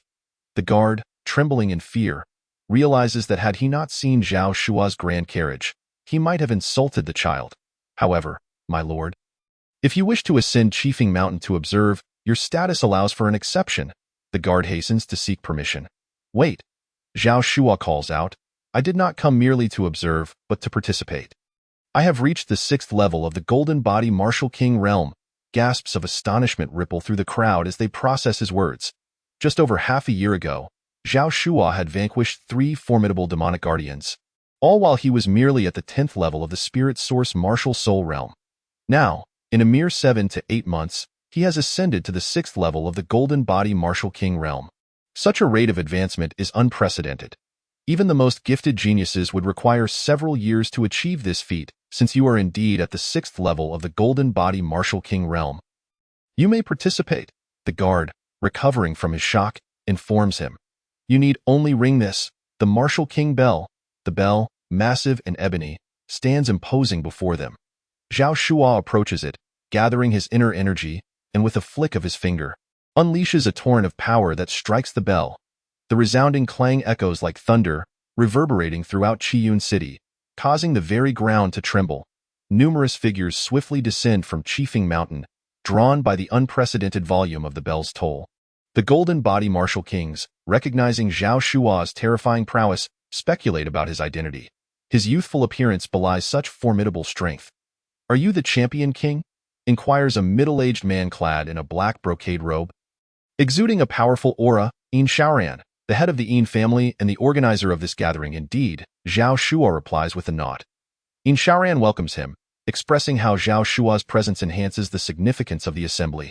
However, just as he finishes speaking, another thunderous toll of the Martial King bell reverberates from the mountain's base, even more powerful than Zhao Shua's. The crowd is left in awe, wondering about the source of such immense strength. Before they can react, a figure emerges, a striking young man in a flowing white robe, his presence commanding attention. Recognized as Zhao Lingyi, he is famed as the most exceptional genius of the sacred Invincible sect in millennia. As the crowd's gaze shifts between Zhao Lingyi and Zhao Shua, whispers circulate about the 2 prodigies of the Zhao family, who are now rivals. Zhao Lingyi, keen on seizing the opportunity to defeat Zhao Shua before the assembled Golden Body Martial Kings, contemplates a decisive confrontation. Meanwhile, Zhao Shua, with a hint of playful mockery in his smile, acknowledges the challenge.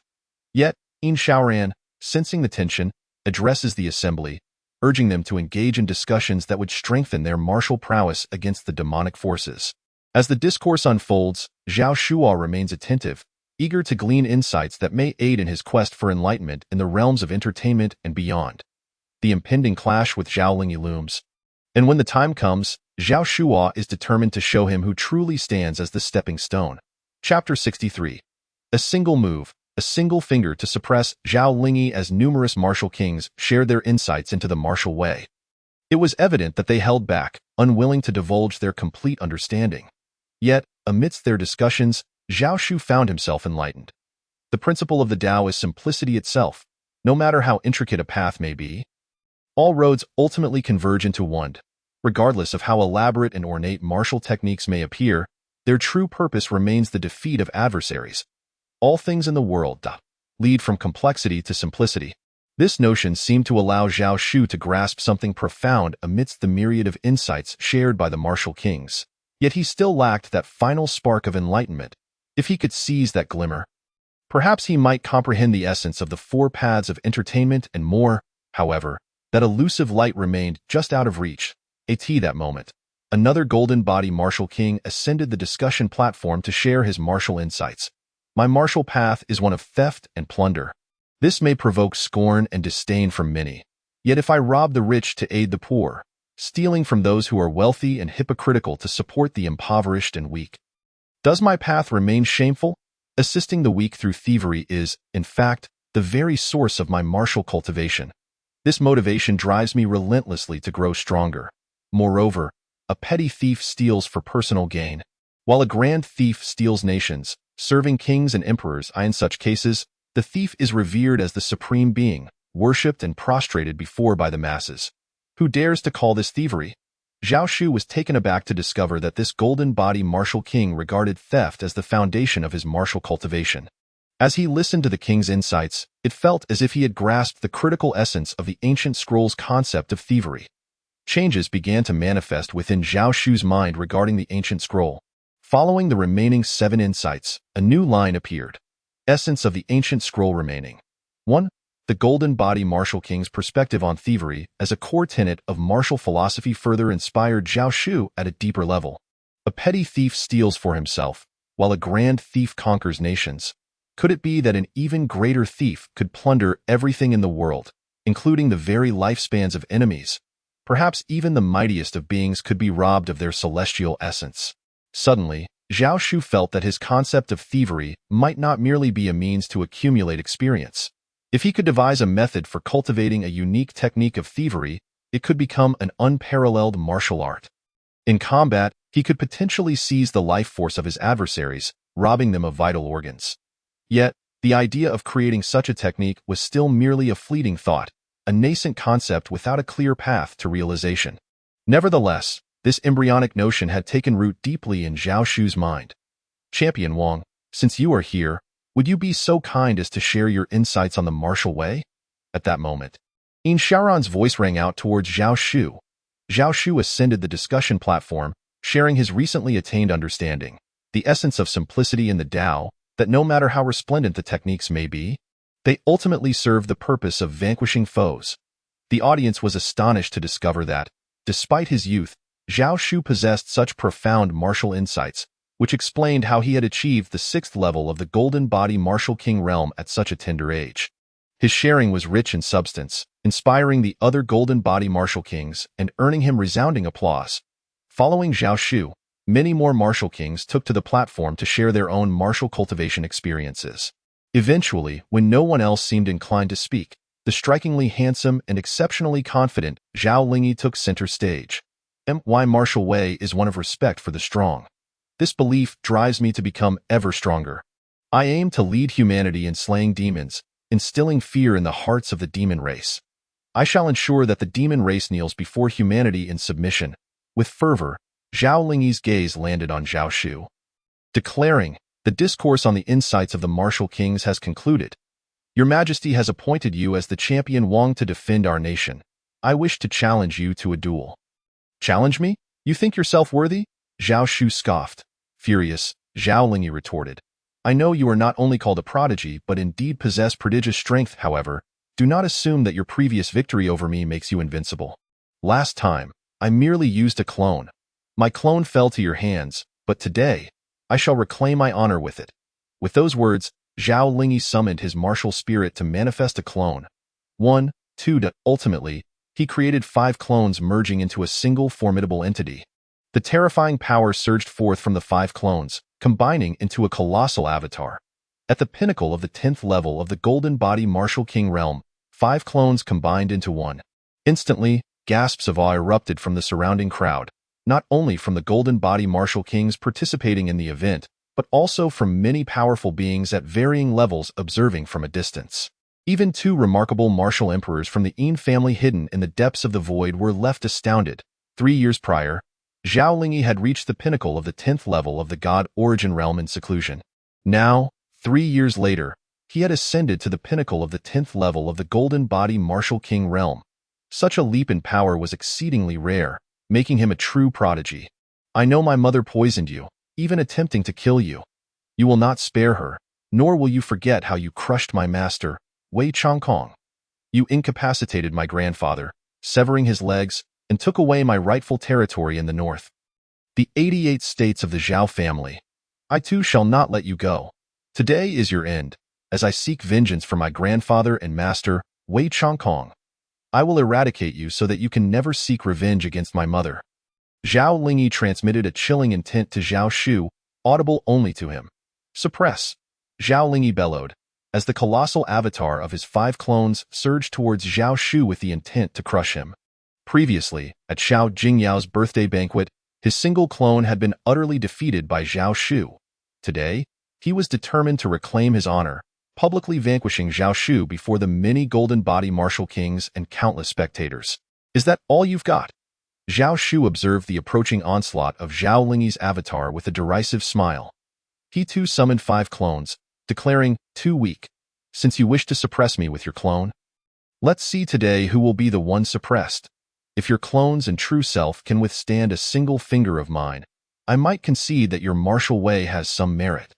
The onlookers were utterly shocked to see Zhao Shu conjure 5 clones, astonished that he could match Zhao Lingyi's prowess, though they remained unaware that Zhao Shu could summon up to 40 clones. Zhao Shu's audacity in claiming that Zhao Lingyi's avatar and true self needed only to endure a single finger of his was either an expression of unfounded confidence or sheer arrogance. Yet, just as the crowd began to deem Zhao Shu excessively arrogant, his colossal avatar, formed from the 5 clones, directed a finger towards Zhao Lingyi with unyielding force. As the finger descended, an immense surge of boundless energy erupted from its tip, crashing down upon Zhao Lingyi with the ferocity of 100,000 thundering storms. Chapter 64.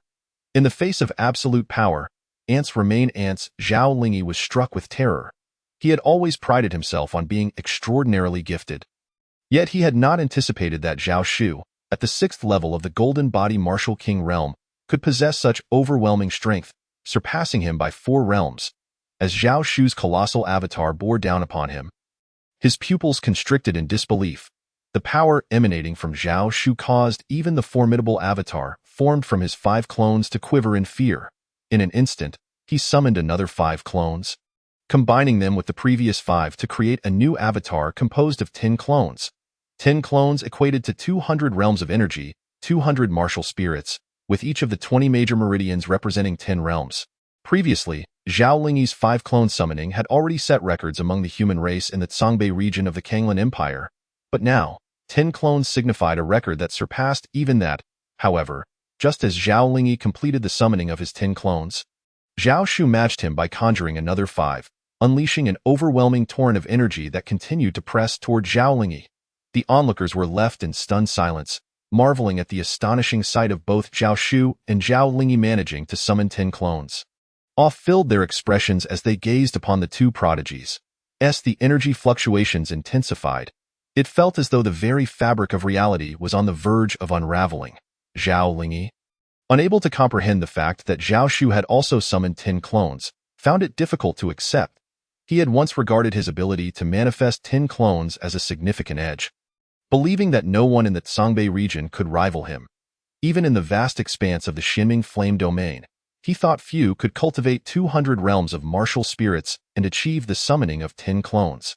Yet now, as he sought to use his clones to suppress Zhao Shu and redeem himself, he was met with the shocking revelation that Zhao Shu could match him in this regard.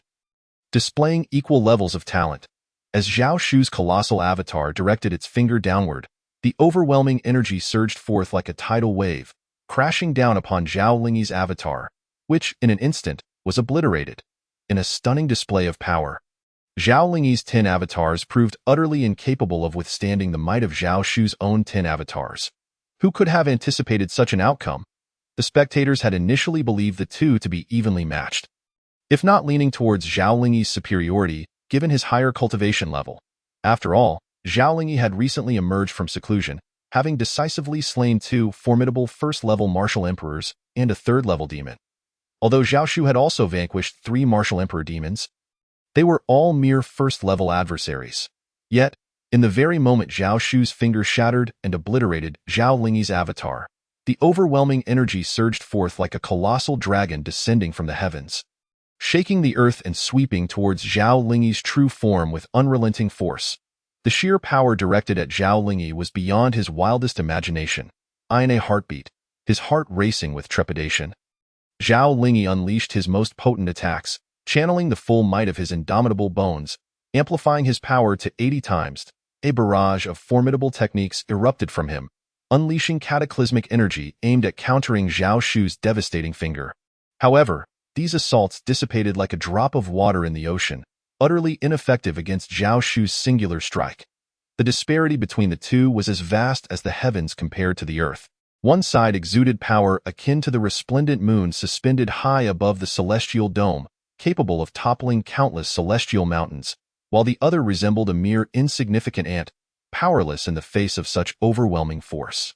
In an instant, as Zhao Shu's colossal finger descended, not only did Zhao Lingyi's combined avatars disintegrate, but even his true form was forcefully pinned to the ground, a mouthful of blood erupting from him. Despite being a prodigious talent with greater strength than Zhao Shu, Zhao Lingyi found himself utterly outmatched by a single strike from Zhao Shu's avatar. This was merely Zhao Shu's doppelganger, yet its combined strength matched that of its true self. The onlookers were left in awe, trembling at the sight of Zhao Shu effortlessly subduing Zhao Lingyi, a heavenly prodigy.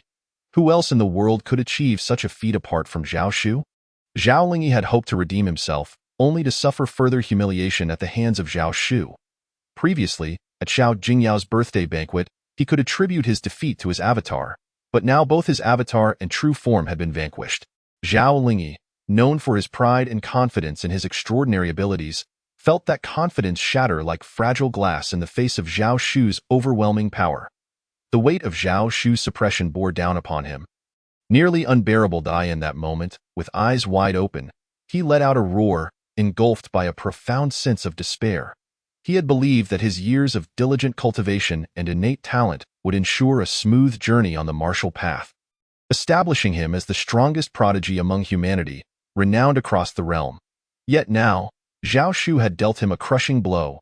As Zhao Lingyi was pinned beneath Zhao Shu's colossal finger, his body trembled involuntarily, while spectators, including numerous martial kings and a sea of onlookers from afar, were frozen in disbelief, fixated on the sight of Zhao Lingyi being subdued beneath the weight of Zhao Shu's immense power.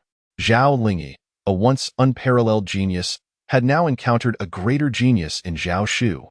The terror of Zhao Shu's ability to suppress him with a mere finger was palpable.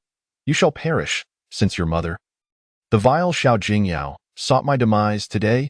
You shall pay the price." Zhao Shu thought, to kill you would be a fate far more agonizing than slaying that wicked woman.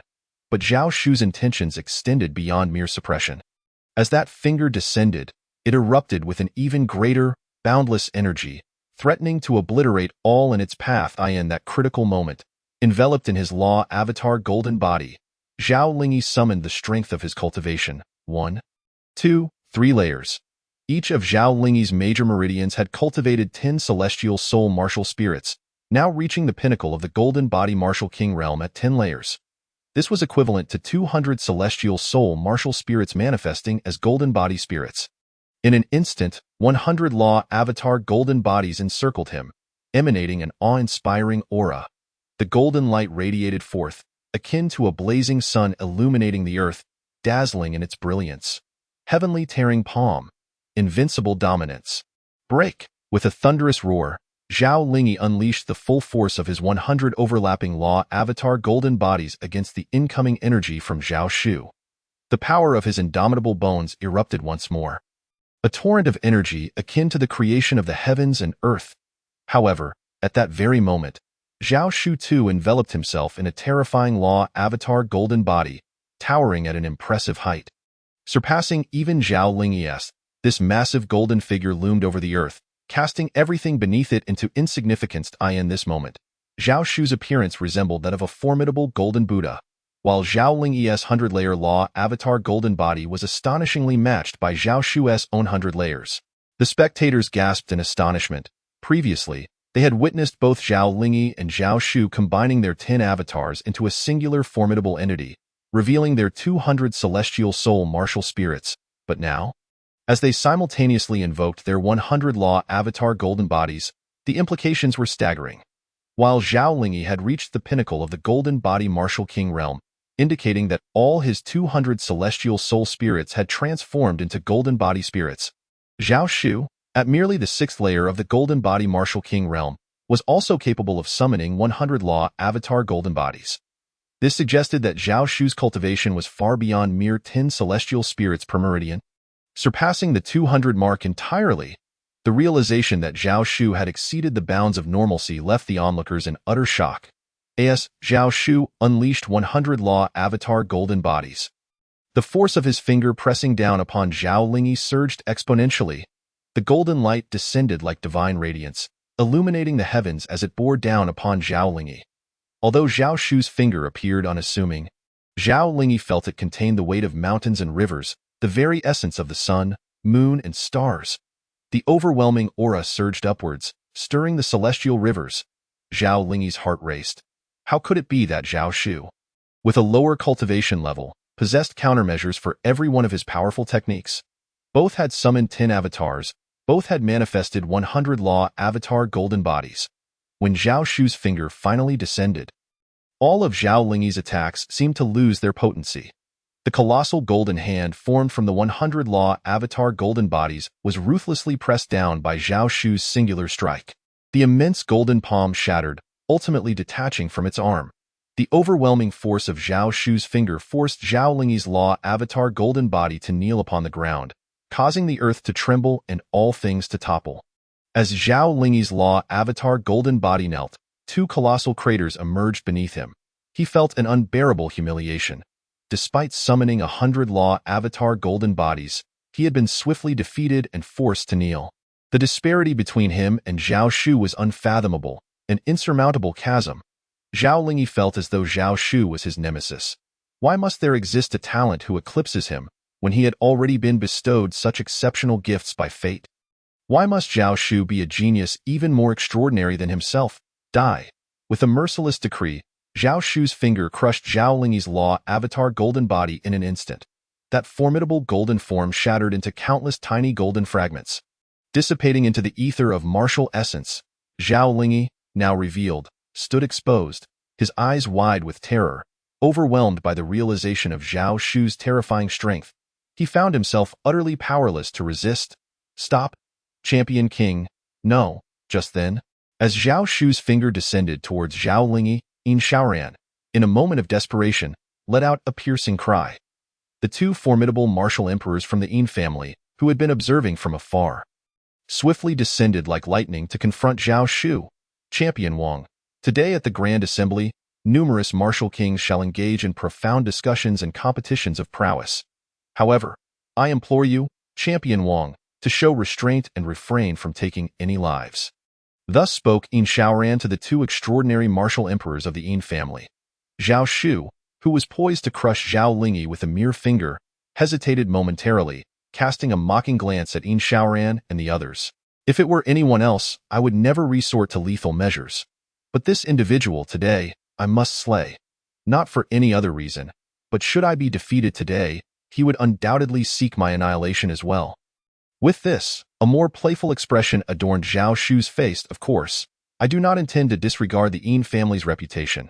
I end today's discussions among the martial kings. The one who emerges as the victor shall receive the Qishao Divine Sword as a gift from the Yin family. Today, any martial king present who can even budge my finger by the slightest, including these 2 esteemed elders, shall spare Zhao Lingyi's life. Conversely, if no martial king here can move my finger in the least, including these 2 esteemed elders, it shall be considered that I have claimed the title of champion, and the Qishao Divine Sword will be bestowed upon me. What say you? Upon Zhao Shu's proclamation, the entire assembly erupted in astonishment, or rather in fury. For the 2 esteemed elders he referenced were indeed the distinguished martial emperors of the Yin clan. Could it be that even these 2 formidable martial emperors cannot stir a mere finger of Zhao Shu? Such audacity from Zhao Shu was intolerable. Not only did the 2 martial emperors of the Yin family flare with indignation, but the other martial kings present, too, directed their seething wrath towards Zhao Shu. Chapter 66. Even 2 extraordinary martial emperors cannot budge a finger in an instant. A martial king surged forth like a flash of lightning. Champion Wang, I am Yin Zhanzhao. Your talents are unparalleled, and in a one-on-one contest, I must admit I am no match for you. However, if it is merely about moving your finger, I fear it would require little more than a breath. Upon finishing his words, a colossal surge of power erupted from Yin Zhanzhao, reminiscent of an endless ocean, vast and overwhelming. This force, akin to tumultuous waves, radiated from him, tearing through the air and producing a cacophony of sharp, Piercing sounds. Simultaneously, a dazzling golden light burst forth from Yin Zhanzhao, growing ever more resplendent until it transformed into a towering, majestic golden avatar. The avatar exuded an oppressive aura that sent shivers down the spine, and it charged fiercely towards Zhao Shu's finger aimed at suppressing Zhao Lingyi. The immense force surged forth, manifesting as a torrent of light, seemingly capable of rending asunder all that dared to obstruct it. Witnessing the might of Yin Zhanzhao's strike, the spectators believed moving Zhao Shu's finger would pose no challenge. Yet, as Yin Zhanzhao's assault descended on Zhao Shu's finger, before he could even draw near, the overwhelming pressure emanating from Zhao Shu's finger erupted forth. With a thunderous roar that echoed through the heavens, Yin Zhanzhao was sent sprawling back before he could make contact. The golden avatar he had conjured shattered like glass under the crushing weight of Zhao Shu's finger. Yin Zhanzhao was propelled back a great distance, and as the avatar disintegrated, his hands were gruesomely torn apart, blood gushing forth from the gruesome injuries sustained by the overwhelming force of Zhao Shu. His chest cavity was invaded by the oppressive power, causing his vital energies to surge chaotically. Yin Zhanzhao attempted to suppress the damage but was utterly overwhelmed, spewing forth copious amounts of blood. After being sent flying, he struggled to maintain his footing, his complexion as pale as a ghost as he plummeted from the air. The onlookers were astonished. Zhao Shu's mere finger had inflicted such grievous harm upon a martial king of Yin Zhanzhao's caliber, who had reached the 10th level of the Golden Body Realm. Had Zhao Shu and Zhao Lingyi not appeared, Yin Zhanzhao would have been the most likely candidate for victory. The realization hit hard. Zhao Shu had not even lifted a finger. Yet he had effortlessly dispatched Yin Zhanzhao with the mere pressure of his finger. In that moment, the audience truly grasped the extent of Zhao Shu's formidable strength. The martial kings exchanged glances. Their previous disdain for Zhao Shu transformed into a realization of his overwhelming prowess. Many more martial kings stepped up to test their mettle, yet with each attempt, they met the same fate as Yin Zhanzhao. As they approached Zhao Shu's finger, they were repelled by the astonishing force emanating from it. Zhao Shu, unmatched in his ability to suppress the entire assembly of martial kings, stood unassailable, with no other martial kings daring to approach. The two extraordinary martial emperors of the Yin family took to the fore. The first of the two unleashed a torrent of energy that surged towards Zhao Shu's finger, shaking the very foundations of the earth. However, despite breaking through the pressure surrounding Zhao Shu's finger, the attack failed to budge it even the slightest. The first martial emperor was taken aback. The might of a martial emperor, unable to disturb even a mere golden body martial king? The second martial emperor, equally astonished, exchanged glances with his companion before both launched their formidable strikes together. Their combined forces sliced through the air with the intent to cleave mountains and rivers. The sheer ferocity of their assault sent shivers down the spines of the other martial kings, who feared instant annihilation should they face such a terrifying onslaught. Yet, even this tremendous strike from the two extraordinary martial emperors failed to shake Zhao Shu's finger in the slightest. It remained steadfast, as if a divine entity, unyielding and immovable. Although these two martial emperors were akin to Zhao Wanji and Zhao Wankong of the Zhao family, both at the first level of the extraordinary realm, their combined might could not even dent Zhao Shu's finger. Zhao Shu's power was, indeed, beyond comprehension. As gazes filled with trepidation and fear turned towards Zhao Shu, the two martial emperors of the Yin family exchanged glances, their eyes reflecting deep apprehension. Unable to resist, they brandished their weapons and struck fiercely at Zhao Shu, fully aware that failure to displace his finger would render them the subjects of ridicule across the realm. With their weapons radiating brilliant, lethal light, they swung down upon Zhao Shu's finger, enveloping the surrounding space in their formidable glow. Thunderous roars echoed as their weapons collided with Zhao Shu's finger, yet it remained unmoved. Instead, the power from Zhao Shu's finger surged forth, destructive and unparalleled in its sharpness. Under this overwhelming force, the two martial emperors found their weapons wrenched from their grasp, blood erupting from their mouths as the sensation of being crushed by Zhao Shu's might washed over them. Both were struck with horror, their minds racing with disbelief. The entire assembly of martial kings and the onlookers from the realms of divine origin and sky sovereign were equally astounded. The two martial emperors had unleashed their strongest combined strike. Yet even they could not disturb Zhao Shu's finger, instead suffering grievous injuries from the retaliatory force. Despite having heard tales of Zhao Shu's exceptional talents, they had endeavored to overestimate his strength. Time and again, they discovered that their so-called overestimation was but a mere underestimation, and that Zhao Shu's true power rendered their previous notions of strength as nothing more than that of insignificant insects. Little did they know that had Zhao Shu not held back, the two extraordinary martial emperors of the Yin family would have already been vanquished by his finger. Presently, with his prowess in the martial path, even without employing any additional techniques, his formidable defense and sharpness could easily overpower even a second-level extraordinary martial emperor, let alone the first-level extraordinary martial emperors of the Yin family. Chapter 67. Unfazed by enmity with the sacred invincible sect amidst the awe surrounding Zhao Shu's overwhelming power, he surveyed the assembly, challenging any who remained unconvinced. Today, can I claim the title of champion and procure the Qishao divine sword? If there are those who contest this, step forth. If none dare to respond, it shall be assumed that you all concede and acknowledge me as the champion, in which case the Qishao divine sword shall rightfully belong to me. Though Zhao Shu's words were audacious, akin to his earlier proclamations, the numerous golden body martial kings present were now silenced, none daring to step forward. Even the two extraordinary martial emperors of the Yin family, having failed to move Zhao Shu's finger, had no desire to humiliate themselves further and become the laughing stock of the assembly. Yin Xiaoran's expression darkened. The Yin family had organized this grand assembly not only to attract myriad powerful individuals to unite against the demons, but also to present the Qishao divine sword as a reward for the champion. Had Zhao Shu and Zhao Lingyi not made their appearance, the eventual victor would have undoubtedly been Yin Zhanzhao of the Yin family, and the Qishao divine sword would have returned to their possession. This was precisely why the Yin family stipulated that only those of the golden body realm could participate in this assembly, barring those above that level. Yet now, with Zhao Shu and Zhao Lingyi's entrance, everything had changed. No one could rival Zhao Shu, and the Yin family was left with no choice but to surrender the Qishao divine sword, a treasured heirloom of their clan, to Zhao Shu. Yin Xiaoran was truly unwilling to concede. He gazed at Zhao Shu, the champion king, and recounted, "What you just stated was that as long as any martial king present today can move but a fraction of your finger, it would count as your defeat. However, you did not specify how many individuals. If the multitude of martial kings gathered here were to join forces to move your finger, it would surely constitute a loss for you." Yin Xiaoran's words were tantamount to playing tricks. "Then by all means, you may attempt it." Zhao Shu's chilling aura erupted.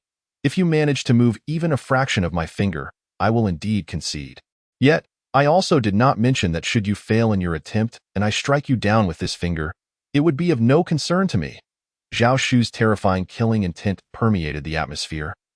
Startling those present, it was evident that Yin Xiaoran was trying to play the fool, provoking Zhao Shu's genuine ire. Should anyone dare to join forces, Zhao Shu would likely unleash his wrath without mercy, striking them down without hesitation. Moreover, it was crucial to note that just moments ago, Zhao Shu had effortlessly suppressed Zhao Lingyi with a mere finger, a feat that even the two extraordinary martial emperors from the Yin clan could not achieve. This was accomplished through the power of Zhao Shu's 10 avatars combined into a singular formidable presence, while his true self remained seated, unwavering. If Zhao Shu were to become enraged, both his true self and the avatar would strike simultaneously, and it was uncertain how many would meet their demise in such dire circumstances, who would dare to join forces. Suddenly, Yin Xiaoran shifted his strategy. Since the Qishao divine sword must be relinquished, he might as well use this opportunity to curry favor with Zhao Shu.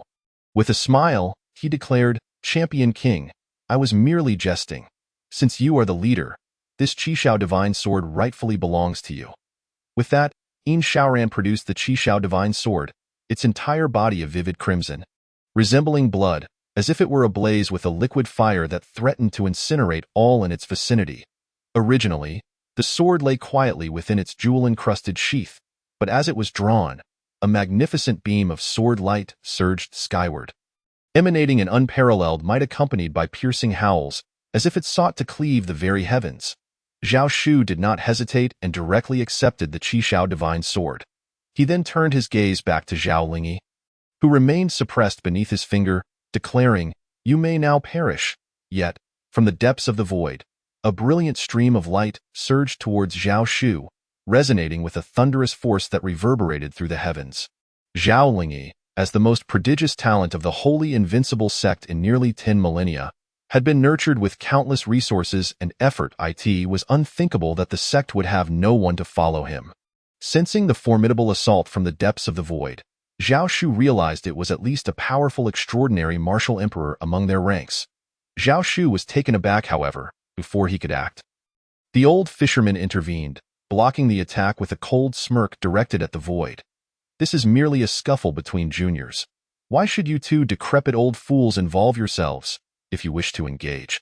I shall gladly accompany you. With that, the old fisherman transformed into a streak of lightning, plunging into the depths of the void. A resounding crash followed. Hearing the sounds of battle from the void, Zhao Shu's murderous intent turned towards Zhao Lingyi. Today, no one can save you.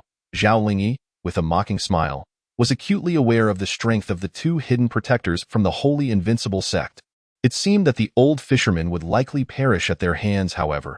In the blink of an eye, two figures, like meteors, plummeted from the boundless void, enveloped in immense power and overwhelming momentum, hurtling towards the earth below with an unstoppable force.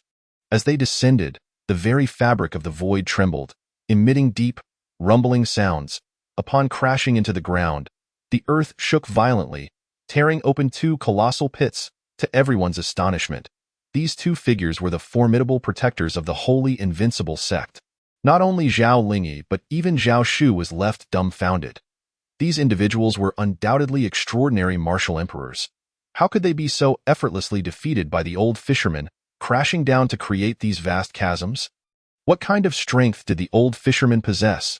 It was astonishing that he could so casually vanquish these two extraordinary martial emperors. As the old fisherman, cloaked in a dark mask, descended from the void, the two individuals beneath the enormous pits roared in fury. Who are you? How can you be so powerful?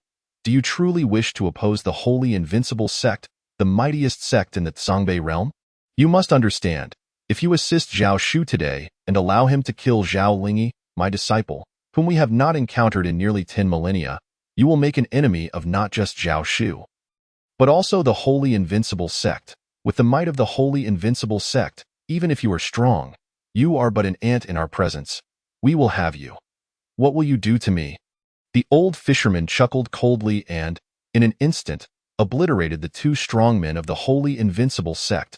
His tremendous attack, resembling two divine rainbows, surged into the depths of the colossal pits, annihilating the two wholly invincible sect warriors in an instant, silencing them abruptly. The sheer force of the old fisherman's strike left all present breathless, as if time had frozen in shock. In the Songbei realm, apart from the royal family of the Kanglan Empire, the wholly invincible sect was the most formidable presence. Now, the old fisherman had not only killed their warriors, but had openly declared himself an enemy of the wholly invincible sect. Who could this old fisherman be? To fearlessly oppose such a powerful sect?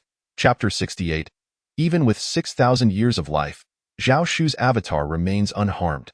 Witnessing the demise of the two protectors, Zhao Lingyi felt a chill sweep through his heart. If the old fisherman could annihilate these two warriors, killing him would be as simple as squashing an ant. Even a mere sneeze from the old fisherman could spell his doom.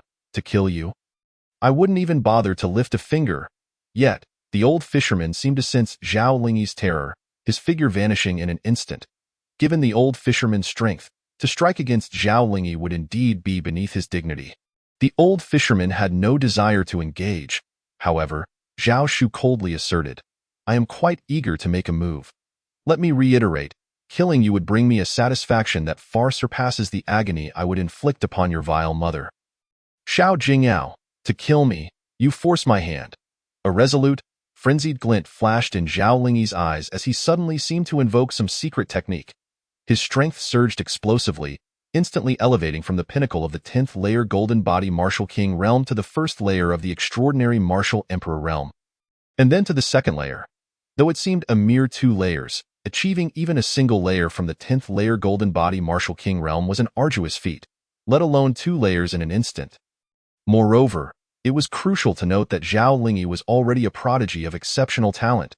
The surge in his strength to 2 layers meant he would become immensely powerful. Boom. A tide of overwhelming force erupted from him, shattering Zhao Shu's previously imposing finger that had suppressed him. Just moments ago, the two extraordinary martial emperors from the Ying clan had exerted their utmost efforts, yet could not budge Zhao Shu's finger in the slightest. Now, Zhao Lingyi, having ascended to the second layer, shattered it effortlessly, demonstrating the extent of his newfound strength. However, at that moment, while Zhao Lingyi's power had increased, his once raven-black hair turned stark white, transforming him into an old man. Hunched and frail, as if on the brink of death, his face marred with deep wrinkles. This was the consequence of burning one's life force. Observing Zhao Lingyi's transformation, someone in the crowd remarked, "It is said that the Holy Invincible sect possesses a secret technique called burning life. This technique allows one to instantaneously enhance their cultivation at a critical moment. But the cost is the burning of one's lifespan." In that instant, Zhao Lingyi's hair had turned white. He was clearly on the verge of exhausting his life. The crowd finally grasped the situation. Zhao Lingyi had already reached the 10th layer Golden Body Martial King realm, with a lifespan of approximately 6,000 years. Now, he had nearly consumed his entire lifespan to elevate his power by just 2 realms. This indicated that Zhao Lingyi had been pushed to the brink by Zhao Shu. Otherwise, he would never have made such a desperate choice. If Zhao Lingyi could not break through to a higher realm within the limited lifespan he had left, he would be doomed. Yet, at that moment, Zhao Lingyi could no longer afford to contemplate such matters. Driven to the edge by Zhao Shu, he was singularly focused on annihilating him. Die! A terrifying aura erupted from him like a tidal wave.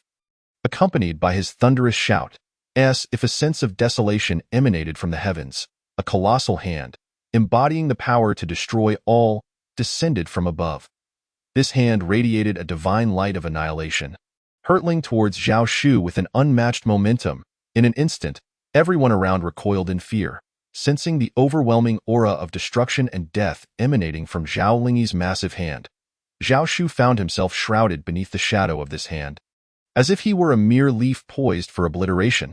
Having invoked the burning life technique and sacrificed 6,000 years of his lifespan to rise 2 realms, Zhao Lingyi was now transformed into a form vastly superior to his previous self.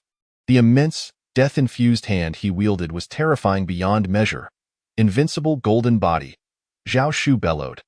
Initially, he had intended to cultivate to the utmost pinnacle of the 10th layer Golden Body Martial King realm, allowing 20 main meridians and 12 hidden meridians to condense into 800 Golden Body Martial Souls, enabling him to manifest 400 layers of the Golden Body. That would be the true invincible Golden Body.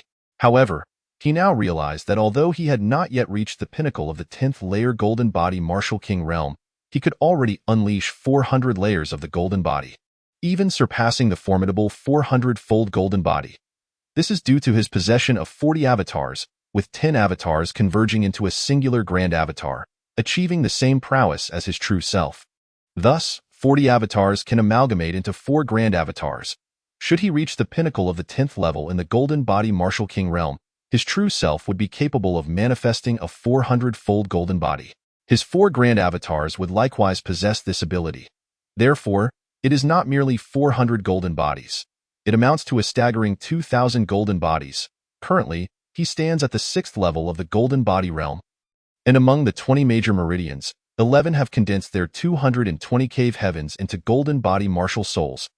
In the 12th meridian, 8 cave heavens have also coalesced into Golden Body Martial Souls. This equates to his current ability to manifest 114-fold Dharma golden bodies.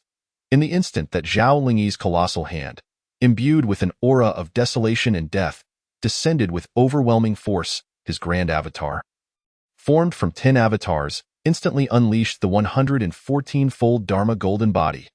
The vast, unparalleled, and resplendent golden body struck forth with a devastating punch, colliding with Zhao Lingyi's hand of death in the void. Boom. The point of contact in the celestial firmament was obliterated instantaneously. The surrounding area consumed by an abyss of darkness. This transformation rendered the sky, once bright as day, into a shroud of night within mere moments. Zhao Lingyi's hand, steeped in an extreme sense of desolation and death, was indeed formidable. At the moment of their encounter, Zhao Shu's 114-fold golden body began to crumble, layer by layer, under the overwhelming might of Zhao Lingyi's colossal hand, disintegrating into golden fragments. These fragments subsequently dissipated into golden essence. Vanishing into nothingness, however, when Zhao Lingyi's hand shattered Zhao Shu's 110-fold golden body, the 111th layer, though riddled with cracks like a spider's web, remained intact, refusing to break. As for the remaining 112th, 113th, and 114th layers, they stood unscathed, impervious to Zhao Lingyi's colossal hand. This left everyone in disbelief and shock. It must be noted that this was merely the golden body manifested by Zhao Shu's grand avatar, while his true self remained seated, undisturbed, and yet to intervene. Despite Zhao Lingyi exhausting his strength, even resorting to secret techniques that cost him 6,000 years of lifespan, he could not completely obliterate the golden body projected by Zhao Shu's grand avatar. With 3 layers remaining unscathed, Zhao Lingyi's annihilative assault, filled with the essence of destruction and death, was utterly ineffective against these 3 layers of golden body. Chapter 69. The Human Emperor Spear, the Sovereign of Humanity. Witnessing this spectacle, the crowd was gripped by trepidation. Those 3 layers of golden body represented an insurmountable peak that Zhao Lingyi could not surpass. It became evident to all who beheld this battle the immense chasm separating Zhao Lingyi, a renowned prodigy, from Zhao Shu. The divide between them seemed to span countless streets, nay, entire celestial realms. The spectators were left speechless by Zhao Shu's unfathomable might, and even Zhao Lingyi fell into a momentary stupor. After such a tremendous sacrifice, expending his lifespan, he found himself unable to eliminate even Zhao Shu's grand avatar's golden body. How could he hope to vanquish Zhao Shu's true form? The overwhelming strength of Zhao Shu instilled a profound sense of helplessness and despair within him. Such a genius, having entered the sacred invincible sect at a tender age, now faced utter defeat at Zhao Shu's hands. A feral look flashed in his eyes. Could he only resign himself to being a mere stepping stone for Zhao Shu? No, he would not accept that fate. Zhao Shu, you have forced me to reveal my ultimate trump card. A fierce roar erupted from his contorted visage, and a weapon of unimaginable power materialized in his grasp, the Human Emperor's Spear. This spear was unparalleled among the myriad divine weapons Zhao Shu had encountered. The Azure Wood Divine Sword, the Crimson Sky Divine Sword, the Listening Snow Divine Blade, and even the Royal Supreme Divine Sword bestowed upon him by the Xian Emperor paled in comparison to this divine spear. The sharpness and might of the Royal Supreme Sword and other divine weapons seemed trivial beside this spear, as if it were on an entirely different echelon. Moreover, the spear radiated an imperial might that compelled many of the weaker spectators to kneel before Zhao Lingyi. Zhao Shu had encountered the Xian Emperor, yet even the imperial aura emanating from the royal figure could not rival that of this spear. The Xian Emperor's imperial presence likely paled to a mere fraction of this spear's might. Human Emperor Spear, someone exclaimed, pointing at the weapon in Zhao Lingyi's hand, their voice trembling with disbelief. What? The Human Emperor Spear has emerged. In Zhao Lingyi's grasp, this spear signified that he was the Human Emperor, the Sovereign of Humanity. Zhao Shu dared to oppose the Human Emperor? The crowd erupted with gasps of astonishment. For ancient prophecies foretold that the one who claims the Human Emperor's Spear would ascend to become the Human Emperor, encompassing not only the human race of the Zhongbei realm, but also those from the Zhongshu realm and beyond in the Shimming Flame domain. Tio put it simply, the bearer of the Human Emperor's Spear would become the emperor of all humanity within the Shimming Flame domain, potentially ruling over the demon and monster races as well. The prophecy spoke of the Human Emperor's emergence, accompanied by the Phoenix of Humanity, unifying the Shimming Flame domain. Thus, with the Human Emperor's Spear now in Zhao Lingyi's possession, it implied that he was poised to become the Human Emperor. How could the crowd not be astonished? Zhao Shu, prepare to meet your end, Zhao Lingyi bellowed, and the Human Emperor's Spear unleashed a blinding beam. Piercing the heavens, the spear's radiance cleaved toward Zhao Shu, tearing apart all obstacles in its path, even collapsing the very void itself. The heavens and earth were engulfed in turmoil. The spear's light descended upon Zhao Shu, instantly obliterating the grand avatar formed from his 10 avatars. The Human Emperor's Spear surged toward Zhao Shu's true form. Witnessing Zhao Lingyi's newfound strength with the Human Emperor's Spear, the crowd believed Zhao Shu was destined to perish beneath its might. Yet Zhao Shu merely chuckled mockingly, declaring, "Today, you shall not escape death." The crowd was at a loss. How could Zhao Shu, undeterred even in the face of the Human Emperor's Spear, speak so arrogantly? Did he seek his own demise? Enraged, Zhao Lingyi could hardly fathom Zhao Shu's audacity. He twirled the human emperor's spear, channeling an even greater power into it. In an instant, the spear erupted with an overwhelming imperial fury, hurtling toward Zhao Shu. Suppress, Zhao Shu commanded coldly, unleashing his domain. Within this realm, Zhao Lingyi felt an impending sense of death, as his entire essence was suppressed. Zhao Shu, wielding the Crimson Sky Divine Sword, severed Zhao Lingyi's head, which soared into the sky. While his divine essence attempted to escape, only to be annihilated by Zhao Shu's strike, his soul extinguished.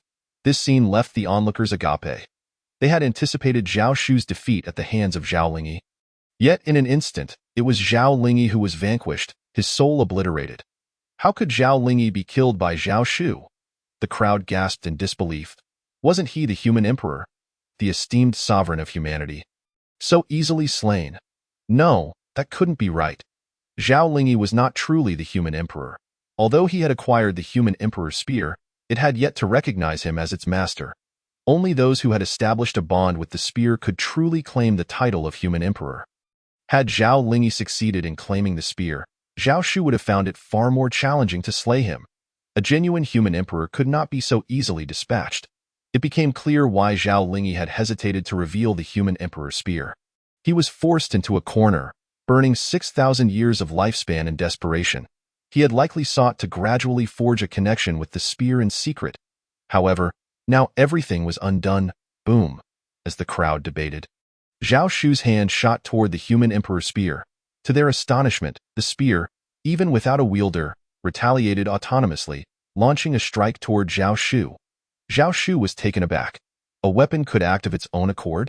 Fortunately, his quick reflexes allowed him to fortify his defenses, layering his formidable golden body to withstand the spear's earth-shattering assault. Yet as the spear missed its mark, it launched another attack, again targeting Zhao Shu. It possessed sentience, a spirit-class divine weapon.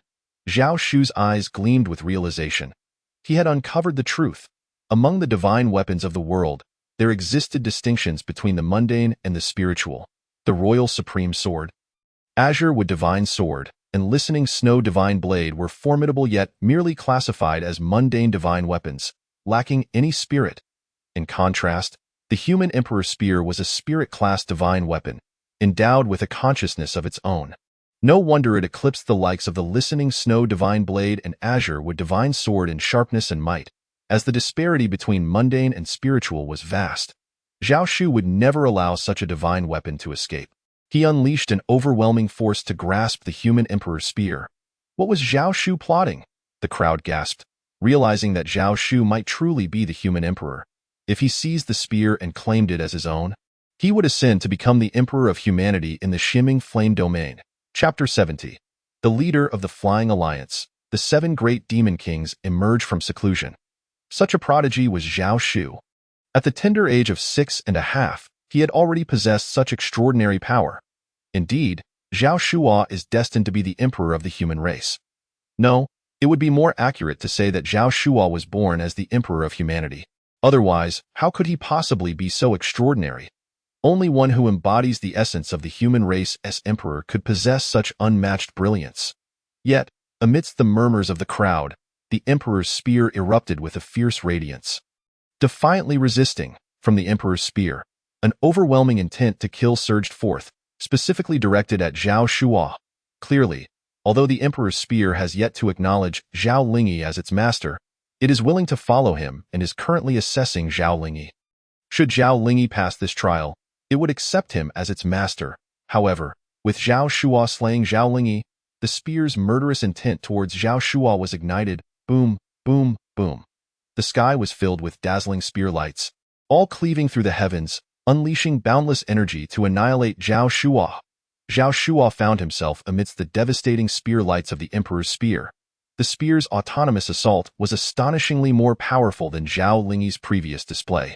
Concealment unleashed, Zhao Shuo roared, causing his 12 hidden veins to erupt with a 200-fold might.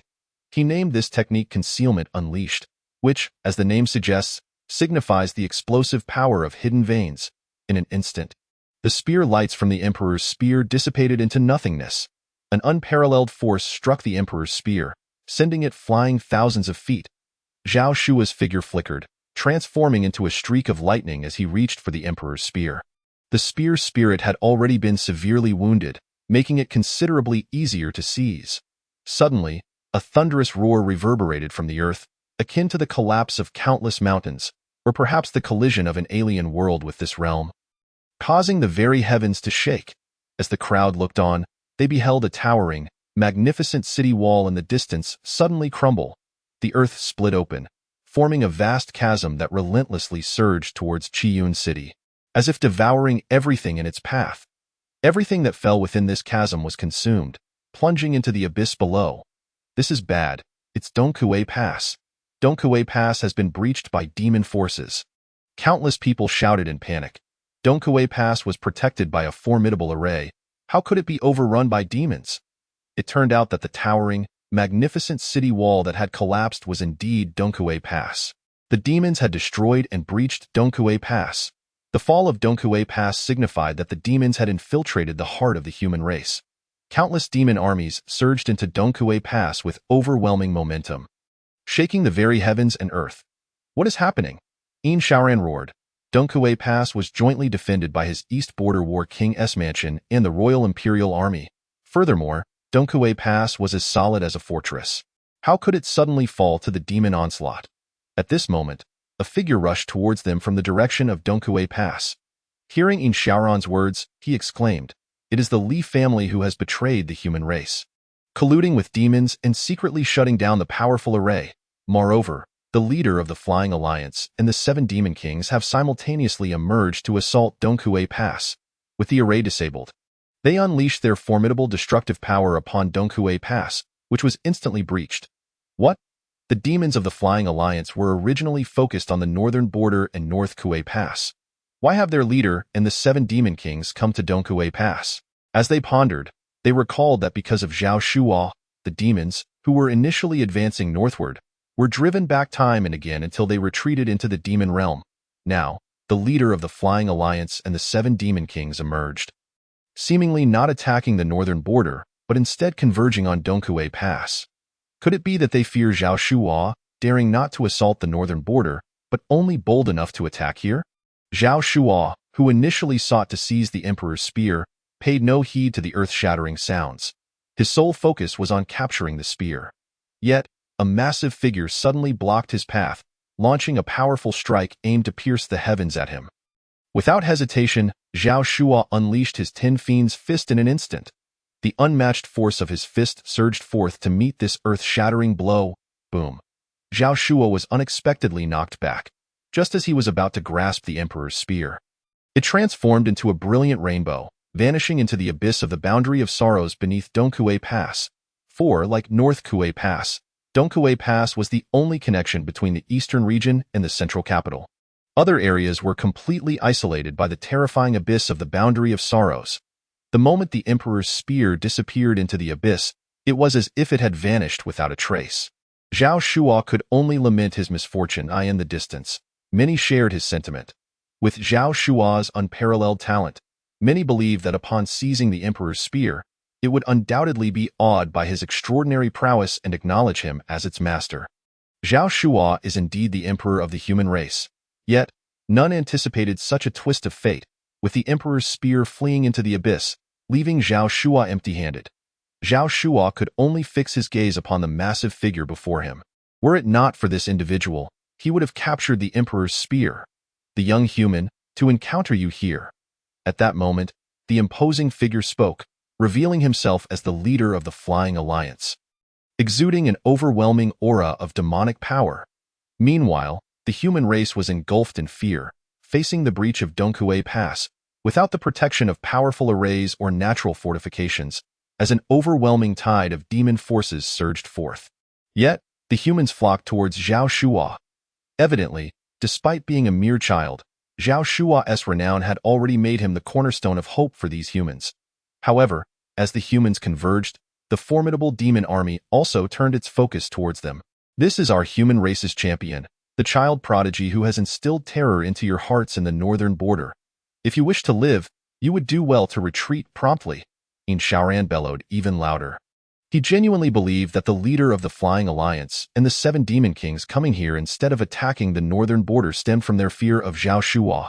However, the leader of the Flying Alliance and the 7 Demon Kings were not afraid of Zhao Shuo. Rather, after conquering the eastern region, southern domain, northern border, and western Chu, they aimed to assault North Kuei Pass, Dong Kuei Pass, West Kuei Pass, and South Kuei Pass, which they had yet to breach.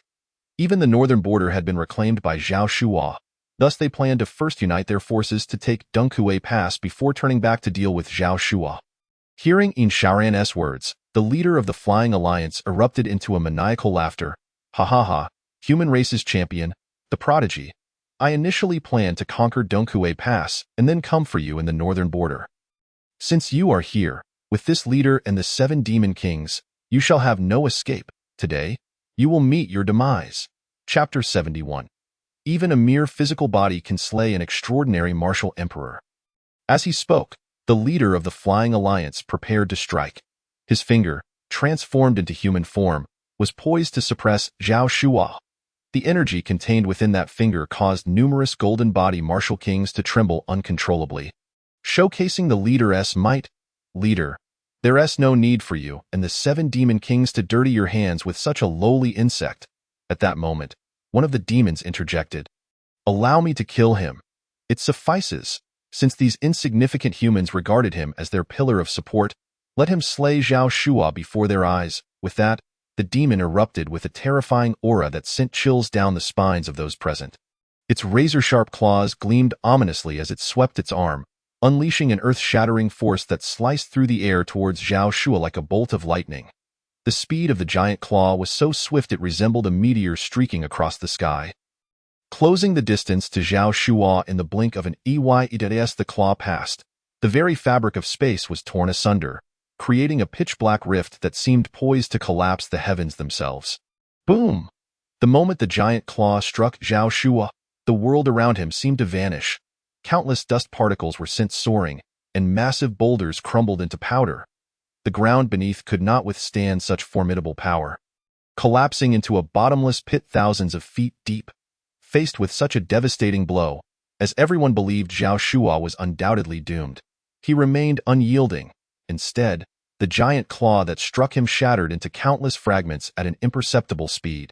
Even the demon that attacked Zhao Shuo was cleaved apart by an invisible, sharp force, exploding into several large pieces, its blood gushing like a pillar, staining the earth red. As for its divine essence, it too was annihilated alongside the demon body, returning to nothingness. This scene left everyone utterly astonished. Clearly, it was this demon that had attacked Zhao Shuo, yet there was no sign of resistance from Zhao Shuo. Why then did the demon perish instead? It must be noted that this demon was a second-layer extraordinary martial emperor, a being of unparalleled power compared to Zhao Shuo, who was merely a 6th-layer golden body martial king. Yet, this seemingly invincible second-layer extraordinary martial emperor, while attacking Zhao Shuo, ended up meeting his demise. What kind of miraculous ability does Zhao Shuo possess? Even the leader of the Flying Alliance and the 7 Demon Kings furrowed their brows in disbelief. They, with their formidable might, recognized that although Zhao Shuo did not retaliate, his body was far too powerful and sharp. Thus, when this second-layer extraordinary martial emperor demon sought to suppress Zhao Shuo, it was ultimately subdued by Zhao Shuo's formidable and razor-sharp physique. It was precisely this realization that left the leader of the Flying Alliance and the 7 Demon Kings in shock, questioning how Zhao Shuo had cultivated to such a state. Without employing any other abilities, he could rely solely on the sheer strength and sharpness of his body to slay a second-layer extraordinary martial emperor demon. Zhao Shuo's physique was akin to that of a divine weapon, if combined with Zhao Shuo's other powers. Truly, he is a marvel of the human race that commands attention across the realm. Among the 7 Demon Kings, one of them flashed forward, declaring, "Let me personally test your mettle." Your opponent stands before you. However, a cold snort resonated from the depths of the void, and a figure wearing a black mask, radiating a terrifying aura, emerged from the shadows. Upon seeing this figure, the 7 Demon Kings' enormous eyes flared with a murderous intent. You are the mysterious powerhouse behind this human child. It is you who has aided this child in slaying countless demons in the northern border. You have reclaimed the northern border from our grasp? Not only the 7 demon kings, but also the other 6 great demon kings, alongside the leader of the Flying Alliance, directed their overwhelming murderous intent towards the Elder Fisher. It can be said that Zhao Shu's repeated slaughters of the demon army in the Northern Territory have instilled great fear within them, forcing them to retreat back to their demon lands. The Elder Fisher is undoubtedly a crucial factor. Without him, even with immense talent, there would have been no opportunity for growth, and he would have long been extinguished. It is the Elder Fisher who has provided Zhao Shu with protection, allowing him to develop step by step. Today shall mark the end of you and this young human child. The powerful aura of the Flying Alliance leader locked onto the Elder Fisher. The 7 demon kings likewise focused their energies on him. Their vast presence was composed entirely of extraordinary martial emperors from the Earth Flower realm. This left the human race feeling utterly despondent. Although they knew both the Elder Fisher and Zhao Shu were formidable, with Zhao Shu capable of defeating enemies several realms above him, the combined might of the Flying Alliance leader and the 7 demon kings amounted to 8 Earth Flower realm martial emperors. Could the Elder Fisher alone contend with them? Despite having previously vanquished 2 extraordinary martial emperors from the Saint Invincible sect, now facing 8, could the Elder Fisher maintain his undefeated streak and emerge victorious? As for the extraordinary martial emperors of the human flower realm, the situation was even more dire for the human race. Apart from the 2 first-level extraordinary martial emperors from the Yin family, there was no one else. All the other humans were below the level of golden body martial kings. Meanwhile, the demon race boasted dozens of extraordinary martial emperors of the human flower realm. Even if Zhao Shu were to rise to his peak, being only a 6th-level golden body martial king, could he truly triumph over dozens of extraordinary martial emperors of the demon race? It was a dead end. A sense of hopelessness enveloped every human. However, just as despair loomed over the humans, faced with the aura of the Flying Alliance leader and the 7 demon kings locking onto him, the Elder Fisher burst into laughter, exclaiming, "Ha ha ha, you wish to kill me? Come at me together. Let me see if your combined strength can indeed vanquish me." Upon hearing this, everyone was astonished. The Elder Fisher audaciously challenged the Flying Alliance leader and the 7 demon kings to confront him in unison. Displaying such arrogance, previously, everyone thought Zhao Shu was exceedingly arrogant. Little did they know the Elder Fisher was equally so. It was no wonder they had come together. Truly, like attracts like. 2 arrogant individuals had united. "Oh, you seek to provoke us?" The Flying Alliance leader and the 7 demon kings sneered. "Your taunts will not work. We are well aware of your might and will not fall for your bait. We shall not engage with you one-on-one. Our sole purpose is to eliminate you, and we care not for the means. As you wish, we shall attack together." Upon hearing this, the humans sank deeper into despair. Realizing that the Elder Fisher's provocation was merely a ruse to lure them into facing him individually, allowing for a chance to defeat them one by one. This indicated that the Elder Fisher sensed the overwhelming power of his foes, and perhaps feared defeat. Thus, he made such a choice. Yet, the opponents were not fooled. They intended to besiege the Elder Fisher, leaving him with no hope of survival. Should the Elder Fisher fall, the Flying Alliance leader and the 7 demon kings could swiftly eliminate Zhao Shu. Once Zhao Shu was slain, it would be the end for their entire race. Today, death awaited them all. At that moment, the Flying Alliance leader and the 7 demon kings surged forward like lightning, unleashing a terrifying force. Like 8 divine thunderbolts cleaving through the heavens, they descended upon the Elder Fisher with earth-shattering intent. The Elder Fisher, witnessing these thunderous assaults, instantly vanished into the depths of the void. The power of the Flying Alliance leader and the 7 demon kings was too great. If this battle were to unfold on the earth, countless golden body martial kings would likely be annihilated in an instant. Chapter 72. An unparalleled prodigy of the world. As the Elder Fisher darted into the depths of the void, the Flying Alliance leader and the 7 demon kings followed suit, quickly disappearing from sight. Only the sounds of earth-shattering combat echoed from the depths of the void. The very fabric of the void was being shattered. Ultimately, it was only restored under the laws of heaven. Zhao Shu's eyes revealed concern. The Flying Alliance leader and the 7 demon kings were the strongest he had encountered thus far. Although the space of the void continued to collapse due to the fierce battle, even with his current strength, he could not discern the situation. Yet, from the sounds of combat, Zhao Shu understood the ferocity of the clash. The Elder Fisher was facing 8 opponents. Naturally, he felt anxious for him. "Kid, do not worry." Suddenly, the Elder Fisher's voice resonated within Zhao Shu's mind. "It will only expose a bit more of my hidden cards. Prepare your culinary skills, for the Flying Alliance leader is a 10th-level extraordinary martial emperor of the Earth Flower Realm. It has been ages since I savored the flesh of a 10th-level extraordinary martial emperor. Coupled with your culinary artistry, it promises to be a delightful feast." Zhao Shu was taken aback. He had been worried for the Elder Fisher. Yet here he was, contemplating a meal from the 10th-level extraordinary martial emperor. Indeed, the flesh of a 10th-level extraordinary martial emperor is a delicacy.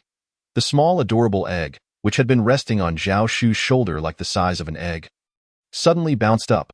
Although the eggshell bore no mouth, eyes, or facial features, Zhao Shu could almost envision the small adorable egg drooling at the thought of a feast. In terms of gluttony, even if Zhao Shu and the Elder Fisher combined their appetites, they would pale in comparison to the small adorable egg. Most remarkably, the Elder Fisher's voice had reached the small adorable egg. It could actually hear the transmission. This little glutton possessed the ability to eavesdrop on others' secret transmissions. It is known that, regardless of one's cultivation level, unless one is the recipient of the transmission, they cannot hear it. Yet this little adorable egg could annihilate the humans. At that moment, a massive flying bull demon let out a thunderous roar, and countless demons surged toward Zhao Shu and the others. Zhao Shu no longer needed to worry about the Elder Fisher. Observing the overwhelming demon army, he took the lead and charged towards them. His current form was powerful and sharp. With his cultivation, not to mention being below the 2nd level of the extraordinary martial emperor realm, none could hope to harm him. They would only fall before his might. But that was not enough. The domain, with the 12 hidden veins erupting at 200 times their power, expanded instantly from Zhao Shu as the center, enveloping a radius of 5 miles, a diameter of 10 miles. Suppressing countless demons, Zhao Shu bellowed, and the once fearful humans surged into the fray, cutting through the demons like chopping vegetables. The demons trembled in fear, although they had heard tales of Zhao Shu's terrifying ability to suppress foes. Witnessing its power firsthand was an entirely different experience. Within a 10-mile radius, all demons were subdued. The humans were equally shaken. Under Zhao Shu's ability, the demons were rendered mere targets for their slaughter. The once timid humans suddenly surged with battle fervor, unleashing their strongest attacks upon the demons. A torrent of techniques erupted, unleashing immense energy that bombarded the demons. As the demons fell in droves, the ground became a sea of lifeless corpses, the blood of demons flowing like rivers. The flying bull demon, who had earlier shouted, was enraged. He was the strongest among the many extraordinary martial emperors of the human flower realm. He charged towards the young human, intent on slaying him. With a furious roar, dozens of extraordinary martial emperors among the demons surged towards Zhao Shu. Apart from the 2 first-level extraordinary martial emperors from the Yin family, there was no one among the humans capable of withstanding them. Even those 2 from the Yin family could only fend off 2 of the first-level extraordinary martial emperors among the demons.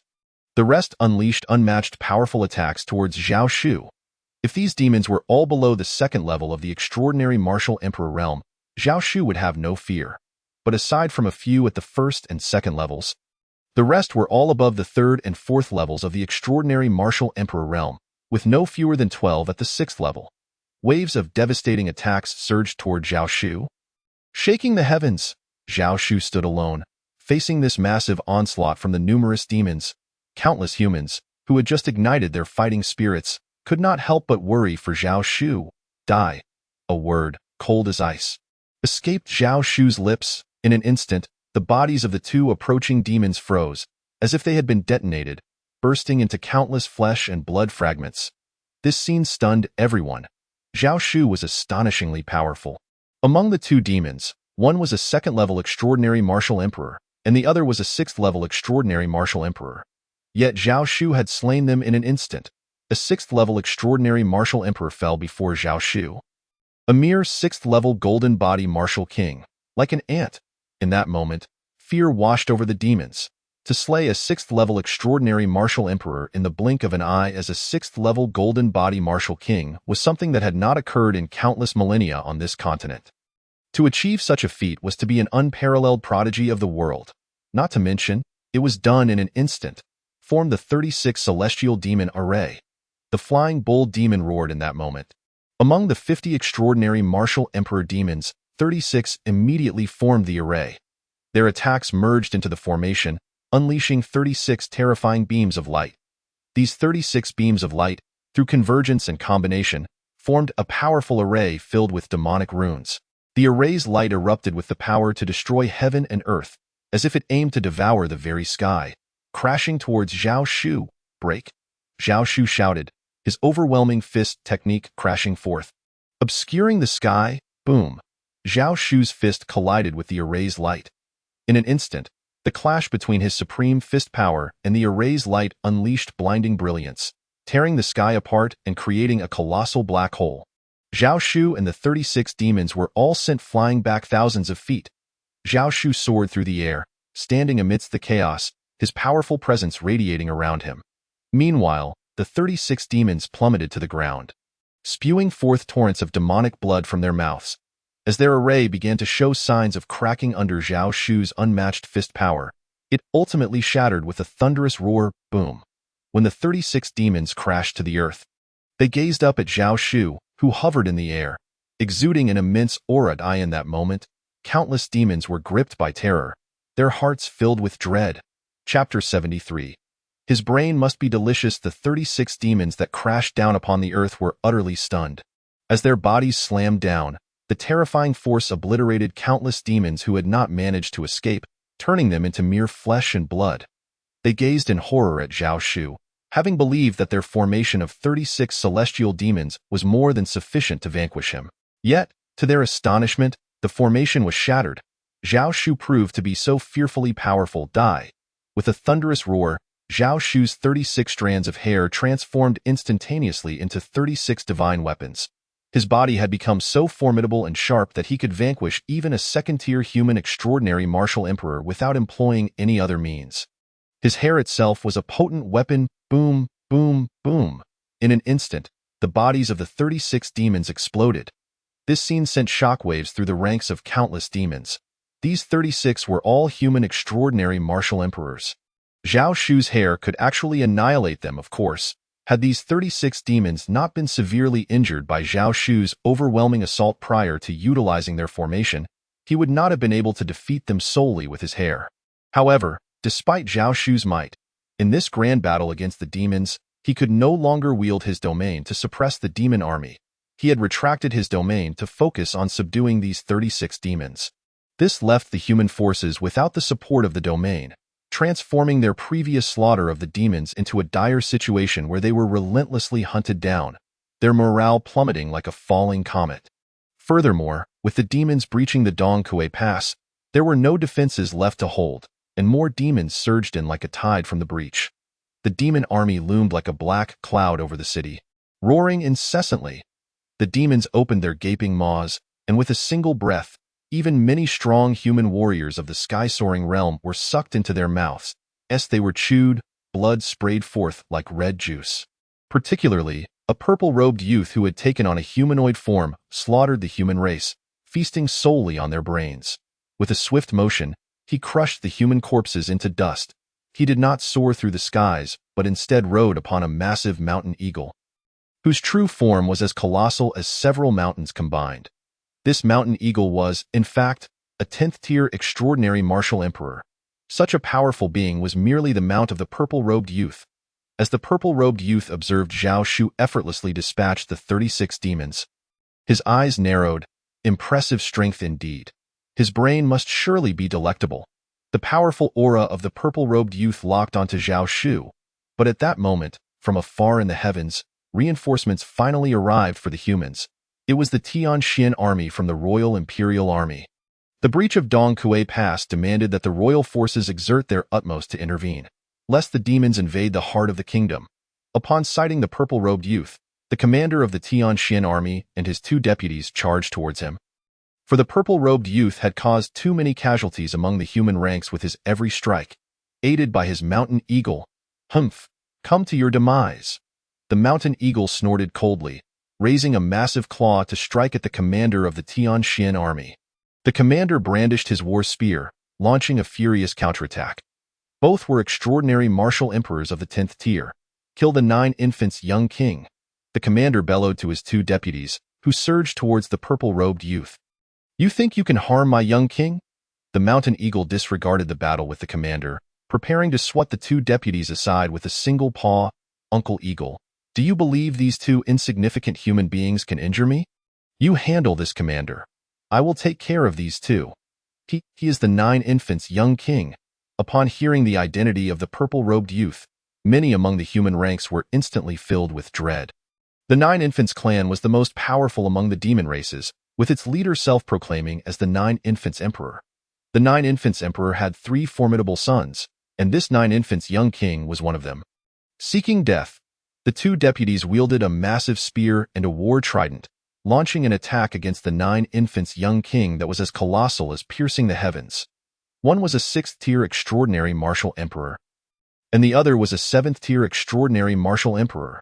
Yet, in the face of their onslaught, the 9 infants young king did not resist, a disdainful smile curling upon his lips. He completely ignored the 2 deputies, allowing their mighty spear and trident to crash into him with a force as if 1,000 heavenly thunderbolts had struck, plunging the surroundings into darkness. The air around them was obliterated in an instant. Showcasing the immense power of the 2 deputies' strike, however, amidst a shower of starry sparks, the body of the 9 infants young king proved as hard as iron. The powerful attacks of the 2 deputies failed to inflict even a scratch upon him.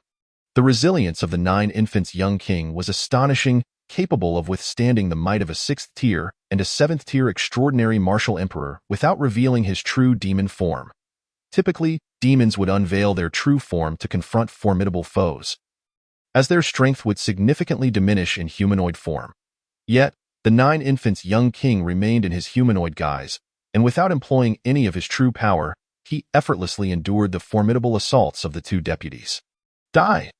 A voice as chilling as death echoed as the 9 infants young king thrust both palms forward. In an instant, the 2 deputies were sent flying, rendered as feeble as fledglings in the face of his might. Swiftly crushed, this spectacle sent waves of terror through many humans engaged in battle with the demons. The 9 infants young king was astonishingly powerful, although he was merely a 1st-tier extraordinary martial emperor. He had instantaneously vanquished a 6th-tier and a 7th-tier extraordinary martial emperor. Many among the human ranks had long heard of the 9 infants young king, renowned as the strongest below the realm of extraordinary martial emperors. Possessing extraordinary talent, he was a prodigy of the demon race. Ever since the demon clans tore apart the Pact of the Golden Body and declared war on humanity, the 9 infants young king had slain countless human extraordinary martial emperors and below. No one could rival him unless extraordinary martial emperors above the Earth Flower realm emerged. There had even been a case where a 10th-tier extraordinary martial emperor attempted to kill the 9 infants young king, only to meet his demise at the hands of the latter, struck down by a thunderous blow. Not even a 10th-tier extraordinary martial emperor could match the 9 infants young king, earning him the title of the strongest beneath the extraordinary martial emperor realm. As the onlookers were astonished by the immense power of the 9 infants young king, after dispatching the 2 deputies, he unleashed 2 sharp strikes imbued with demonic energy. This demonic energy sliced through the air like unparalleled blades.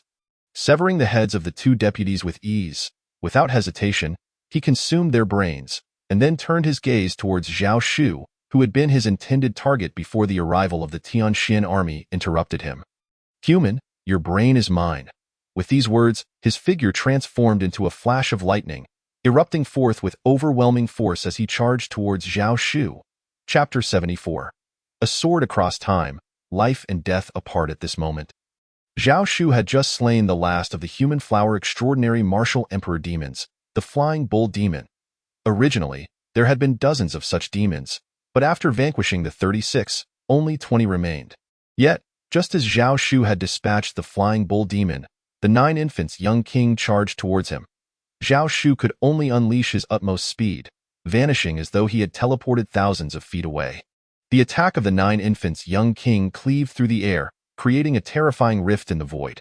Yet, the 9 infants young king instantaneously pursued Zhao Shu, matching his speed. Your brain has caught my interest. It is destined to be mine today. Is that so? Then I have taken a liking to your body. Zhao Shu's eyes glinted with intrigue. Although he had been occupied with slaying the flying bull demon and others, he had noted the tremendous strength of the 9 infants' young king's body. If he could devour the essence of such a powerful soul, it would undoubtedly enhance Zhao Shu's own strength. With a single step, Zhao Shu unleashed the full power of his 12 hidden veins, amplifying it 200-fold, concurrently employing the Tin Fiend's fist. Boom! The 9 infants' young king, in turn, lifted an entire mountain, unleashing all his might towards Zhao Shu. Zhao Shu's fist collided with the mountain in a fierce clash. The terrifying energy of his punch caused the mountain to collapse, scattering countless boulders in every direction. Zhao Shu's figure darted like lightning, plunging into the shower of flying boulders to seize one. The formidable power of the Golden Body Martial King surged into the boulder he grasped. Under the influence of this power, the boulder transformed into a brilliant golden light, enveloped in a golden aura. Then, Zhao Shu unleashed unparalleled strength, propelling the boulder forward. The boulder, wrapped in golden energy, hurtled towards the 9 infants' young king like a streak of golden brilliance.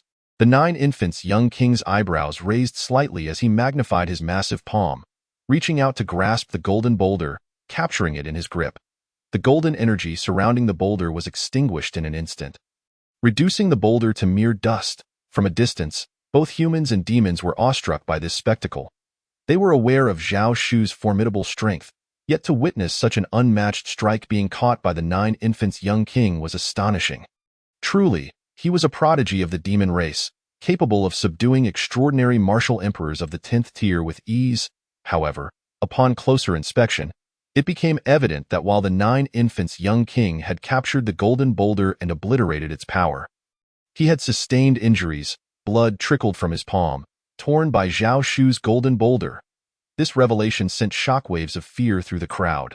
For one of such power, to reduce a boulder to dust should have been trivial. Yet, Zhao Shu had managed to injure the 9 infants' young king. Just how immense and terrifying was the power Zhao Shu had exerted upon that boulder? Earlier, the attacks of the 2 deputies, one a 6th-tier extraordinary martial emperor and the other a 7th-tier extraordinary martial emperor, had failed to leave a mark on the 9 infants' young king. This spoke volumes of the young king's strength and resilience. Yet Zhao Shu, wielding a boulder that could be effortlessly crushed into powder, was able to injure the illustrious prince of the 9 infants. The prince, glancing at his bleeding palm, could scarcely believe it. He felt an overwhelming sense of humiliation. As a figure hailed as the unparalleled martial emperor beneath the Earth Flower realm, he was unexpectedly wounded by Zhao Shu. Young master, the mountain eagle, engaged in a fierce battle with the generals of the heavenly Xian army, was taken aback.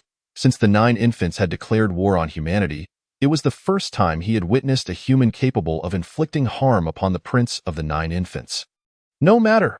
The prince gestured dismissively at the mountain eagle, and in an instant, the wound on his palm began to heal. You, a mere human ant, actually dared to harm me. How amusing. The prince of the 9 infants revealed a playful yet murderous smile.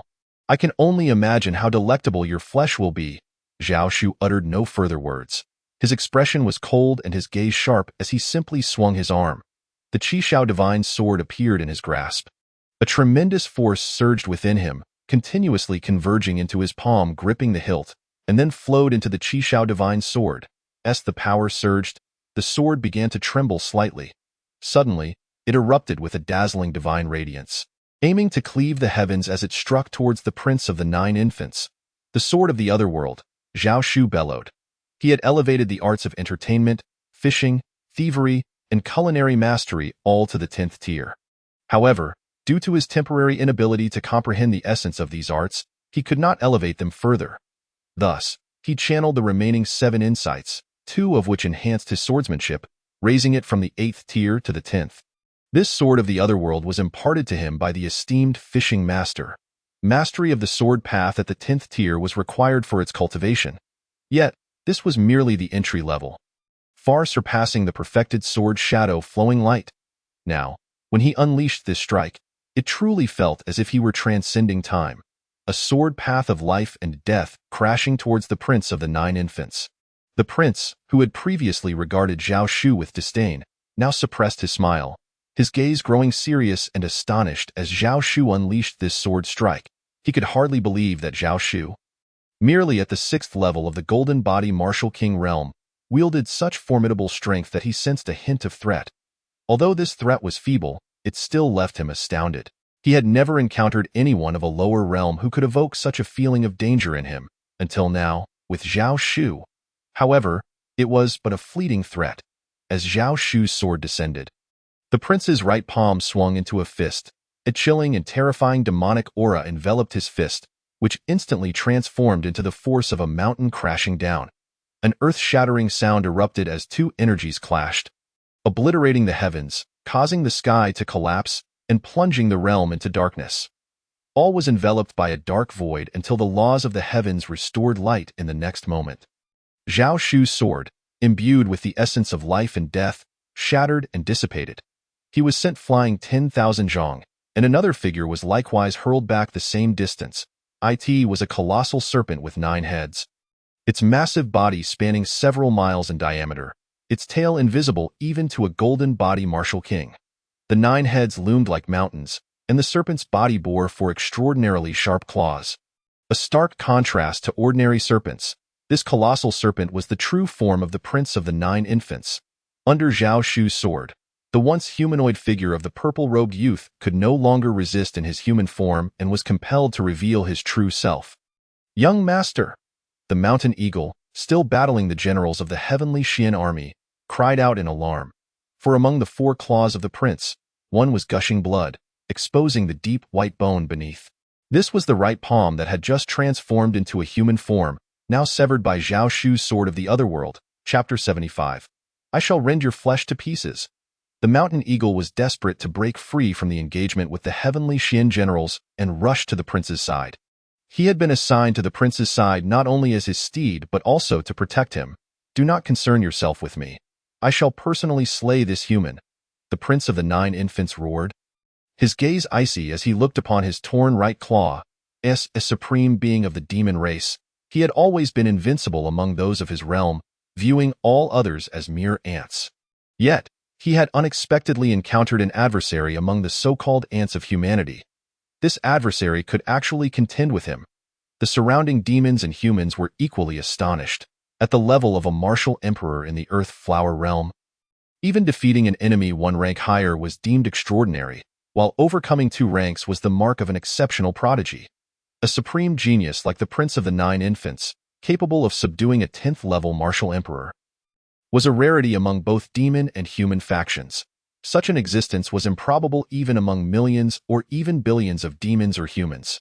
Yet, in the 2 encounters between Zhao Shu and the prince, Zhao Shu had managed to match him evenly, or rather, it could be said that Zhao Shu had triumphed, for while the prince, at the pinnacle of the 1st level of the Earth Flower realm, had sustained minor injuries, he had indeed been wounded, while Zhao Shu remained unscathed. If Zhao Shu were of the same level as the prince, the current battle might have seen him overpowering the prince entirely. But there were no ifs in this reality. One could only wield a small firearm while the foe commanded aircraft and artillery, and they would not wait until one possessed similar power to engage in battle. "Very well, to force me to reveal my true form, you shall meet your end." The 9 massive heads of the Prince of the 9 Infants glared coldly at Zhao Shu.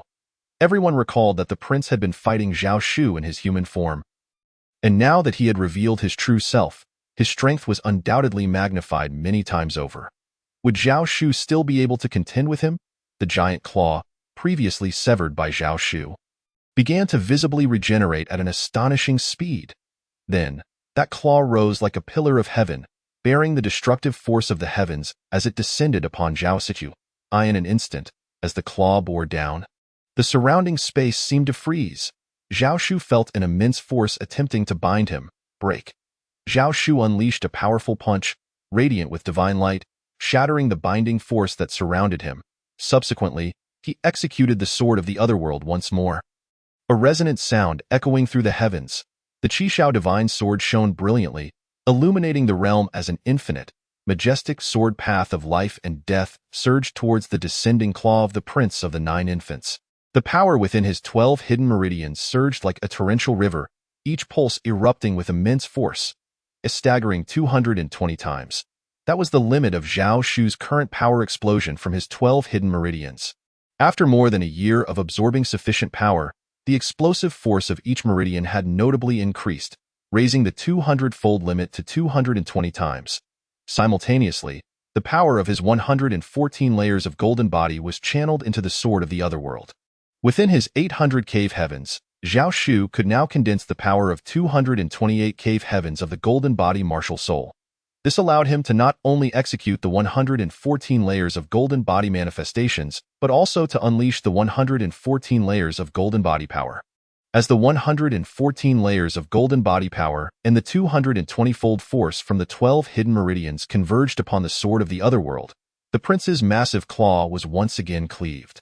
This time, however, it was not a mere superficial wound. The immense claw of the prince was severed at the shoulder, nearly cleaving through his entire arm. Given the colossal size of the prince's claw, this was a distance of over 100 meters. To carve such a distance into the arm of the formidable prince was a testament to immense strength. Hiss! Even the powerful prince of the 9 infants could not help but gasp in pain. His 9 massive heads contorted in agony. The prince had now revealed his true form.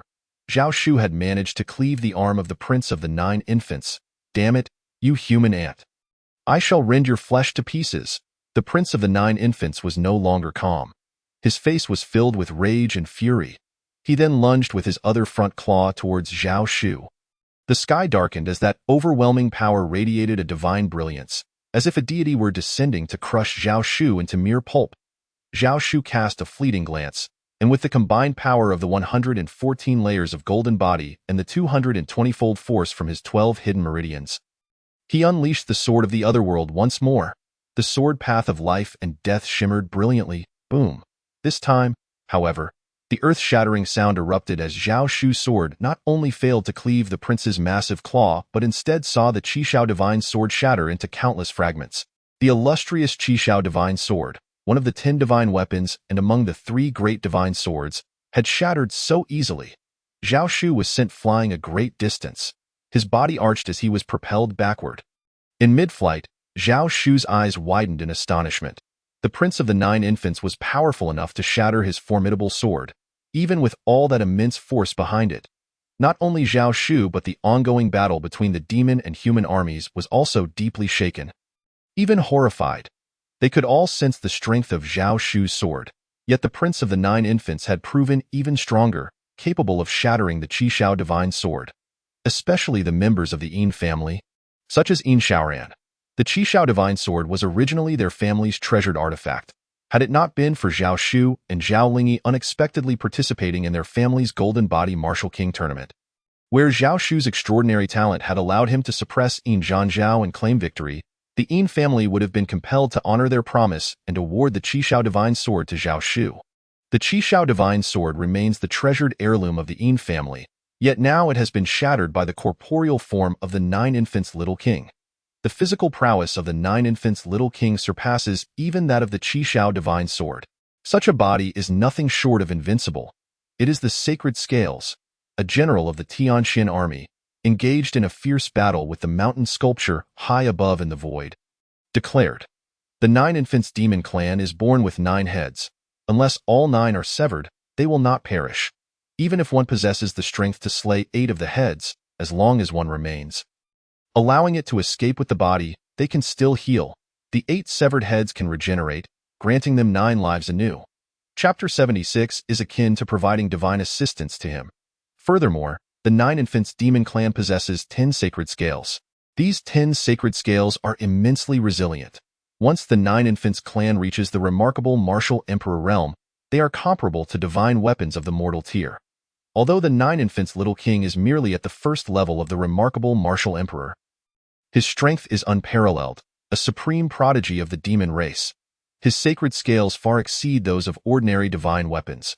While they may not rival the spiritual tier, they are certainly beyond the realm of mere mortal weapons. The words of the Tianxian army general resonated with astonishment as they gazed upon the massive claw of the 9 infants' little king that had just shattered the Qishao Divine Sword. Indeed, it was adorned with a layer of scales far more formidable than the others. This armor radiated divine light. It was one of the 10 sacred scales, with a fierce charge, the nine infants' little king lunged towards the previously sent flying Zhao Shu. The claw covered in sacred scales crashing down once more. As the claw descended, the surrounding space was instantly obliterated. Champion Wang, retreat.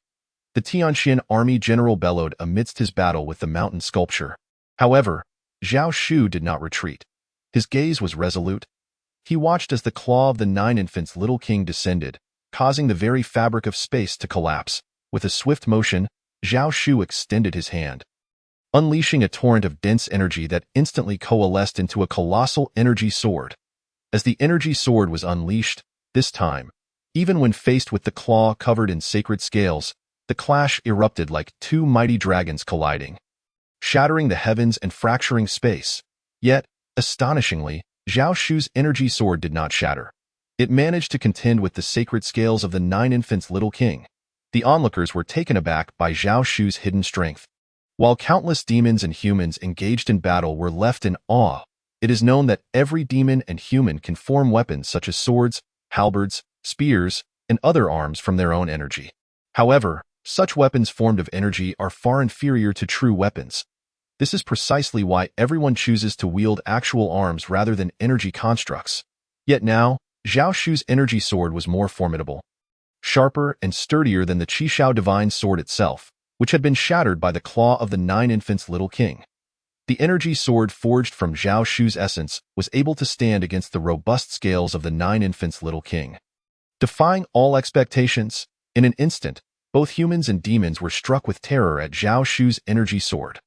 Little did they know that Zhao Shu, without employing any additional powers, could vanquish even a second-tier remarkable martial emperor.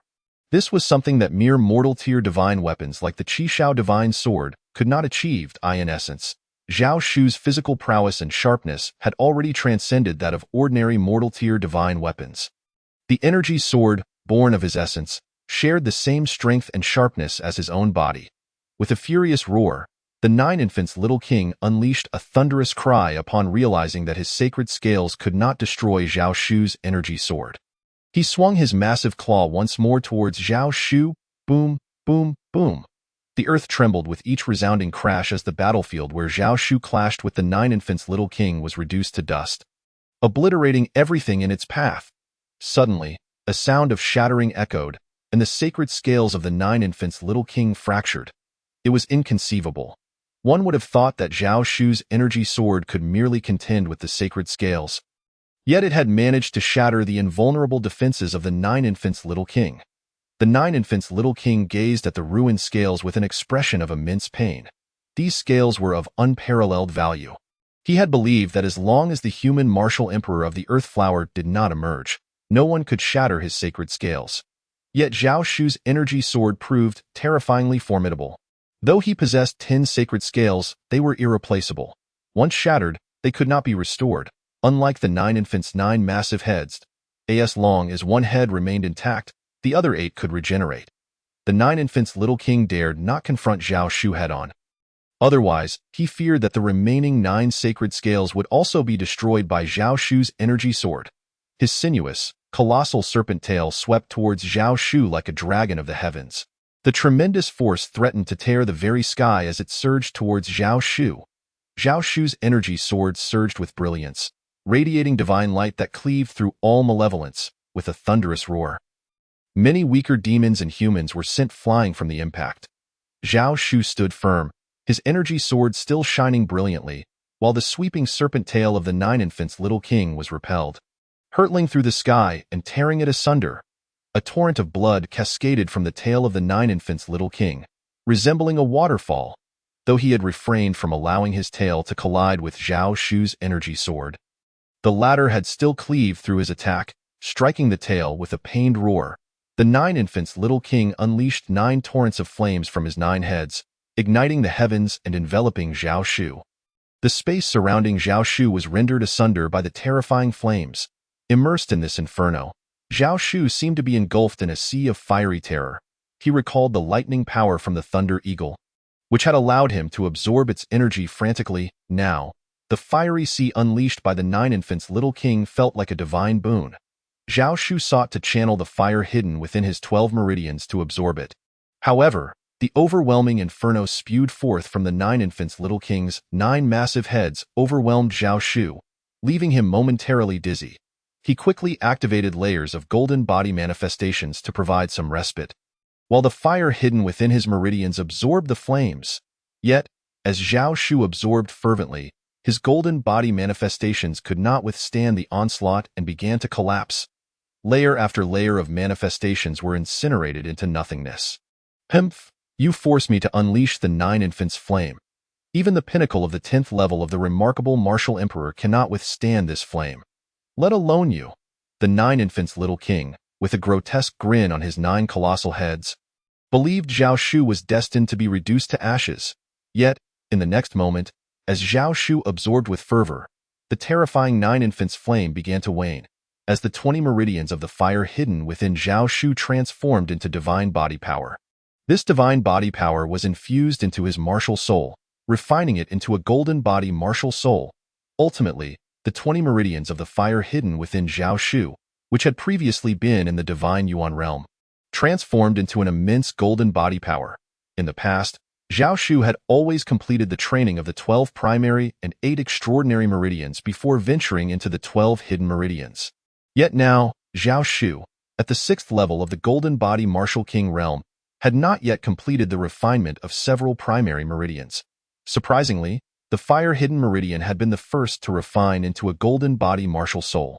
Moreover, the fire hidden meridian, initially capable of a 10-fold power surge, had now absorbed the terrifying Nine Infants' flame, reaching an astonishing 30-fold. This surge propelled the total power of Zhao Shu's 12 hidden meridians from 220 times to an astounding 240 times in that very moment.